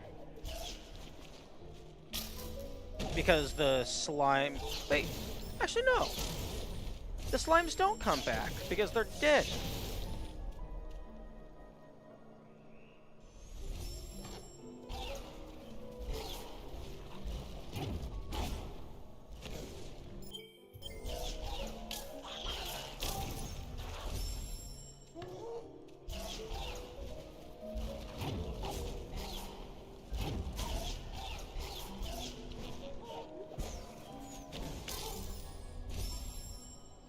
Oh. Okay, so what I think has to happen is I think the roly-poly has to be moving left into that room as it despawns. So that it despawns, potentially with the pulley still inside, but maybe the pulley will fall out of bounds and hit like a trigger.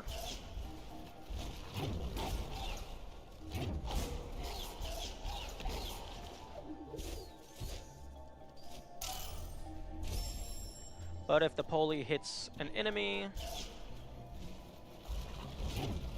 or really anything else,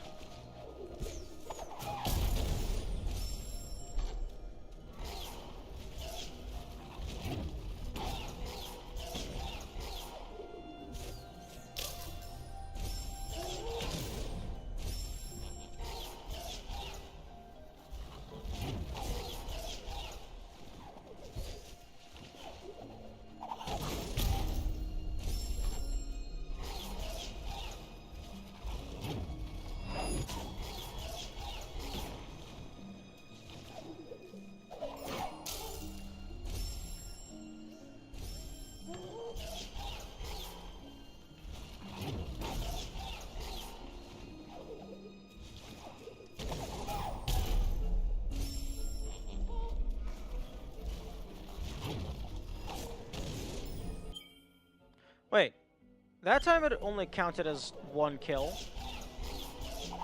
When I threw it up into those spikes.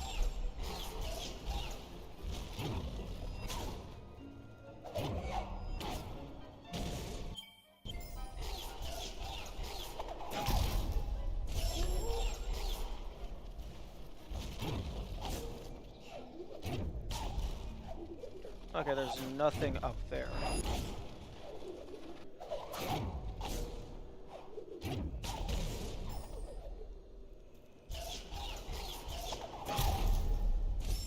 Okay, well that's good to know.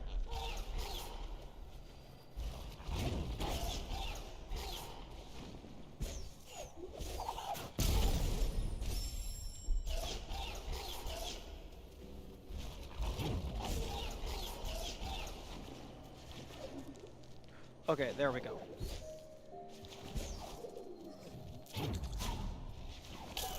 Fuck! The flowers were in the wrong state.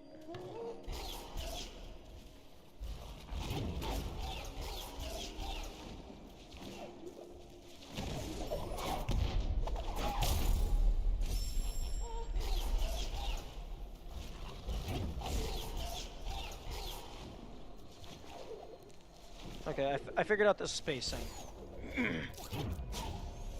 Okay.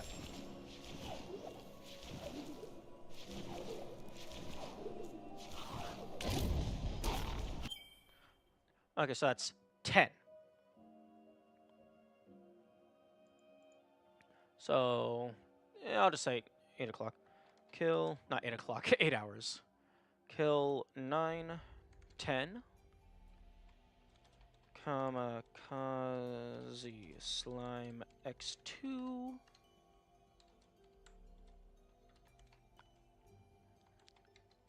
8 hours.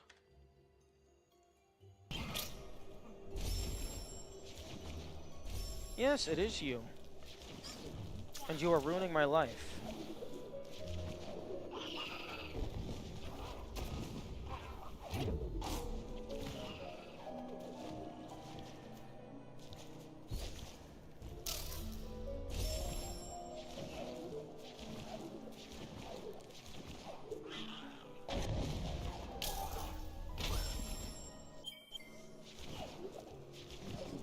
What the heck is that emote? Big sad. I thought that was like an Into the Gungeon emote.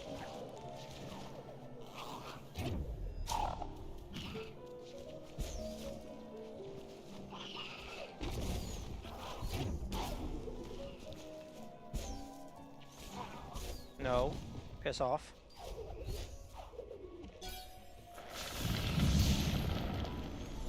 Okay, I'm going to have to...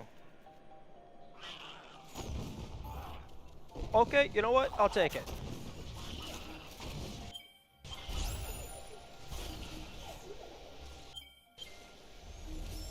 Okay, 10. I'm just gonna reload so that all those enemies go back to where they were.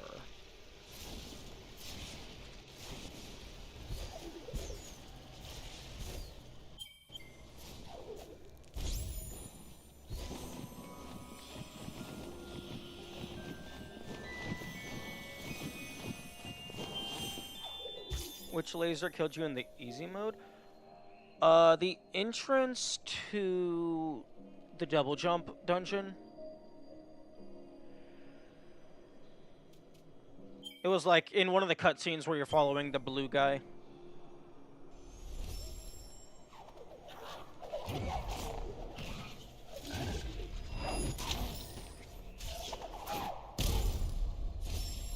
Damn it.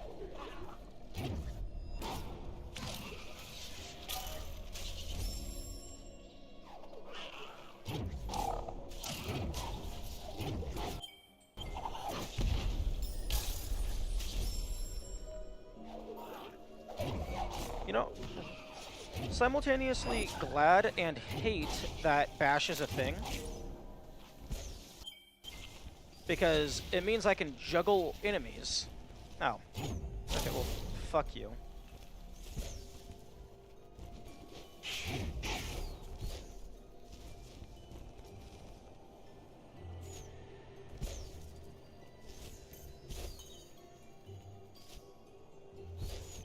Okay, so... Kill 11. Kamikaze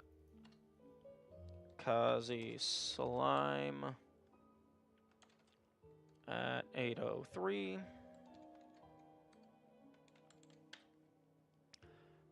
Okay, so 3, 4.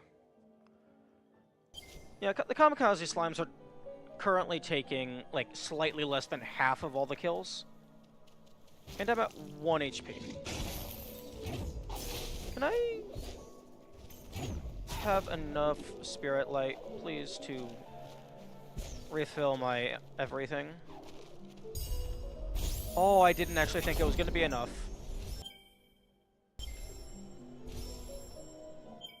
Okay.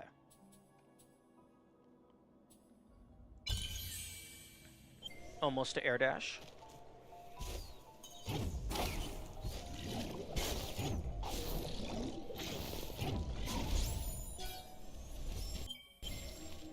Okay, I need to be paying more attention to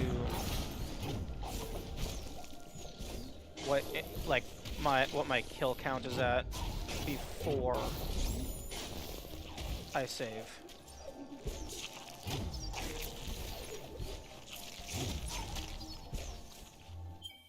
Okay, 11.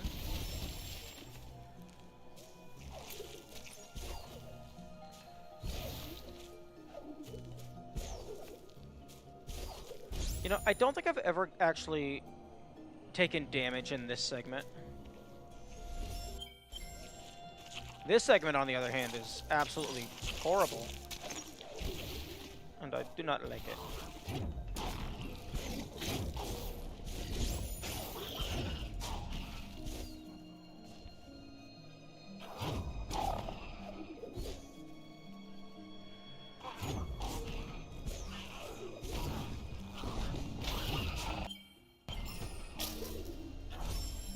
Okay, I don't actually think I can do the monkey skip.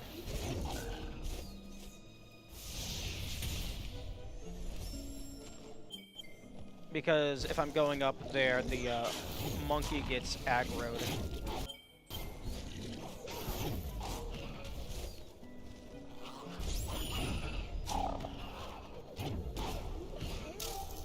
Okay, that might be doable. I just gotta throw them back where they came from.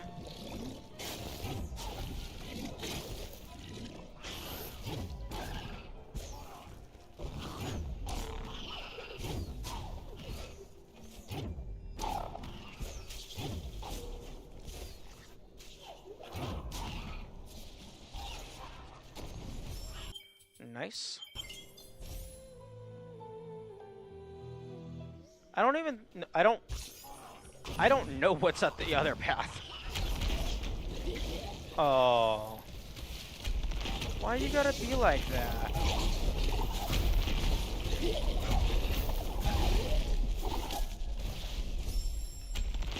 Why you gotta have an arena? Nobody likes an arena.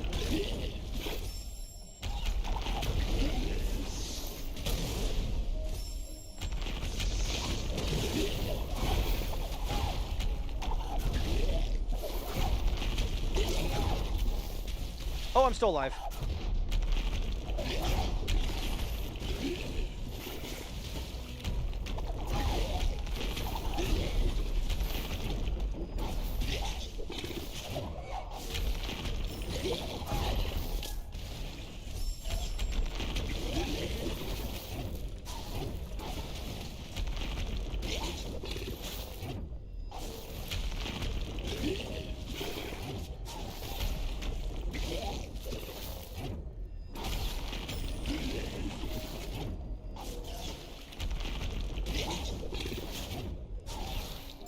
Oh, that's easy.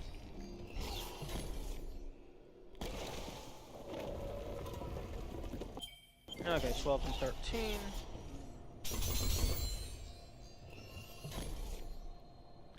And that's at 808.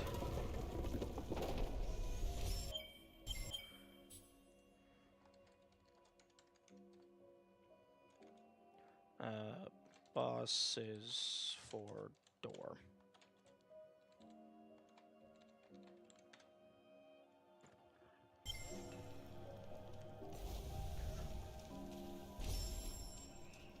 Wait, actually.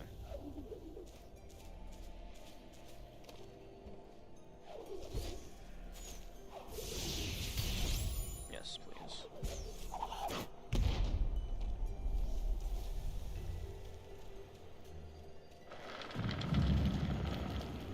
Oh, this is gonna suck.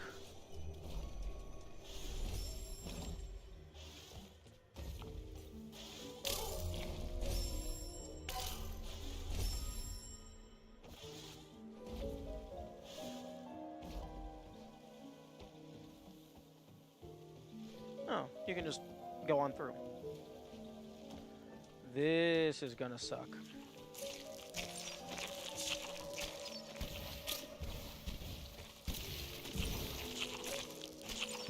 Ooh, maybe it's gonna suck less than I thought. Because they don't deal damage while they're in the air.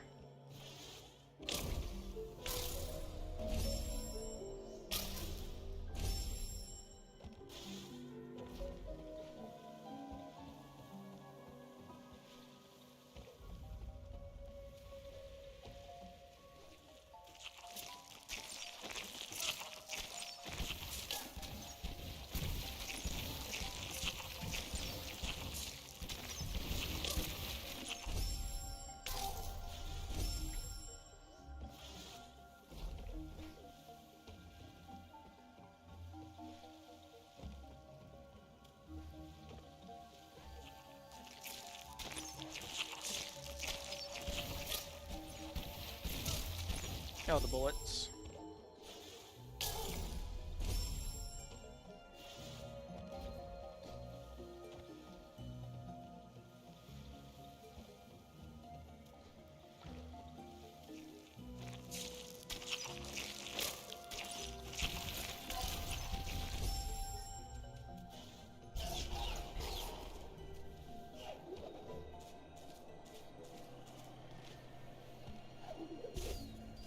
second. I'm gonna wait for that crystal to regenerate.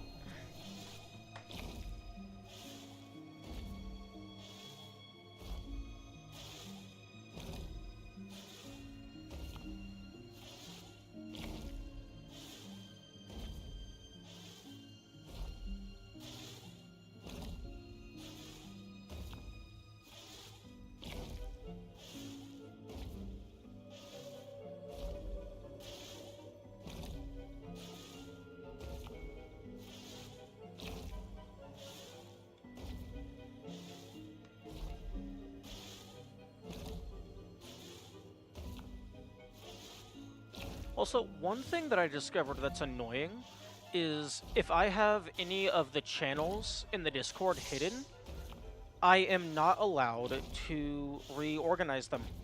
I have to have all channels visible to reorganize. But I hide the spoiler chat channel so I don't accidentally click on it. So if I ever want to reorganize the channels, I have to first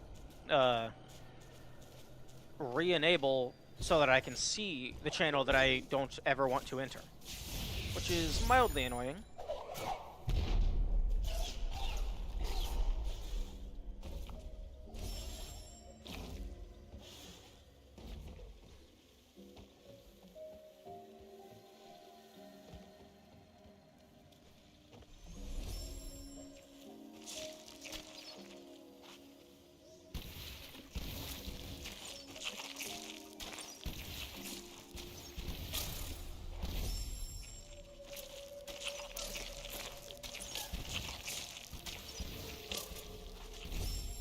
Damn, that guy is able to get like 2 shots off before I even land on the ground.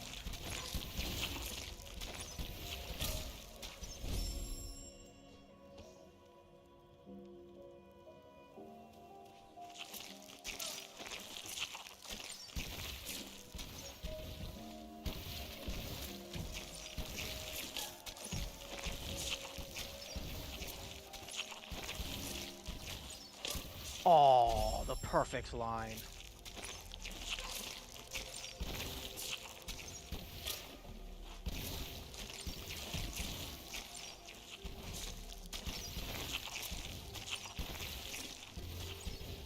There we go.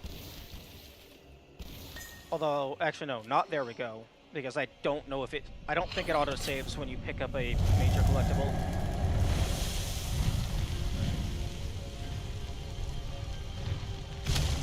Imagine this covered with no death. I don't think I'm going to do that, thank you.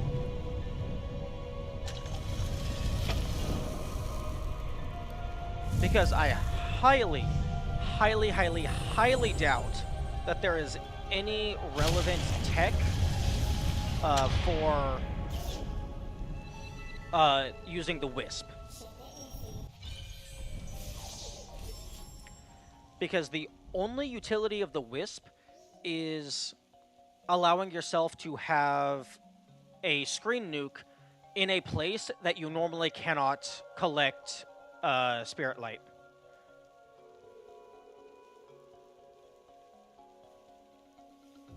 Which, that could have utility,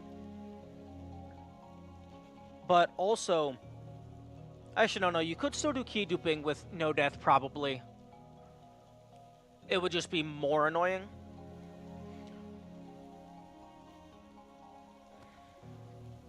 But yeah, like, I think the only actual utility that's exclusive to no death would be the ability to have a screen nuke from a level up in a place where you normally don't have access to essence.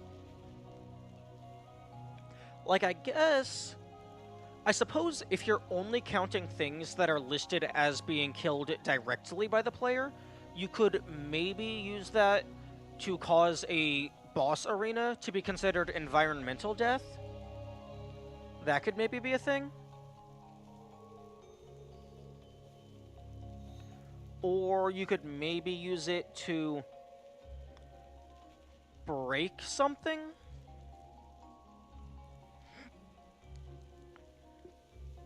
Like, you could use it to more easily break the Jinzo stuff, but, I mean, you can already do that without any extra kills, so there's no reason to add that much extra difficulty.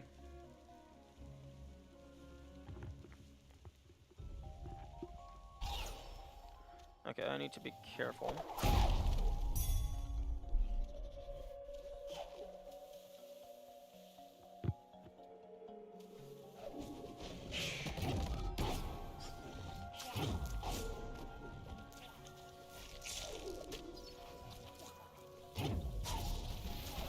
I don't think this helps me any, but I'm gonna grab it. Wait, hang on.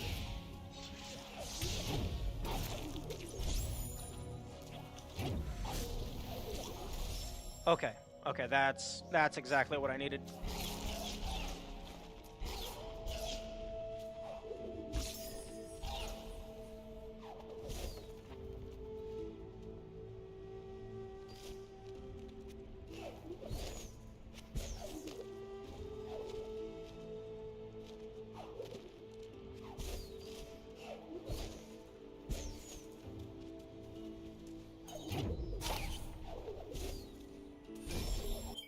Okay, so 13 deaths. Does that match my notes? Yes, it does.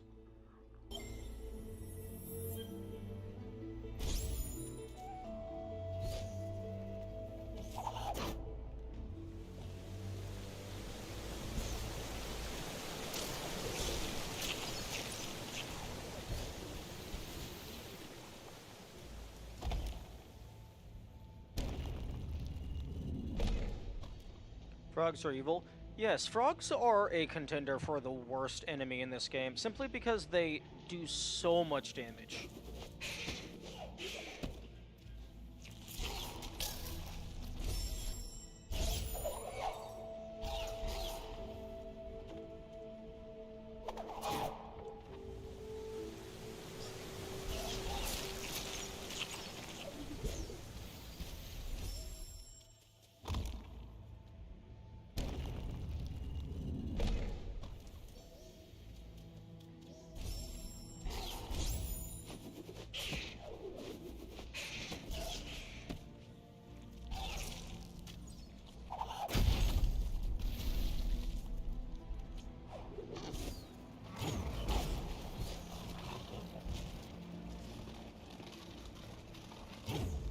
Okay, this seems like a very much required,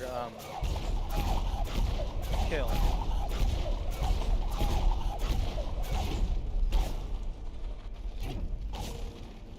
Like, I don't see any way outside of that, around that.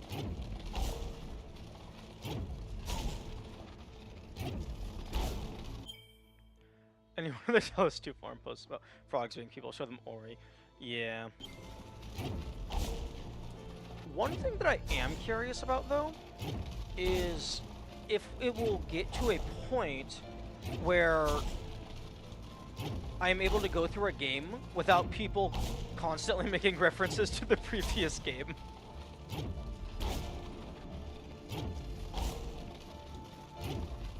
Because I was playing through Talos, and then Benteki was constantly referencing Ultra Kill, which I had played before.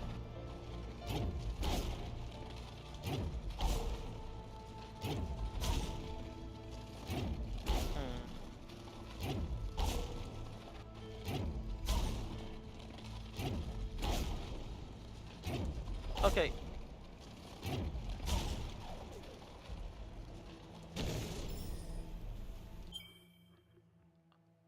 I'm gonna check the speedrun.com page for Ori.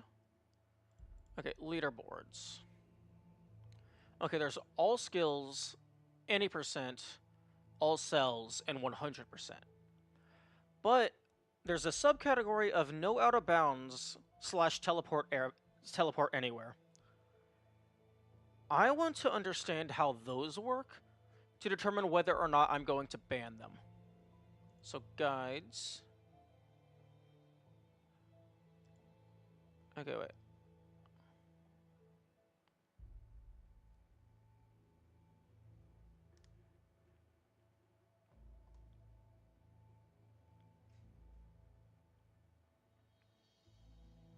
I'm sorry, iceless tutorial?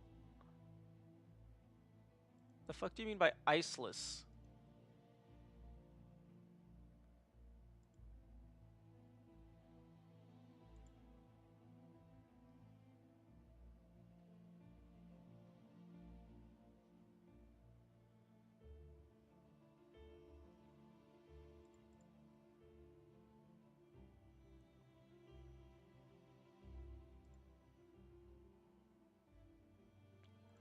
Okay, apparently, quote-unquote, iceless is just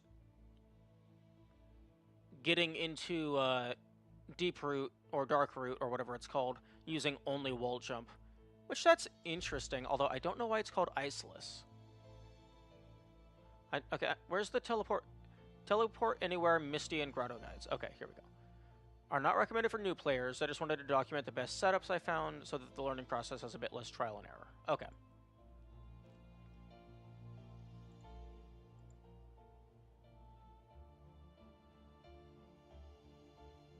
Okay, it looks like a dark root. I don't know. I forget its name.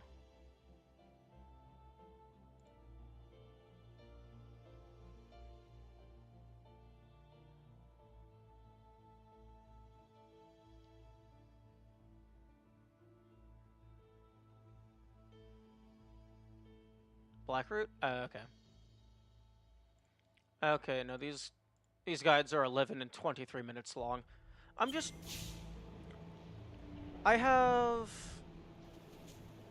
This is all research anyway, so... I can make a suboptimal route, and then we can make it better. Kill 14. Roly boy for door. Break wall, rather. I'm just going to say 08, 20-ish.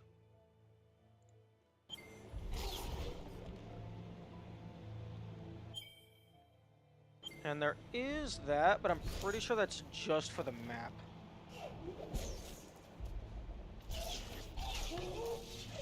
Oh, are you fucking kidding me?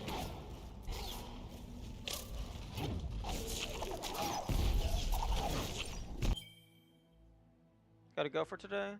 What's tomorrow's plan? I don't know. The poll is gonna end halfway through the stream, so there's that. I mean, I was probably just gonna keep doing this, although... Really, I'm just burning time until we get to the next game, because I think I'm all oried out. I'm just trying to find ways to keep it interesting.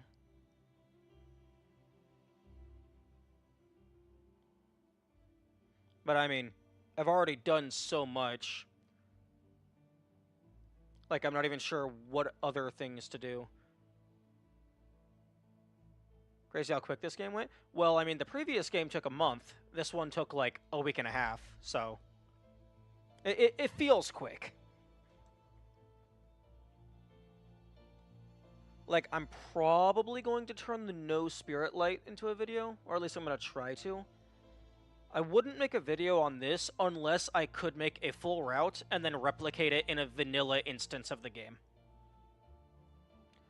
And the only way to replicate it, as I've said before, would be to preemptively grind to Infinity Magnet.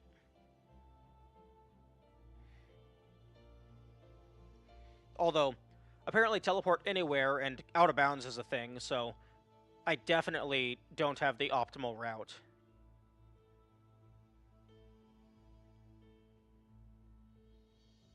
Goodbye. Have a good night.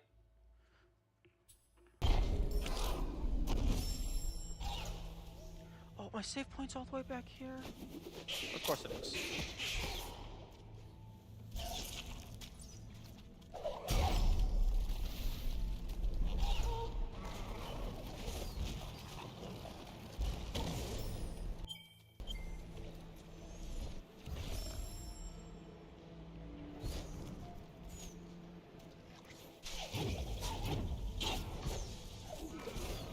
Fuck.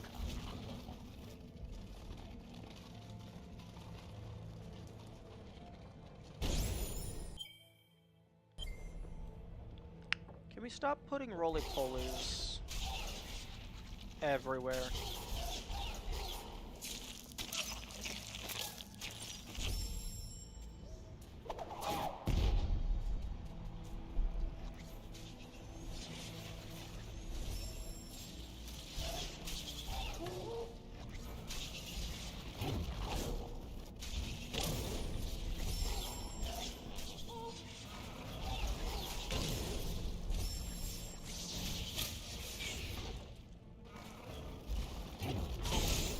That is not what you want.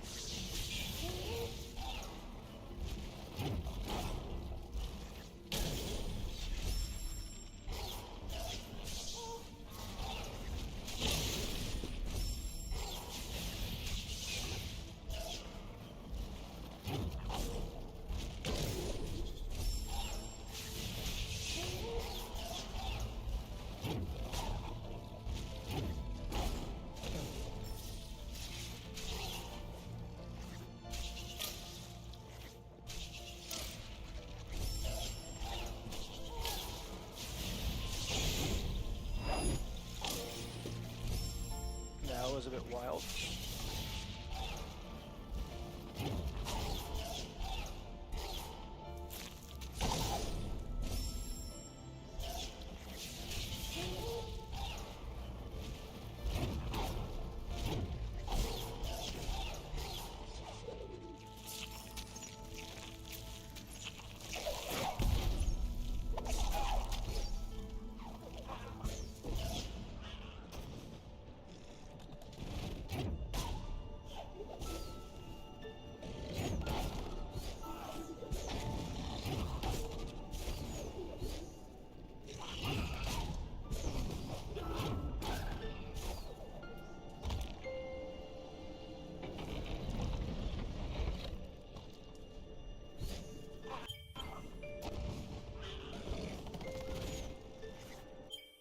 Okay, so kill 15.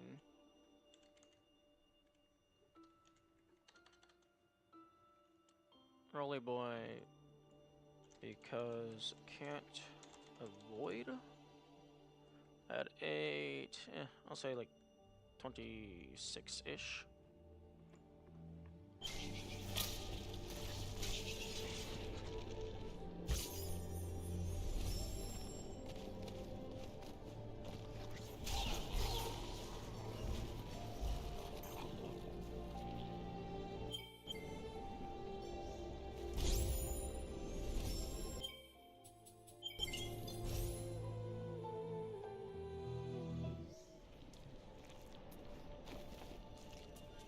Oh.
Okay, good. That's good to know. Their Blorbeedior orbs cannot exist on these things, like the gravity panels.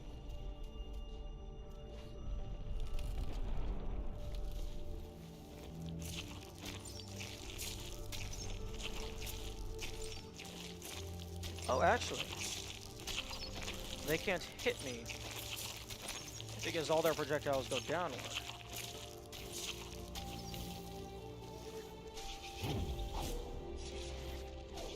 Take a hit.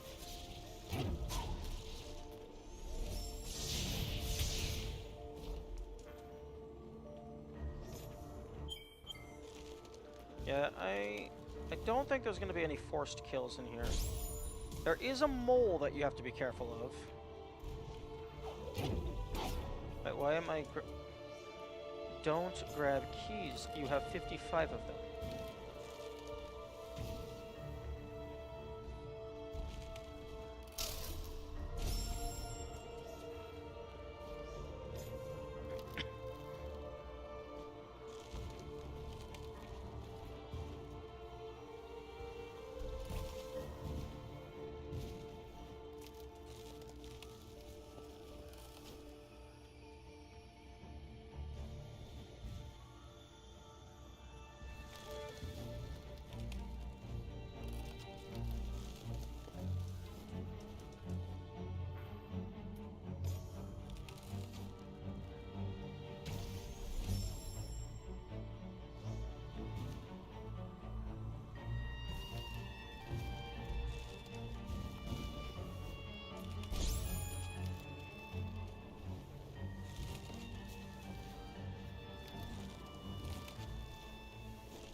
Okay, fine. I will go and see what the other ones are like.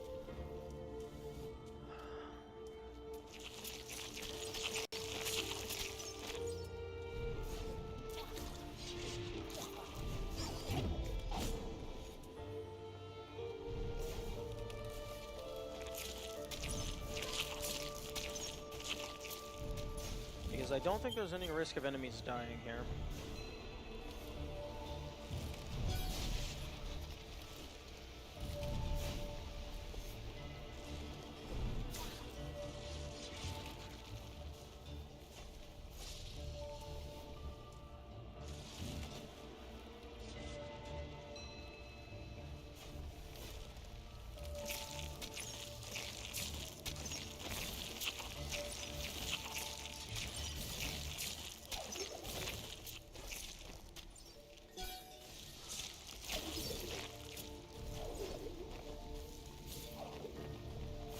Yeah, it just loops back around.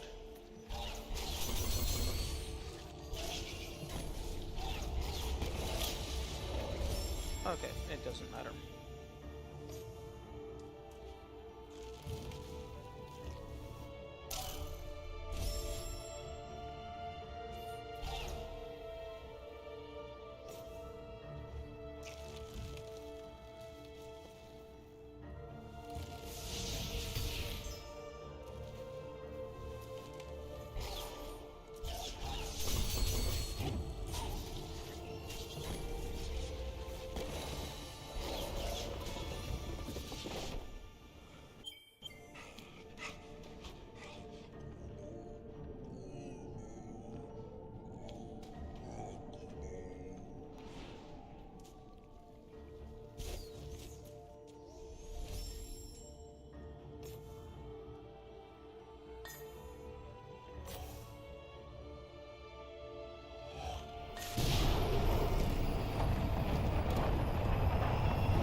Wait, I can access this in the middle of the cutscene? Oh, that's funny.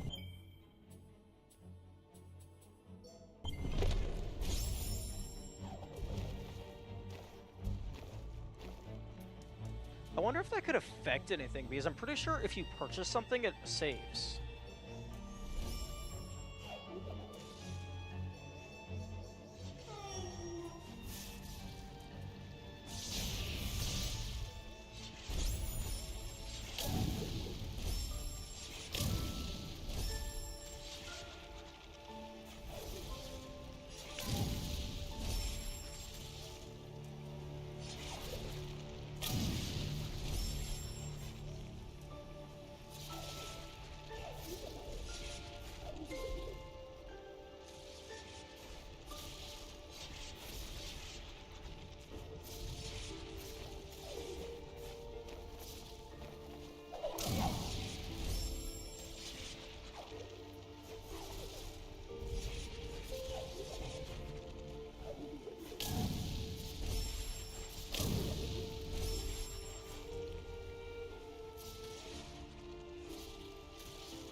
Still at 15. Now, I believe there's like a single mole in this area, which could potentially get killed.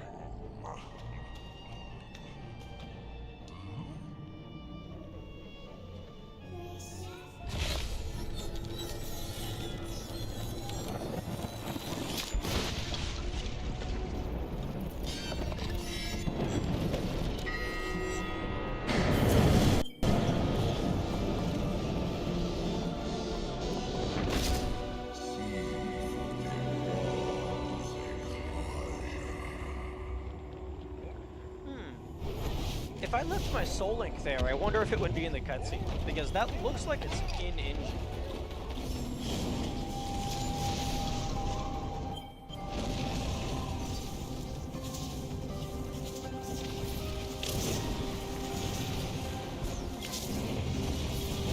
Fuck off with the falling icicles.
That's some exclusive soul.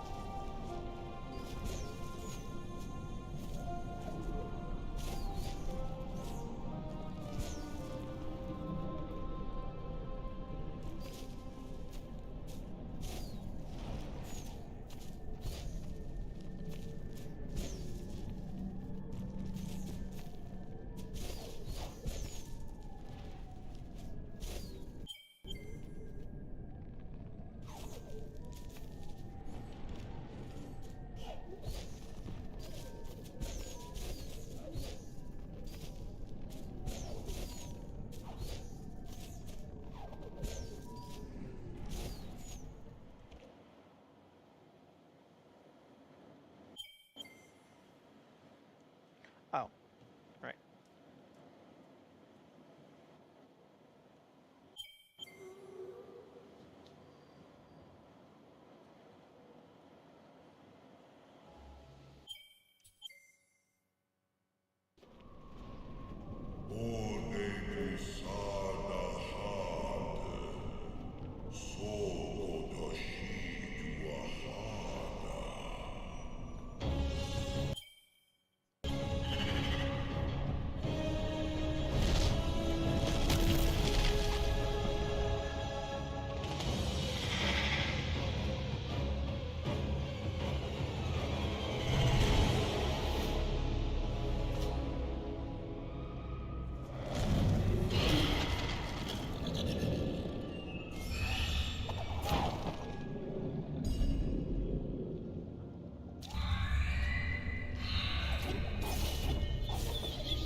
Interesting. Okay, so it's not guaranteed death.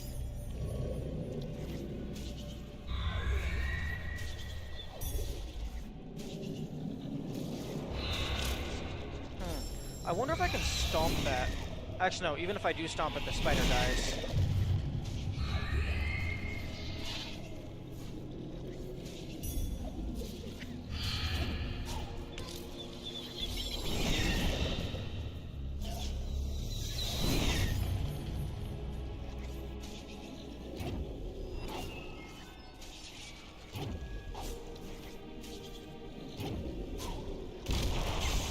Yep.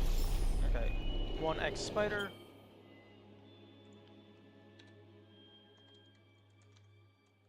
Spider stuck to broken. Stuck to thing that need breaking. 846.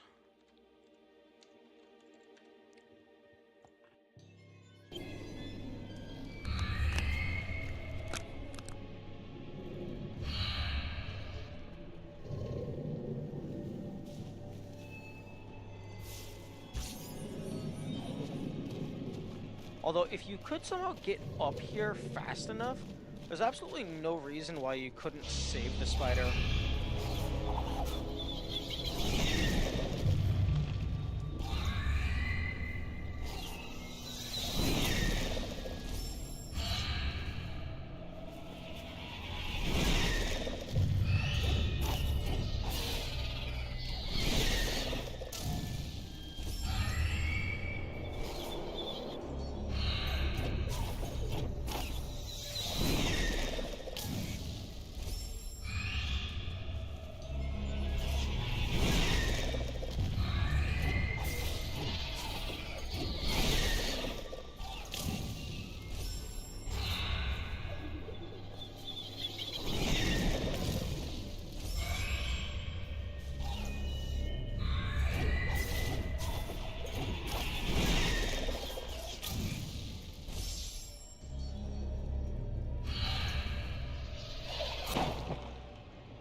was so funny.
I wonder if those things have a chance of respawning on top of you.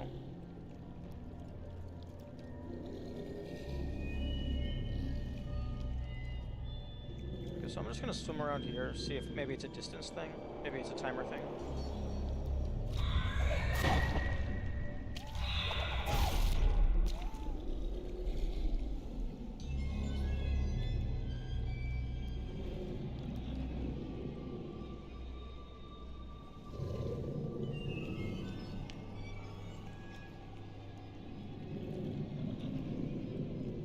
Oh, interesting. Like I said, they can respawn on top of you.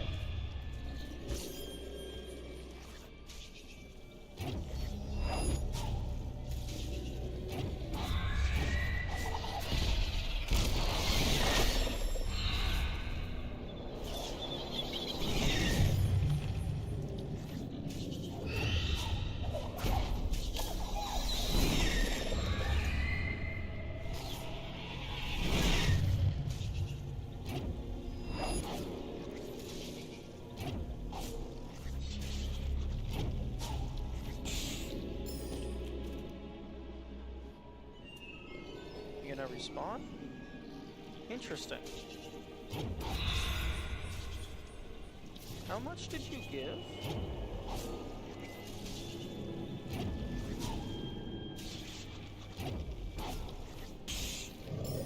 $29? This isn't that bad of a,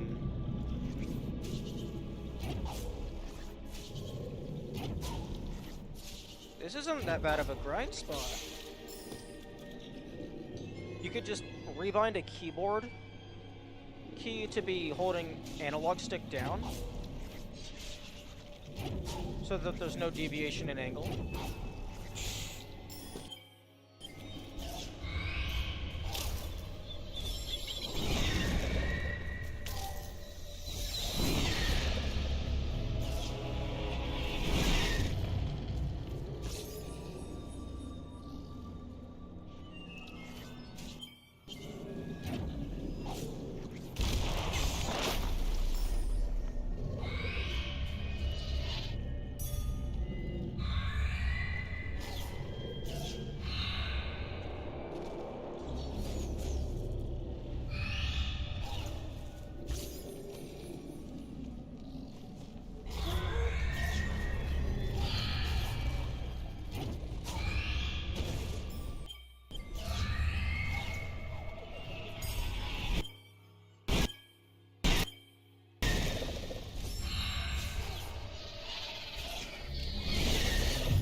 so notes. Kill 17. Roly boy for door. Break door. 852.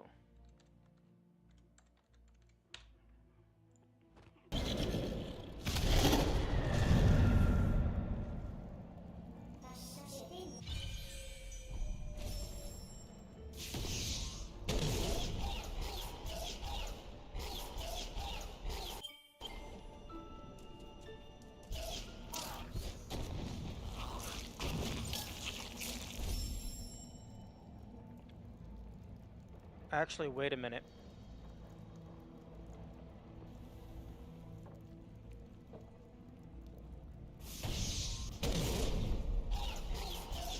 You have to go back into... I'm fairly certain you have to go back into the lab.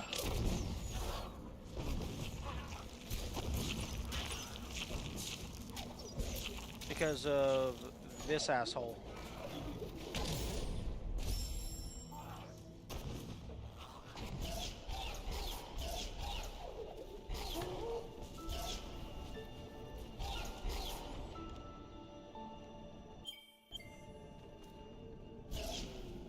You have to go back into the lab because the lab has a teleporter.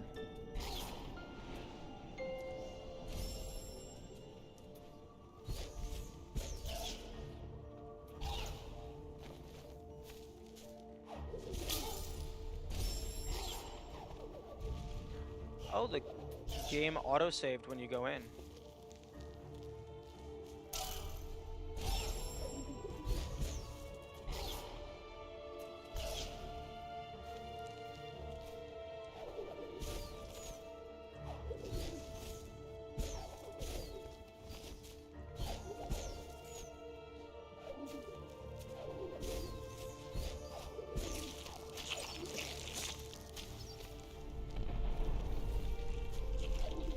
Ooh, this is interesting.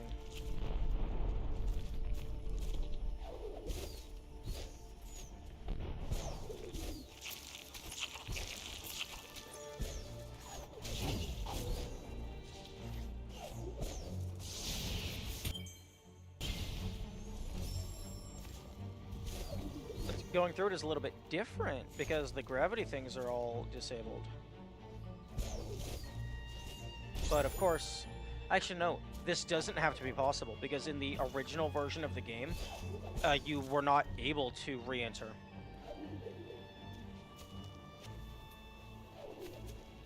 Although it does appear that it is possible.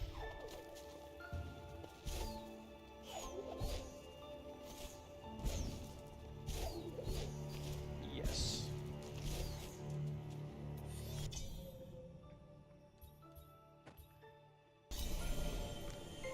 Okay, so 856.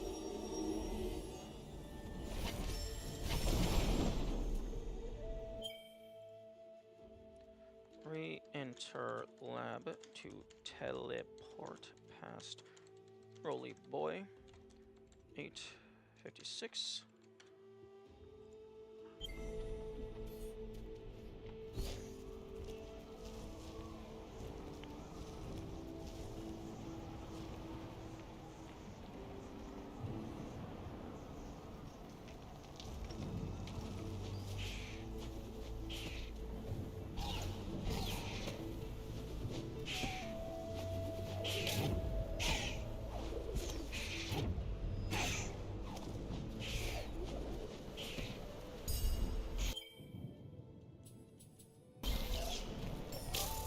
Okay, it's not anything of relevance.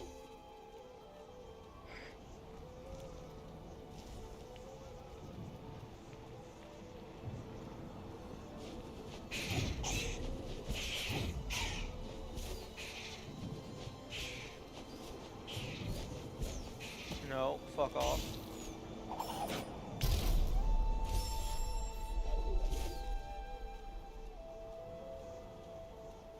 Okay, I'm gonna reset my spawn point up here.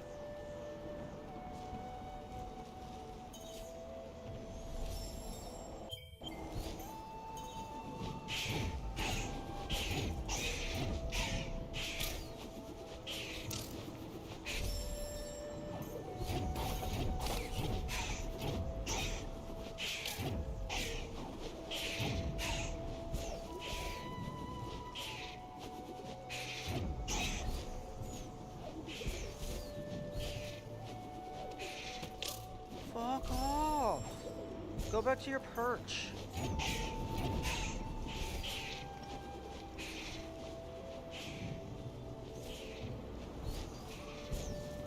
Okay, there we go.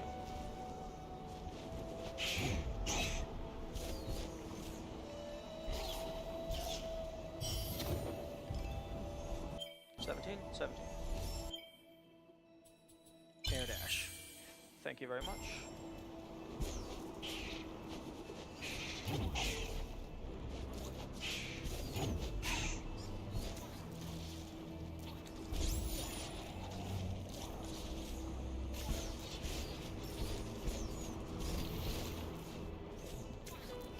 Wait.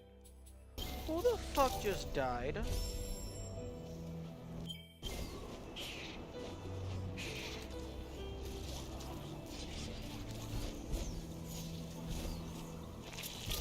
Oh, you died. Because you got hit by a frog. Okay, you're gonna have to get hit. Fuck.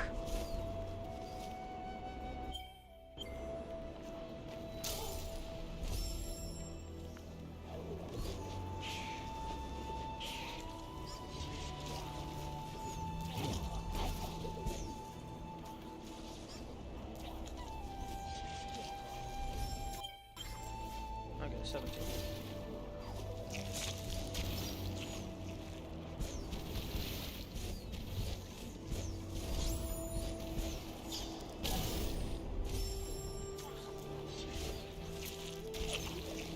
Okay, is there a way that I can...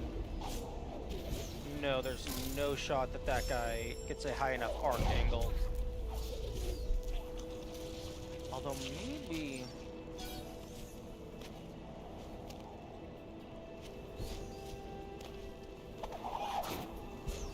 If I can get a ground pound off here...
Actually, hang on. I just had an idea. Nope, the idea did not work.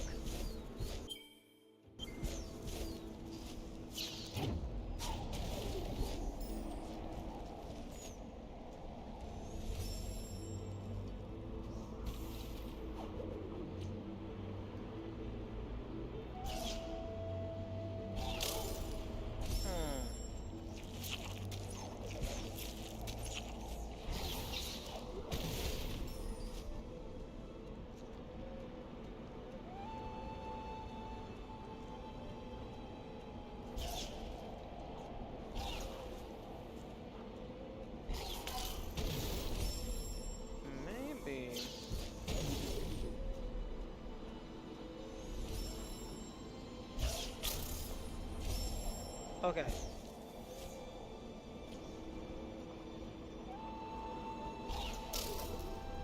It is possible to get past.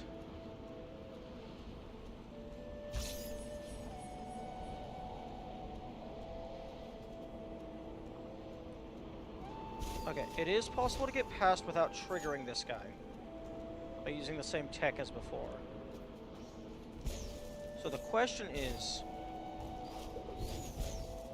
would it be possible to get this guy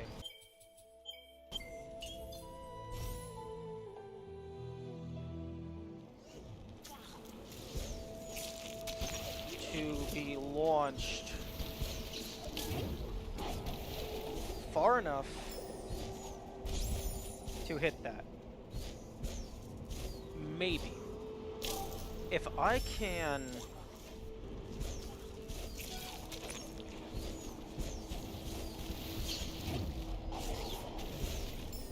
If I can maybe throw them, immediately dash in the direction that I throw them, I can maybe throw them again.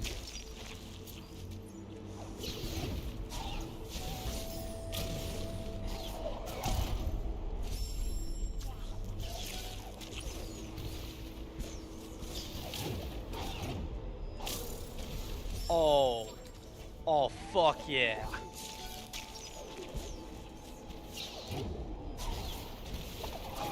Oh, that's awesome.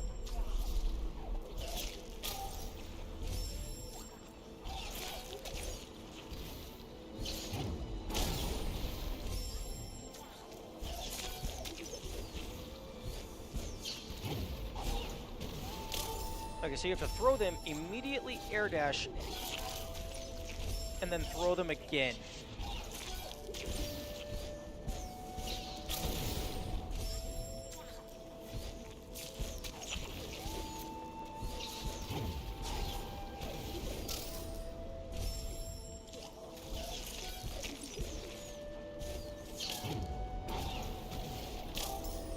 Although, that's a very tight window.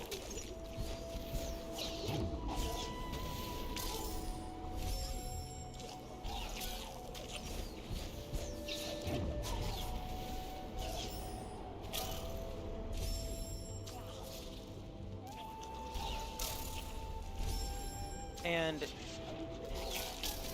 it's not... I highly doubt it's possible to avoid this guy, because there's, like, nowhere for me to stand on.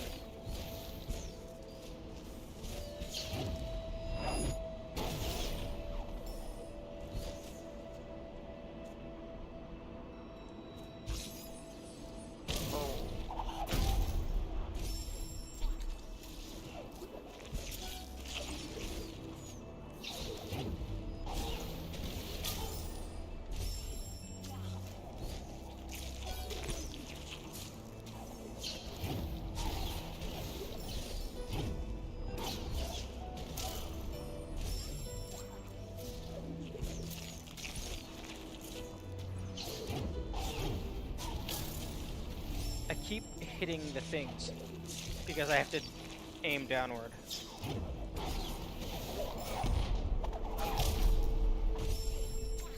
How much damage are these spikes doing? 8? Okay.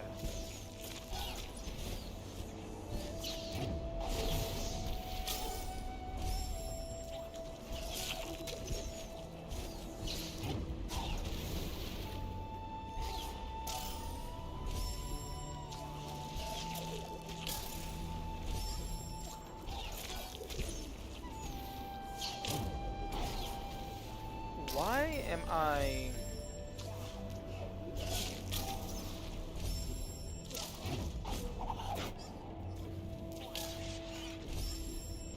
Why am I, like, I do the parry. And then, wait, I can stand there? Hang on, this might change things. Whenever I do the bash, I was, like, going in, like, wild directions.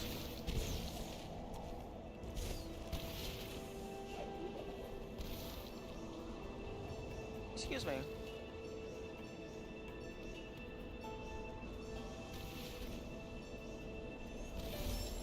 Thank you.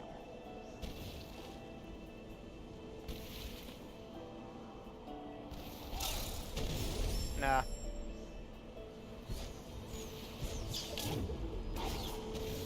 Okay, this will at least make my retries faster.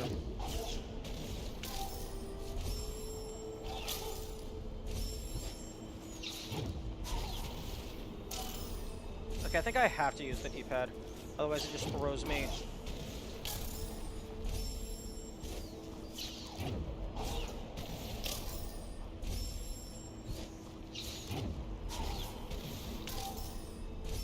Okay, so I have to bash them, throw them to the right, immediately dash to the right, which means I need to... Okay, I need to hold... No, wait, not throw them to the right. I need to hold right to throw them left. Then I need to turn left to dash left to then bash them again and then switch to analog stick so that I can then throw them over to the wall. But then I have to immediately double jump to cancel the bash speed so I don't throw myself into the spikes.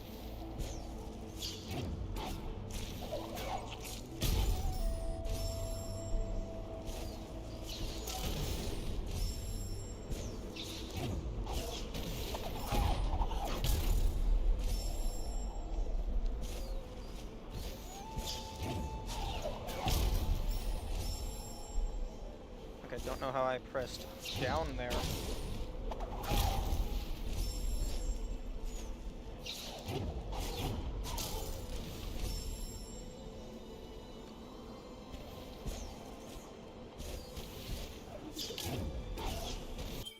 Okay, Steam. Can I crop this? Yes.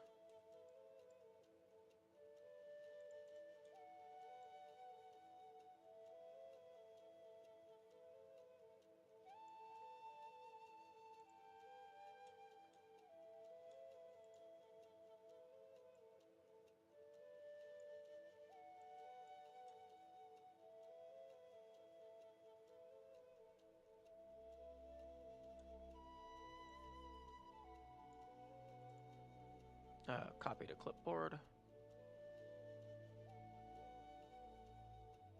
File copied.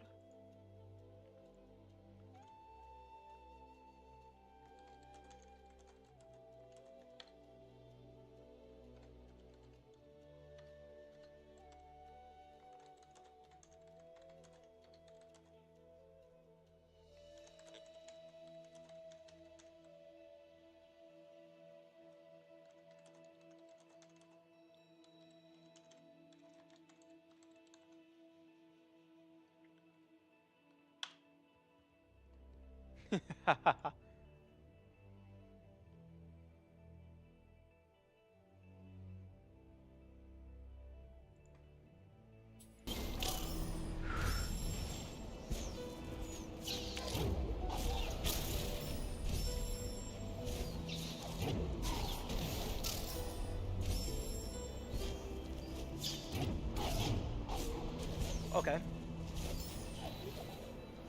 Fuck.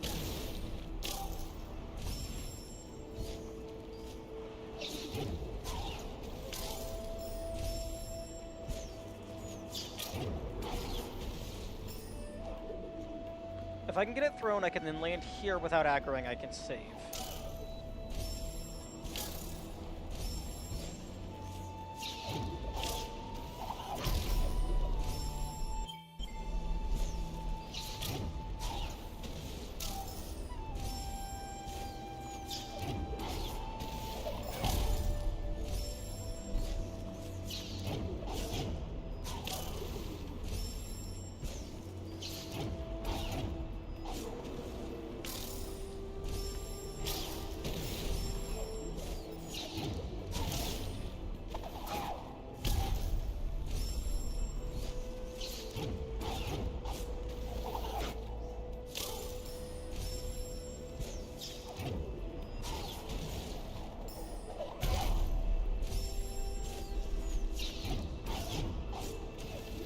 Okay.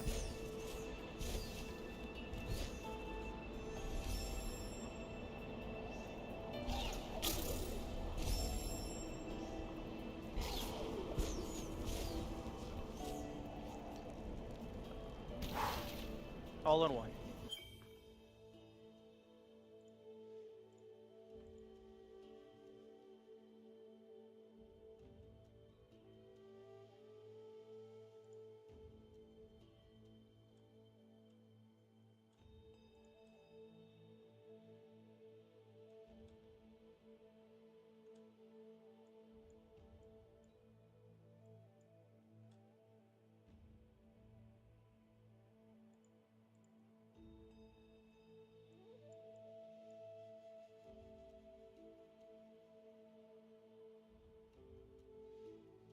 Okay, I'm just clipping this.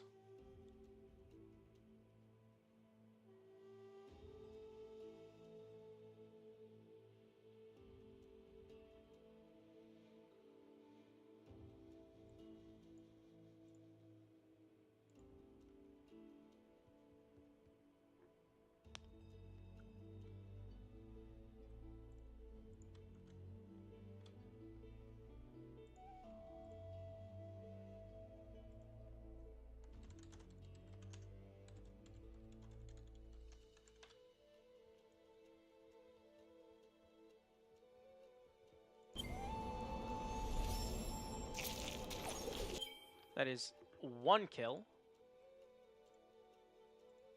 So kill 18. Kamikaze slime 2. Okay, so that's at like 913. Break wall. But avoid other kamikaze slime.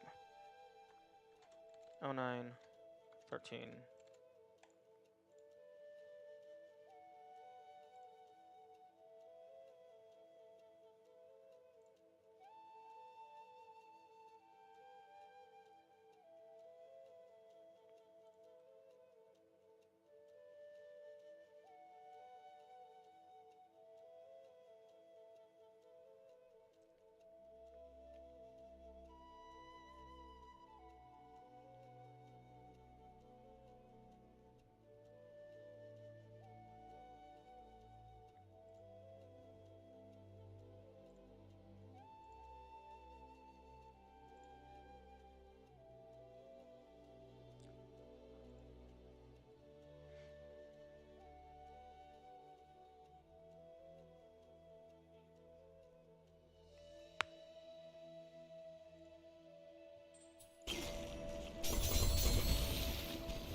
I'm gonna... Okay, copy link.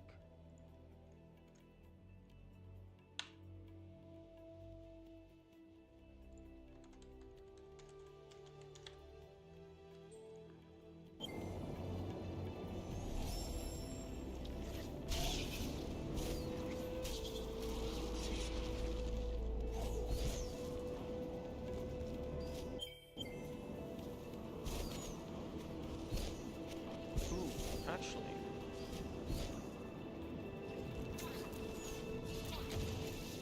You can 100% just skip this entire thing. Yep.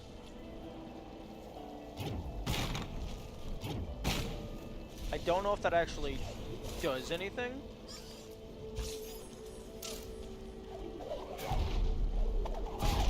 Like, I don't think it is required for anything or whatnot.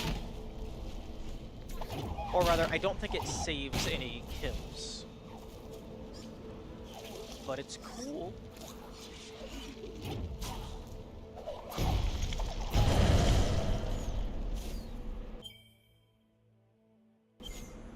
Although... I don't have any energy. This is a... Wait, no. Screw going to the right. Fuck. Yep, okay. I don't need to go to the right. I have 49 keys.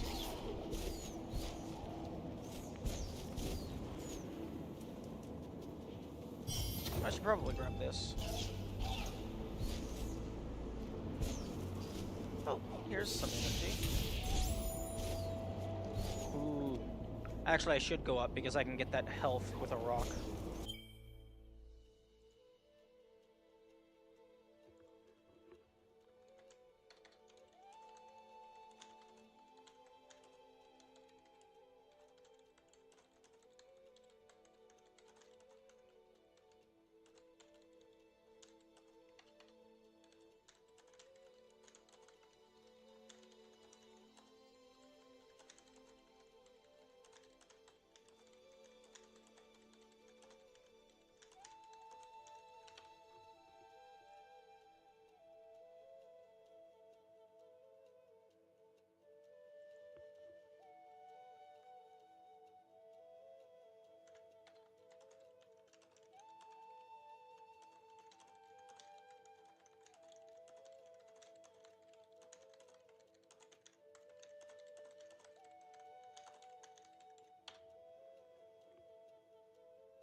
Oh, actually, no, I want to go up here anyway because, one, it might help me get that health, but two, this.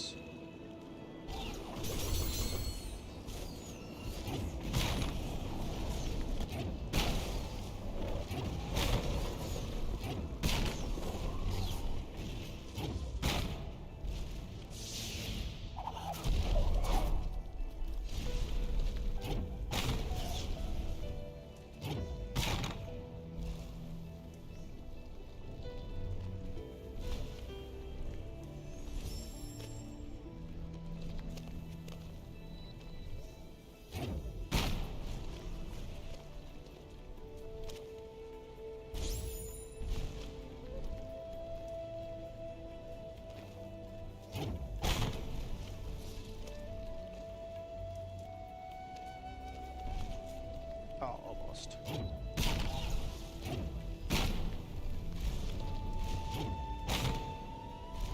There we go.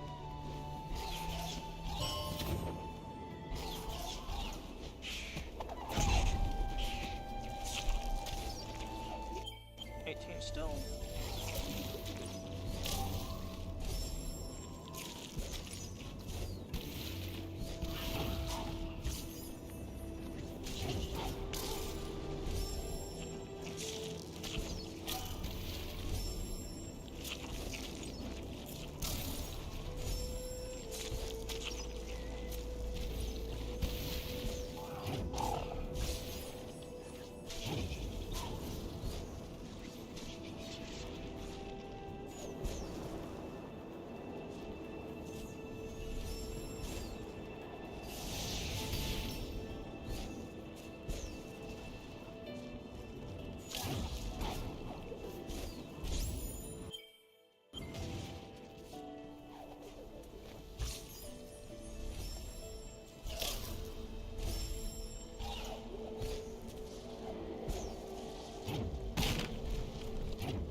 Actually, hang on. I'm taking this with me.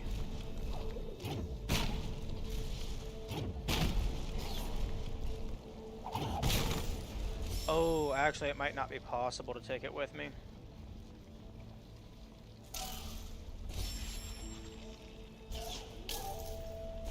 Because in order to bash it upward, I have to be throwing myself downward.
Oh my goodness, what the fuck? Momentum!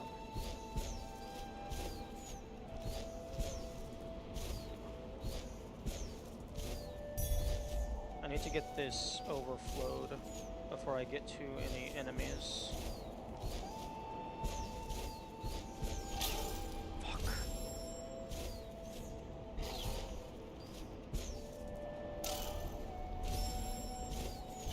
Yeah, fuck doing this no death. Honestly, fuck doing no death. The fuck? At least no death is on normal, and I would have absolutely spent more time gathering material and like resources. So I would have more health, I would have more energy. So that stuff would not be killing me.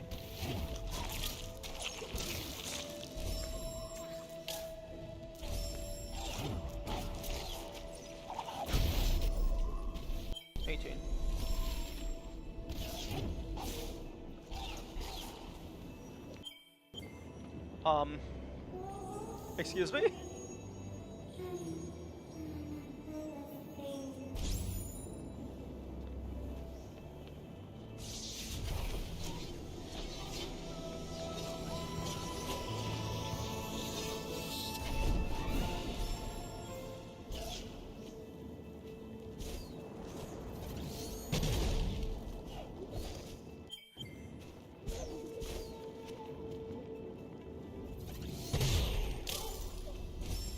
Oh, that's neat.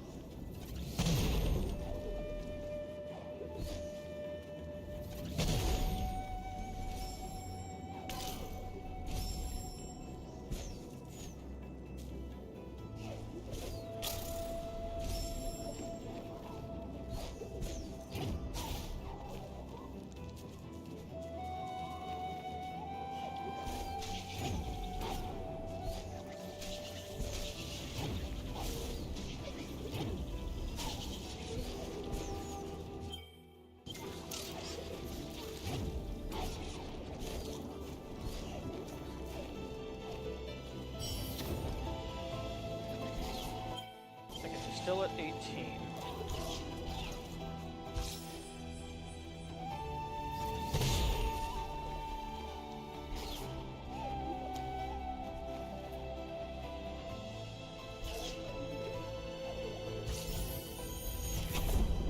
Okay. Now let me see. Energy pickups, 50% more. No, definitely this.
Oh.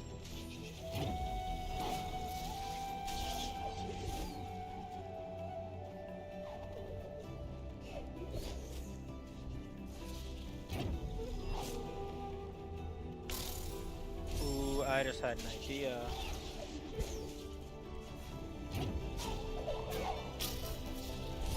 I want to see if that projectile can break that wall.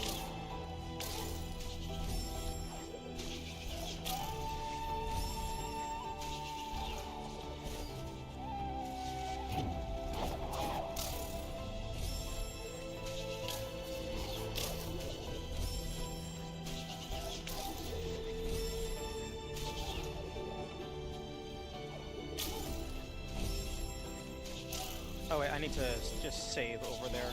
That'll make my life much easier.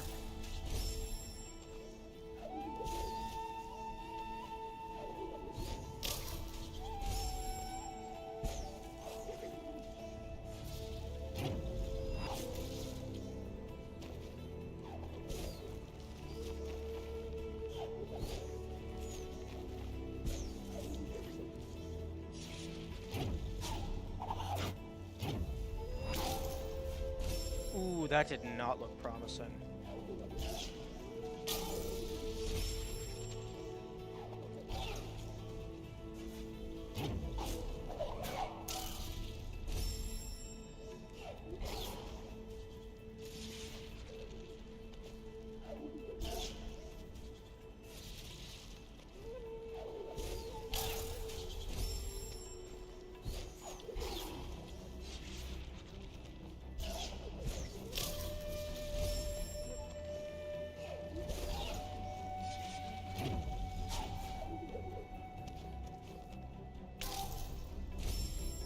I'm trying to see if you can get through here without climb.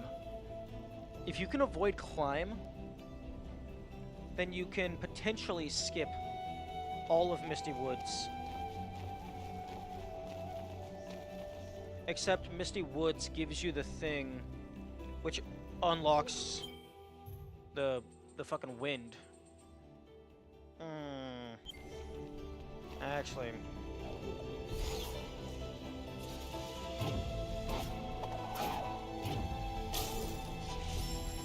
yeah.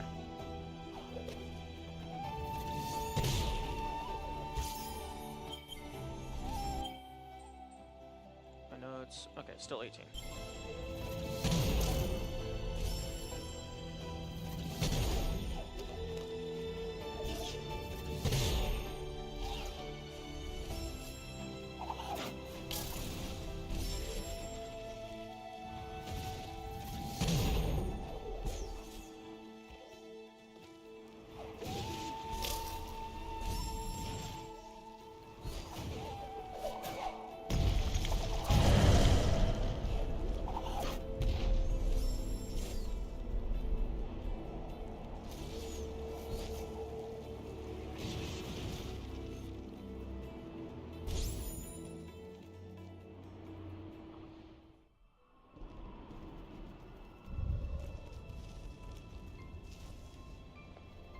Hello, Kuro. Or is that a different bird? I don't know.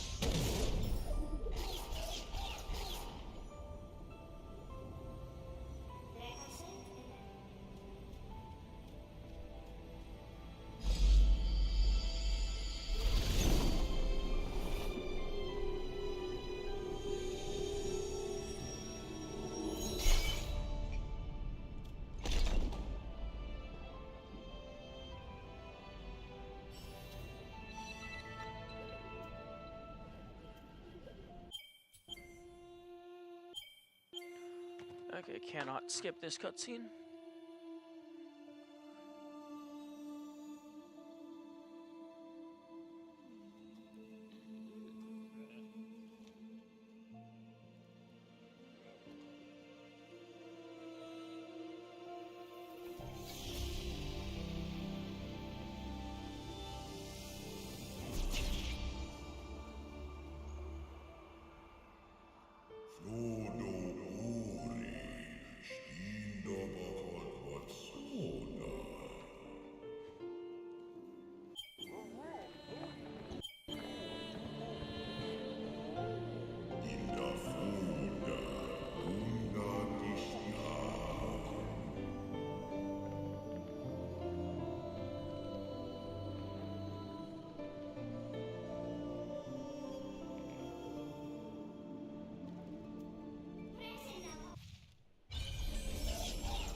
There's any other like little pseudo cutscenes like that it's possible to see.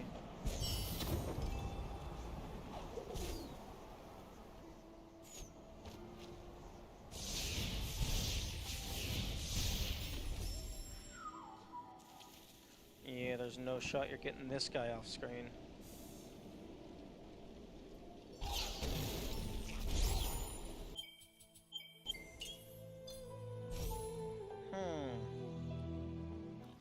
Perhaps if you...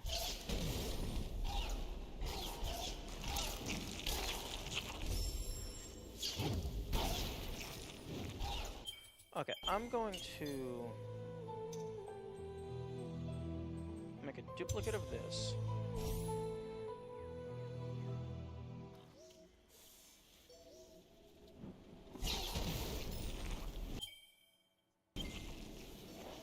Oh, okay.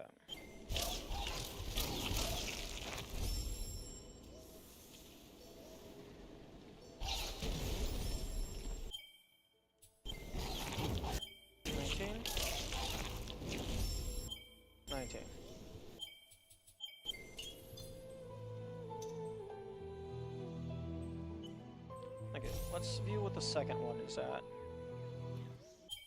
18.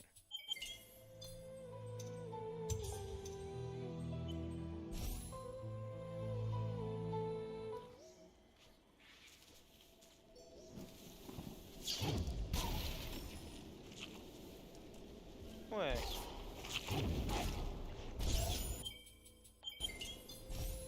Why did...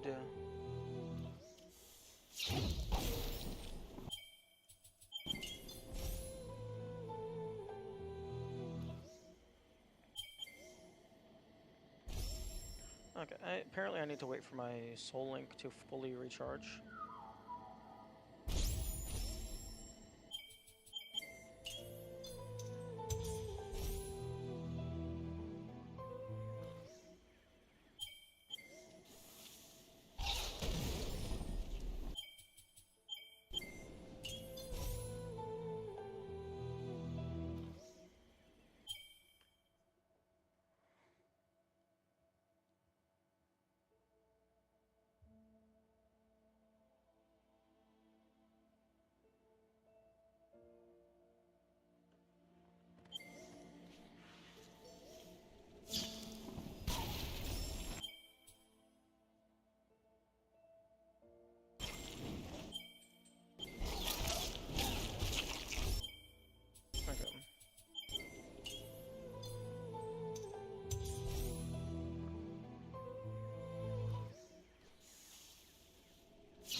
Wait a minute.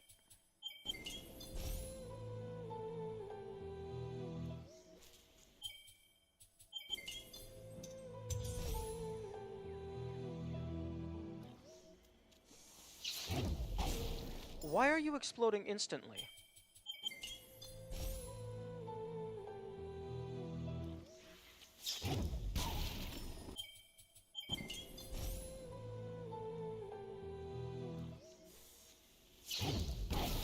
Yeah, no, you're exploding instantly. What the fuck?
Okay, so it looks like it does save how far along you are into the Soul Link.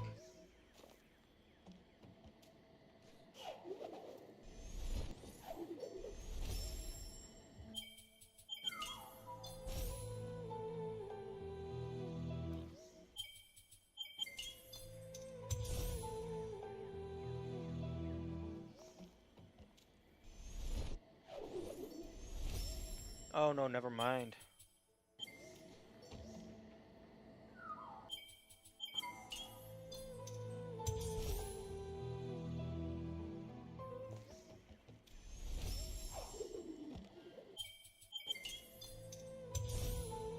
It's gonna be faster to just copy over my save rather than wait for it to refill, place it back here, wait for it to refill, attempt.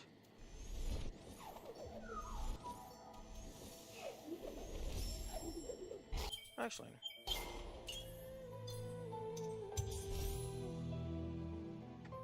here's a way I can prove this.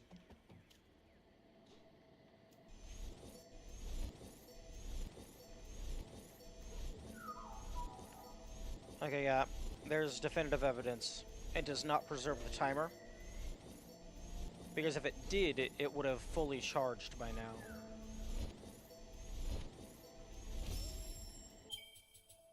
Okay.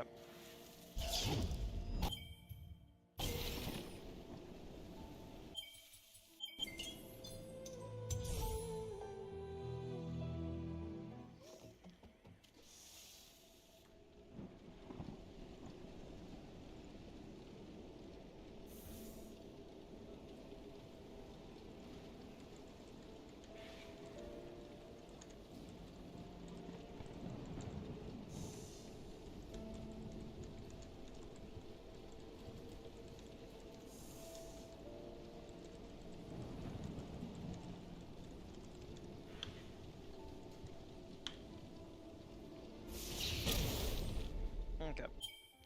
So, 944. Kill 19. Kamikaze slime. Because fuck you. 0944.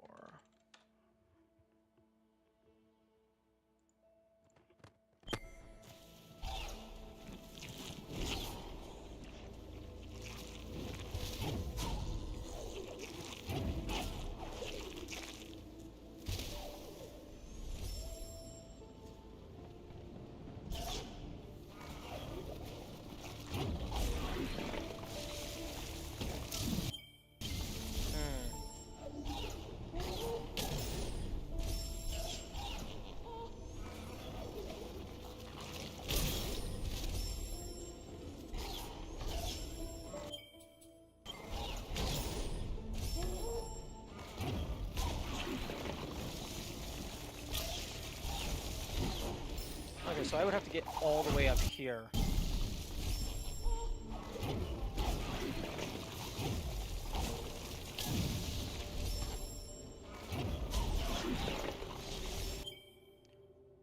$19.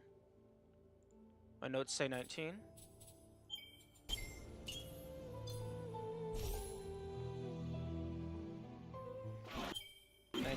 I got the save off. Although,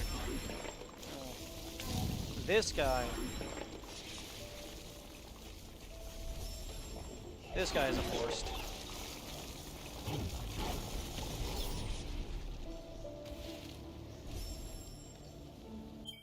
Okay. Kill 20. Rolly boy for break wall. 946.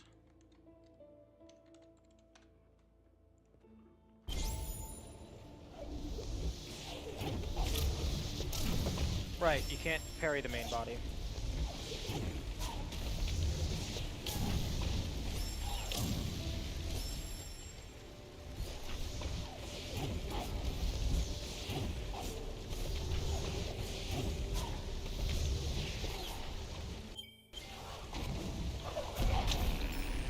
Fucking kidding me.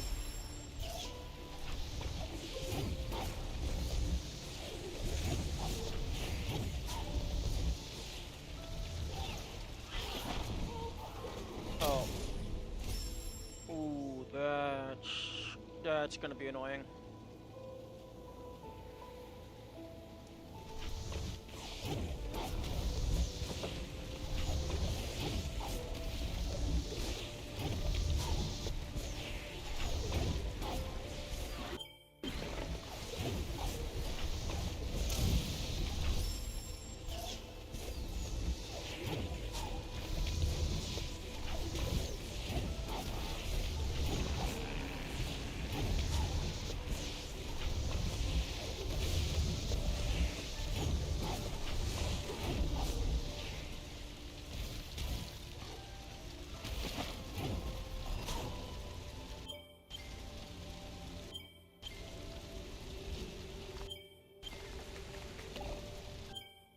Ah, there it is. Oh wait, so I could throw him off, he rolls all the way to the right. I could get the save off, I could dash before he dies, get the save off here.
Okay, got past.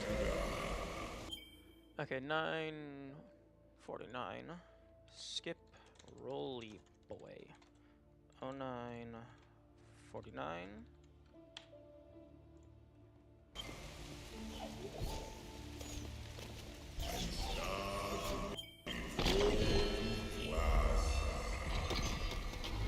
And I have 0 energy.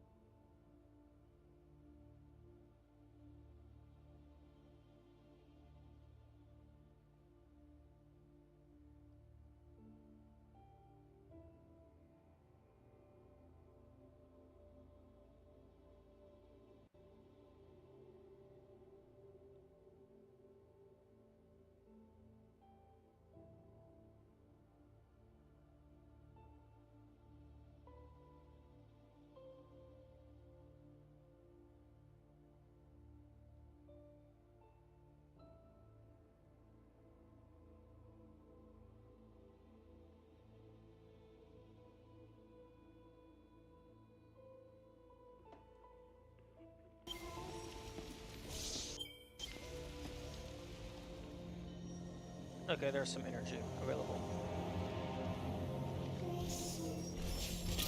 What the fuck? No. Do you autosave like the other one? Okay. That was the main reason why I needed to heal. Or the energy, rather.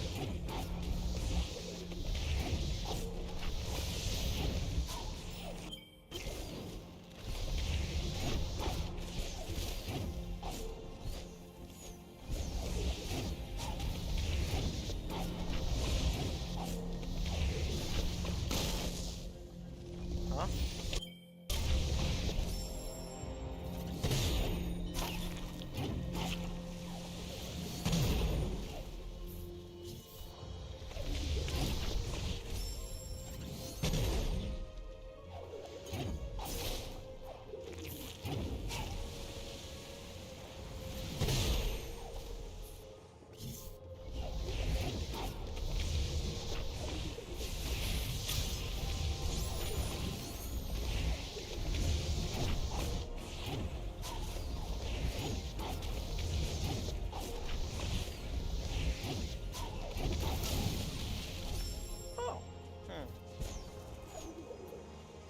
not considered that you could just parry the blobs.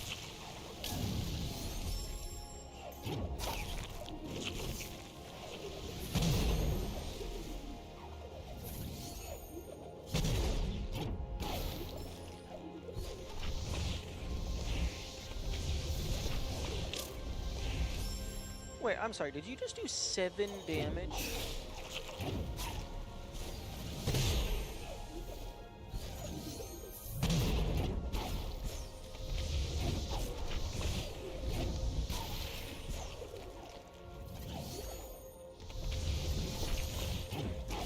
Feather! The fuck?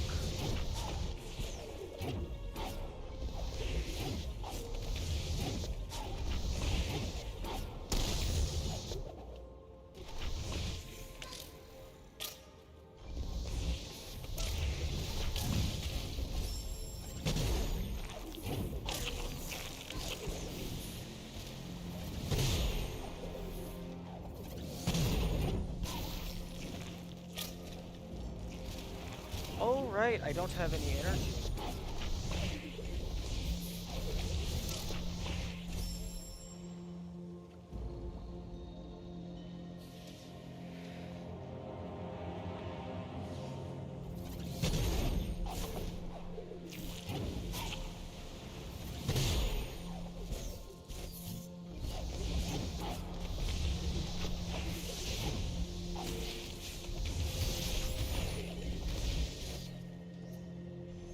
Okay.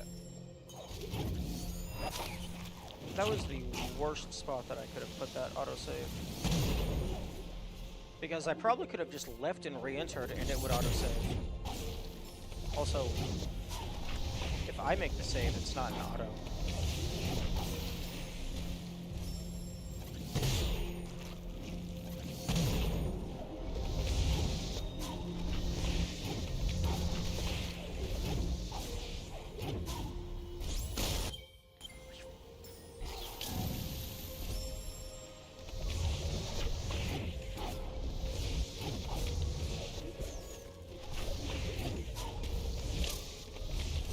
And yes, they are actually doing 7 damage.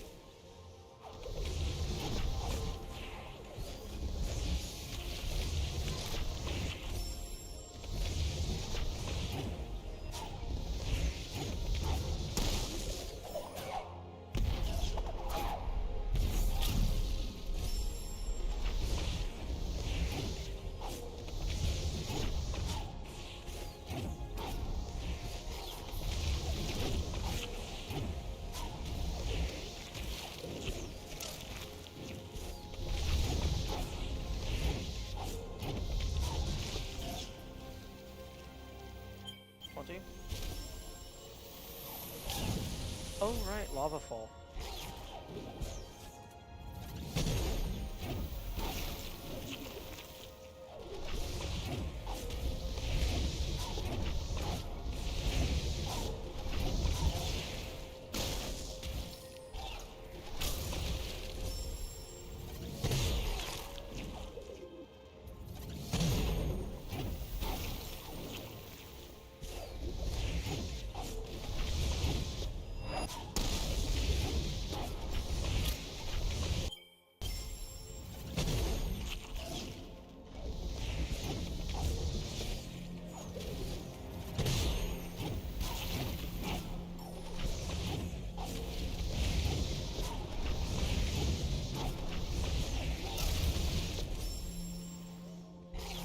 That room is going to be annoying because they're all trying to kill me, but they're not accounting for crossfire.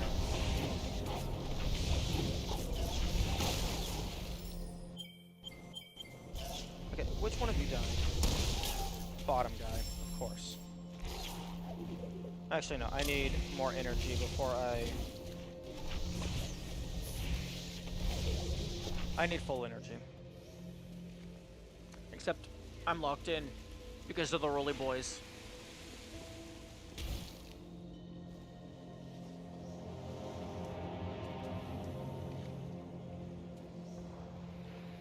Okay, so here's what's gonna happen. I'm just going to wait like a minute or so for the crystal to respawn, I will go in, grab the crystal, leave, re-enter, and it will autosave. And I'm going to do that until I have full energy.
Also, it looks like I got way too many keys.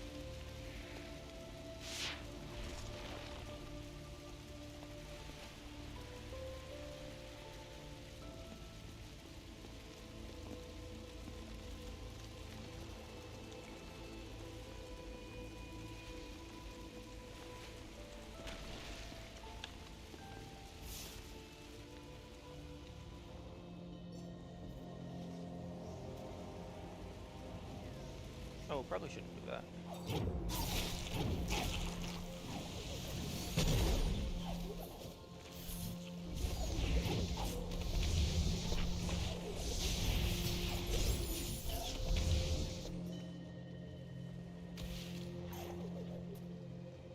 Okay, now... Did it save? It did not save? Excuse me?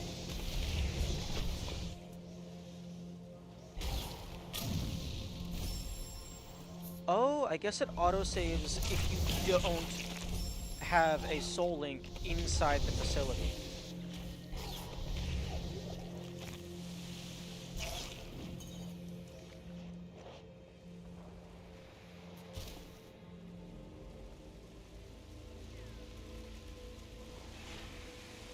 Okay.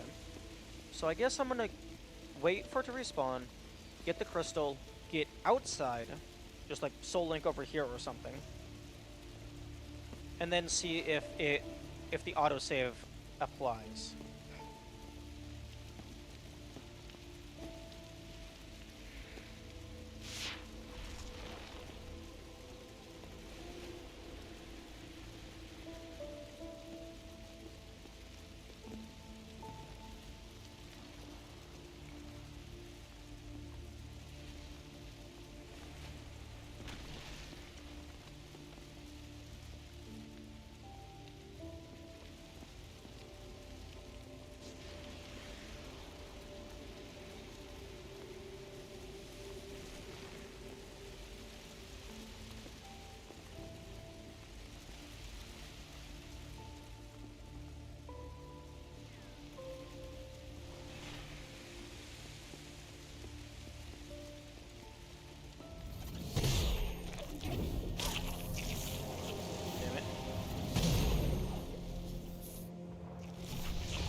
Okay, so link here. What the fuck?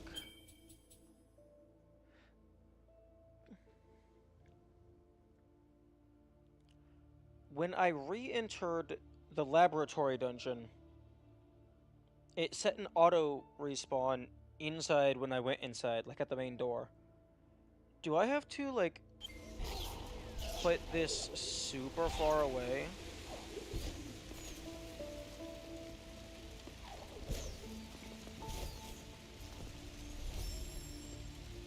Like, do I have to put it all the way over there for it to autosave if I go in?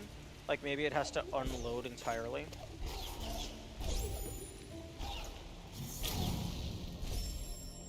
No. Okay.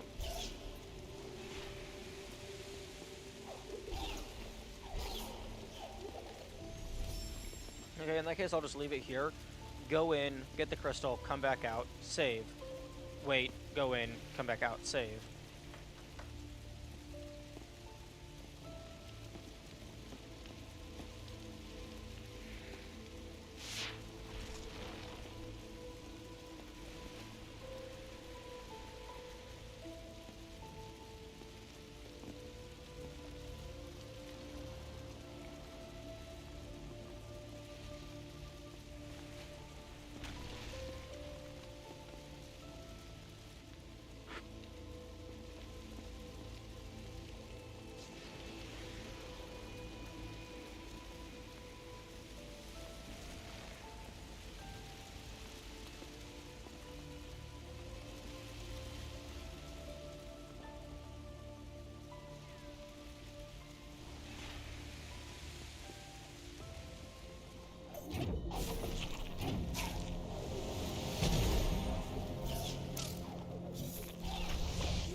Kinda wish I had this now.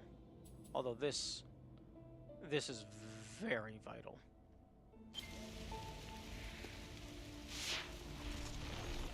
Actually, I'm gonna go ahead and just do that, just to keep my health up. Because that's a big crystal, so I think it gives me 3.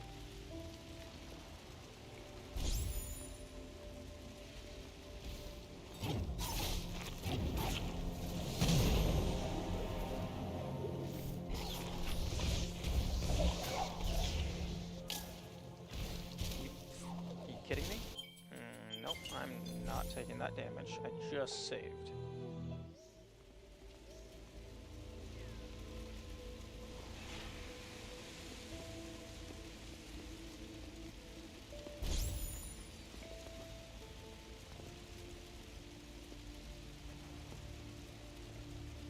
Frame perfect hit ball.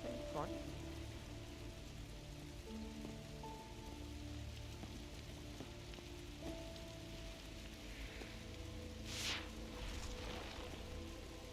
Oh, that's so much better.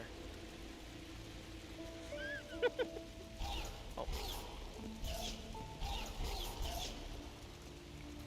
Don't forget to exercise. 1, 2, 4, 5, 6, 7, 8, 9, 10. Uh, anything to alleviate the boredom.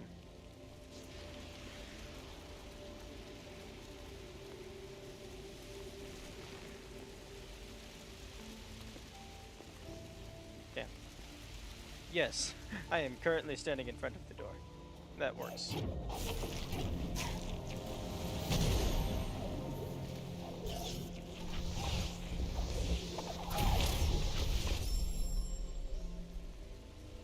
And now it's gonna be gone because my save point had the timer at a much higher value. Yep. Okay, so that's an important lesson. Before I go in, save my game, so if something does happen, I can just go back in immediately, because the timer, at being at 0, would have saved.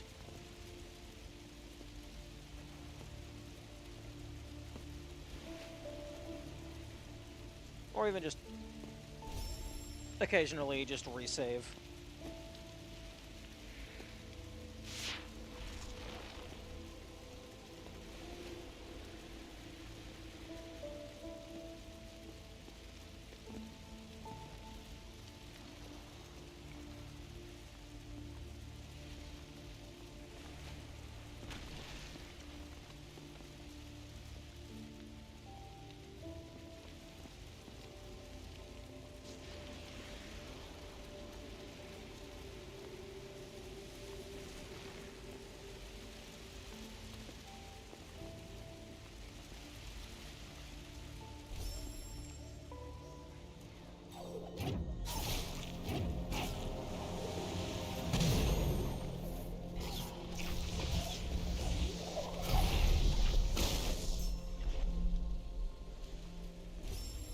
Okay, full energy, full health.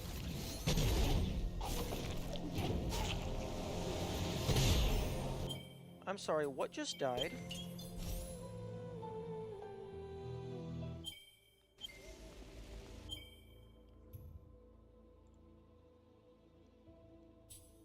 Why am I at 21 kills?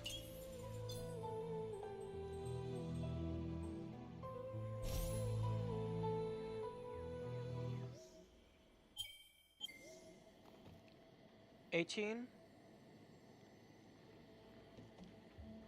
Okay, so 19 is this slime, and then 20 is the roly boy for the break wall. Why?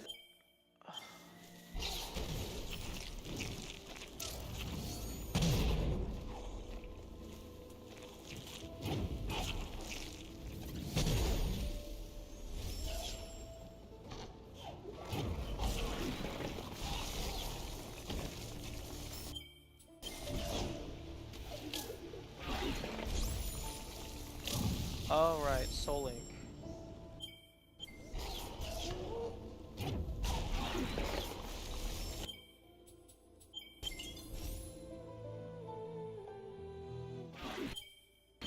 $19.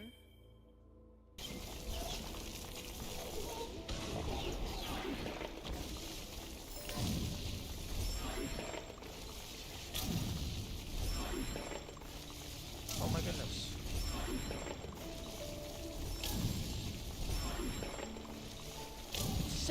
Start attacking me from the other angle. Thank you.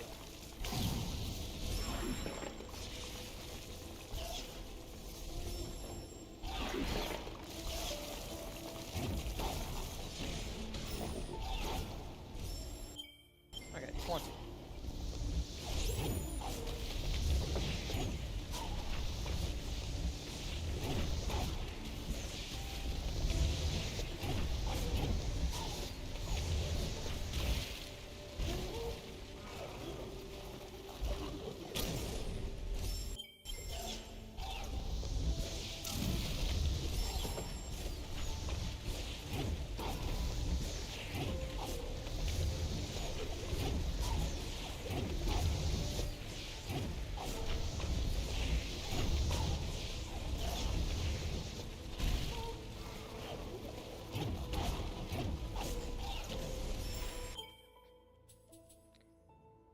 No. No. I sure am glad this is just the research file.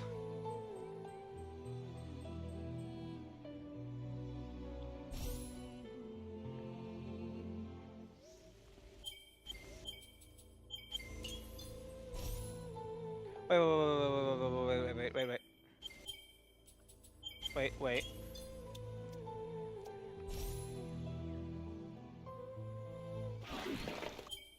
Hey.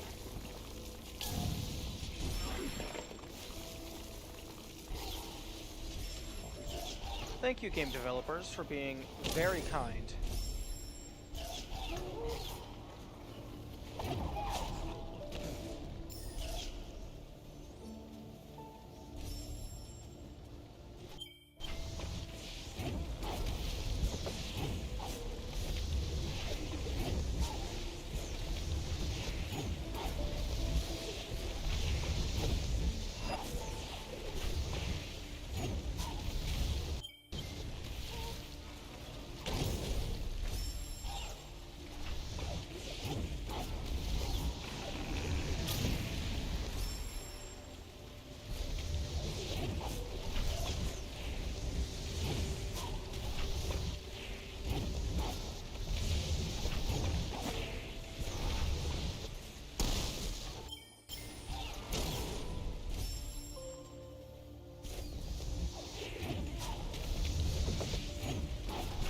Wait. Hang on a second.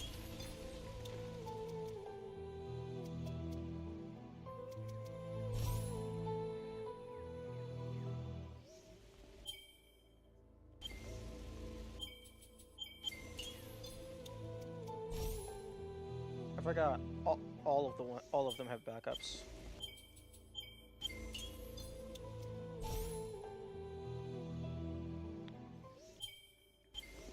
Okay. So this one is at 20.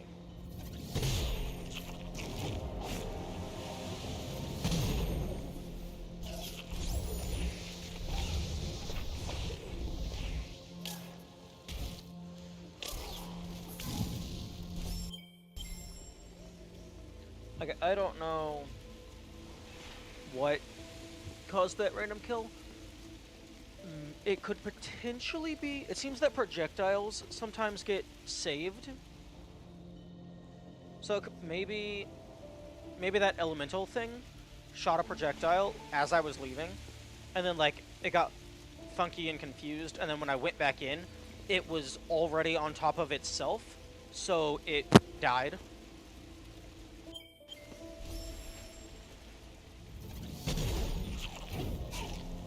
But this is a very good reminder as to why games should definitely just have backups like that.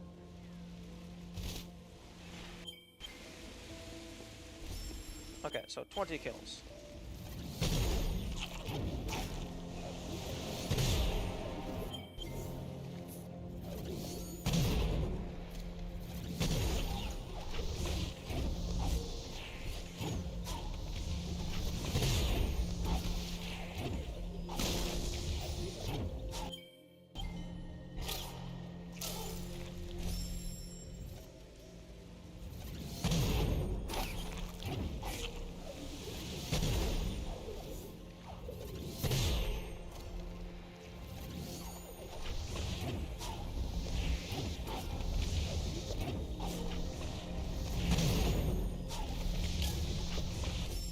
Right, I forgot they instant kill me even at full health.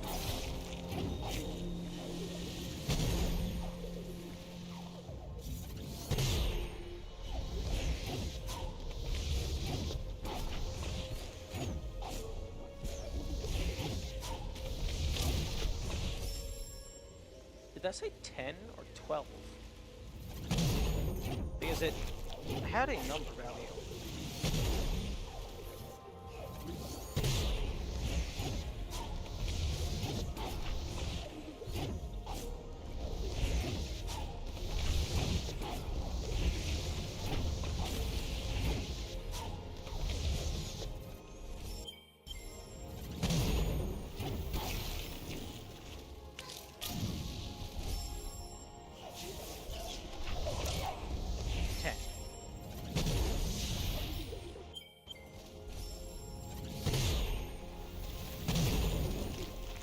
Okay, now...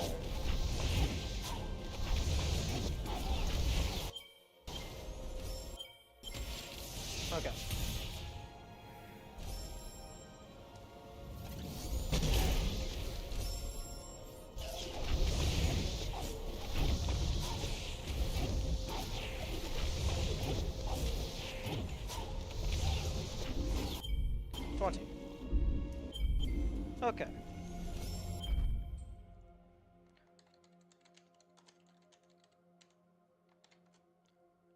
Hmm, 10, 18. Okay, so got energy, got health, got up.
Okay, 21, but these their bullets can break the walls.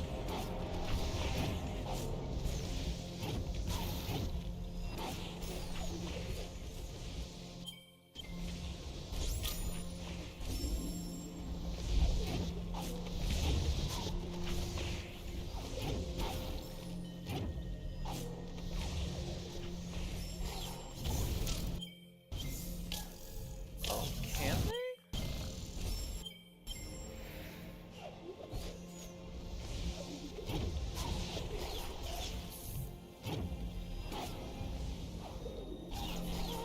Wait. Okay. Go in.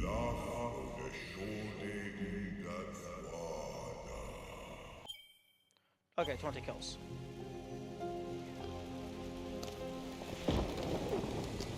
Okay, 10, 21.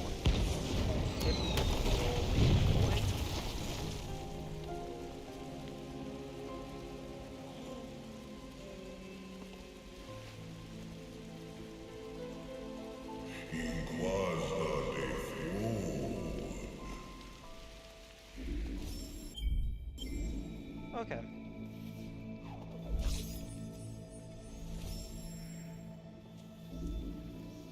Okay, so it looked like my redirected projectile could not break this, but them just shooting the projectile on their own could break it.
Oh, interesting.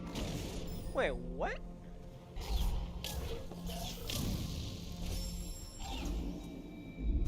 Also, I will be taking those.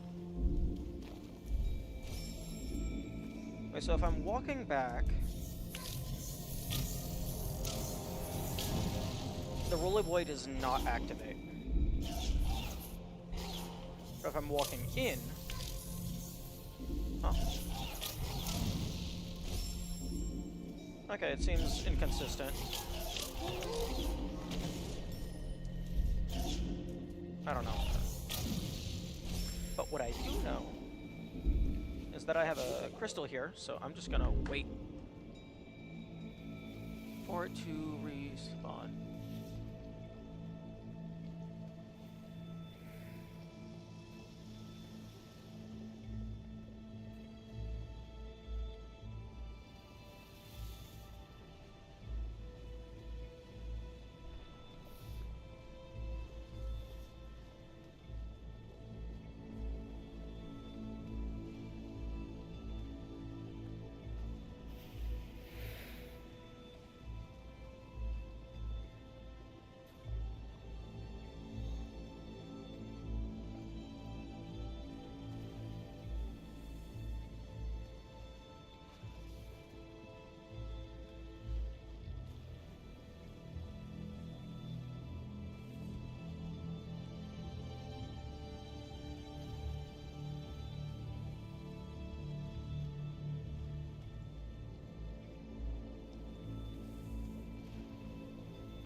Looking something up real quick.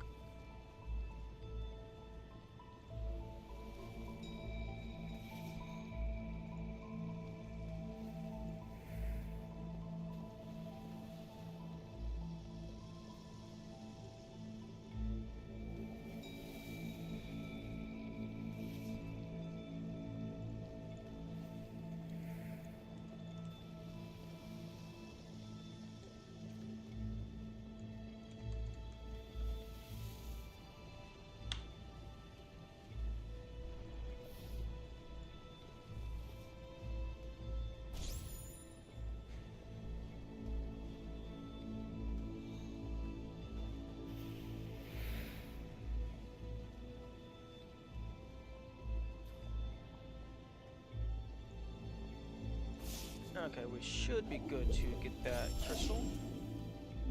Hey.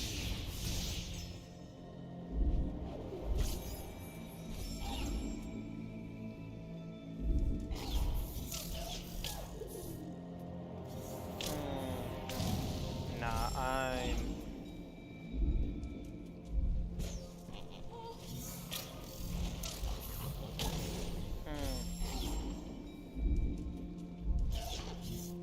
No, I have to stay on the ground in order to not get kaboomified. Or rather, to not aggro him.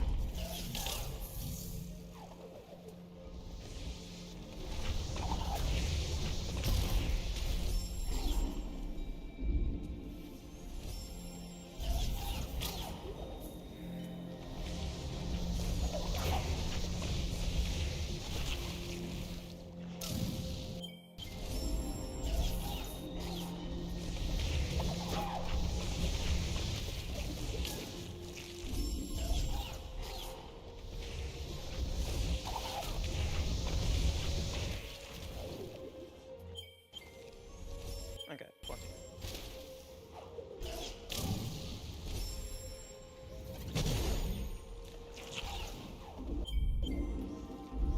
Okay, this one is the enemy gauntlet.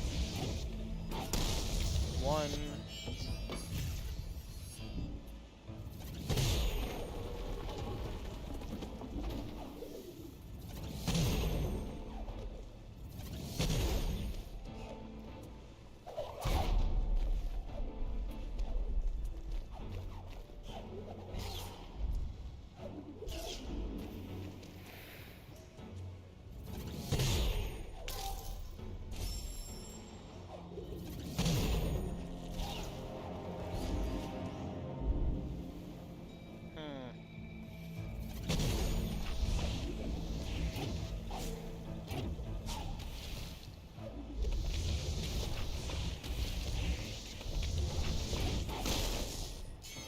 Minus 80 damage. Okay, so kill one.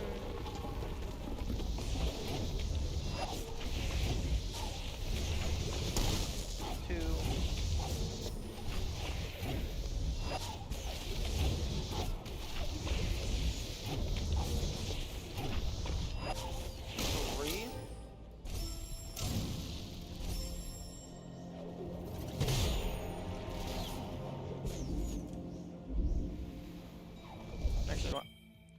at 20.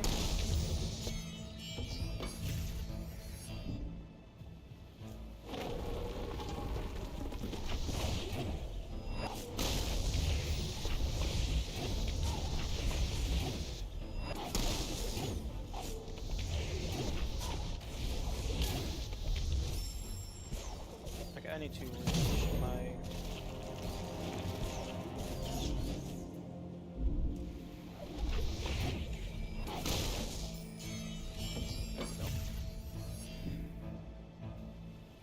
I guess I was at 20 when I went in.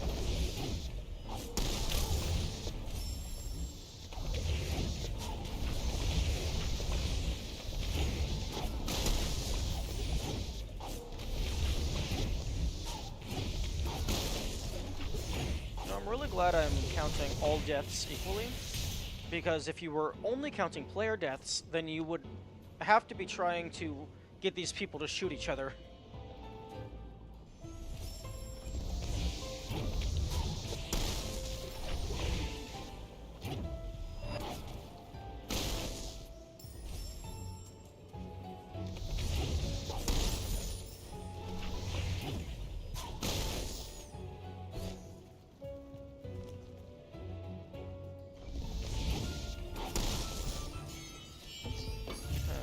So that's 9 of them.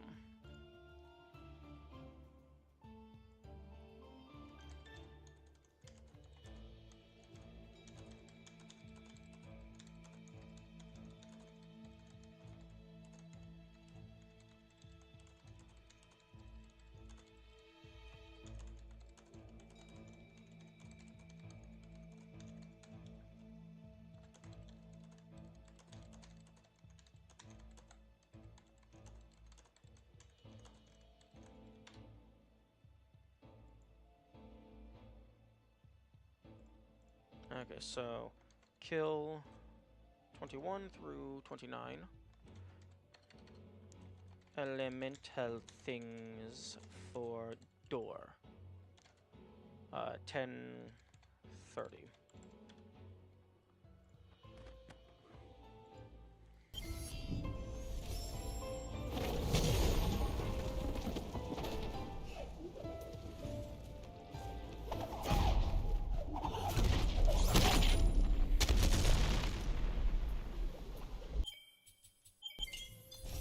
I'm gonna test something because I think it might be funny.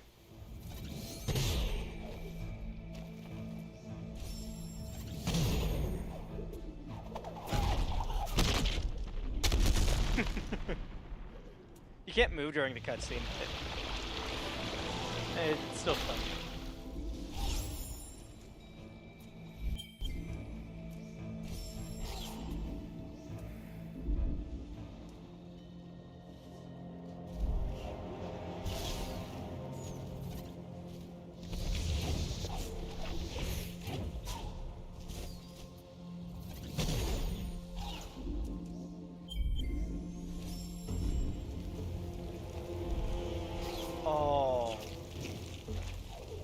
Oh, this is mean. There's nothing I can do about this one. Unless I can, like, maybe...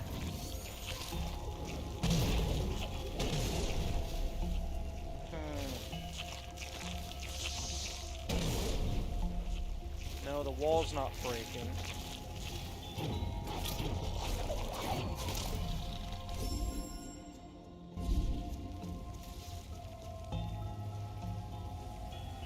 I doubt...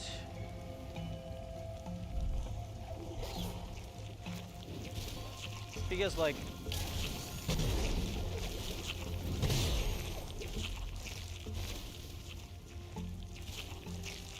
The thing stops firing if the block gets put into the lava. But there's no shot that I'm going to get the block into the lava before it obliterates all of those people. Those enemies.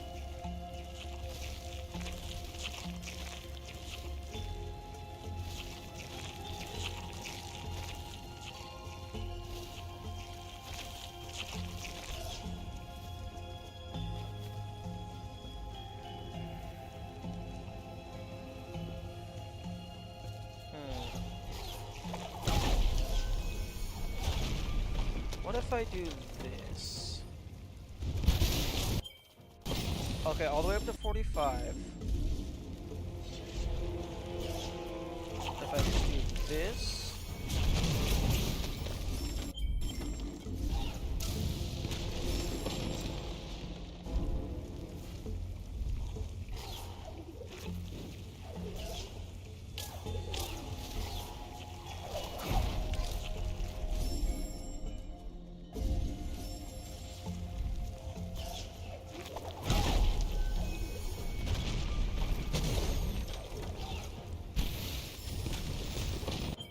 $45 still.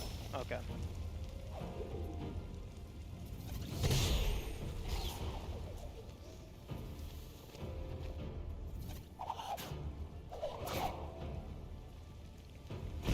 That's actually slightly pushing it.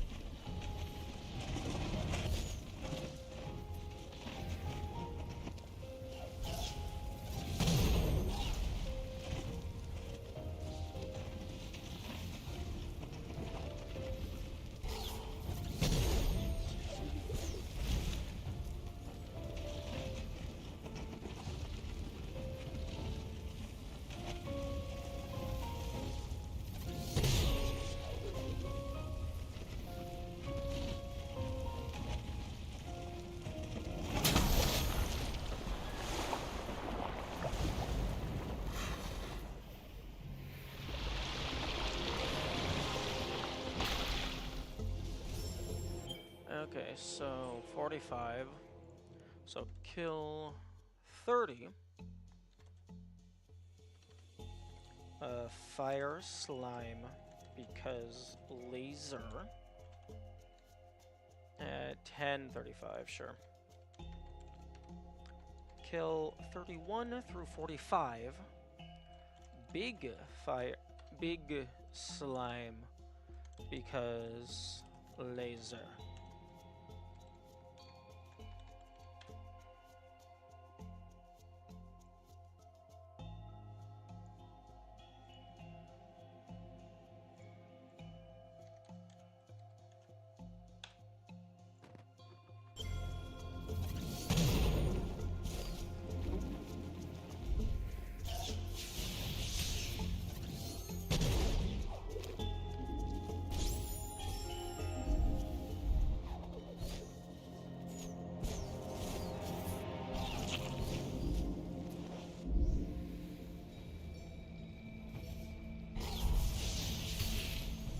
Okay, 45.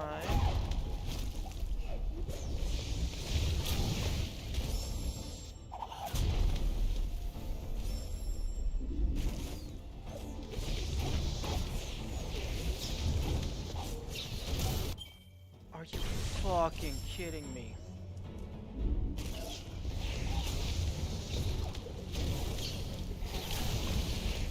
Okay.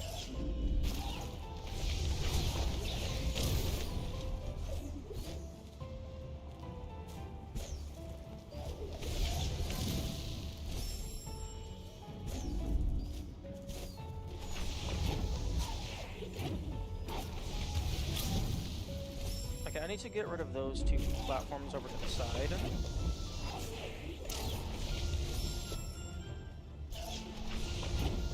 So I can see if going under the,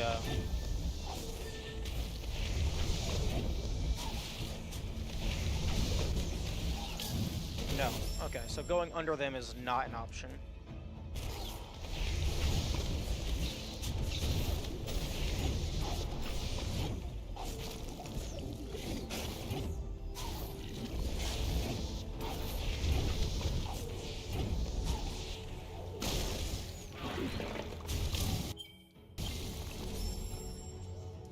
What got hit? The only two things that should be dying here are these slimes.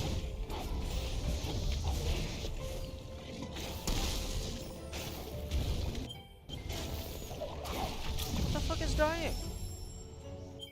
45, 46, 47.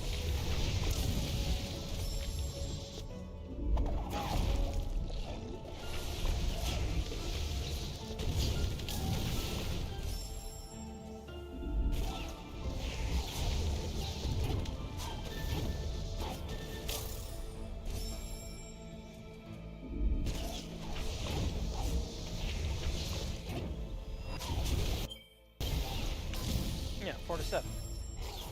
I know how to count.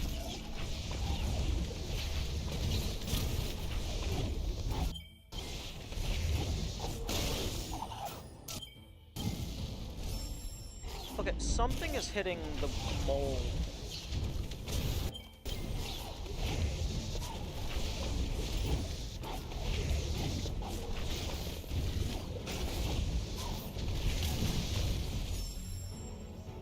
Oh my fucking goodness, the mole is killing itself.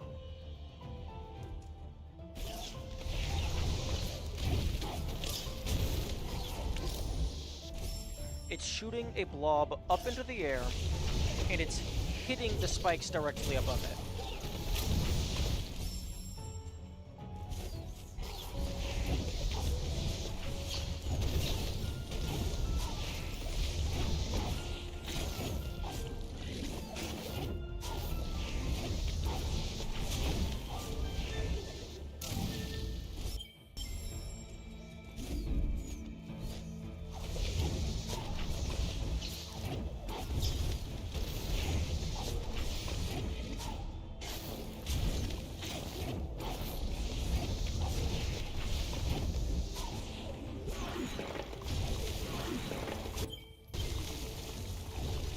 So 45, 46, 47, okay.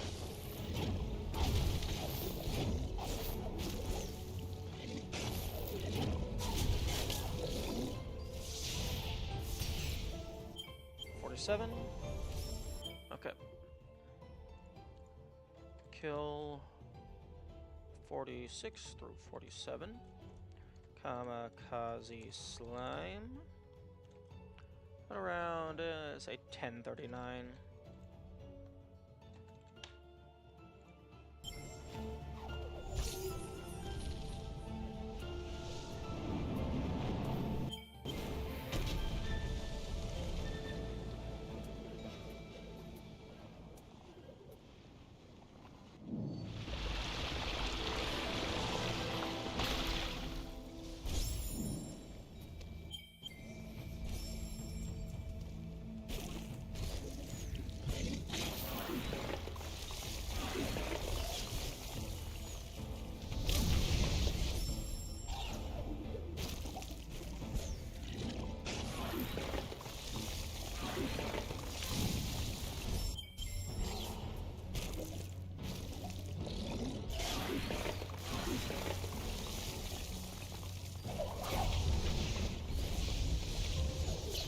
Oh my goodness, the kamikaze slimes are back. Was I too slow?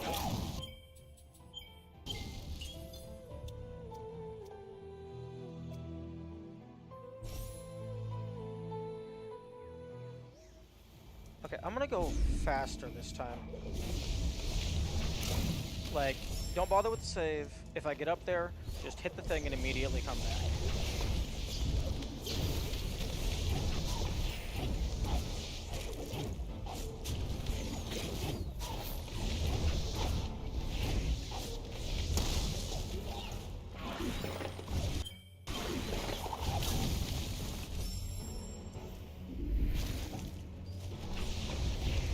Because if these guys are considered mobility, then they're going to be respawning instantly, which is unfortunate.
kill anyway.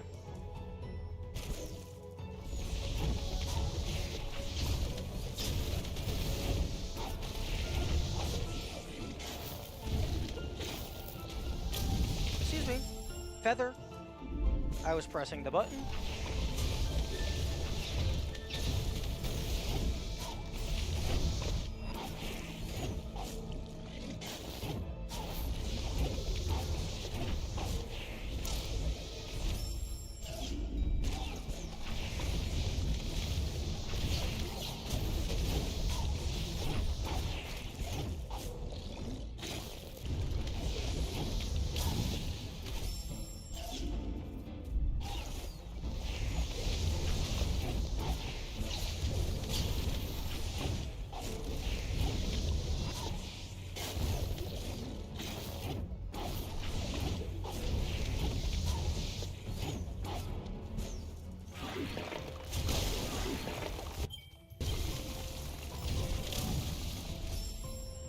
Wait, he's hitting him.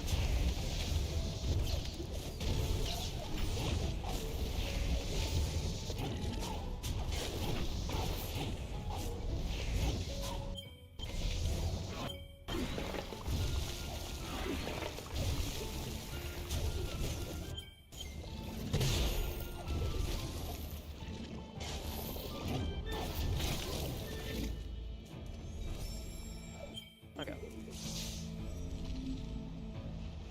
I got the save as early as I could.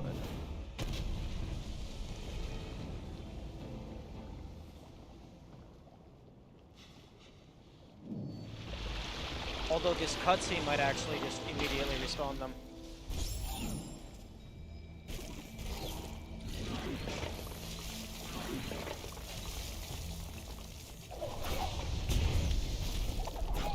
Yep.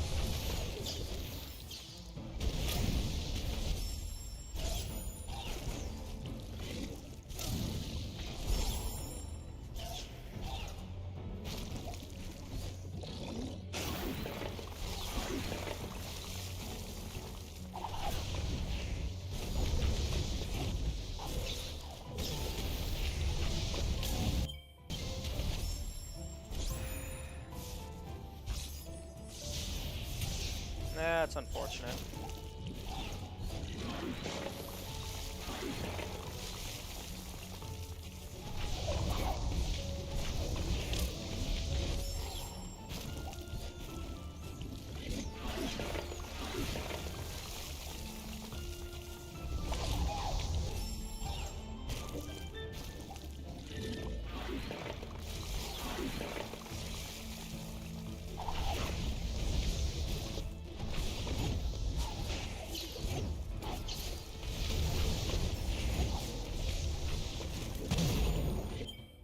Okay, so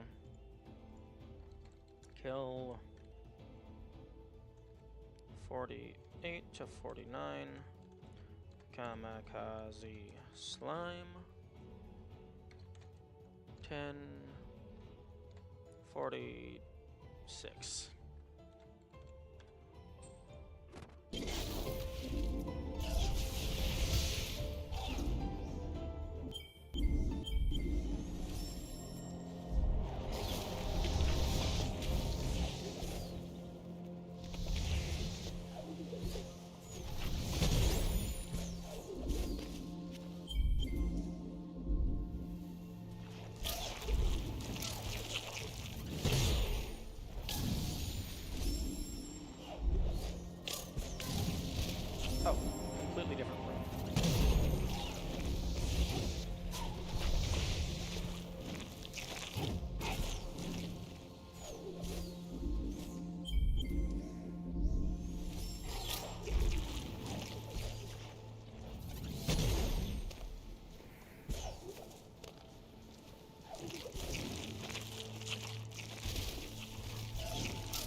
Still at 49.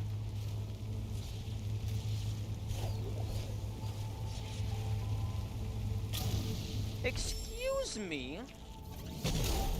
I was on the other side of that.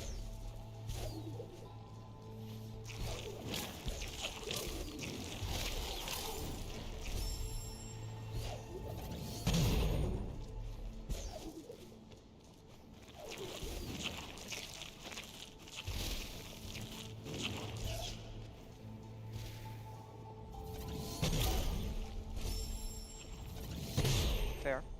That's fair.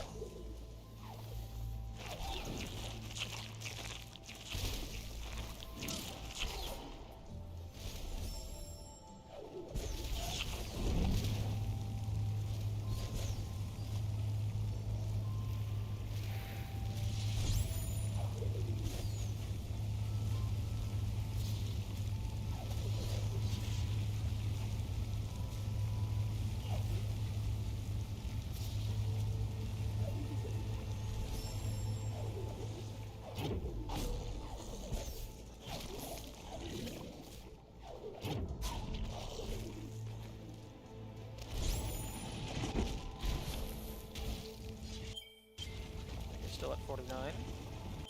And get banned.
Okay, I can recharge all my soul from, well, not soul, energy.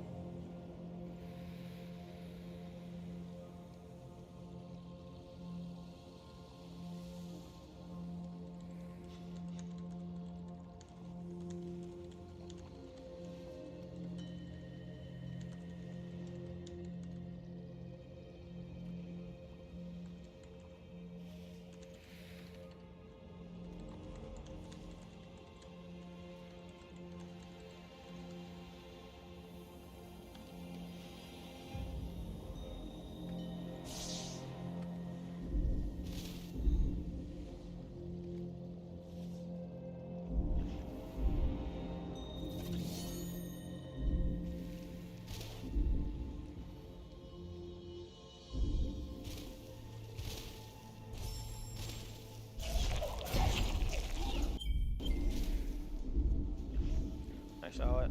I will...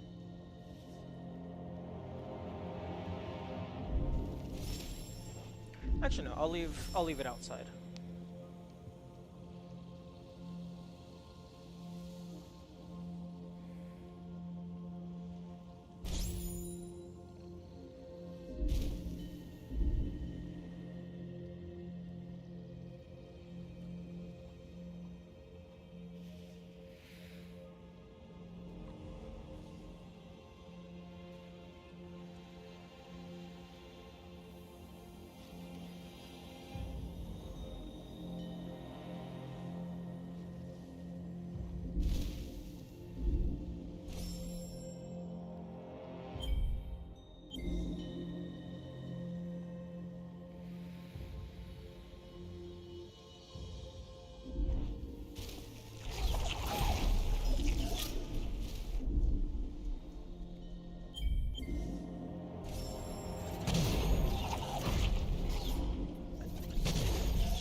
is enough for a route for a scouting mission.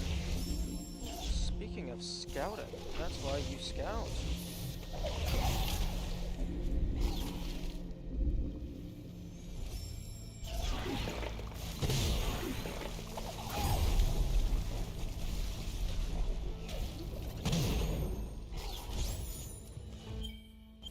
Okay, still at 49.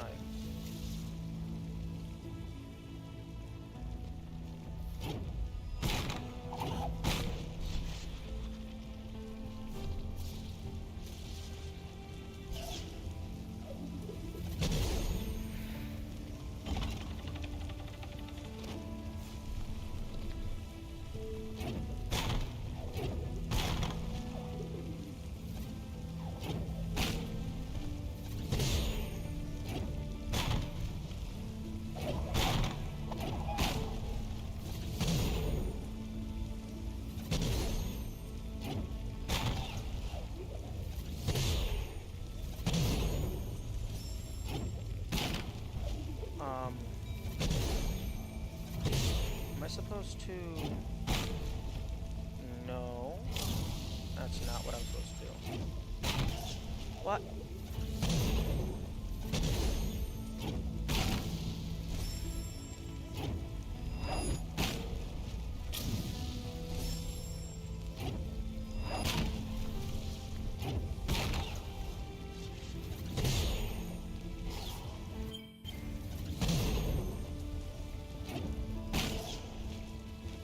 That... Excuse me. This worked... This always worked last time.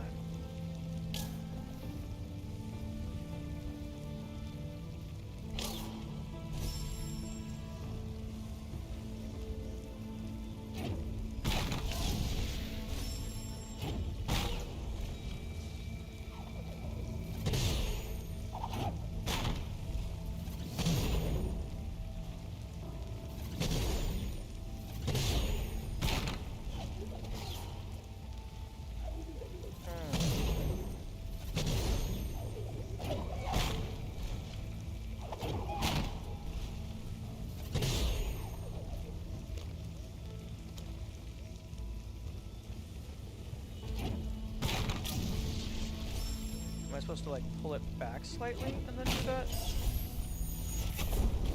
Oh. Okay, so...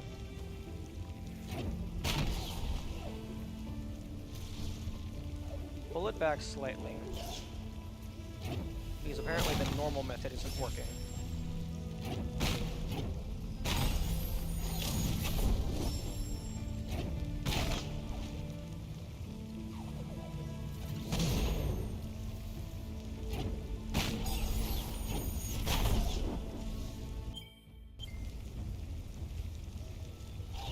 Okay.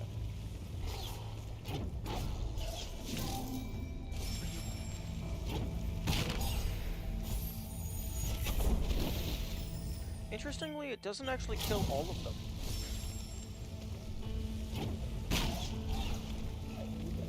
Wait, I didn't grab it.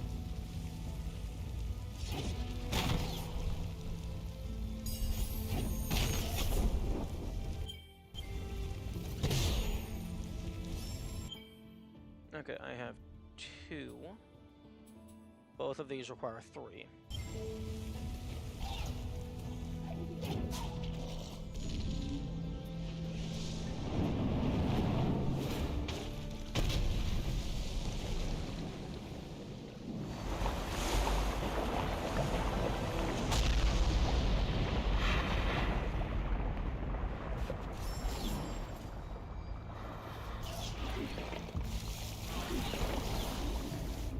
Making 49.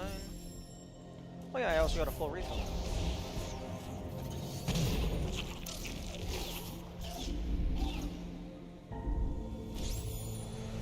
Ooh, the lava. The lava is going to kill that slime.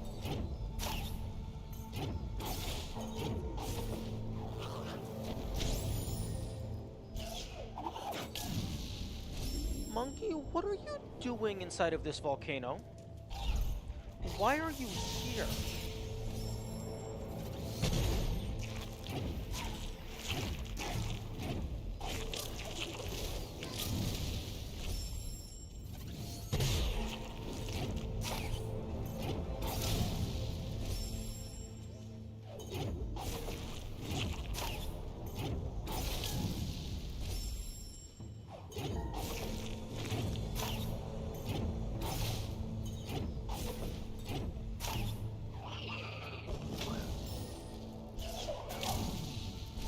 Okay, I don't think there's any way to save that monkey.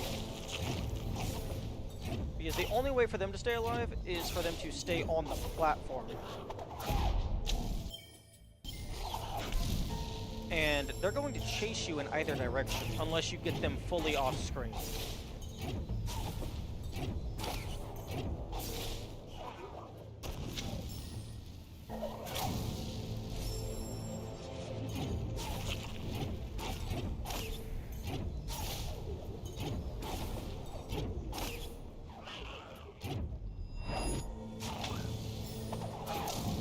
Okay, I need to throw them upward.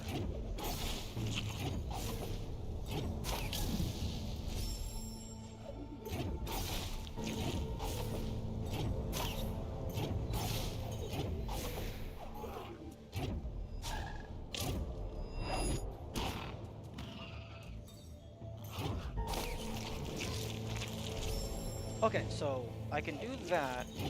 The lava is still going to kill them when the lava wave comes back. But there's a chance that they don't respawn.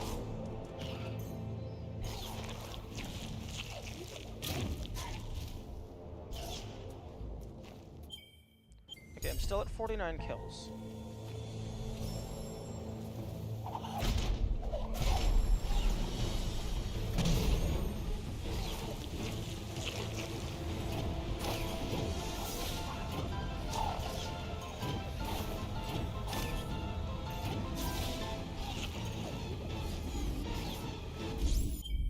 I'm at 49.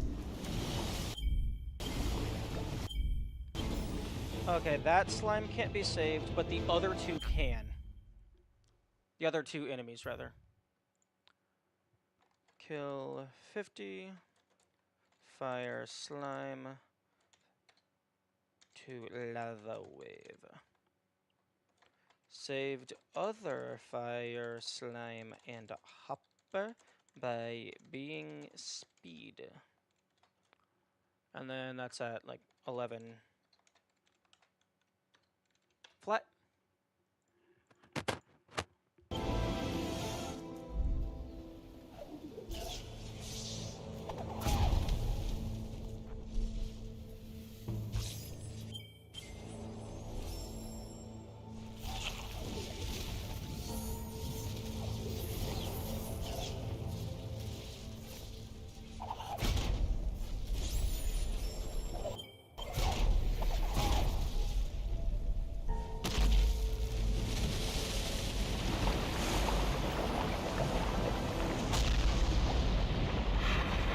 I think the final number is going to be 51. Excuse me? What died?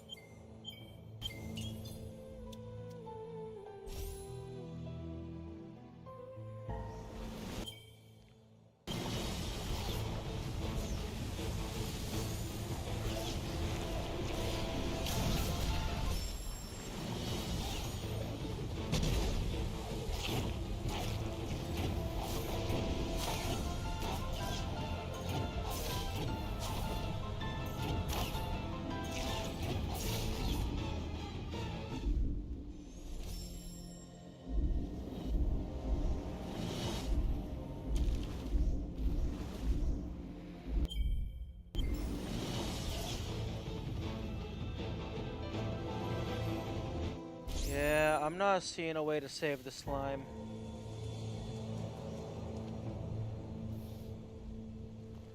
Actually, hang on. What if I climbed all the way up here.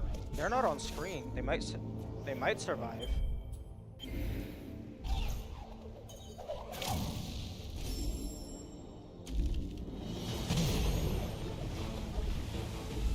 Nope. Okay.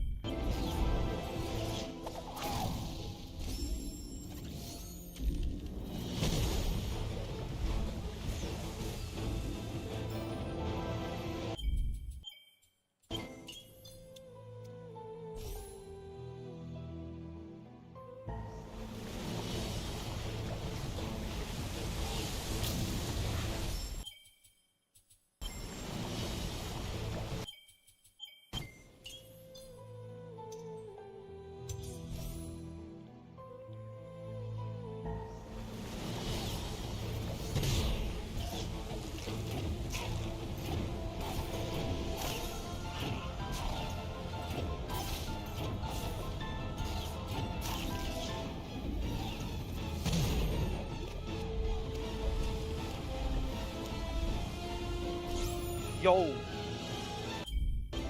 It's doable!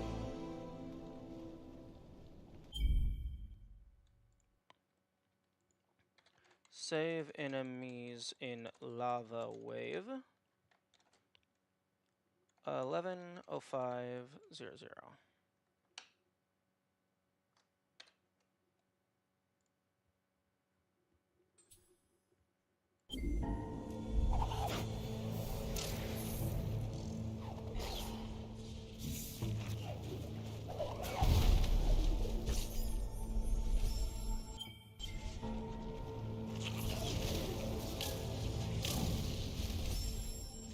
Okay, now the real question is, what the fuck died over here? Was it this guy? Did this guy get bopped by the laser?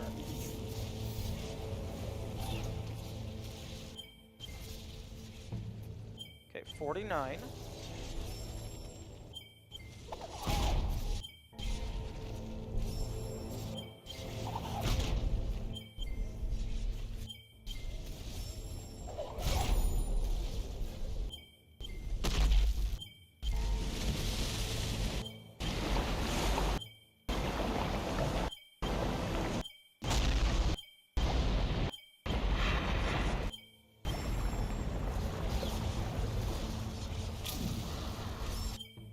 Okay, I don't know what died that last time.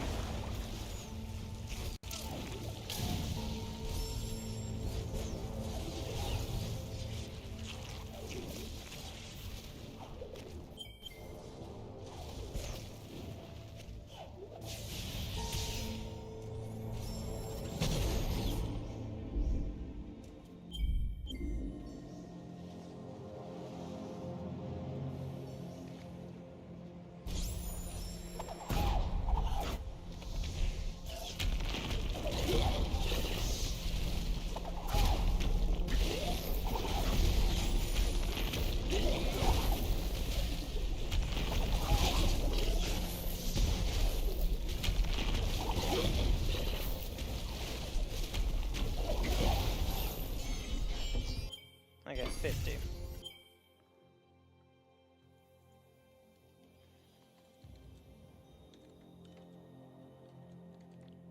Boss mole for door at 11:08.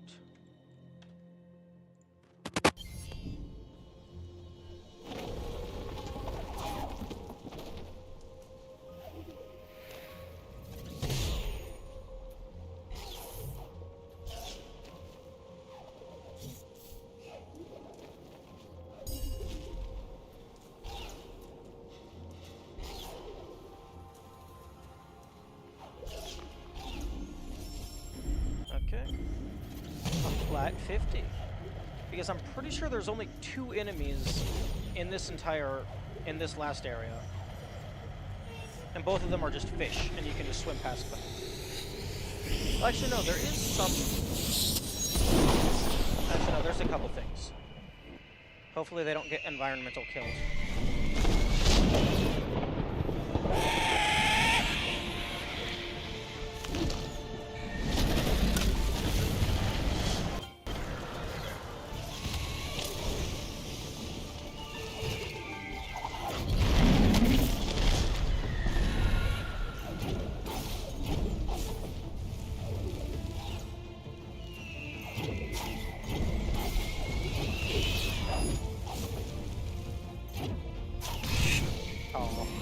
I was hoping delaying the audio would confuse it.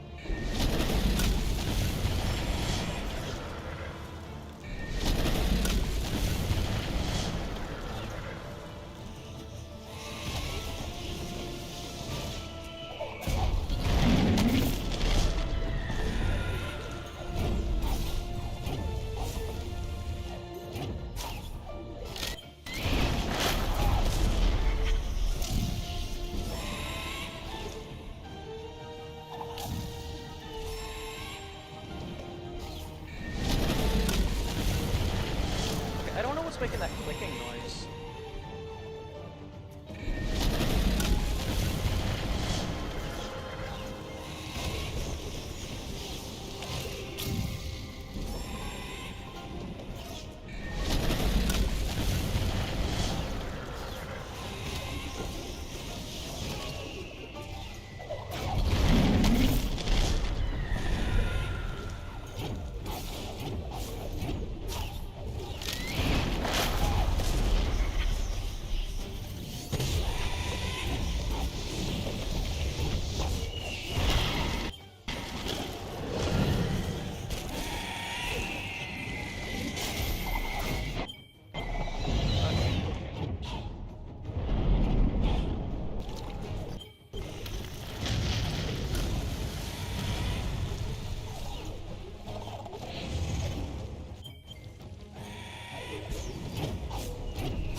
That's final count of 50.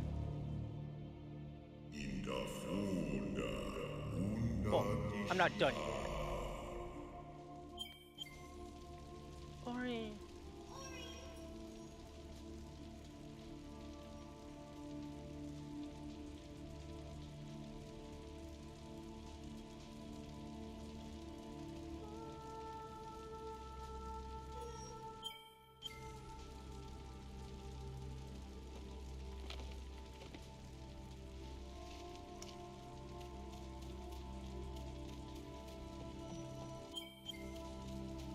Something could just randomly die off screen for all I know.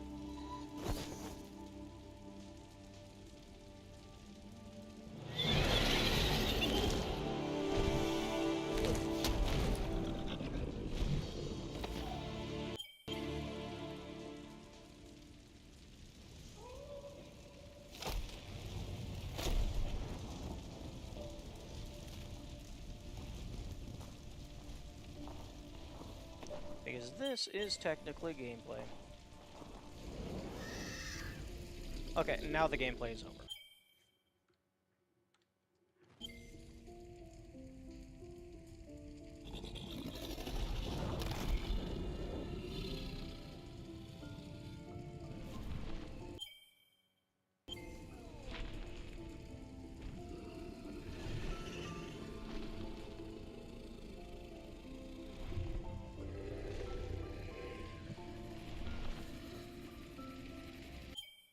Oh, skip cutscene.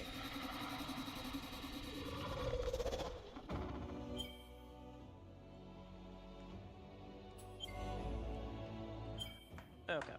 I took the screenshot a few more times than necessary.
think that's a pretty good place to call it.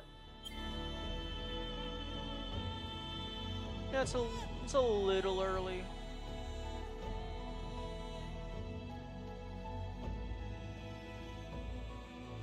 It's a little bit early, but I also have some stuff I need to do today, so I think that's fine.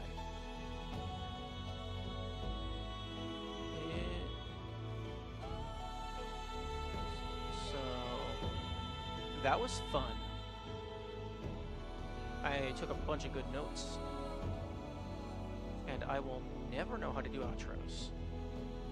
Farewell.